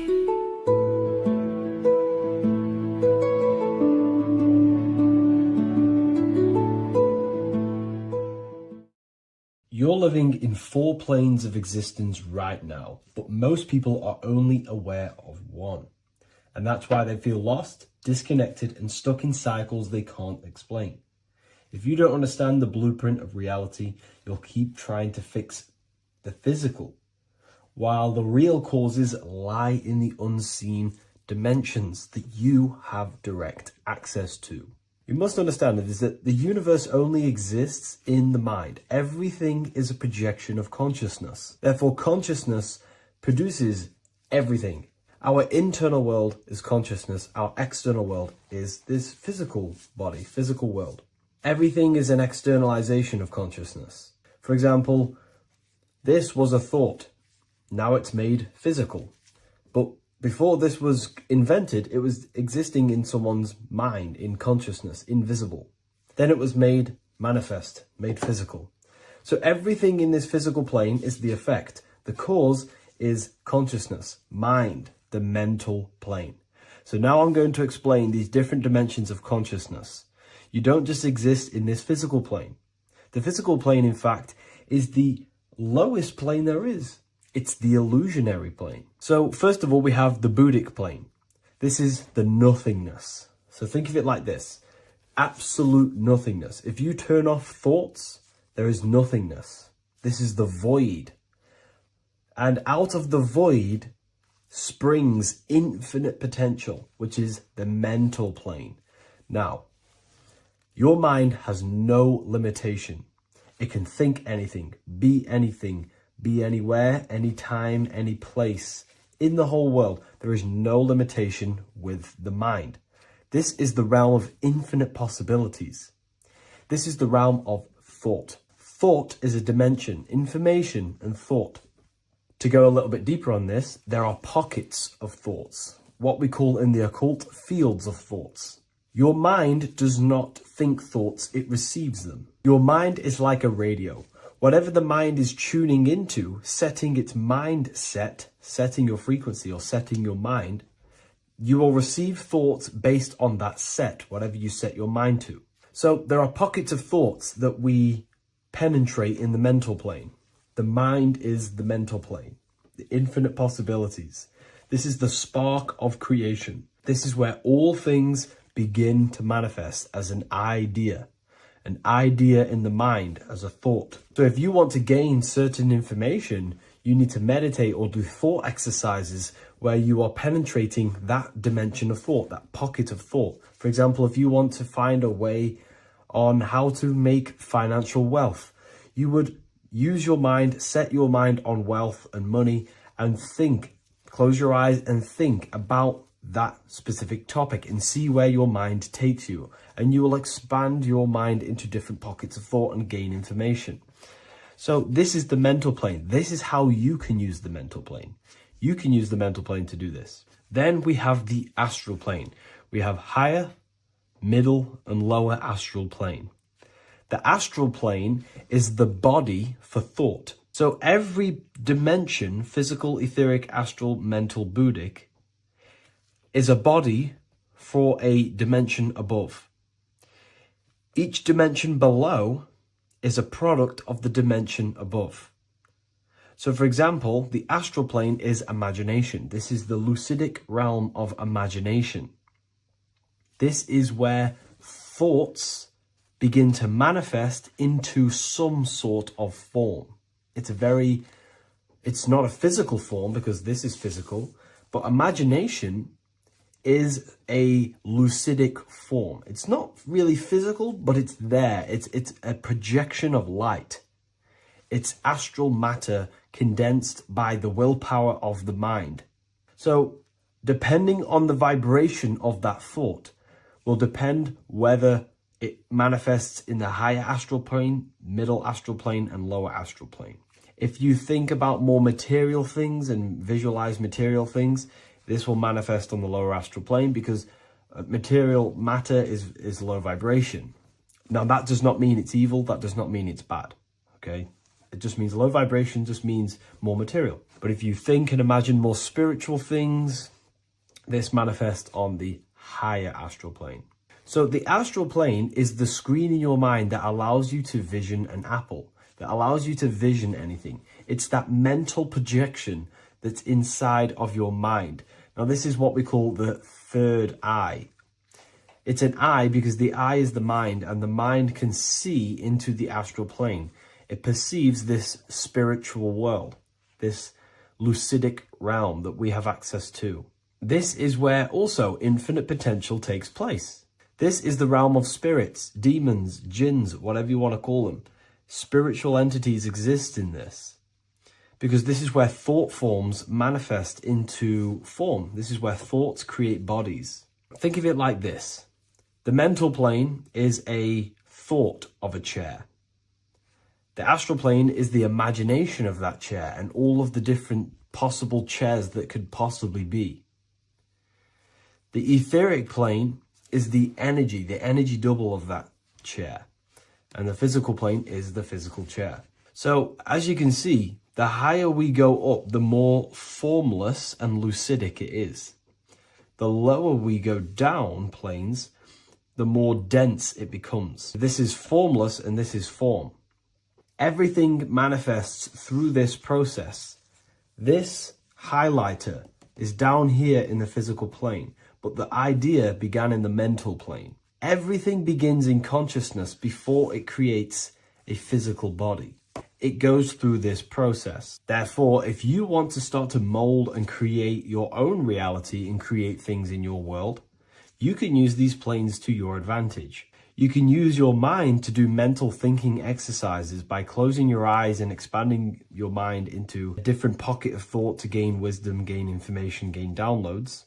The way you do that is simply get into a meditative state, close your eyes, pick a topic that you want to think about, and see where your mind takes you, but always remain centered on that topic. And you can do this for maybe an hour or two or half an hour, and your mind will take you places where you will unlock information. You can even use this to make decisions in your life. Think of the topic and see where your mind takes you. You'll gain information. This is how you use the mental plane for ideas. The astral plane is imagination. You have to reconnect with your imagination very vividly. Your imagination, your consciousness is infinite. It's not a three-dimensional plane. It's an infinite plane. You can think and make form anything in your consciousness, in your imagination. You can think anything and you can imagine anything in the most vast details. You just have to reconnect with your imagination. I have a free book on my website. I'll leave the link in the description. It's an ebook. It's called Activating the Inner Eye. This is going to help you reconnect with your imagination. It's a practical guide on how to imagine. So once you know how to use the mental plane and astral plane, thought and imagination, you pretty much need to use the physical plane to take physical action with this physical body that you have and start to manifest these desires you have in the higher planes. Now, it's very important that we master the mind, because the mind is the very fabric of reality. We become what we think about. Your life is a product of every thought you thought in the past. It is the mind that directs the flow of consciousness. And wherever this consciousness is flowing is what you will create in your life. Consciousness is the most potent force in the universe, and the mind is pretty much the universe in a microcosm form. It is infinite potential, and your mind will continue to expand into new realms of thought forever and ever and ever. You are eternal. You are not this physical body down here. You are consciousness, literally dreaming that you are in this physical body. So everything begins with the mind. We need to be conscious of the thoughts that enter our mental field of consciousness. There is a level of self-awareness that you can reach where you can become conscious of pretty much every single thought that enters your mental field. Now, we have over 7,000 thoughts a day. You can gain such mastery over your mind where you can become conscious of every thought you think. And that is when you gain superior power. Because when the mind is fully under control of self, you can direct the mind's potent force into a specific goal. Most people's minds are dualistic. They want something, but their mind is thinking something else. They have limiting belief systems. They have the little voice that comes in and says, you can't do this, you're a failure. That is a fractaled mind. The mind needs to be singular. It needs to be on your team and not an enemy. Do not let your own mind take away your power. Your mind should be on your team, giving you power, giving you the best possible thoughts and the best possible beliefs. When the mind is in this condition and on your team and not taking away your power through the destructive thoughts, it becomes a potent, powerful force used for manifestation to create anything. And the way we get the mind on your team is through constant meditation to learn how to control the mind and turn it on and off. Subconscious reprogramming through visualization, affirmations, cultivating emotions associated with your goal. All these three ways we can reprogram the mind slowly over time so that it becomes powerful and becomes on your team and doesn't give you negative contradicting thoughts. When the mind is fully aligned on one thing, it can create massive empires and things in your physical reality. So I hope this video helps, and I'll see you in the next one. Your ultimate goal is to be famous, then you're gonna do a lot to get there, like sign your name in blood in a contract with the devil. That's how I got introduced to the music industry. I swear I wanted to be like the Amy Grant of music. Yeah. But it didn't work out, and so I sold my soul to the devil. Well, needless to say, sold my soul. Alright, y'all. I'm finna sell my soul. I'ma hit y'all when I'm through. I'm gonna be rich as hell. Alright? My soul, little bro, man. So what exactly is selling your soul? In order to understand this to its full potential, you have to understand the spirit world and the occult world which our eyes cannot visibly see. The physical world we see is nothing but an illusion and a product of the higher planes of existence. For example, you can see someone's physical body, but you can't see the complex structure of the consciousness and the thinking behind that being.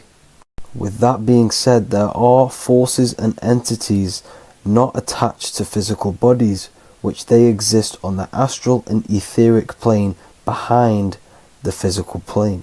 Now there are numerous videos and music with artists talking about this. For example, I sold my soul to the devil and the price was cheap. Why do you still do it? Why are you still out here? Well, it goes back to the destiny thing. I mean, I made a bargain with it, a long time ago, and I'm holding up my hand. What was your bargain? To get where I am now. Should I ask who you made the bargain with? with the chief commander. On this earth? And on this earth, and then in a world we can't see. So selling your soul is cutting a deal with an astral plane entity in exchange for wealth and fame on this physical plane. This is classed as black magic because you are bending reality against your intuition.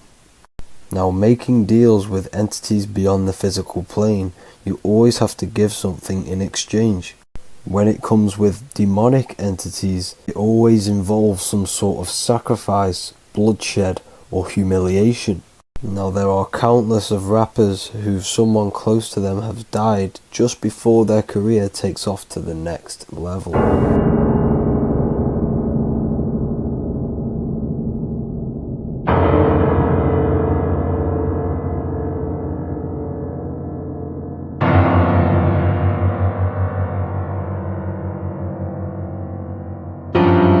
My mama was sacrificed. Me too. You understand? Yeah, I'm Christian. Michael Jordan, what about him? His daddy, right? Bill Cosby, his son, right? Dr. Dre, his son. You're out in Hollywood, a lot of people come up missing.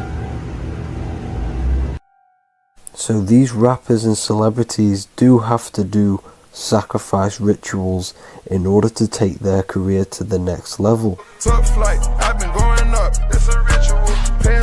So the occult side of this reality is heavily connected with the music industry and the elites. This is why they are all connected to Freemasonry.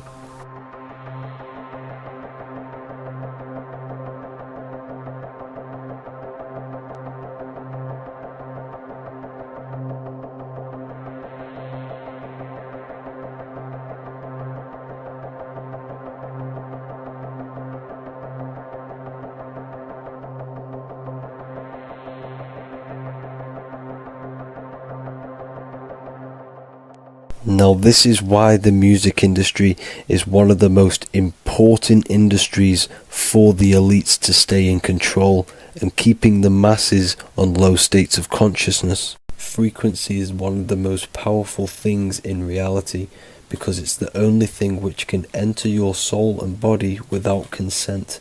The frequency on Spotify and all major platforms are all tuned to 440 Hz, which was set by the Rockefellers. 440 Hz turns off the whole right side of your brain, and the right side of your brain is to do with critical thinking, imagination, and your intuition. Music has the ability to influence your intent, your emotions, your thoughts, and your actions just by frequency itself. By controlling the music the celebrities put out and the things they talk about, they're actually molding society because of the celebrities' huge amount of influence over the younger generation and cultures within society. This is why the music industry is mainly talking about sex, guns, violence, and hating other people. These are all very low vibrational acts and things to do which destroys humanity and societies, keeping us all conquered and divided in order for them to stay in power. Music can actually reprogram your subconscious mind, and it is a form of MK Ultra, which is mind control. It's in my brain. Do you know that? It's living rent free. I can't get it out. You did that. Yeah, it's hypnosis. Yeah, it's hypnosis. You're so awesome and dope. You do need to be very careful with what you're listening to and what frequency it's playing at, because all of this has an effect on your electromagnetic field and your state of consciousness. Now let's go back to selling your soul. When these rappers and celebrities sell their soul, they now gain eternal life on this physical plane. When you do sell your soul, you are allowed to live forever. And these people that are called youngins, rookies, new booties, like I was, had no idea that these people still live. They will prey, haunt, kidnap, anything to stay on top. This is their world. They have nothing but time, is what they believe. Now this explains why there's so much Saturn worship, because Saturn is the father time. He's the god of time and crystallization in the physical realm. If you want more information on that, go to my previous video. Now here is A$AP Rocky standing inside of a pentagram, but notice the way he's standing, it's an inverted pentagram.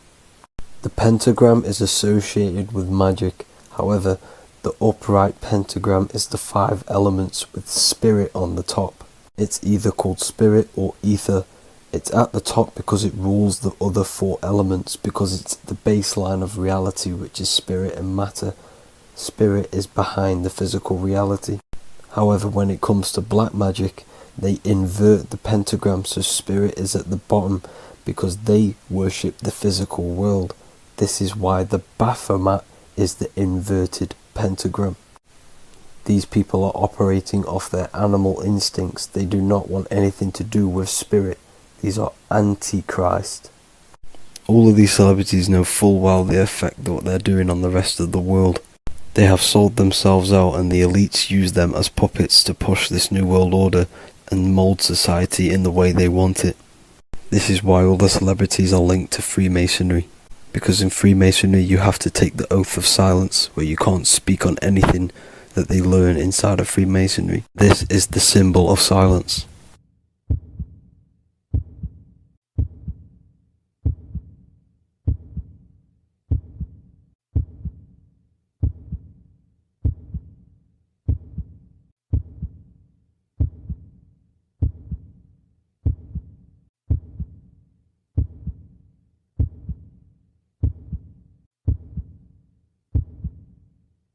The elites need them under this oath, so they do not talk about certain topics and certain things to the public, because of the amount of influence they have on society.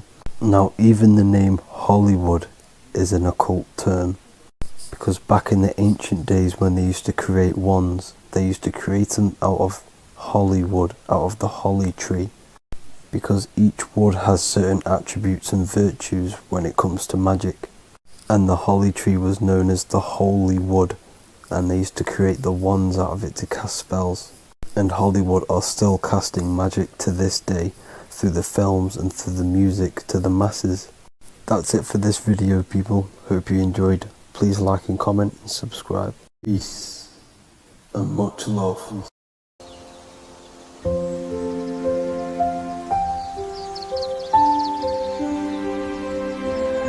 bookofwisdom.com. Visit today.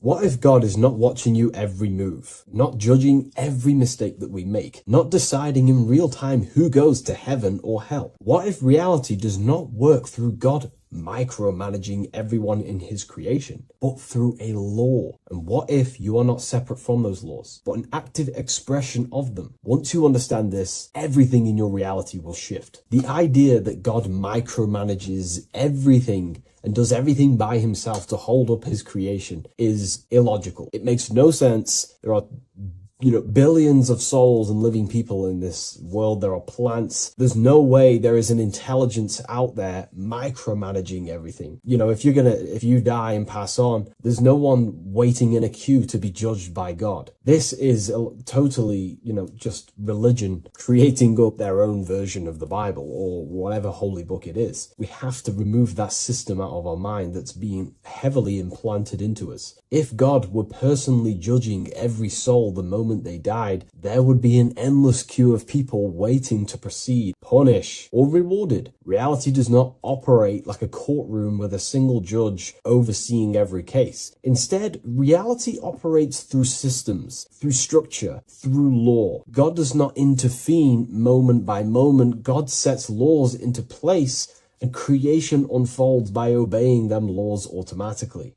Think of like a video game. Reality works like a code, not a control. When someone creates a video game, they do not sit there creating and controlling every character, every movement, every outcome. They write a code. They define rules, gravity, collision, cause and effect. Once the code is set, the game runs on its own. Reality functions the same way. God is not micromanaging existence. There are laws that were written into the fabric of reality itself, and everything operates through them. And these laws are not just in the fabric of reality, like I just said. They're literally ingrained into your own mind. Your mind cannot escape these laws, are pretty much creating everything you call life. We see some of these laws in nature. This is where geometry comes important. Geometry is not random decoration in nature. It is a law made visible. Spirals, symmetry, ratio, structure appears everywhere because geometry follows rules. These rules govern how plants grow, how crystals form, how cells divide, how planets rotate around the Earth, never ever falling off track. The sun rotates around the Earth. The moon rotates around the Earth. What is the order? What is the law that these intelligences are following? Why do they never distort? Why do they do the exact same thing every day and never fall off path? There is an order. And in fact, the word cosmos comes from Greek, and the word cosmos in Greek means order. This is why we call cosmology or the cosmos, the universe. It is order. It is an ordered, structured creation which contains and recycles and regenerates itself. For example, if we look at the Fibonacci sequence, this sequence is a code written into nature. It's not just decoration. It is an instruction into plants, into everywhere you see the Fibonacci, which is right there in your hand, the Fibonacci sequence. The pattern governs how things grow in the most efficient and sustainable way possible. Leaves, flowers, shells, trees, hurricanes, and even galaxies follow this sequence because it allows growth without collapse, overlap, or waste. The reason the Fibonacci appears everywhere is because it's the law of balance. Each stage of growth builds the one before it. Nothing is forced. Nothing is micromanaged. Growth unfolds naturally because the rule already exists. Without this law, nature would not sustain itself. Plants would block their own light. Branches would compete instead of expand. They would all be fighting for space. Systems would collapse under their own complexity. The Fibonacci solves this by allowing infinite expansions while maintaining order. This is what an actual law looks like in action. A single principle set once, creating harmony across all scales of existence. Nature does not think about how to grow. It follows the code on a subconscious level. And because the code is perfect, growth appears intelligent. This is the same principle that governs reality itself. Without the Fibonacci sequence, plants would be fighting for space, fighting for light, that it would be pure chaos. The reason why there are laws in place is because it allows everything to self-sustain itself, to grow infinitely. These laws, such as the Fibonacci sequence, is pretty much a code to ensure that plants, nature, are eternal and they keep recycling themselves without a being micromanaging these things. Just like how your body works. Your body is running off subconscious programs. You don't tell your heart to beat, you never have. You don't tell yourself to breathe, you never really have. You don't tell your digestive system to digest food. These laws are already in place before you even become conscious as a baby. Who is the one telling your body to grow, to regenerate itself when it cuts? Who is this intelligence? What is this intelligence? Well, this is what we call the universal subconscious mind. The universal subconscious mind, the same power that is making the planets rotate around the earth, the same power that's telling the seed to grow into a plant, the same power that turns your cut into a scab, then into skin, is the same power that is running your heart, that is telling your lungs to breathe. We're all interconnected with this universal subconscious blueprint which sustains reality and creation itself.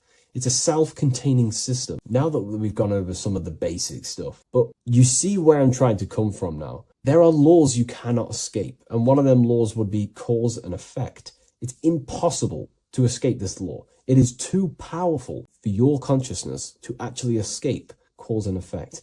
Every cause will produce an effect, and every effect will produce a cause. It is an endless, infinite circle or cycle. It creates everything in your reality. The way I like to use cause and effect is before I make a decision, I know I'm trying to push my life towards who I want to be, towards my higher mind, but towards my goal. So every decision I make, let's say my friends contact me and say, do you want to come out? Let's do this. Let's say it's, something that's just going to waste my time and it's not very important. Of course, it's good to have time with friends, but let's say it wasn't important, for example. Before I make any decision in life, I say, well, what is this cause going to affect? Is that effect that this cause I'm about to decide on going to push me towards who I want to be, where I want to go in life, or what I want to achieve? Is it pushing me towards who I want to be? If it's not, I will not take that action. I will not produce that cause. I only take actions that I know are going to make positive effects. Now, of course, there are things we can't control, but we can minimize these things. I only take causes, which is just an action, if I know the effect is going to benefit me. I know sitting here, making videos will help me produce value for the world and for yourself, and to help people awaken to these things. I know by this is the cause, this is going to benefit humanity and help people awaken even more, because that's all I want to do. I want to help people, provide value, to change people's lives. Another law that you can't escape is obviously time. You can't escape these laws. They are eternal principles that were set into place by some sort of intelligence. We live inside them. We express them. We are shaped by them. But you are not separate from creation standing outside the system. You are geometry. Geometry is right there in your hand. That's the Fibonacci sequence. You are the law made conscious. You are thought crystallizing into experience. Every object, every person in your reality is pretty much an externalization of your mind. The friends that you have a similar thought process to you, or they maybe have similar thoughts to you, or similar things that you both like. Your friends are mirrors of yourself. Reality responds to you because you are part of the same structure that governs everything else. Thought becomes action, and action becomes consequence. Consciousness shapes your environment. This is not punishment or reward. It's simply just reflection. It's either punishment or reward depending on how you perceive things in your belief system. Everything you experience is neutral. It's just your mind's perception on whether it's labeled good or bad, because that's what the mind likes to do. It likes to think it's in control. But in truth, if you just observed it without the mind, just with pure awareness, it's neutral. So there are mainly 8 laws that govern your reality, and I've talked about these before in a previous video on my YouTube. This is what creates the seed of life. The seed of life is 8 circles, and each circle represents a law, and these individual circles come together to create a geometric form, which is a flower. So it's symbolic of how nothingness turns into something. When geometry comes together, it creates physical matter. And the reason why they're circles is because circles represent something that is invisible, something that cannot be measured, such as a thought or a law. Anything that is considered spiritual or unseen by the human eyes is symbolized as a circle inside the occult traditions. The reason for that is because circles' surface area cannot be calculated. You can't find the exact surface area of a circle, which means it symbolizes something that you can't actually measure or see or tangibly touch. Therefore, the seed of life represents the 8 laws that come together to create a flower, the 8 laws that come together to form matter, the 8 laws that crystallize mind into a physical experience. These laws would be the first one, mentalism, the big circle around the seed of life. life, the big circle. So mentalism just reveals everything is mind. Without mind, there is no existence. Mind is reality, pretty much. You experience life not just outside of you, but mainly inside of yourself. Therefore, all of the laws that come after mind correspond to the mind, because mind is the first law. The second law will be vibration. Every thought has its own vibration, and you attract to you the thoughts that you put out based on the vibration. If you think negative, low vibrational thoughts, you will receive back to yourself more negative thoughts. If you think positive, you will receive more thoughts. If you think about football, you will receive more thoughts based on that vibration that you put out into the mental field. The third law would be correspondence. Everything corresponds, which means everything is just a reflection of something. Your reality is an externalization and a reflection of your mind. The things that you possess, the things that you've achieved, all comes from the internal mind. Everything corresponds to everything. As above, so below. Your reality is just an externalization of the thought loop that you live in every day, because thoughts work in cycles. 90% of the thoughts we thought yesterday, we will think again today. It's the thought loop that manifests our reality. To change our reality, we have to change our thought loop. And once we change the internal, this will be mirrored in the external, which is the law of correspondence. Fourth law would be gender. Everything is masculine and feminine, conscious and subconscious. These two work together to create your reality. You have masculine and feminine forces of consciousness. Masculine forces of consciousness would be physical actions, willpower, thinking. Feminine forces of consciousness would be intuition and imagination and emotion. These are all aspects of the mind, the first law. The next law would be cause and effect. Very simple. We went over that earlier. Every cause produces an effect, and every effect will produce a new cause. It's an endless cycle. The next law would be rhythm. Rhythm is everything is in cycles, like I just said, day and night, winter, summer. The universe works in cycles. And just like I said, the law of correspondence, as above, so below, as within, so without, because the physical world has cycles, so does your mind have cycles. Thought loops. We think 90% of the thoughts that we thought yesterday. The subconscious mind responds to rhythm. The more you say something, the more you believe it, the more it becomes a program and more suggestible to your conscious mind. And the last law is care. It's impossible to escape care. You cannot not care. It is important. It is impossible to escape. If you hurt someone, you know deep down that that was wrong. And care also corresponds to creation. You only act on what you care about. You care about paying the bills, right? So we take the physical actions to go generate money to pay the bills for our house or whatnot. Or if you love someone, you care for them. You take the actions to message them, to contact them, to see them. Human action is driven by love or care. This is how all reality is created. So once we understand these things, it's life-changing once you work with the law. That's what I mean. Most people are unconscious of the law. The laws are there, but they're just not aware of them. Now that you're aware of these laws, you can consciously work with these laws so they're not working against you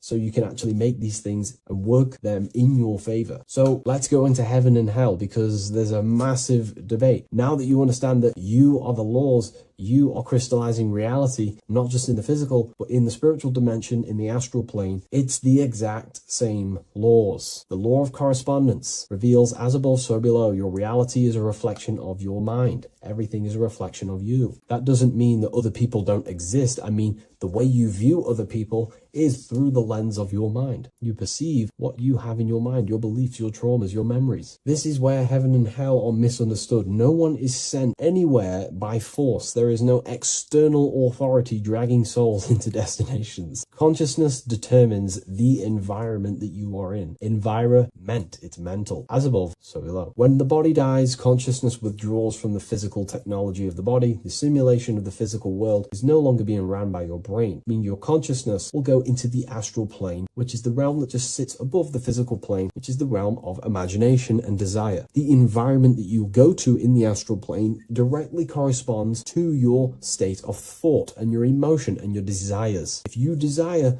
hurting people your whole life, then you're going to go to an astral realm, as above, so below. You're going to be in an environment where that goes on, but in a non-physical sense. Wherever them thoughts, whatever the strongest thoughts you thought throughout your life, that is the environment that you go to. If you were so caring and loving to your family, all you wanted to do is provide for your family or whoever, and you pass on, you will go to a place where people care. Souls are manifesting them thoughts and them energies. It's vibration. Whatever vibration you're vibrating at, you will reflect and correspond respawn in your reality when you die. Therefore, you create your own suffering by desiring such low vibrational things, or you create your own heaven if you are truly operating from a place of love in your heart. You see, your mind can lie, but your heart cannot. Your heart reveals your true desires, your deepest wants and needs, and it reveals your true self, and that will be projected and responded in the astral plane, because astral matter is very respondable to consciousness.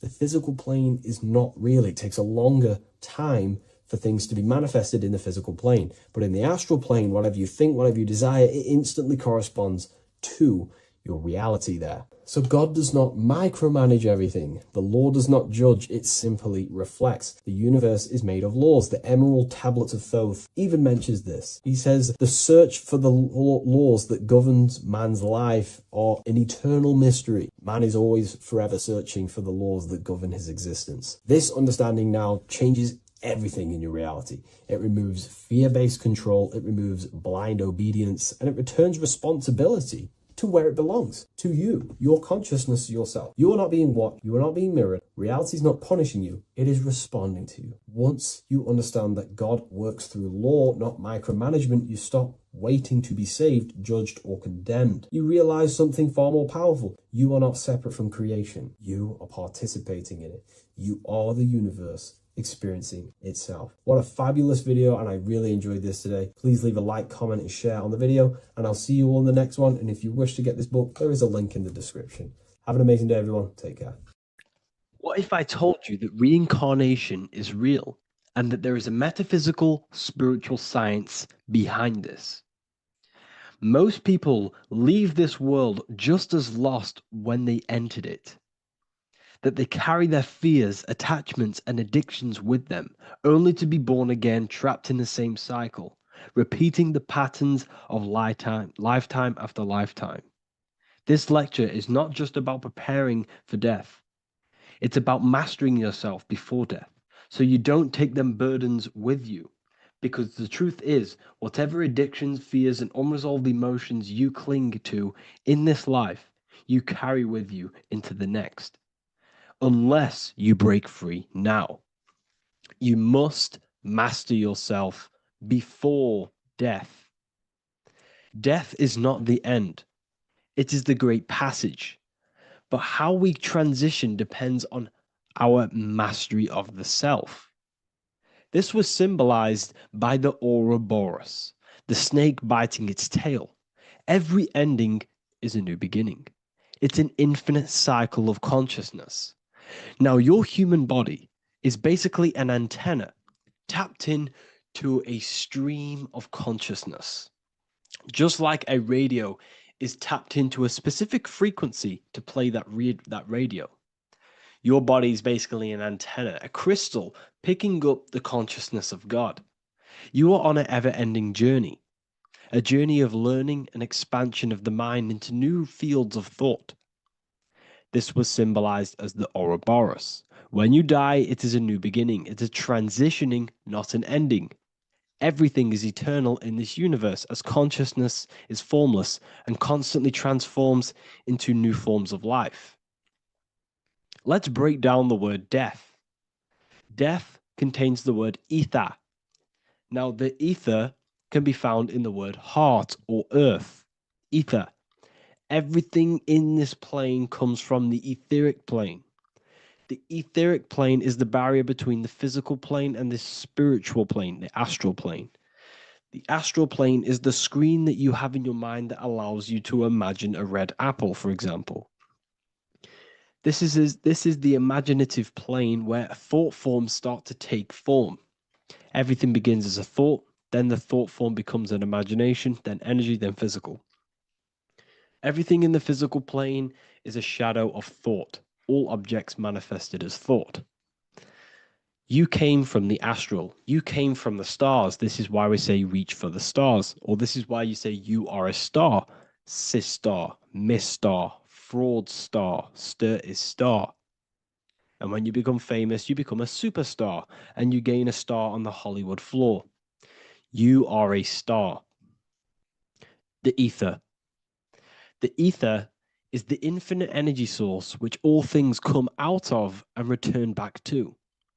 This is the cycle of life and death, summer and winter, day and night, sleep and awake. The ether is the infinite energy source which all things come from and will return back to. Okay, sorry about that little error. The ether is the boundless source of energy from which all things emerge, to which all things return to.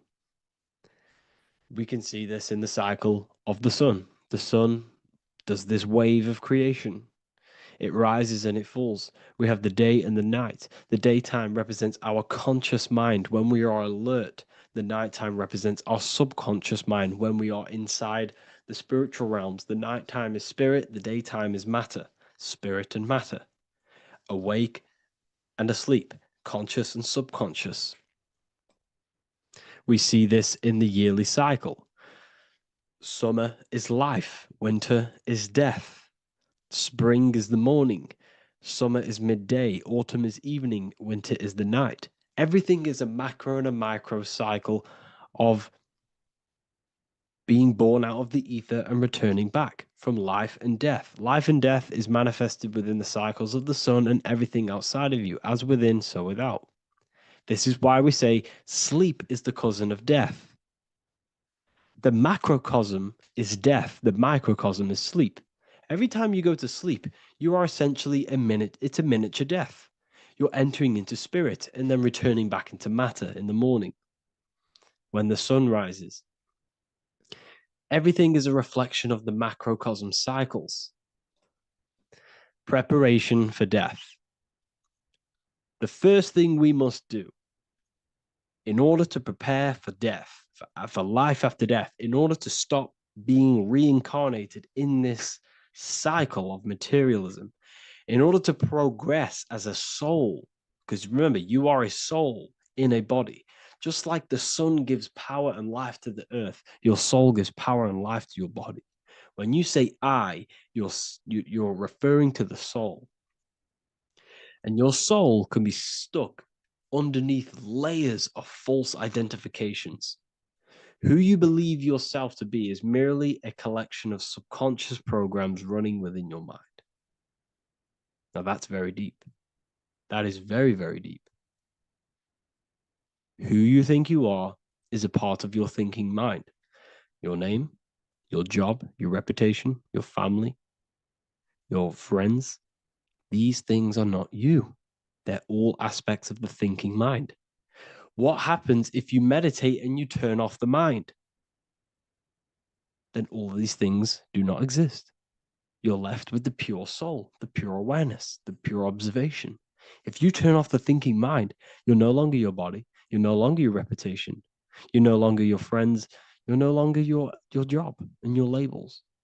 You are the soul. That's the true you, the observation of the mind, not the thinking mind. The ego is the echo. It's an echo of your true self. The ego is your mind's perception of itself shaped by experiences, trauma, emotions, and beliefs. It is merely an echo of your true soul self. The ego is not you. Your mind is not you. You are the soul. And this is the true self that we must express within our life and we must connect with before we die. Because when we die under the echo, under these false layers of the emotions, the traumas, the experiences, the addictions, the emotional attachments, when we die underneath all of this, when we don't know our true self, the soul is still hidden. The true you is hidden underneath these layers of false identification.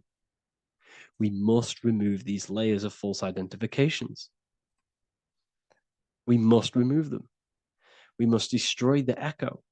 Remember, the ego, you never had an ego when you were a child. When you were a child, you were pure. You didn't, you didn't show off things. When you were a child, you were pure. You expressed yourself freely with no you didn't hide anything.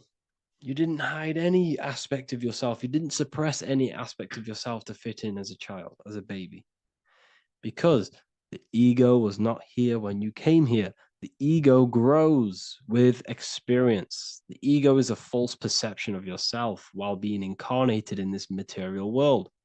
It's your mind's perception of itself and it's created through your experience. Remember, you are unconditioned consciousness, and your experiences, thoughts, traumas, emotions, and beliefs have conditioned your consciousness into believing you're only a physical body, but you are the soul. We have to remove these layers. How do we remove these layers? Like I said, the best thing, meditation. Meditation. There is a great meditation that you can do every single morning and every single nighttime.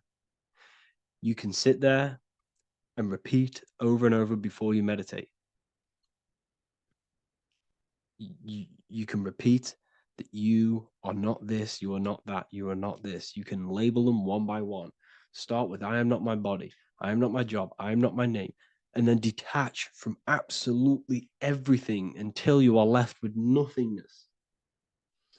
And when you start to meditate, detach from everything. Nothing matters. I am here right now. And what will be left?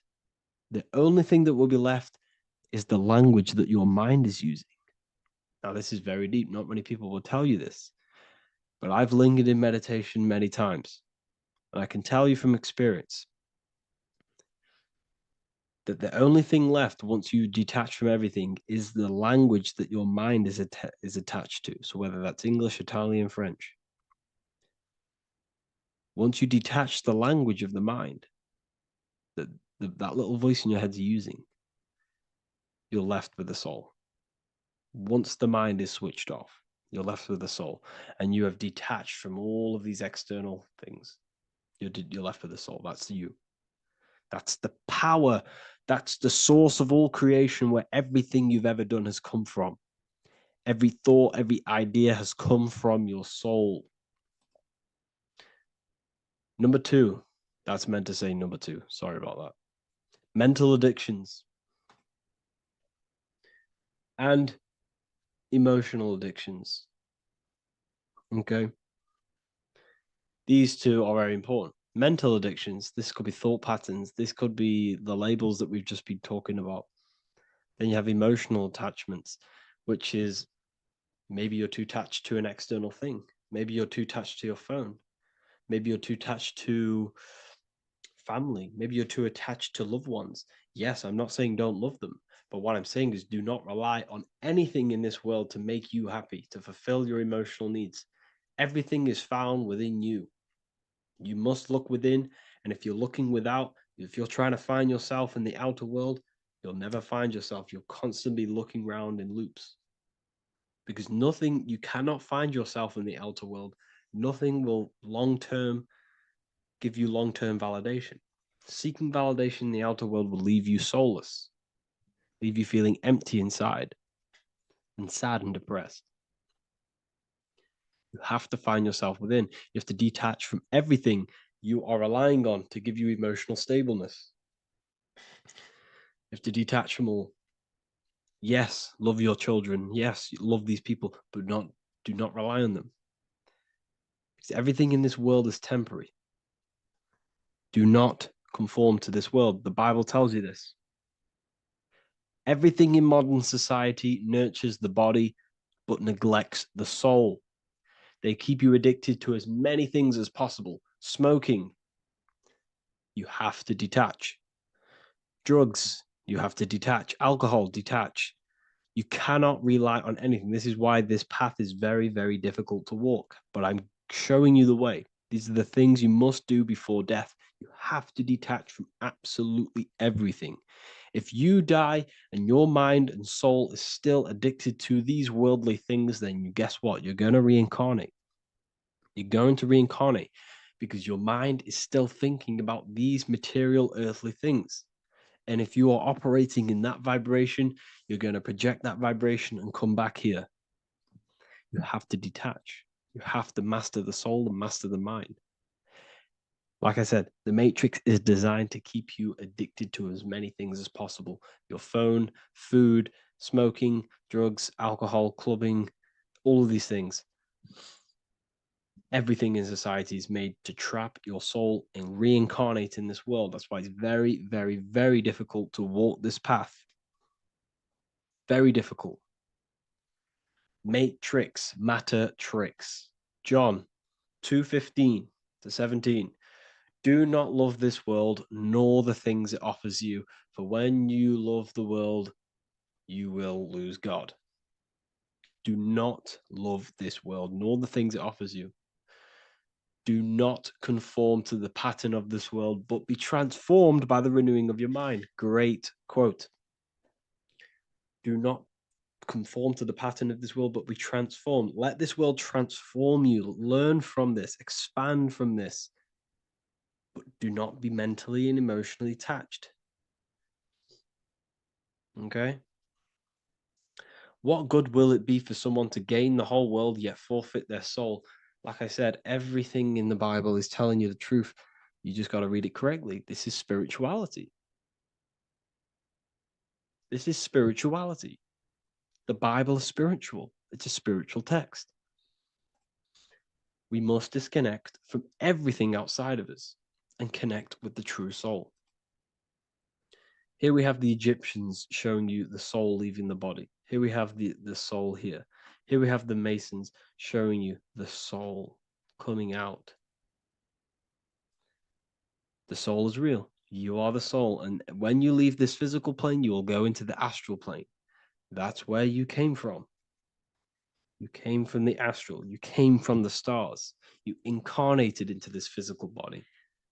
Your consciousness fell into this material form to experience limitation, to experience a 3D world. So in order to ascend properly before we die, we have to let go of all the attachments. Every addiction you have, write them down. And one by one, tackle them. Before you die, you have to, or else you will reincarnate. This is the teachings of Egyptians. This is the teachings of Masonry. All of these addictions contribute towards life after death. Everything must be controlled. And we must be attached to the soul. I'm not saying I'm perfect. I'm not saying I'm perfect, people. We're all not perfect. We're all under psychological operation by the government. We're all in a very difficult situation with this awakening. I'm simply pointing out what I know from my journey and what I've been learning through occultism and research and reading lots of books and many different things. I'm on this journey just as you are. Maybe I'm further. Maybe you're ahead of me.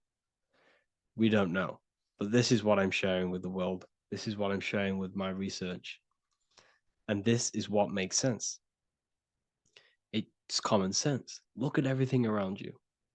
Everything's made to feed the body, not the soul. So my beautiful watchers and fans and supporters, I appreciate every single one of you, and I hope this video has supported your journey. If you're feeling lost in life, if you're searching for deeper answers, whether you're seeking clarity, looking to expand your studies, or ready for personalized mentoring, this is your chance to connect with me live and receive insights tailored just for you. Start your path to self-mastery and enlightenment inside the world's best esoteric school. Your journey starts now. Tap the link in the description if you want to join Ethereal University, or feel free to check out my books. I thank you all, and I really appreciate for 100,000 subscribers on YouTube. I love every single one of you. Make sure to drop a like, a comment, and subscribe to the channel if you're new. Let me know some ideas for, lectures, anything that you want to know. I can make lectures on them. Just drop it in the comments. I appreciate every single one of you. Take care.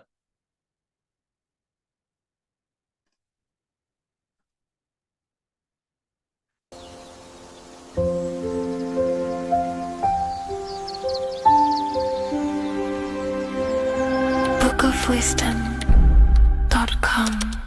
Visit today.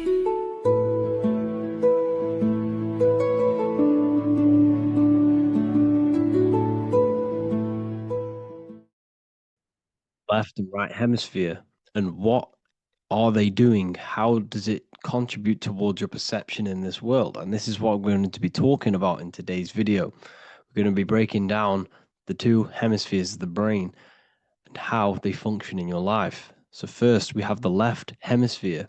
This is the logical hemisphere. This is the analytical, divided, scientific, or verbal hemisphere. The right hemisphere is creative, wholeness, artistic, symbolic, and metaphorical. The right hemisphere does with non-verbal things. It produces a holistic perception. It is more to do with creativity.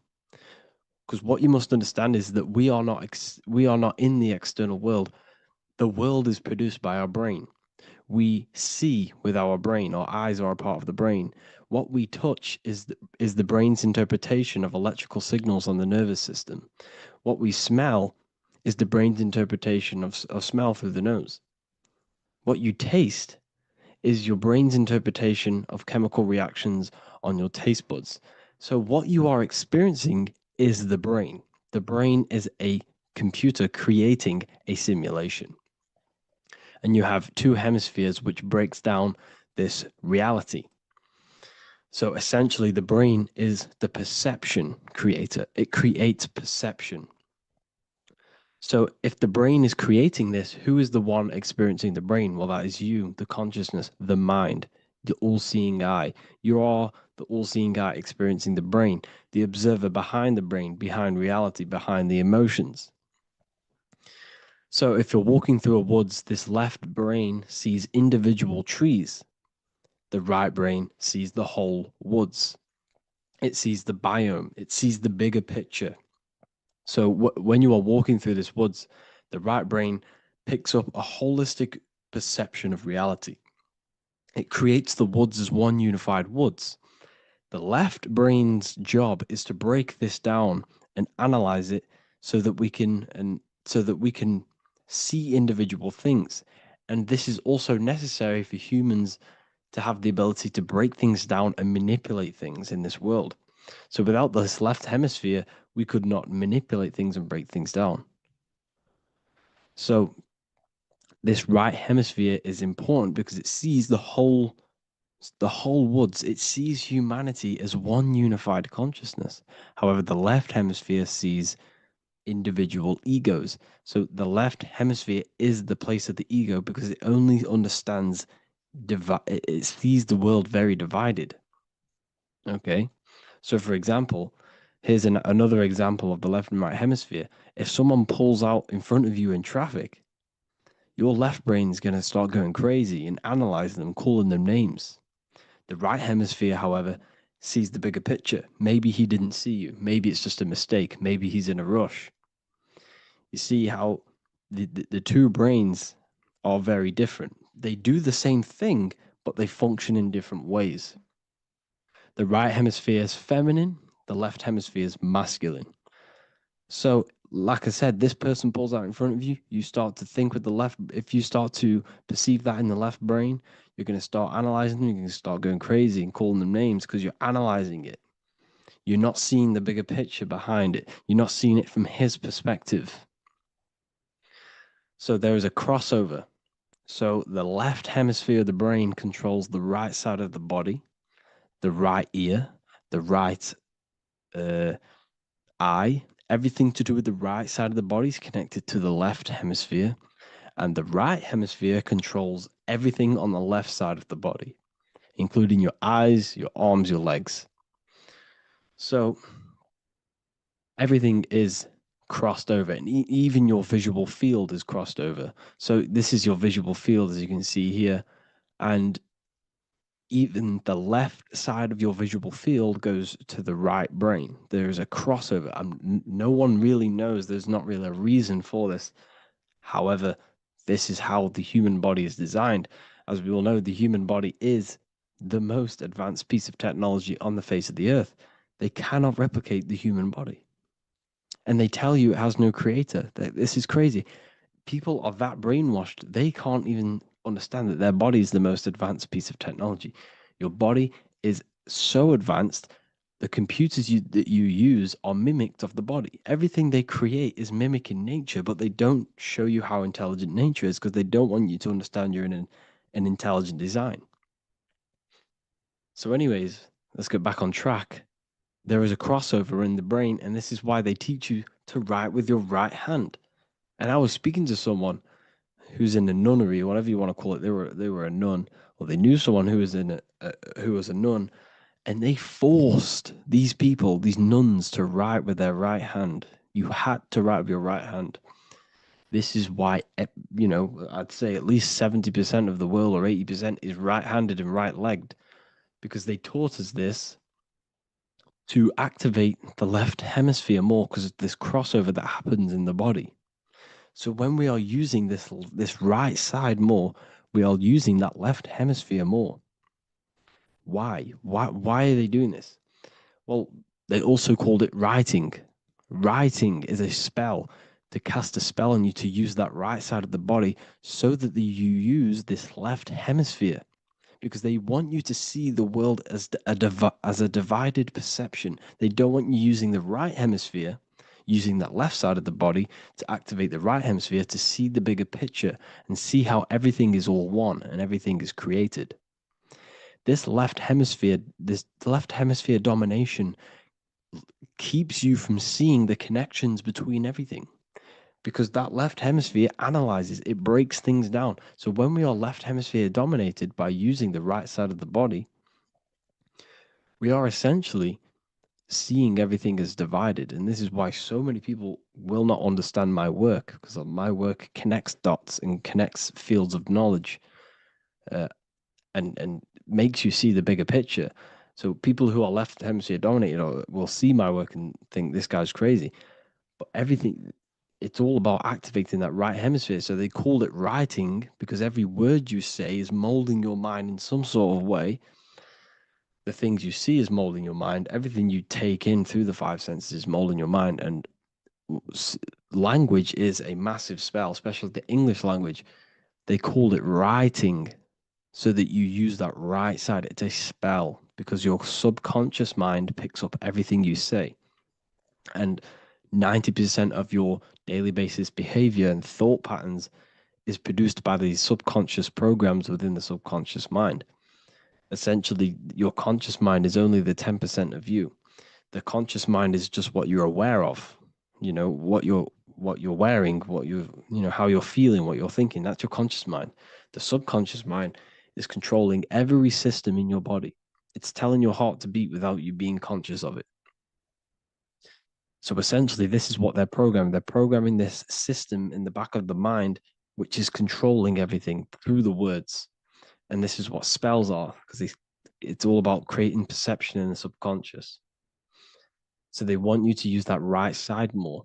I truly believe the ancients, they were balanced. They used the left and the right side of the body. They didn't have a stronger side because they understood this science of the body and how the body works. So this is actually called phonetics. It's not etymology. Etymology is the study of root words. Phonetics is the study of how words sound similar. The way words are spoken. So phonetics, phone, is why we call them a phone, because you speak into a phone. So this is write and writing, to use that right side to activate the left hemisphere more. So your hands are a manifestation of your brain. The left hand is the right brain, the right hand is the left brain. And as a child, we were always taught that when you place your hands together like this is the size of your brain, which is true because your hands are a part of your brain. They're an extension of your brain. Every part of your body other than your brain is an extension of the brain. Everything's working and feeding back information to the brain because you're experiencing the brain. So another trick that you can do, or another exercise, is looking in the mirror and closing one eye at a time. If you close your right eye, if you take your top off, for example, you'll analyze your body if you close your right eye, because you're using that left hemisphere. Sorry, other way around. If you look at yourself through your right eye, you'll use that left hemisphere, which will analyze yourself. You'll see individual body parts. If you close the right eye and use the left eye, you'll see your body as a whole. You won't really analyze it. This is how you can analyze yourself using these two hemispheres. So this whole system is created to keep you thinking logically and to restrict you from creating and restrict you from understanding symbolism, allegories, metaphors, and teamwork. They want you stuck in a logical way of thinking and a logical way of seeing the world. This is why when you go to school, you are told exactly what to do. You're told to think this way and no other way. You're told to do orders, do this. It's a very left-brained system, because if we all started to open up this right hemisphere, we'd all see, wow, everything is all one, everything's all connected. And this is what my work is doing. I'm showing you everything is one. The physical world is an illusion of duality, but everything comes from the one source, the one mind. The universe is a giant mind. I am mind, you express mind.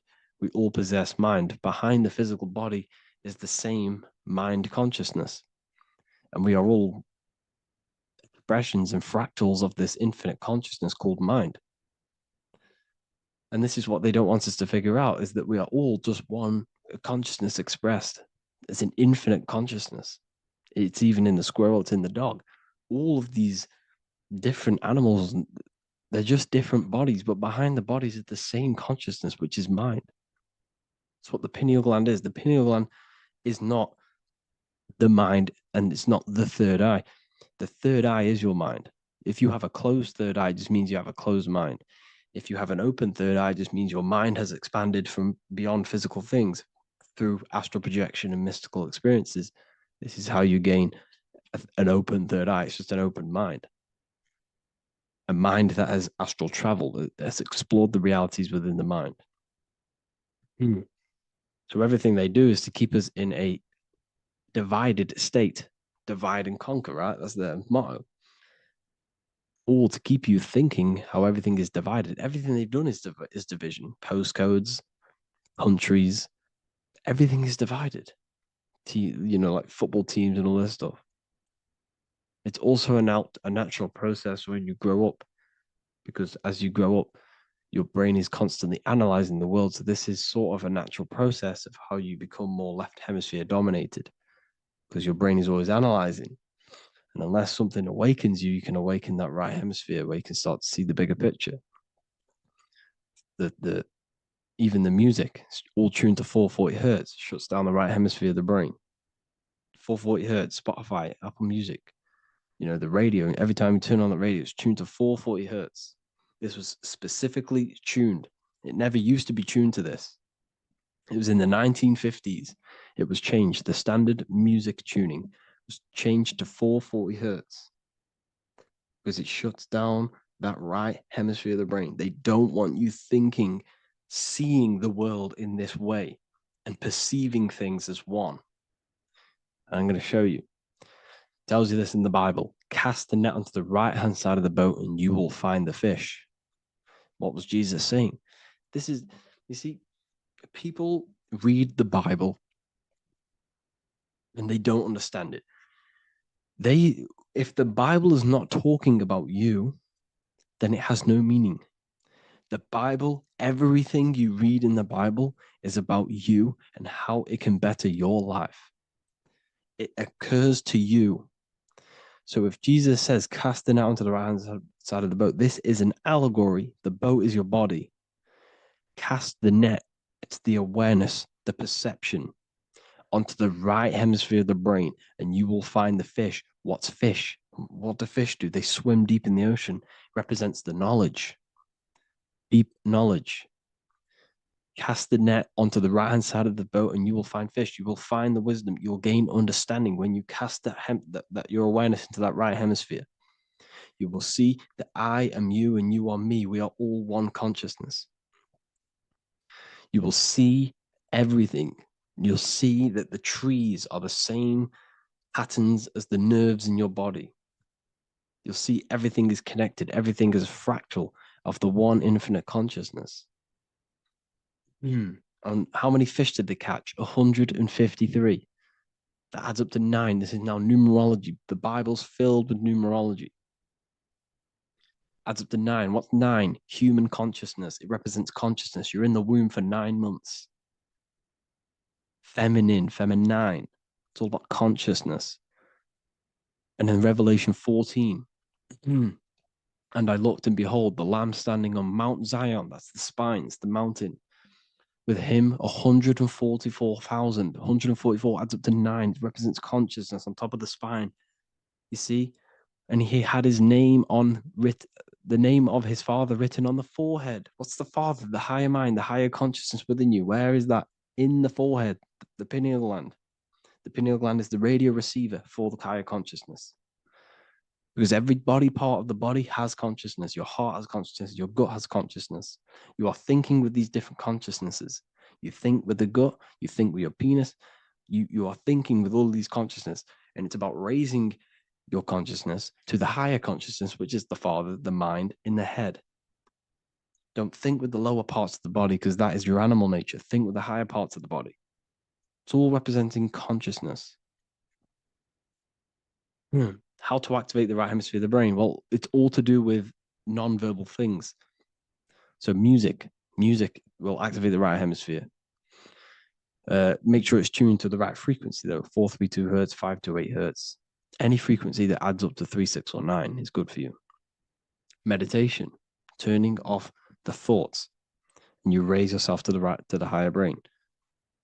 Symbolism. Symbolism is all right hemisphered. Reading between lines, metaphors, determining the Bible, it's all right hemisphered. Seeing the bigger picture, it's reading between the lines. So tithing in the Bible. These people in the churches are giving 10% of their money to the church. It's nothing but a scam. What these people have done is they have externalized the Bible. They have taken the Bible and literalized it so that they can make a business out of it. So what they're doing is 1/10 of the produce of what it says in the Bible, 1/10 of the produce of the land, whether grain or fruit, is the Lord's and is holy. So what's that saying? The 10th of it's basically saying give the 10% to the Lord, to God. What does that mean? Well, what's the land and the fruit? This represents physical things, the physical things that you have. The 10th of the physical things that you have. What's that? That's your ego. All the physical things that you have is all to do with your ego. That's the lower self. The ego, what is the ego? It's the mind's perception of the physical self. You had no ego when you were a child. Okay, when you were a child, you had no ego. As you grew older, you created the ego. The ego is the full self. It's the echo. Ego, echo. It's the echo of the full self. So it's saying give the ego over. Take away the animal self. In that left hemisphere, that's all to do with the left hemisphere. That left hemisphere sees the ego. It sees individuality. It's divided. So it's saying give that 10%. Give that 10% of you over to the right hemisphere. The 90%. The 90% of you is in that right hemisphere. The higher self. Now, I'm not saying the left hemisphere is bad. Okay, I'm not saying that at all. But it sees it sees things divided. It's like I said, the left, the hands are manifestations of the brain. So when these Christians are praying, they're putting their hands together. What are they doing? They're syncing the brain hemisphere is what you're doing, because everything's an extension of your brain. So if you put your hands together, you're putting the two hemispheres together. And what's happening when you place the hands together? All the electricity in the body is now running in a circuit. So once you connect these two hands, the electrical energy is now running in a circuit. And energy can move around the body quicker and more efficiently. So when you pray, when these people are praying, they don't realize that they're engaging in ancient forms of meditation, of balancing the two hemispheres. So now we're talking about balancing the hemispheres, not the right hemisphere. This is what Israel is. Look at the symbol for Israel, the up triangle and the downward triangle. What's that? The up triangle represents male. The downward triangle represents female. Okay. This is talking about the brains. Israel is Ra. Isis, which is female, the Egyptian god. Ra, El. El means God. Electricity. That's the force of the physical world. It's the force that runs this world, electricity. It's the force of God. El, consciousness. It means God. Is Ra, El. Isis, Ra, and El. It's the two hemispheres of the brain, the holy land of Israel. It's the holy land, it's the brain. Once these two hemispheres are synced, this is how you unlock your consciousness. This is the easiest way of astral projecting. Hemisphering, I forgot the word for it. Hemisphere syncretization, something like that. It's about syncing the hemispheres. This is how you unlock your consciousness. Once the brain is running as one electrical system, this is how you balance the two masculine and male opposing energies. Once these opposing energies are no longer in war with each other, the brain, they come together to work as one. You unlock your consciousness. You are born again. What happens when a male and female have sex? It creates a new child. It becomes one. You are born again. Once the two hemispheres of the brain, you are born again. You can then have an out-of-body experiences. So this is why the symbol of the Holy Land, Israel, is the up and down triangle back combined together, because it represents unification of the male and female, unification of the hemispheres. You're born again. You unlock consciousness. And you can get this for free. It's called the Gateway Tapes on my website. Basically, it's a audio track from the government, and they did this in the Gateway Experience. It's a CIA document, and what they do is there are different forms of meditations you go through. I think there's about 5 waves of meditations you do, half an hour each one, and it will teach you. It will sync your hemisphere, because what does it do? They understood that playing one frequency into one ear and another frequency into the other, they understood that the right ear is connected to the left hemisphere, the left ear is connected to the right hemisphere. So when you play 2 different frequencies into both ears, what happens? The brain picks this up, the 2 hemispheres of the brain picks this up, and it syncs it. It syncs these 2 hemispheres, these 2 frequencies together. So now the brain is working as one to sync this frequency. So this is how you can sync your hemispheres through listening to these frequencies. Okay, you can get them for free and do the meditations yourself. This will definitely help you. This is an easy way to astral project. So it's all about syncing the hemisphere and seeing reality from a unified perception. We should all aim to get out of that left hemisphere. I'm not saying don't use it, but we should now start to see. We should not start to read between the lines of the Bible, read between the lines of the symbolism they're showing. Study symbolism, study allegories and myths. What are they trying to tell us through these allegories? And, this is how we start seeing things in a better way. Once we understand that we are all microcosms of an infinite consciousness, we can all come to one, because love is the unifying force of this infinite consciousness. We are all divided. We are all disconnected from our hearts.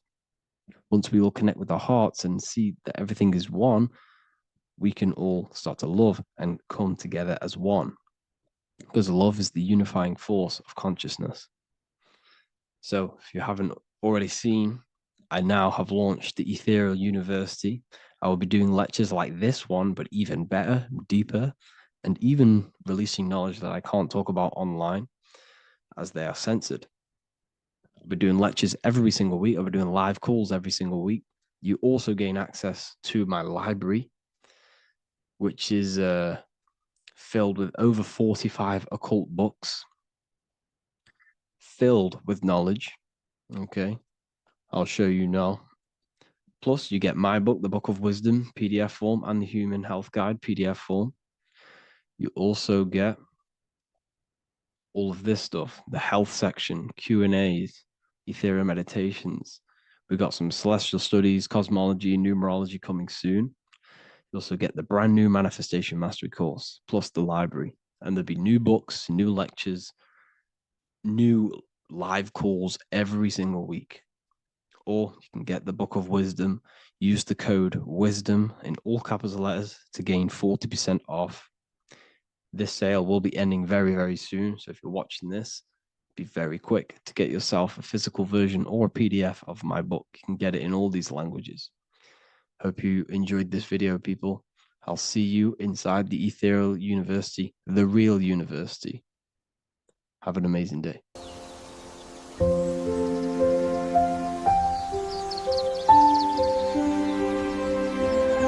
bookofwisdom.com. Visit today.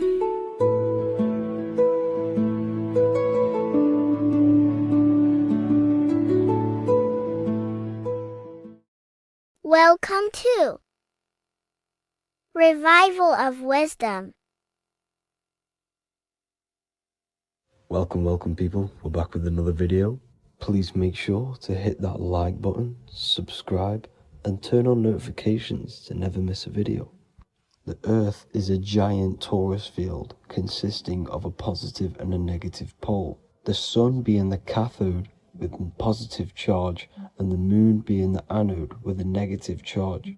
This is why the Sun rules over the day, giving you lots of energy, and the Moon taking your energy from you, making you go to sleep. Now, the plane that we live on is called the plane of inertia, and at the center of this plane of inertia is the North Pole.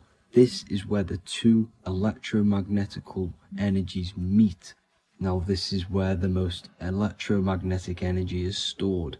This is why all compasses will point north, because it's the most magnetic place in this reality. So the Sun and the Moon is spinning around this center point, which is stirring the ether of this reality and making everything move in circles, meaning this is a cycle. Everything's recycling itself. It's an organic simulation. The ancients also knew about this sacred land at the center of this reality, known as the North Pole. As you can see on this map from the 1500s of the North Pole, you can see 4 islands around this center black rock. Ancient civilizations like the Mayans, the Buddhists, and ancient Chinese also depict these 4 islands. The endless symbology of these sacred lands at the center has been going on for thousands of years.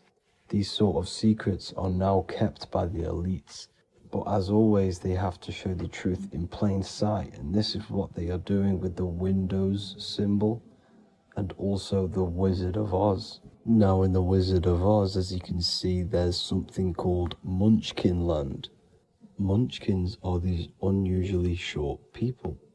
Then on the ancient 1500s map it says Pygmy, and then the Pygmy people in mythology are also these unusually short people. Just like Santa and his elves, they come from the North Pole, and elves are these unusually short people. These stories that we are told about Santa and Munchkins are putting truth in plain sight about this sacred land. This sacred land at the center of the earth is where the aurora borealis comes from and is being emitted from this black hole in the center, also known as the black sun.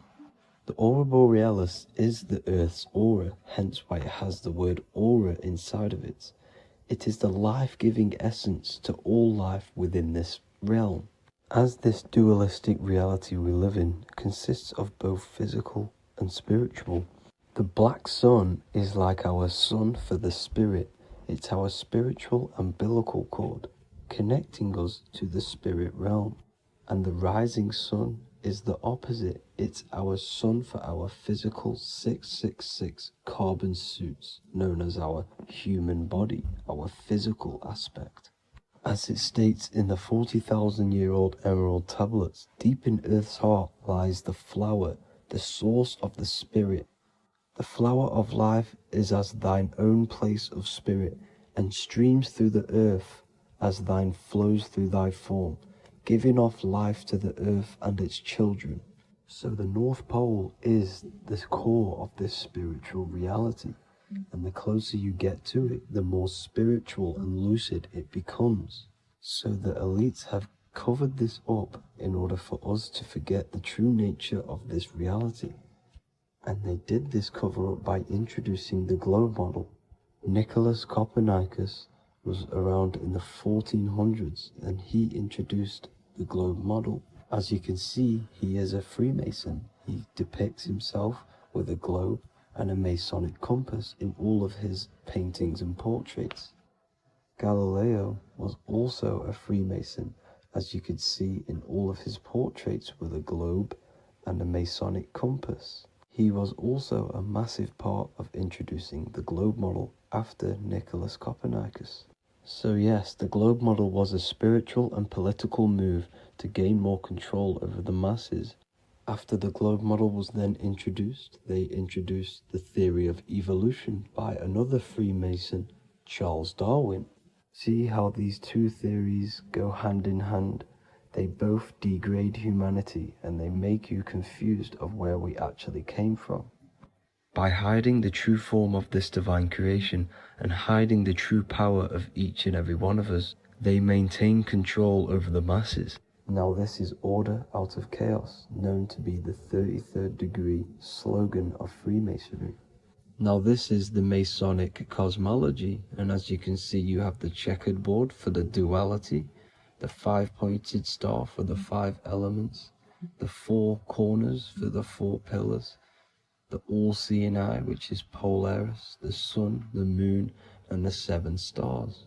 So even Freemasons are taught the flat earth cosmology and the true form of this reality. Now the true nature of the sun, the moon, and the earth is shown and reflected through the Masonic compass. The Masonic compass is the sun, the moon, Polaris at the top, and the black sun at the bottom. It makes sense why all the scientists who introduced the globe model all used the compass and the globe together, because it's truth in plain sight. As I explained in my other video, all Freemasons have to take the oath, so it goes to show, why are we all learning these theories from Freemasons who can't talk about certain topics that they learn about? Why should we believe their theories when they're holding back the real truth about this reality? Now going on to NASA. NASA means to deceive in Hebrew, and they are also funded by the government. They are not a private company. The old owner of NASA, Werner von Braun, on his grave has the Bible verse Psalms 91. The heavens declare the glory of God, and the firmament showeth his handiwork.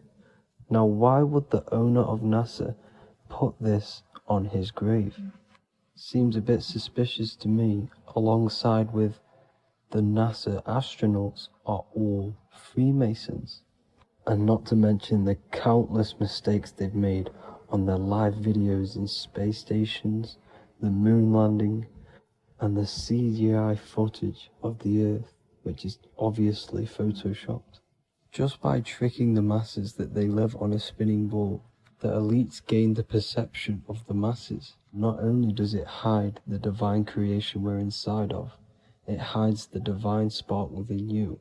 It hides the creator, the source. And by believing in space and we live on a spinning ball, it makes people come to the interpretation of that we are a coincidence and we do not have any purpose. And of course this is false. When you come to realization that we are all a divine creation and we can create our own divine life in this reality, life becomes more sacred and you start to enjoy little things. The elites want you to believe everything exists only in the 5 senses. They want you constantly looking outside of yourself because they know that will keep you on lower states of consciousness. Now this brings me to our next point.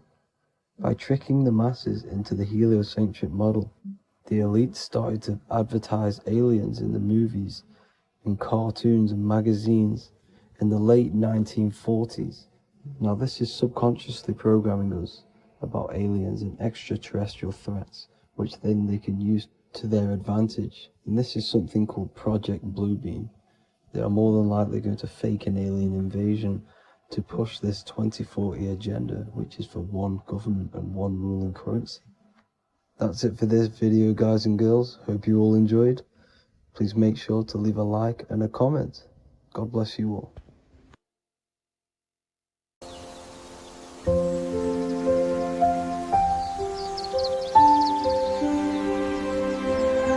bookofwisdom.com.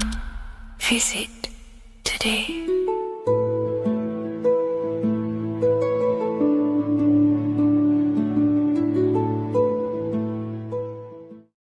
Neo is plugged into the matrix on the back of his neck. And if we look at the human brain, the back of the neck is the reptilian brain stem. And when one operates their life out of the reptilian brain stem, they are unaware, unconscious. They are consciously dead because the reptilian brain does not really critically think. It acts on instinct, fight or flight mode. This is considered in the occult spiritually dead. When one is taking actions without intention, simply very reactive to life. They're not living, they're simply experiencing. When you're walking down the street and you see someone, and in your mind you think me versus them versus me, that is an animalistic way of thinking. I used to be trapped in this way of thinking, always thinking of fight or flight, always judging people, always reacting to the world, never consciously creating and commanding with intention in the world. This could be considered the matrix, when one lives unconsciously, simply surviving in the world. Another symptom of living in the reptilian brain could be obsession, a constant need to assert your power over others to feel safe or superior. Views relationships as power hierarchies, not as mutual connections. It could be a conquest for sex, lust, seeking validation through sexual activity. Sex becomes a tool for dominance, escape, and self-worth. Intimacy is avoided. Pleasure is pursued without emotional depth. Seeking pleasure all the time. This is all to do with the reptilian brain. Seeking safety. It could be compulsive eating or food hoarding, driven by craving and not actual hunger. Eats to soothe fear or emotional discomfort, often unconsciously. This is the unconscious. Fear-based decision-making. Every choice is shaped by perceived threat or insecurity or fear within the subconscious mind. Long-term vision is sacrificed for immediate safety and gratification. All the reptilian brain. Territorial behavior overacts when personal space, possessions, or status is threatened. Acts as though survival depends on ownership or status. Addiction repeats patterns to feel safe, even if they are harmful. Avoids anything unfamiliar or unpredictable. Low empathy. No empathy or emotional care for one another and for fellow beings in the world. Sees people as threats, tools, or competitors. This is all to do with the reptilian brain. Intense jealousy or possessiveness. Sees others as rivals or objects to control. Cannot tolerate perceived threats to loyalty or status. Quick to be angry. Slow to reflect. Reacts with rage, withdrawal when challenged. Lacks emotional regulation or deep self-awareness. So this is considered, this brain could be considered the matrix, hence why Neo is plugged into this brain. He's operating the life out of this brain, unconscious, simply navigating life like an animal. I was in this state, and you can only really realize this when you come out of this brain and you start to function from the higher regions of the brain, which we will discuss very soon. And my life was chaos because there was chaos operating internally. I was never thinking about the future. I was always operating life out of fear, out of lack. Never had care for another person. When you operate life out of this brain, the matrix, things outside you, can easily control you. This is why they keep keep us in a constant state of fear. So we operate life out of this. So we never gain full control over our reality, over our actions, over our thoughts. So Neo is called Neo, and he works at a place called meta cortex, very symbolic of the neocortex, the higher region of the brain. Now, this brain makes you human. It ultimately allows you to hold control over the animal urges, okay? The neocortex is the brain that allows you to have self-mastery, that allows you to control your urges, your instinctual survival urges. So humans can overcome their reptilian animalistic state and start to operate their life in a conscious mastery state. And Neo is plugged out of the reptilian brain, and he starts to use his neocortex, the human brain. This allows one to learn to have self-control, allows one to create, allows one to think about others. It allows one to critically think deeply. It allows one to be self-aware. Who am I? Where did I come from? And where am I going? This is ultimately the brain that has shaped the world. We look at humans. We built technology. We built all of these amazing things. They all come from the neocortex. This is the higher region of the brain that allows consciousness to function on a higher degree. It allows you to truly become a creator and have self-control instead of living in a reactive animal state. You see, animals are only aware of their five senses. They're only aware of surviving. If you notice, look at animals, they're always looking around. Even in their home, they're always looking around, sniffing around. That's because they operate in an animalistic brain. Humans have the neocortex. This is a higher region of the brain, which well, if you wish to master yourself, this is the brain that you will be using. This allows you to operate life on a higher degree. We see this reptilian brain symbolized everywhere. See it as reptiles. Reptiles are symbols of this brain. We see the Egyptian god Osiris with the green skin representing a reptile, a crocodile. Sometimes we see Osiris depicted in Egyptian artwork with crocodiles or reptiles, if you do a little bit of research on that. And also, if we look at the overall symbolism of Osiris and his story, we notice that he is the god of the dead or the underworld. This is not literal, but the dead or the god of the death, the god of the death of self, the dead of consciousness, because you are a divine being with limitless potential to create. And ultimately, to create, we have to master our reptilian brain. But when we function from this reptilian brain, we are dead to our higher powers of creation, of imagination, of actually gaining control and operating life from the higher mind, operating life as the divine being as you are. But if you operate life in Osiris, he is the god of dead. You are spiritually and consciously dead. You act unconsciously. You are dead, not physically, but mentally and spiritually. So what we're looking at here in the Egyptian artwork is the reptilian brainstem. We have the left hemisphere and the right hemisphere of the brain. Notice a curve. The feminine body is very curvy. This represents feminine. The masculine body is very liney. So if we study geometry, we know that lines are masculine, hence why the word masculine, line, and the feminine body is,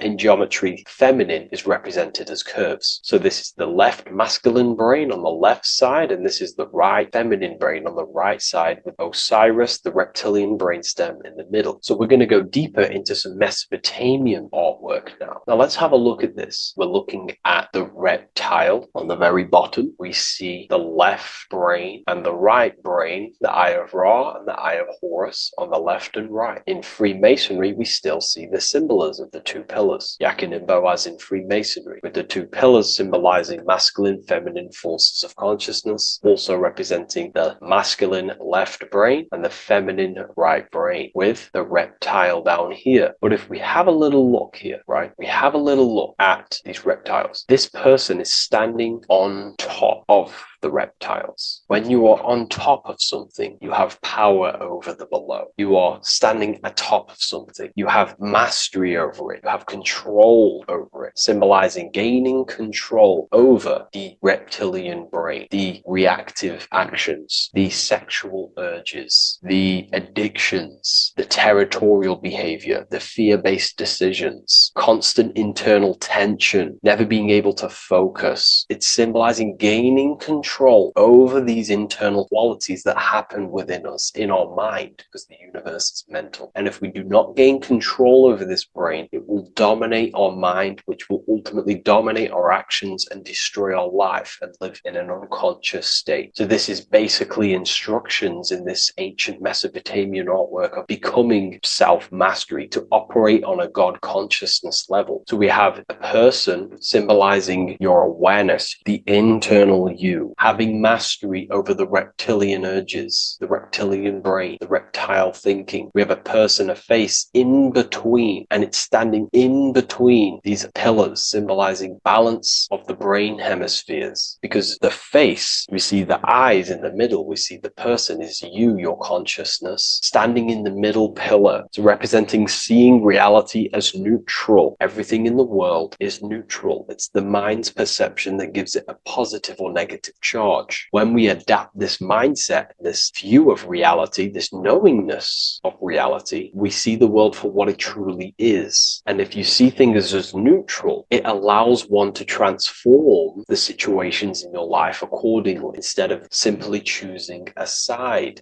This is a major problem in society, and this was a problem within myself also. We like to choose sides, and choosing sides can keep your consciousness locked in a certain mindset, in a certain belief. And belief is what is ultimately destroying humanity. It's about knowingness, and knowingness is in the middle. We want to seek to know things. Knowing things allows you to go out there, directly experience it, and know it for yourself. For example, I know I'm not on a spinning global ball flying through space. Why? Because my senses tell me I'm not doing that. My senses tell me I'm not going 1,000 miles per hour and 360,000 miles per hour through space while spinning around the sun. I know that because I know myself. I know I'm not my body because I've had direct mystical experiences beyond the physical body. So we should seek to know things, and that's what we call gnosis, direct knowledge obtained through direct experience, knowingness. And that is a middle pillar quality. So in Freemasonry, we see the middle pillar. The matrix is designed to give you two wings all the time. Democrats, Republicans, feminism, and then there's another side. There's always two sides that they're giving you because they want you locked in either way, which is seek the middle pillar, seeing things as neutral, seeing things as the middle pillar, seeking direct experience, gnosis. And this aligns with the brain because the brain gives us these two perceptions also. The right brain sees the woods, the whole woods, but the left brain sees the individual trees and branches and leaves. If we're too left hemisphered, we're going to see everything as divided. If you're too left hemisphered, you're only going to see yourself. You're only going to think about me, myself, my ego, my consciousness, my life. And I'm only going to operate in the world, take actions only towards me without considering the collective, which is the right hemisphere quality. The right hemisphere allows you to see the bigger picture, how we're all connected. We're all one family of consciousness. We're all one being separated in different bodies, one consciousness operating in different bodies. So it's about aligning these perceptions of the brain and standing in the middle, and also conquering the reptilian brain. This allows us to operate in the world and see the world for what it truly is and operate from a place of balance. We also see some more symbolism in Egypt of the Ram Sphinx in Egypt. Ram Sphinx. Please leave a comment, and please leave a like and a subscribe onto the YouTube if you like my content. Smash that like button and we'll get straight to this. So this is the Ram Sphinx in Egypt, also symbolizing the brain. This is my research. These are my conclusions. You can take this with a pinch of salt and go out and do your own research. This is what makes sense to me based off my information I've gained, my symbolism that I can read. So take what you can from it. I'm not here to obstruct anything. I'm not here to place anything in your mind. I'm simply here expressing my research. Never take anything off anyone as solid truth. I've never have said everything I say is solid truth. This is my research. If the research aligns with you, that's great. Maybe it doesn't with some people, that's fine. Simply take things with a pinch of salt, go out and collect as much research and information from many different sources and place together your own understanding of symbolism and your own perspective on reality. But like I say, seek to know and not believe.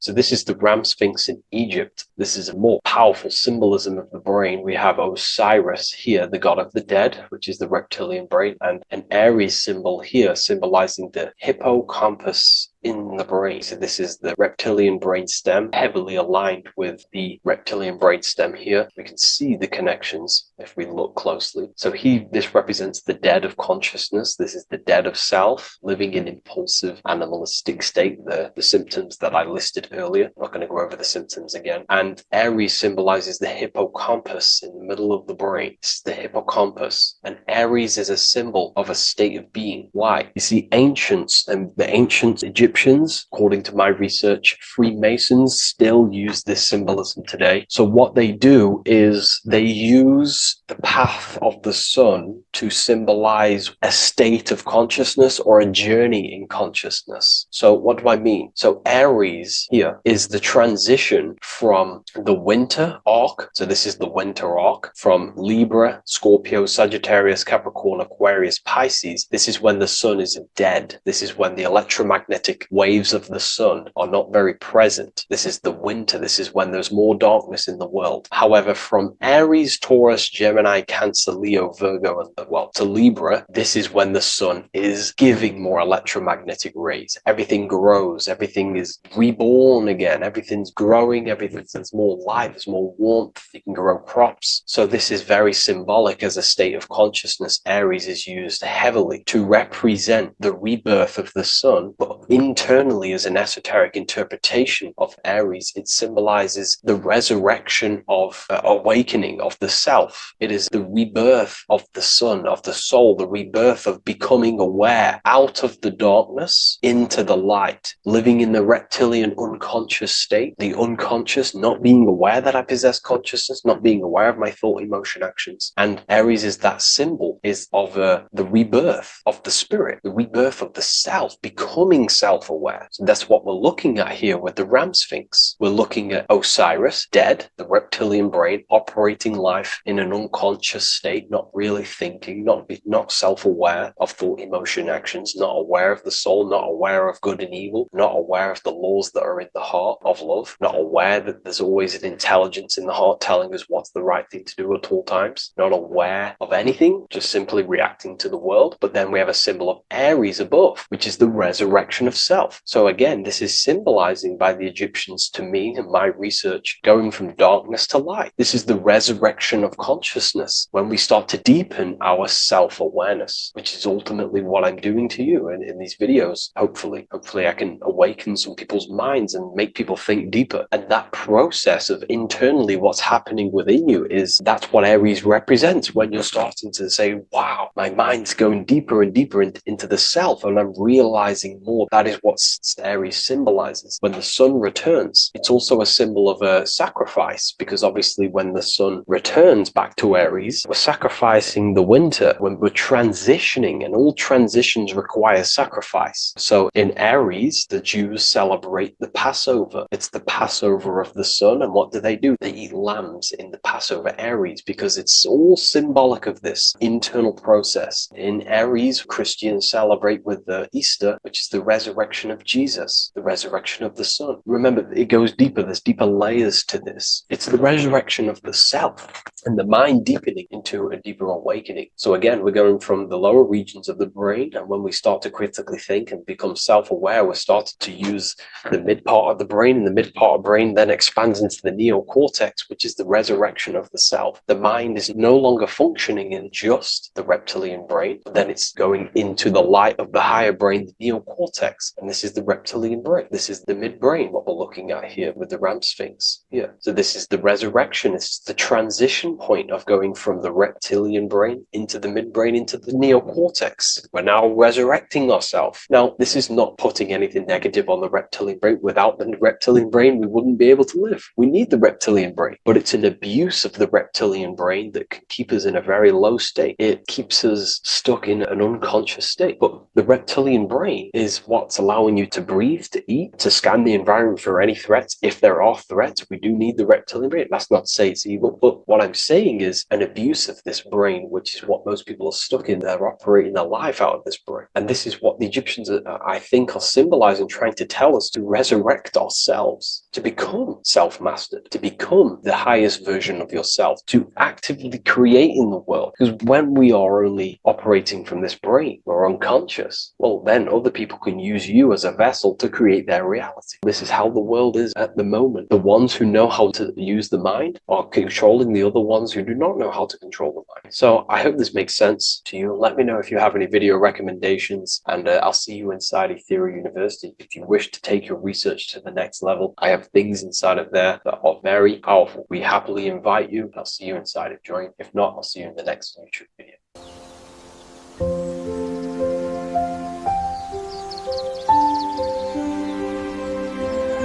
bookofwisdom.com. Visit today.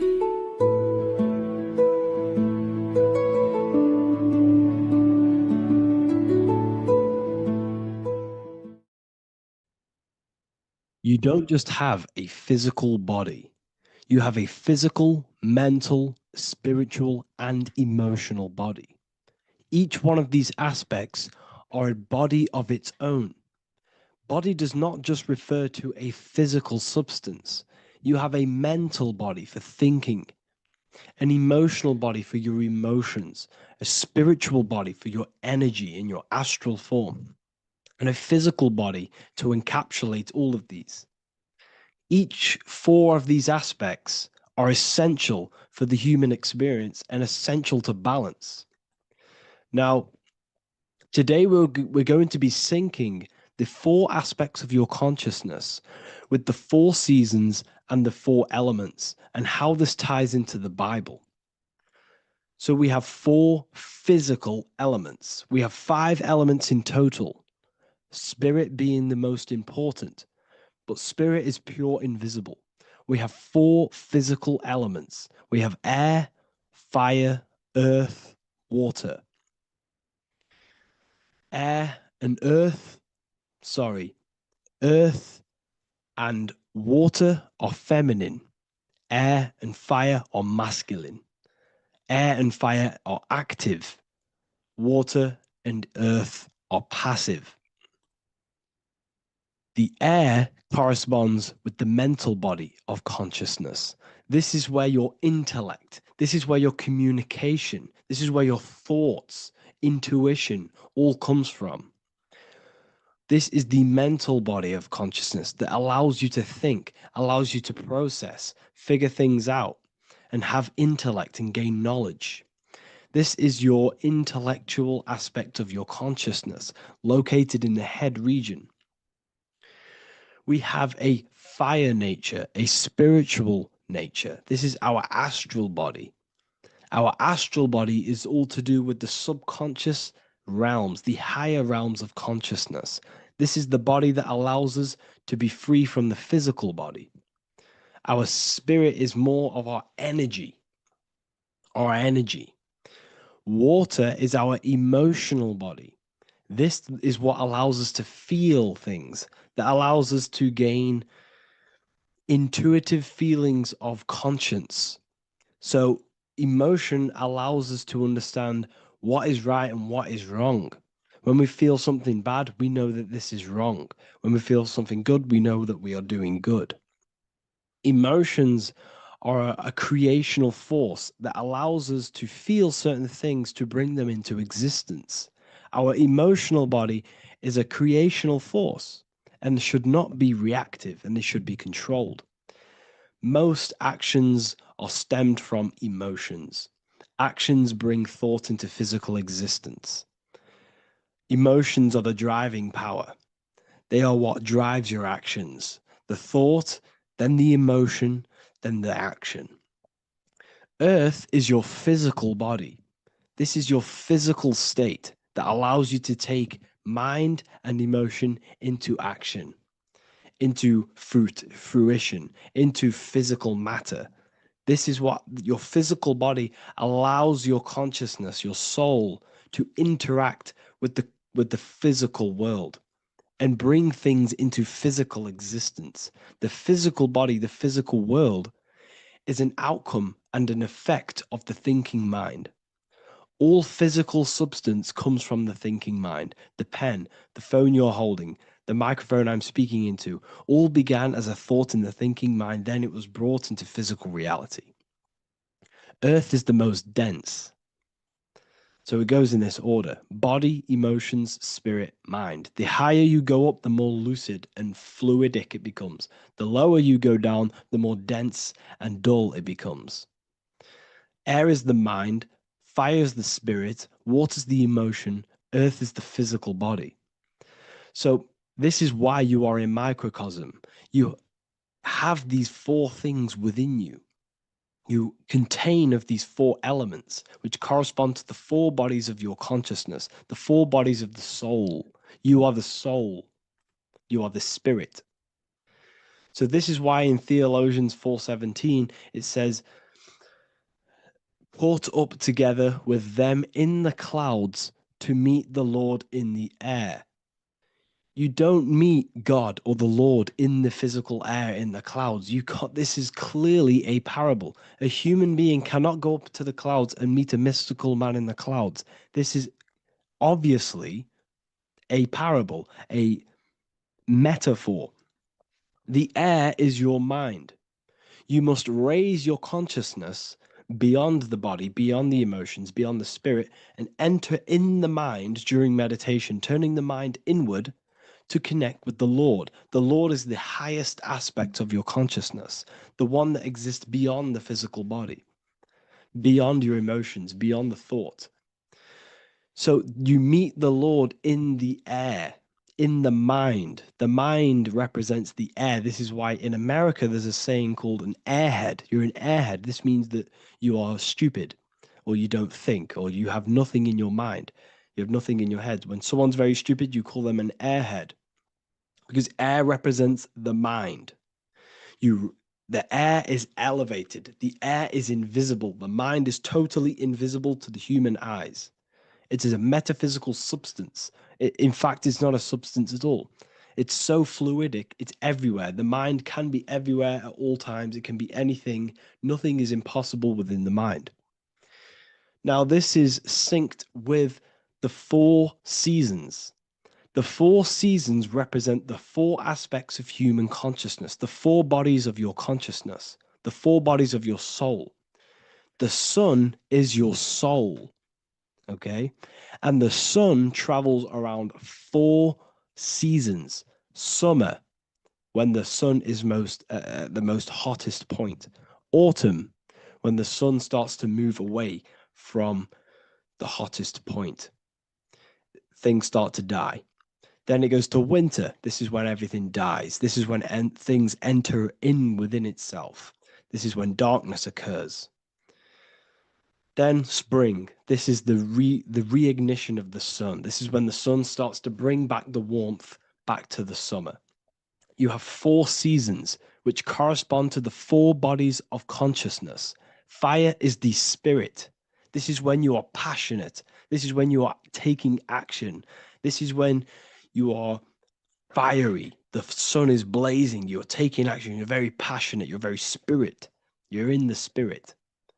Autumn is water, emotion. This is when you start to become very reflecting. This is when you start to feel emotional. Because in autumn, there's lots of water. This represents the emotional body of consciousness. Winter is the mind. This is air. Winter, what happens in winter? Everything enters within itself. The leaves die, the trees die, everything dies and goes within. This is the mind. The mind is the darkness, remember. You close your eyes to enter within the mind. The winter represents meditation. In the winter, what do people do? They stay inside of their house. They research more. They read more books. They become more intellectual. They think more in the winter because we are so we're stuck inside. So we're more reflective. We're thinking more. We're more communicative. We're more intellectual. In the spring, this represents the earth, the body. This is when we start to come out of the mind and we awaken to the body. and things start to grow again. The plants start to grow. The earth is growing again and reborn again. This is the body. This is when you become more active in the spring. And then the summer, back to the summer, we then take action on these thoughts and these thoughts that we gained over the winter. Essentially, this is just a massive cycle. And this is a daily cycle also. The nighttime is the winter. The morning is the spring. The midday is the summer. And the evening time is the autumn. This is a microcosm. We have 4 bodies of consciousness. You are the sun, you are the soul, and the soul has 4 bodies: summer, autumn, winter, spring. Emotion, air, body, spirit. Sorry, emotion, mind, body, spirit. So you are the soul. You are the pure essence of consciousness. The sun is your soul in the heart. And the seasons are inside of you because you are a microcosm. Okay? You are a microcosm. The word sun is son. The Latin word for sun is sol, which is soul or solo, because the sun is solo. It's on its own. You are the soul, and the soul has the 4 different bodies of consciousness. So before we move on any further, if I've blown your mind, please, if you can, leave a like, a comment, a share, and a subscribe. Let me know what videos you want me to make in the future. Please drop a like. It definitely will help me. You are a microcosm of the macrocosm. Man is a miniature universe that goes through its own cycles. The seasons of the summer, winter, spring, and autumn do not occur merely outside of him, but within him as well. The summer is within you. You feel different in the summer. You feel different in the winter. You feel, depending on the body of consciousness, it's your soul's interacting with. So the sun in the sky is your soul inside, and the sun goes through these cycles, which is affecting your bodies of consciousness, because the cycles represent your bodies of consciousness. Now, this ties in with the Bible. This is why we have 4 Gospels. This is why Matthew, Mark, Luke, and John are always seen with the 4 different zodiac sign animals or symbols. So you always see each one of the Gospels. If you just type in on Google Matthew, Mark, Luke, and John, type in ancient pictures, paintings or pictures of them, and you will find these 4 zodiac signs are always standing with each one. Taurus, the bull; Leo, the lion; Scorpio, the eagle. An old symbol for Scorpio was the eagle. And a man for Aquarius. Here you see very, very ancient paintings and artwork. Here we see Matthew, the man, Aquarius. Here we see John, the Scorpio. Same here. We also see it on the tarot cards, on the world card. We see the 4 fixed zodiac signs. Here we see it as well. These are called the 4 fixed zodiac signs. Now, when we look at the zodiac, we're no longer looking at the sky, because what you must understand is as above, so below. What is above you is inside of you. What is above is what is below. What is outside of you is within you. The zodiac is inside of you. The zodiac revolves around the sun. The sun is your soul. These are different energies of your soul. Like I said earlier, the 4 seasons are the 4 bodies of your consciousness. And in each body of consciousness, you have these different energetic energies that you can work with. Okay, so this is the true astrology. This is the true astrology, the internal esoteric astrology. You can't find much information on this at all. Very hard to find.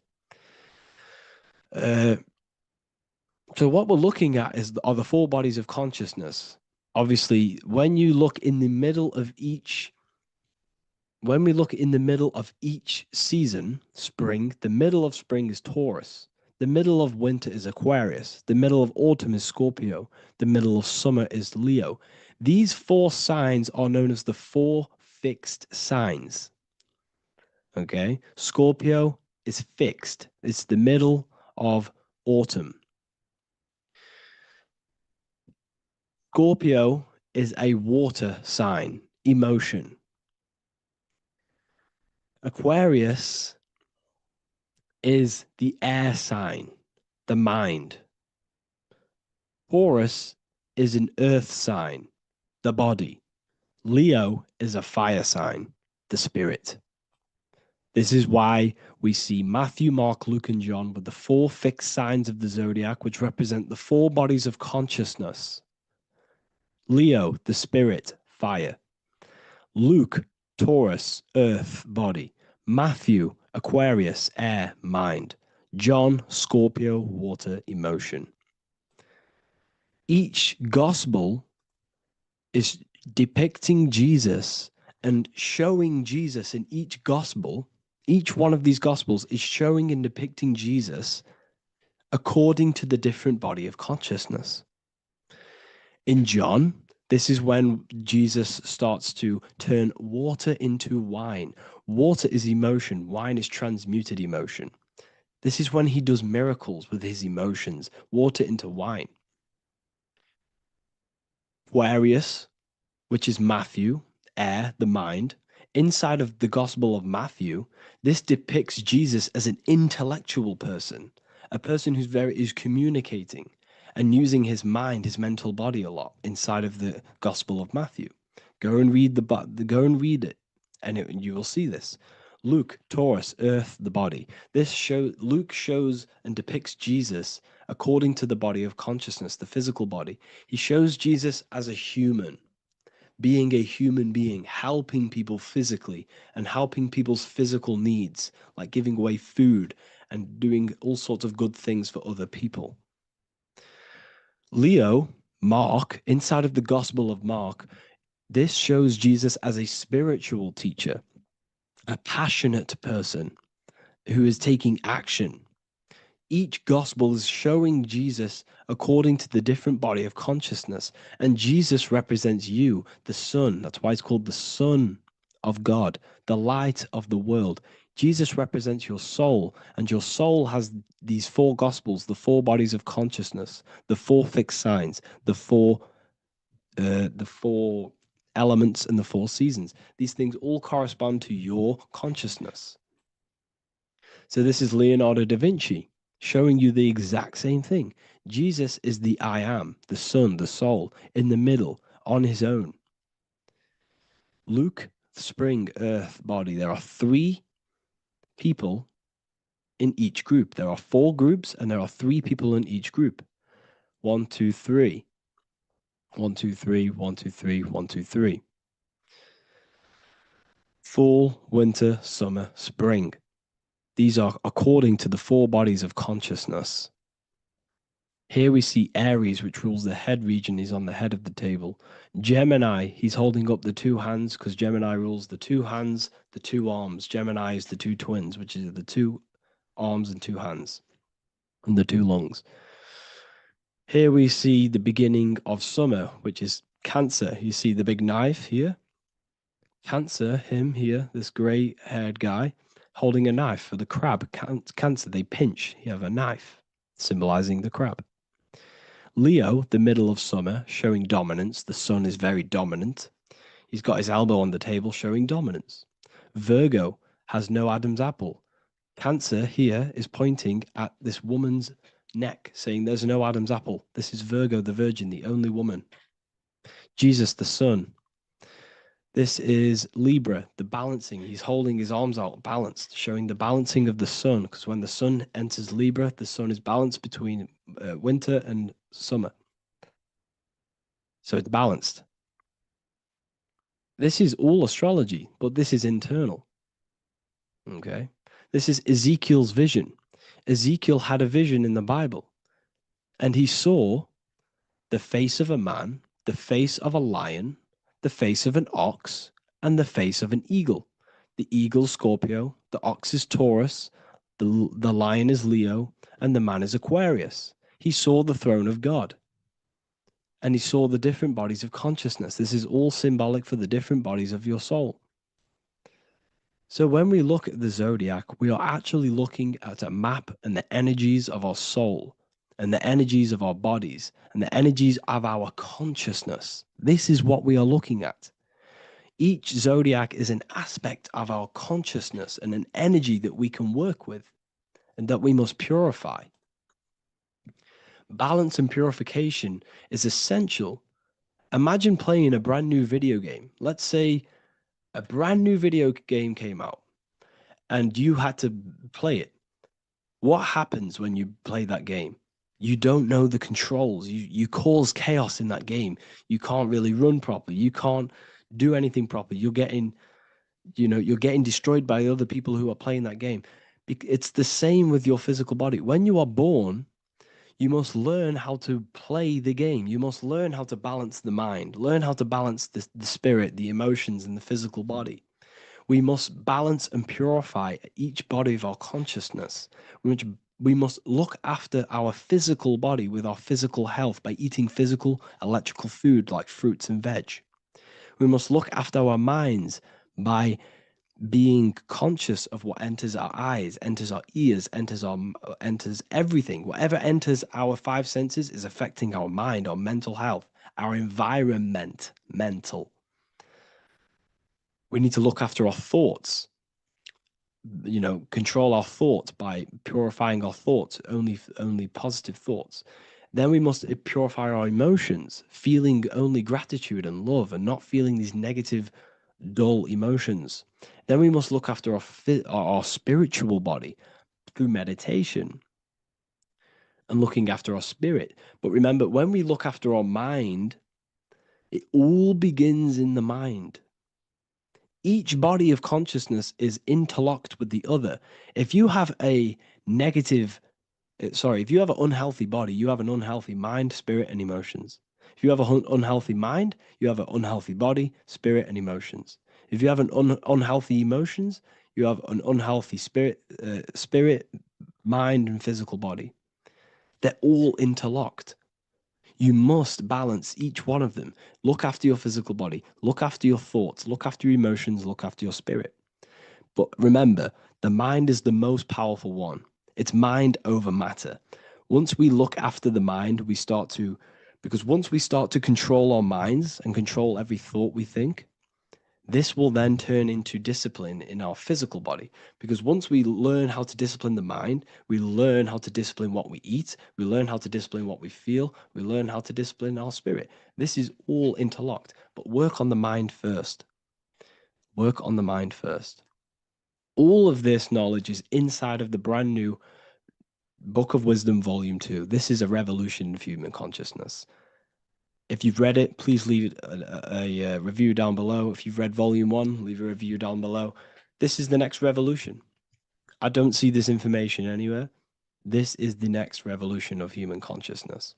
And of course, if you are serious about this and you truly want to gain enlightenment and join an amazing community where you can connect with me on live calls, lectures, the Manifestation Mastery course, you can gain access to my library of over 45 PDFs plus my books. And if you do join the university, you can order a Volume 2 free of charge. All you have to do is to pay for shipping. If you truly take your knowledge serious and you want to take advantage of life, join the university. This is where truth seekers belong. Just want to say thank you all. Please leave a comment. Please leave a like. It's going to help me a lot spread this knowledge to the world. And yeah, share this with a friend and subscribe. Thank you all.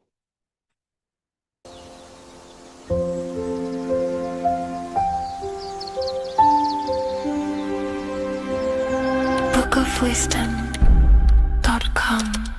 Visit today.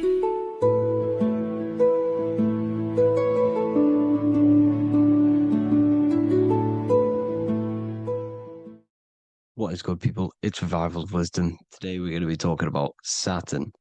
I've done this video in the past. However, this video is going to contain a lot more in-depth explanation of Saturn. So the 33rd degree Mason, Manly P. Hall, said, Saturn is the key to crystallization, physical matter. Light is matter, matter is light. They are interchangeable. Low vibrating light turns into matter, high vibrating matter turns into light. And Saturn is the god of this world, this physical world. He crystallizes light into matter. This is symbolized as the Masonic checkered board, matter and spirit, matter and light, light and matter. He's also the god of time, destruction, justice. He creates and destroys, because all things in time die. He creates and destroys you. So, because we live in this physical world, which is the electric world, this is why we say electricity, because it comes from the root word of El, Saturn. They used to call Saturn El, E-L. This is why we used to say Elohim is God. The real God of this world is Saturn, but it's being hid. This is being hid. Jesus is Saturn. All of this is Saturn. It's all Saturn worship. It's the real God of this world, So, physical matter is a result of two opposing forces equalized on the plane of inertia, because everything is created out of electromagnetic toroidal fields. And these two poles equalize on the plane of inertia, which gives you planet Earth, plane of inertia. The plane of inertia is what Saturn is. It's the ring around the center of the plane of inertia. Thank you to Walter Russell saying, physical matter is a result of two opposing forces on the plane of inertia. This is what Walter Russell says, so please check out his work. He's got many books, many books on light and electromagnetism and stuff like that. So I advise you to check him out. So the torus field gives you the binary code 0 and 1, the female vagina and the male phallus. This is the code for this world. Saturn crystallizes physical matter. Now Saturn is the most outermost layer of the 7 layers of heaven, where it says in the Quran it says, Allah, it is He who created the 7 layers of heaven. Saturn is the outermost layer. He's the top. He's the most high. So when we say the most high, we're referring to Saturn. He's the most high before the firmament, before the stars. So Saturn is the god of this world. He's the Lord of the Rings. He wears the crown. The crown is the rings. Crown, Kronos. So the planets are luminaries. They are lights. They are beings. They are energy, conscious energy. And we're in the heart of the solar system. Saturn is the outermost layer. He is the one of this world. He's the god of this world. Now, on the North Pole of Saturn, you have the hexagon. Add up all the sides. It creates the 6-pointed star.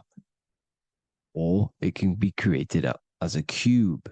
The cube is very important. The 6-pointed star is very important. 6 points, 6 triangles, 6 side, 6, 6, 6. Black cube adds up to 6 in gematria. Now, what did I say in the beginning? Saturn crystallizes the physical world. He creates physical things out of light. You are a light being. This is why we say human. Hue means the light spectrum. Hue, man, we are light manifested into physical forms. Human. And we are incarnated through Saturn. Satan, same thing. The number of the beast is 666, and the 666 comes from the 6.6 triangle, 6 sides of Saturn, 666. We are all known as carbon-based life forms. Carbon, the atomic structure of carbon, is 666, 6 protons, 6 electrons, 6 neutrons. We are materialized into our physical bodies through Saturn, through the number of the beast. These bodies are the beast, it's the animal. The divine, the Christ, is the consciousness within, because you are a physical, spiritual being combined into one, hexed into one. Hexagram. This is a hexagram. You're hexed. into physical matter, spirit and matter, light and dark, combined into one. Now you contain of the mark of the beast, the mark of your body's the beast. It says in the Bible, Satan, who is the god of this world. This world. There are many different worlds, but this world is run by Saturn, and it says that in the Bible. Saturn is Satan. It's the same thing. And look at the crown of thorns are wrapped around the heart. The soul is in the heart. The mind is in the brain. The soul is wrapped around the rings of Saturn. You're wrapped in physical matter.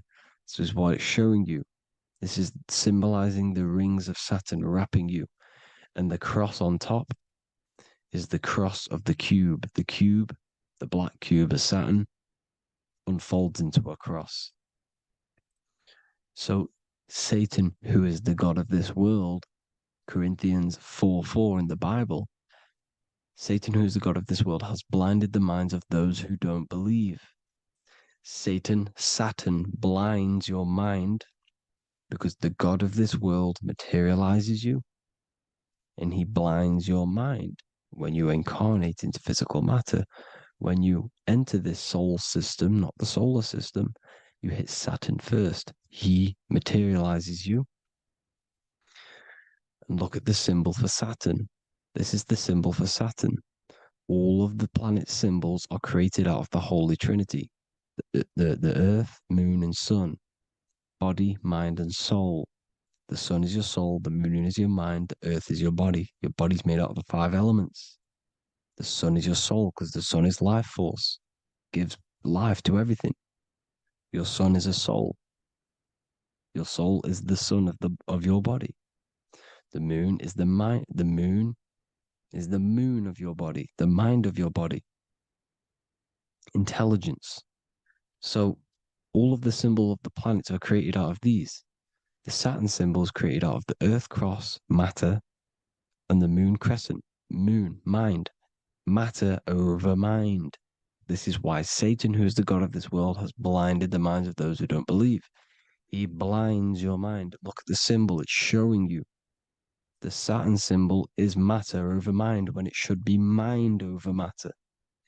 So we descend into a soul system, into our 666 Saturn carbon suit bodies, and we are matter over mind. Then we have to move up the spine to go back up to spirit, to mind over matter, where you manipulate your own reality. Now look at this. It creates the number 5. 5 is the number of change. You're moving from this side of the number sequence over to the right side. You're moving from the spiritual into the physical world.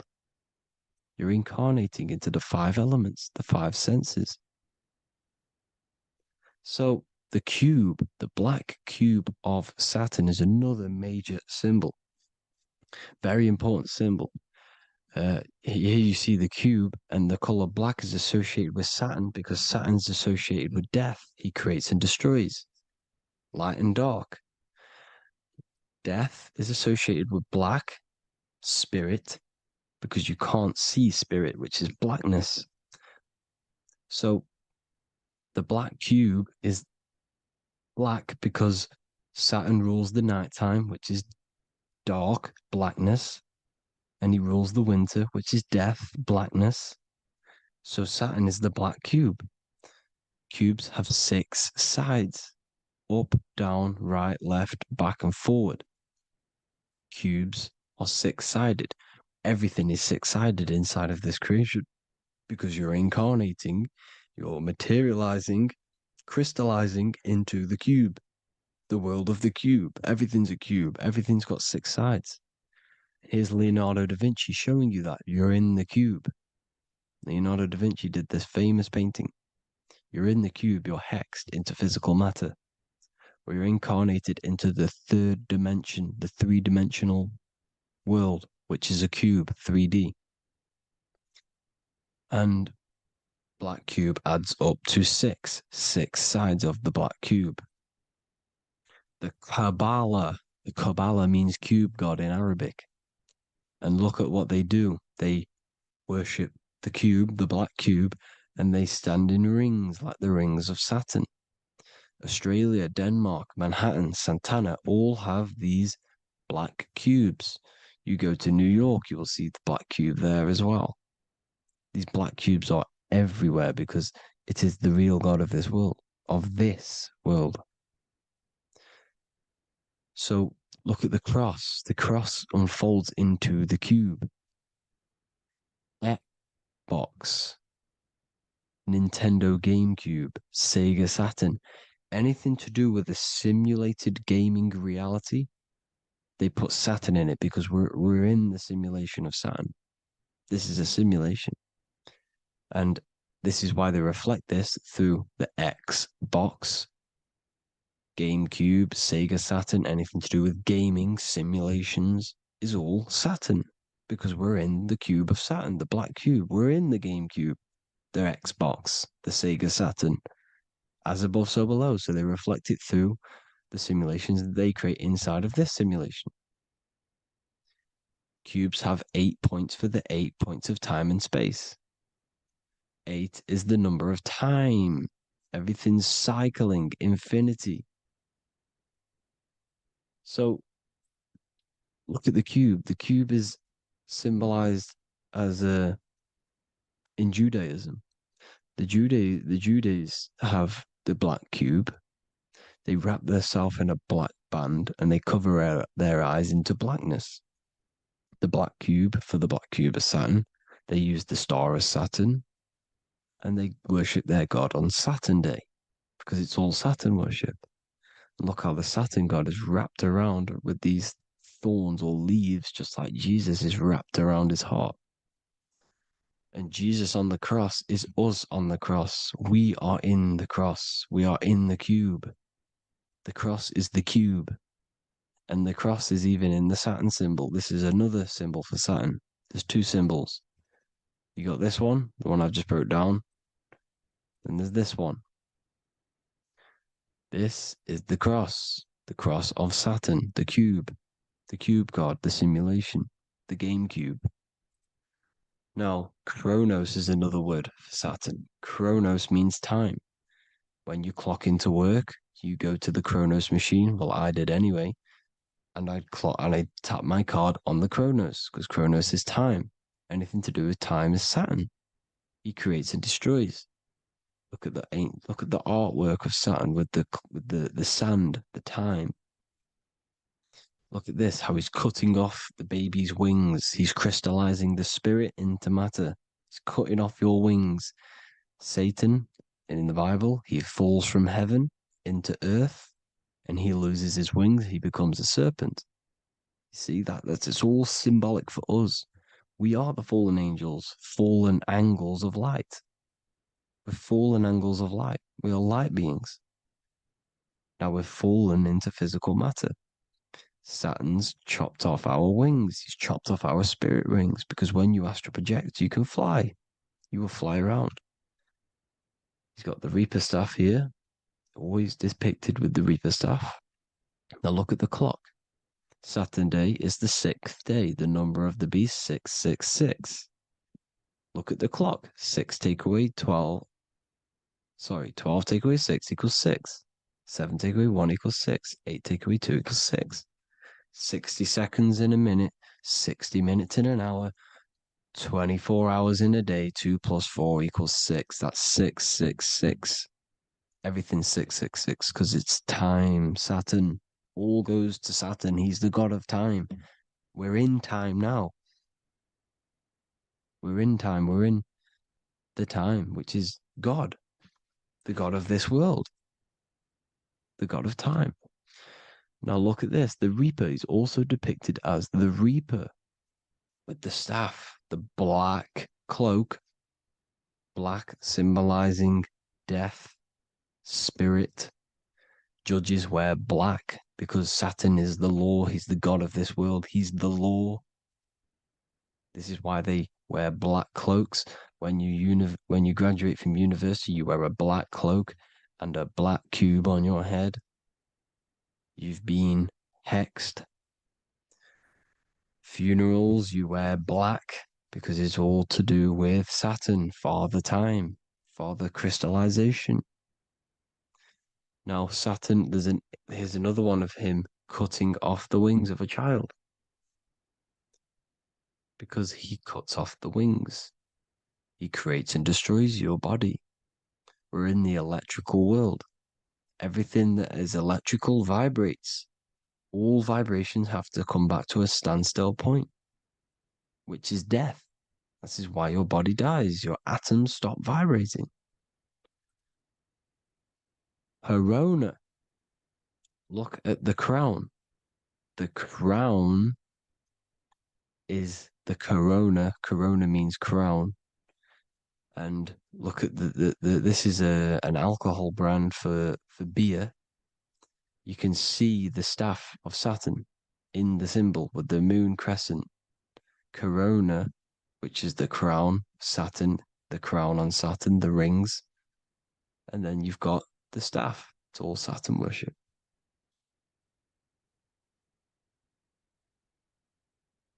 Is the black cubes of 9/11.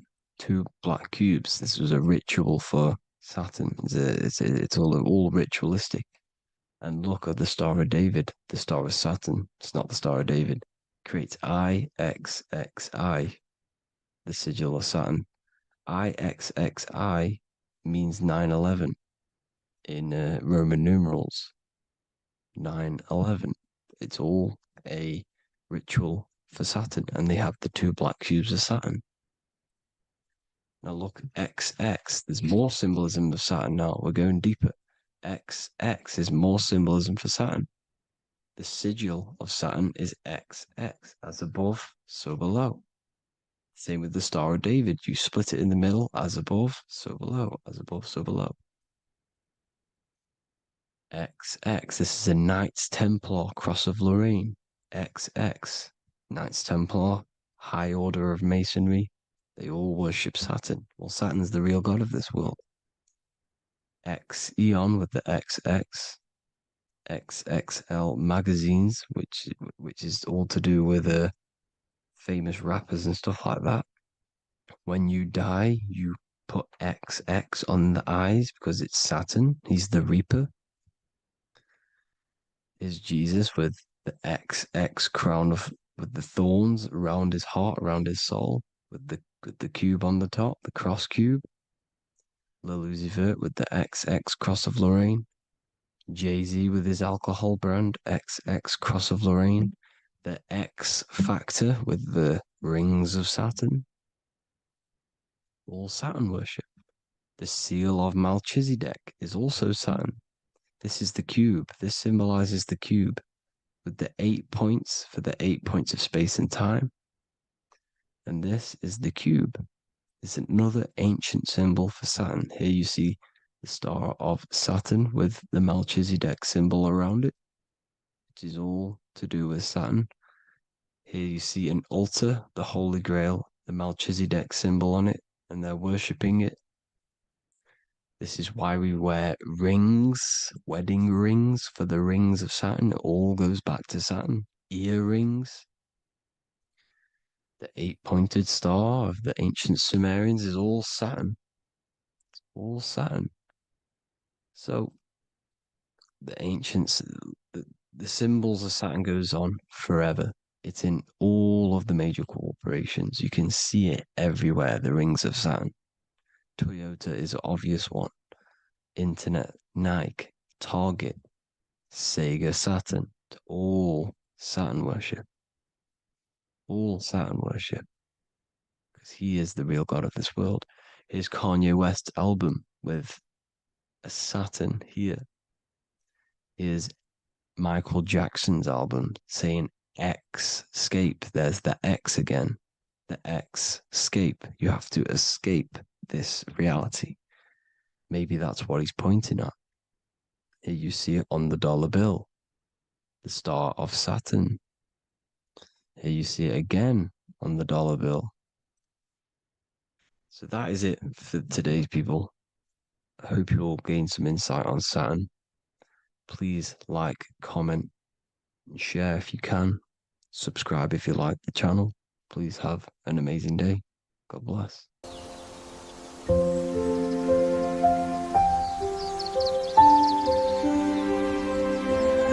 bookofwisdom.com. Visit today.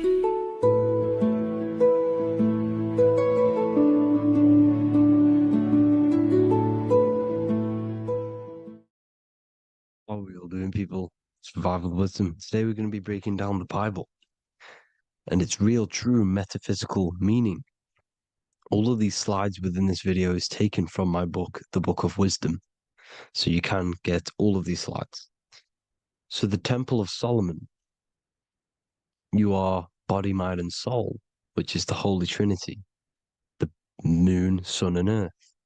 The sun is your soul because the sun is its infinite source of energy. It is its own source of energy. And that is what your soul is. It's its own source of energy. The moon is mind. This is why you call people a lunatic. You're a lunatic. Luna means the moon. And inside of your mind, you have a specific mood.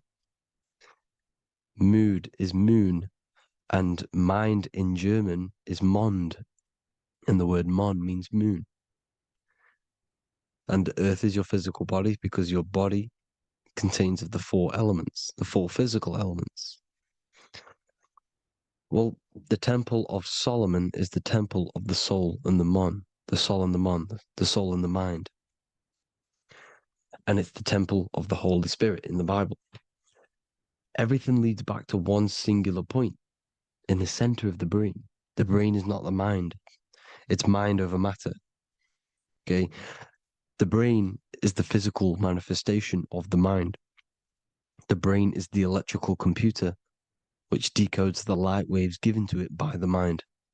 This is why everything in the body leads back to one singular point. And we'll go over this in a minute. But this is controlling the physical body. This is the within. If you rearrange within, it spells high twin because within you is your twin, your true self. And it's just an entity in the center of the mind. And if you shut your eyes, you can feel it. Your awareness is in the center of the brain. So there's just an empty chamber in the center of the two cherubs, the two brains. They are two separate brains. They're two hemispheres. And the empty chamber, when scientists chop it up and see it's just an empty chamber, well, because you can't see in that plane of reality. You cannot see the mind. You cannot see thoughts. It is invisible to the human eyes, to the visible light spectrum, to the two eyes. The reason why we call it the third eye in the center of the brain, it's not the third eye, it's your true self. It's the mind and soul. It's an eye because it does see. It's the all-seeing eye that you always see here. There's some Masonic artwork showing the two pillars, the two cherubs, the two hemispheres of the brain, and the inner eye. This is the eye that sees all things. What do I mean by seeing all things? Not physically. It sees the mind. It's what, because your soul is watching the mind. You can observe the mind. You are not the mind. And if you meditate deeply enough, you can go beyond the mind. It's the all-seeing eye. It sees the mind. It sees what emotions you're feeling. It sees what you're thinking. It sees what you're seeing with the two eyes. It's the all-seeing eye. It sees all things. It's omnipresent. It's everywhere. Because the mind can be anywhere. The mind can switch itself into any place it wants. There is no limitations with the mind. So there is two hemispheres in the brain. And in the Bible, there is a quote saying the most holy place between the two cherubs. The two cherubs is the two hemispheres of the brain, and the most holy place is between them, which is what the Masonic artwork is showing. This is the all-seeing eye, the soul and the mind in the center of the brain. And you will not see this with the two eyes. So when scientists come to seeing the empty chamber in the center of the brain, they wonder because they do not understand the occult side of the world. They do not understand the layers of reality.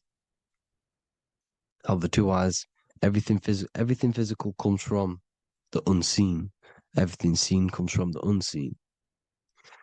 Now, the two hemispheres of the brain play a major role in our lives. The right hemisphere is the artist. The left hemisphere is the scientist. The right hemisphere controls the left side of the body. The left hemisphere controls the right side. So there's a crossover. Now, the right hemisphere is to do with your feminine energy, creativity, unification, metaphors, visualization, intuition. The left hemisphere is to do with sequencing, facts, materialistic details, language, and logic. So they keep us normally trapped within the male aspect of our mind, which is the left hemisphere. You know, if you listen to Spotify, Apple Music, and radio, they're all tuned to 440 hertz, which shuts down the right side of the brain, makes you left brain dominant.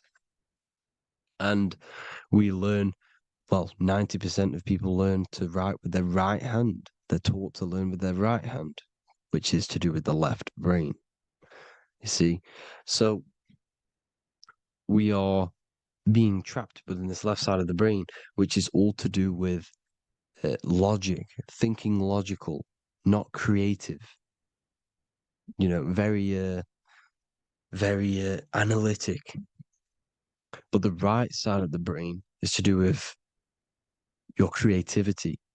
So the right side of the brain is perceiving reality as a holistic perception. Now, what do I mean?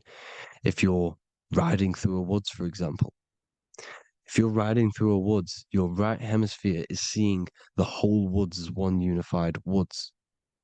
The left hemisphere's job is to break down the perception given to it by the right hemisphere and break it down into individual trees. So what am I saying?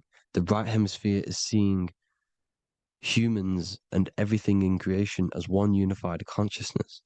The left hemisphere is seeing individual egos. This is why the left hemisphere is the place of the ego, the right hemisphere is to do with the higher self. They're both needed, though. I'm not saying one's better than the other. It's balance. Now, they don't want you to see the unified picture, perception of creation. They want you to think everything is individual, everything doesn't come from the one, because all things come from the one. And we experience the two in this reality, dualism.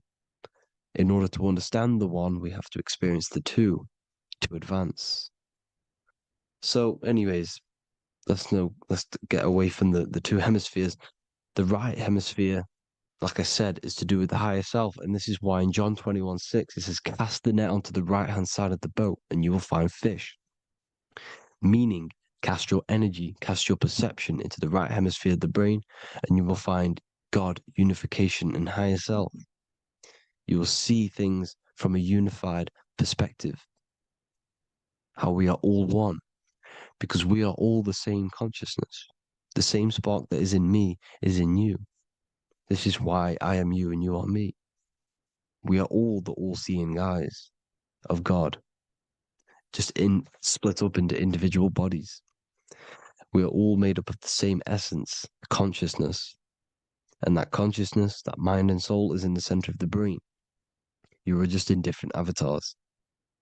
And until we see this, we'll forever be divided and conquered. Until we figure this out as a collective consciousness, we will forever be divided and conquered and ruled over. This is why the Bible says, ye are gods. You are the sons of the Most High, because we are. We are the Word made flesh. We are God made flesh. Mark 16:19. So then after the Lord had spoken unto them, he was received up into heaven, head is heaven, H-E-A, and sat on the right hand of God. God is the consciousness in the center of the brain. Heaven is the head, and the right hand of God is the right hemisphere of the brain, meaning he sees things in unification, creativity, intuition, the higher mind, the higher brain. When Moses crosses the Red Sea is the corpus callosum, moving from the left to the right hemisphere of the brain to see unified perception of reality. Head, H-E-A, heaven, same root word. This is why the ancients always depict God in the center of the brain. Here you see ancient Christian artwork showing God in the center of the brain, the light. Here you see it here. Here you see Ganesh, an Indian god, which is the brain. Here you see the Father, the Son, and the Holy Spirit in the dome, the brain. This is the brain, because you are God made flesh. That's what consciousness is. The upper room where Jesus meets the 12 disciples. It's the upper brain on the upper room. The upper room is the chamber, the empty chamber in the center of the brain. That's the room. And the 12 disciples are the 12 cranial nerves in the brain, which pretty much rule the body, all the cranial nerves. The tree of life, the cardiovascular system. This is why in Genesis it says the tree of life was in the midst of the garden. Midst meaning middle, because the middle of the body is the cardiovascular system, which is controlling all of the systems in the body. The tree of knowledge of good and evil is the nervous system. It's the spine and brain. This is what's detecting good and evil. The brain is the electrical computer with the left and the right hemisphere, decoding the dualistic world, decoding the light waves given to it by the external world. It is an electromagnetic computer. It is artificial intelligence. It is very intelligent, the brain and the nervous system, the human body as a whole. But the tree of knowledge of good and evil is the nervous system, because it is the tree that detects good and evil, makes you learn good and evil in this dualistic reality. Here you see Adam and Eve around the tree of knowledge of good and evil. Adam and Eve, male and female energies, with the serpent in the tree, and the tree of knowledge of good and evil. Well, this is the spine, the brain, and the serpent is the kundalini of the spine. The serpent is the S. That's why S, serpent, S, the letter S is the serpent. Sex and serpents make an S noise. You know, the Bible cursed the serpent. So we don't figure out the true religion. The true religion is raising the kundalini and becoming God-man and reaching our higher states, our true God self. Because once the kundalini is saved and hits the pineal gland, it activates 100% of the brain, when we're only using around 20 to 10% as of right now, without the kundalini awakening. So when you use it, you're activating 100% of the brain. You're activating all the dormant brain cells. You're regenerating the body. And this is the serpent in the tree of knowledge of good and evil. This is the spine, brain. This is Adam, Eve, the male and female energies. The light of the body is the eye. Therefore, if thine eye be single, thy whole body should be full of light. Matthew 6:22. This is the single eye in the center of the brain. It is not the pineal gland. It is what's inside the pineal gland. You have to go beyond the physical world, and there are no words to describe things that are not physical, metaphysics. And the whole body should be full of light. Well, this light is the same pyramid that you see. You are the pyramid with the all-seeing eye on top. This is why the ancients built the pyramids with the stairs in the middle symbolizing the spine, because once you open all the chakras and balance them and raise the kundalini, you activate all of the brain, which gives enlightenment. The word enlight in ment. Ment means mind, light in the mind. Enlighten the mind. And this is enlightenment. We are the temple. And Jacob called the name of the place Peniel, for I have seen God face to face. Within spells high twin. Within you is the God self, which you need to manifest into the external world. And he's seen God in Peniel, the consciousness. He's seen his true self consciousness in the pineal gland. Genesis 28:10, Jacob's ladder. Jacob, he took a rock there and laid his head on it to sleep. Jacob had a dream. He dreamed there was a ladder that was on the ground and reached up into heaven. Head is heaven. The rock he fell asleep on is the sacrum bone, because he's symbolizing the oil that comes down the spine, hits the sacrum bone and rests there, falls asleep, and it looks up and it sees the ladder to heaven. Because when you raise this oil, you become God-man. You become God in heaven. You can leave the body at will. Do you not know that your body is the temple, that your body is the temple of the Holy Spirit? Corinthians 16:19-20. Or do you not know that your body is the temple of the Holy Spirit within you? Your body is the temple of the Holy Spirit, the soul and the mind within, the center of the brain, the temple of Solomon, temple of the soul and the mind. Romans 8:10. Christ is in you. It's not external. When you give where attention goes, energy flows. When you give your energy to external things, your attention, your worship to external things, you're giving energy, meaning it's draining you, and you're feeding something within the astral plane, a mental thought within the astral plane. So with you realizing that the Christ is in you, that you don't have to worship anything outside of you, this means that you're internalizing your energy. You're not giving your energy, because where attention goes, energy flows, which means you become more present.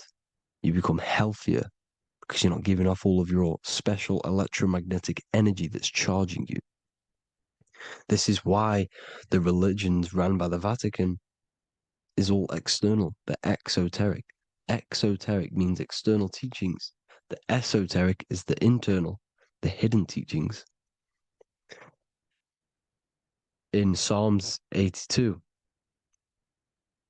I have said, ye are gods, and all of you are children of the Most High, because we are the Most High, split up into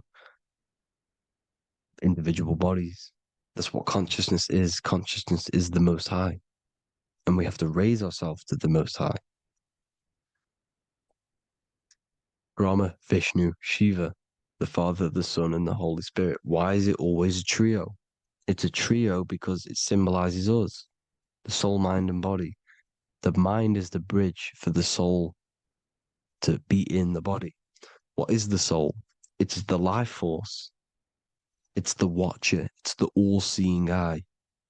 The soul sees into different realities, and it gives life to the body of every reality it goes in. This is why you always see light around the all-seeing eye, because it is the energy, the life force, the light, life, L-I. Life is light, and it's the eye because it sees into the different realities. It sees into the dream world. When you're going to sleep at night and you dream, it's not a dream. It's another reality. You're a multi-dimensional creature. We live in a multiverse. There's infinite amount of yous.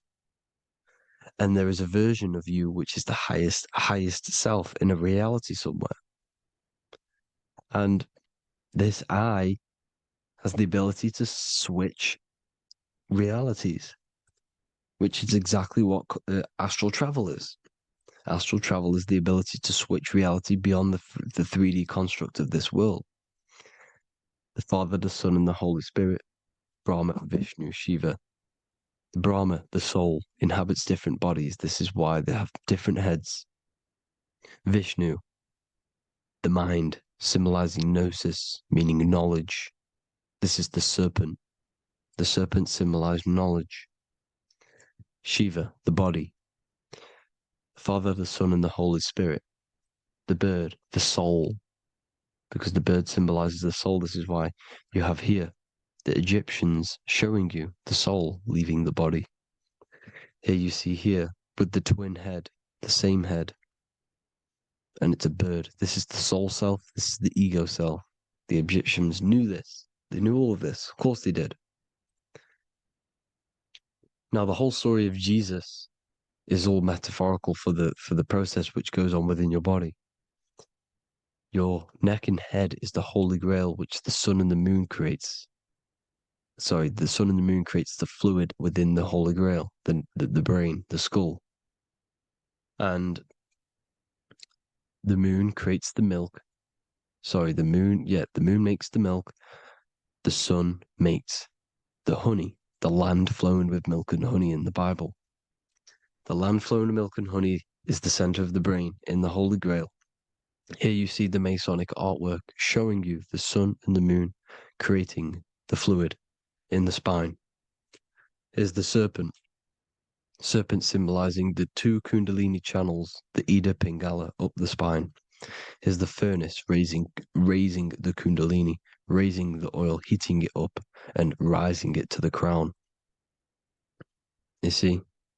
So here you see more Masonic art, seeing the sun and the moon creating the holy fluid in the brain, in the cup, filling the cup. This is why it's a cup, because it's the Holy Grail. This is the holy oil in the center of the brain that gets released down the spine, which is Jesus coming down from heaven. It comes down the spine, down the River Jordan in the Bible. This is when Jesus goes from Nazareth to Jerusalem. He comes down the River Jordan, and Joseph and Mary are in Nazareth waiting for Jesus' return. Joseph and Mary symbolize the pineal and pituitary gland, which produce the two oils created by the sun and the moon.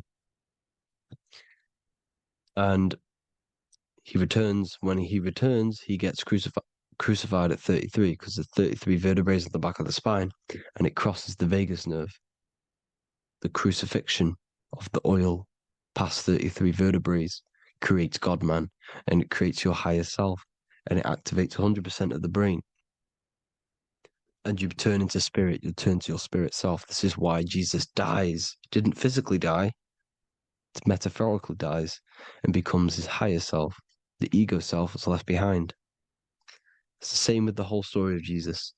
Jesus comes down from heaven, which is the oil. He dies in a cave for 3 days, which is the oil hitting the cave. Here's the cave.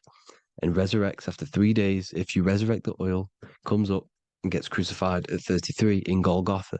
Golgotha translates to a place in the skull. The three wise men from the east. Well, if you look at the Masonic artwork, they'll always show you a ladder up to the east. Okay? Here you see north, south, west. This would be east. Here you see east here. East here. The ladder up to the east. The east is the top, up. Three wise men from the east. The thalamus, pituitary, and pineal gland in the center of the brain. The most important glands in the body. Here you see the Egyptians with the spine, the sun, and the two hemispheres of the brain. What did I say at the beginning? The sun is the soul. The sun is its own source of energy. It's the life force, which gives life to anything it inhabits. The soul is the same thing. That's why sun and soul mean the same thing. So, what I'm saying is consciousness is God. And this is why when it refers to as God in the Bible, means your higher self, pretty much. And returning back to this higher self, because God is something that you need to manifest. Consciousness is God, and your body is a reflection of the creation by God. This is why everything in the body corresponds with the stars. The stars rule the body. We are an image of the stars. This body is an image of the whole of creation. Aries rules the head. This is the cerebrum. the ram in the brain. Here's the ram, Aries. And we have something called the cerebrum, Aries, the ram. This is the Lamb of God moving to the higher mind. Taurus, which is the lower brain and neck, the cerebellum, the bull Taurus, the lower mind, and the cerebrum and the cerebellum, the ram and the bull, is what makes you ramble on. Ramble meaning walking. The higher mind and the lower mind working together makes the body ramble. Ramble is what makes you walk along. Thank you to Santos Bonacci. Gemini, the two twins, rules the two arms, the hands, and the lungs. These are the two twins of the body. Sagittarius, the horse, which rules the hips. Hips means hippo. Hippo means horse. Hippopotamus means water horse. Hippo means horse, and this is why we call them hips, because horses have massive hips. Capricorn, the kneecaps. Pisces, the two fish, the 2 feet. Then they make us swim. We are an image of the stars, people. Well, the body is anyway. Consciousness is God, and the body is the image of the whole of creation. It's a reflection of the whole creation, as above, so below. 12 systems in the body, 12 cranial nerves for the 12 constellations, 12 cell salts. The body's made out of 12 cell salts. So, this is where it gets kind of deep. You know, this is where we get deep. And he said Jesus was known as the fisher of man. And fisher of man, meaning man does not mean man as in the male. Man means mind. He's the fisher of minds. So the Bible is not patriarchal. It's not patriarchal. Man just means mind, pretty much. So the fisher of mind, man, because he was fishing minds out of this reality into the higher realities. He was teaching people how to leave the body when he walks on water. Walking on water is the physical, etheric, astral, and mental. These are the different planes of reality. The ether is the either, because the ether is the substance that's on either side, astral and physical. It's the fifth element, is ether. And the fifth element is the water. The same water at the beginning of the Bible when it says, let the firmament divide from the waters above from below. The water symbolizes the ether. It's the base of all physical matter. And the ether is known as the water. So when you're walking on water, you're walking on the ether, meaning you're leaving the physical body.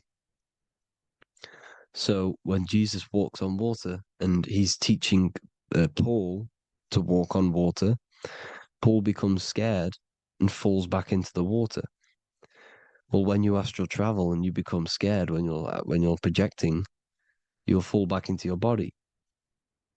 So he's pretty much saying walking on water is leaving the body, and walking on the ether, because the ether is the veil between the astral, and that's what devil means. Devil has the word veil in it, because the devil is trapping you between one veil, which is this world. They're trapping you in this world, this thin layer of reality. Your dreams are different veils. The ether, the astral, the mental are different veils. Devil is the veil. The veil. You need to escape being stuck in one reality and live in between realities. And this is when you truly become a multi-dimensional being, because your soul is just the eye. That's what you are. You're just an eye, and you see into different worlds. And it also, when Jesus means the fisher of man, the fisher of minds, he is I truly believe, because of my research, that there is other worlds. It's not just this one. There's higher worlds. There's an infinite amount of you, and you've been in them dreams you call dreams. Them dreams are other realities that you are in. That's why when you're there, you don't feel like you're in a dream. You feel like it's 100% real, because it is real. So this is why the ancients always depicted the many different heads, because there's many different versions of you. And this I, the soul, the watcher, is switching itself into different bodies at all times. Well, when you sleep, when you astral project. And this is what the ancients were doing. They understood the multiverse, and they could switch bodies at will. And this is what the 7 seals are in the Bible, also known as the 7 chakras. These are literally portals within us to these different worlds. We're in the heart at the moment. Earth, rearranged, spells heart, meaning middle. This is where good and evil exist. It's the middle point, the midpoint of realities. So, I hope you all enjoyed the video. All of this knowledge that I've give you in this video is inside of my book, the Book of Wisdom. The Book of Wisdom gets updated every single month with new pages. It's a one-time payment for a lifetime worth of research and knowledge by me. So if you do want to get it, the link will be in the description. But I hope you all gain some amazing insight. Please like, comment, and share to help the algorithm, and drop a subscription. And for more lectures, every 2 days, I drop lectures and knowledge within the Patreon. If you want to support the channel, join the Patreon. Everything's in the description, because we are not monetized on YouTube. Thank you all. Have an amazing day.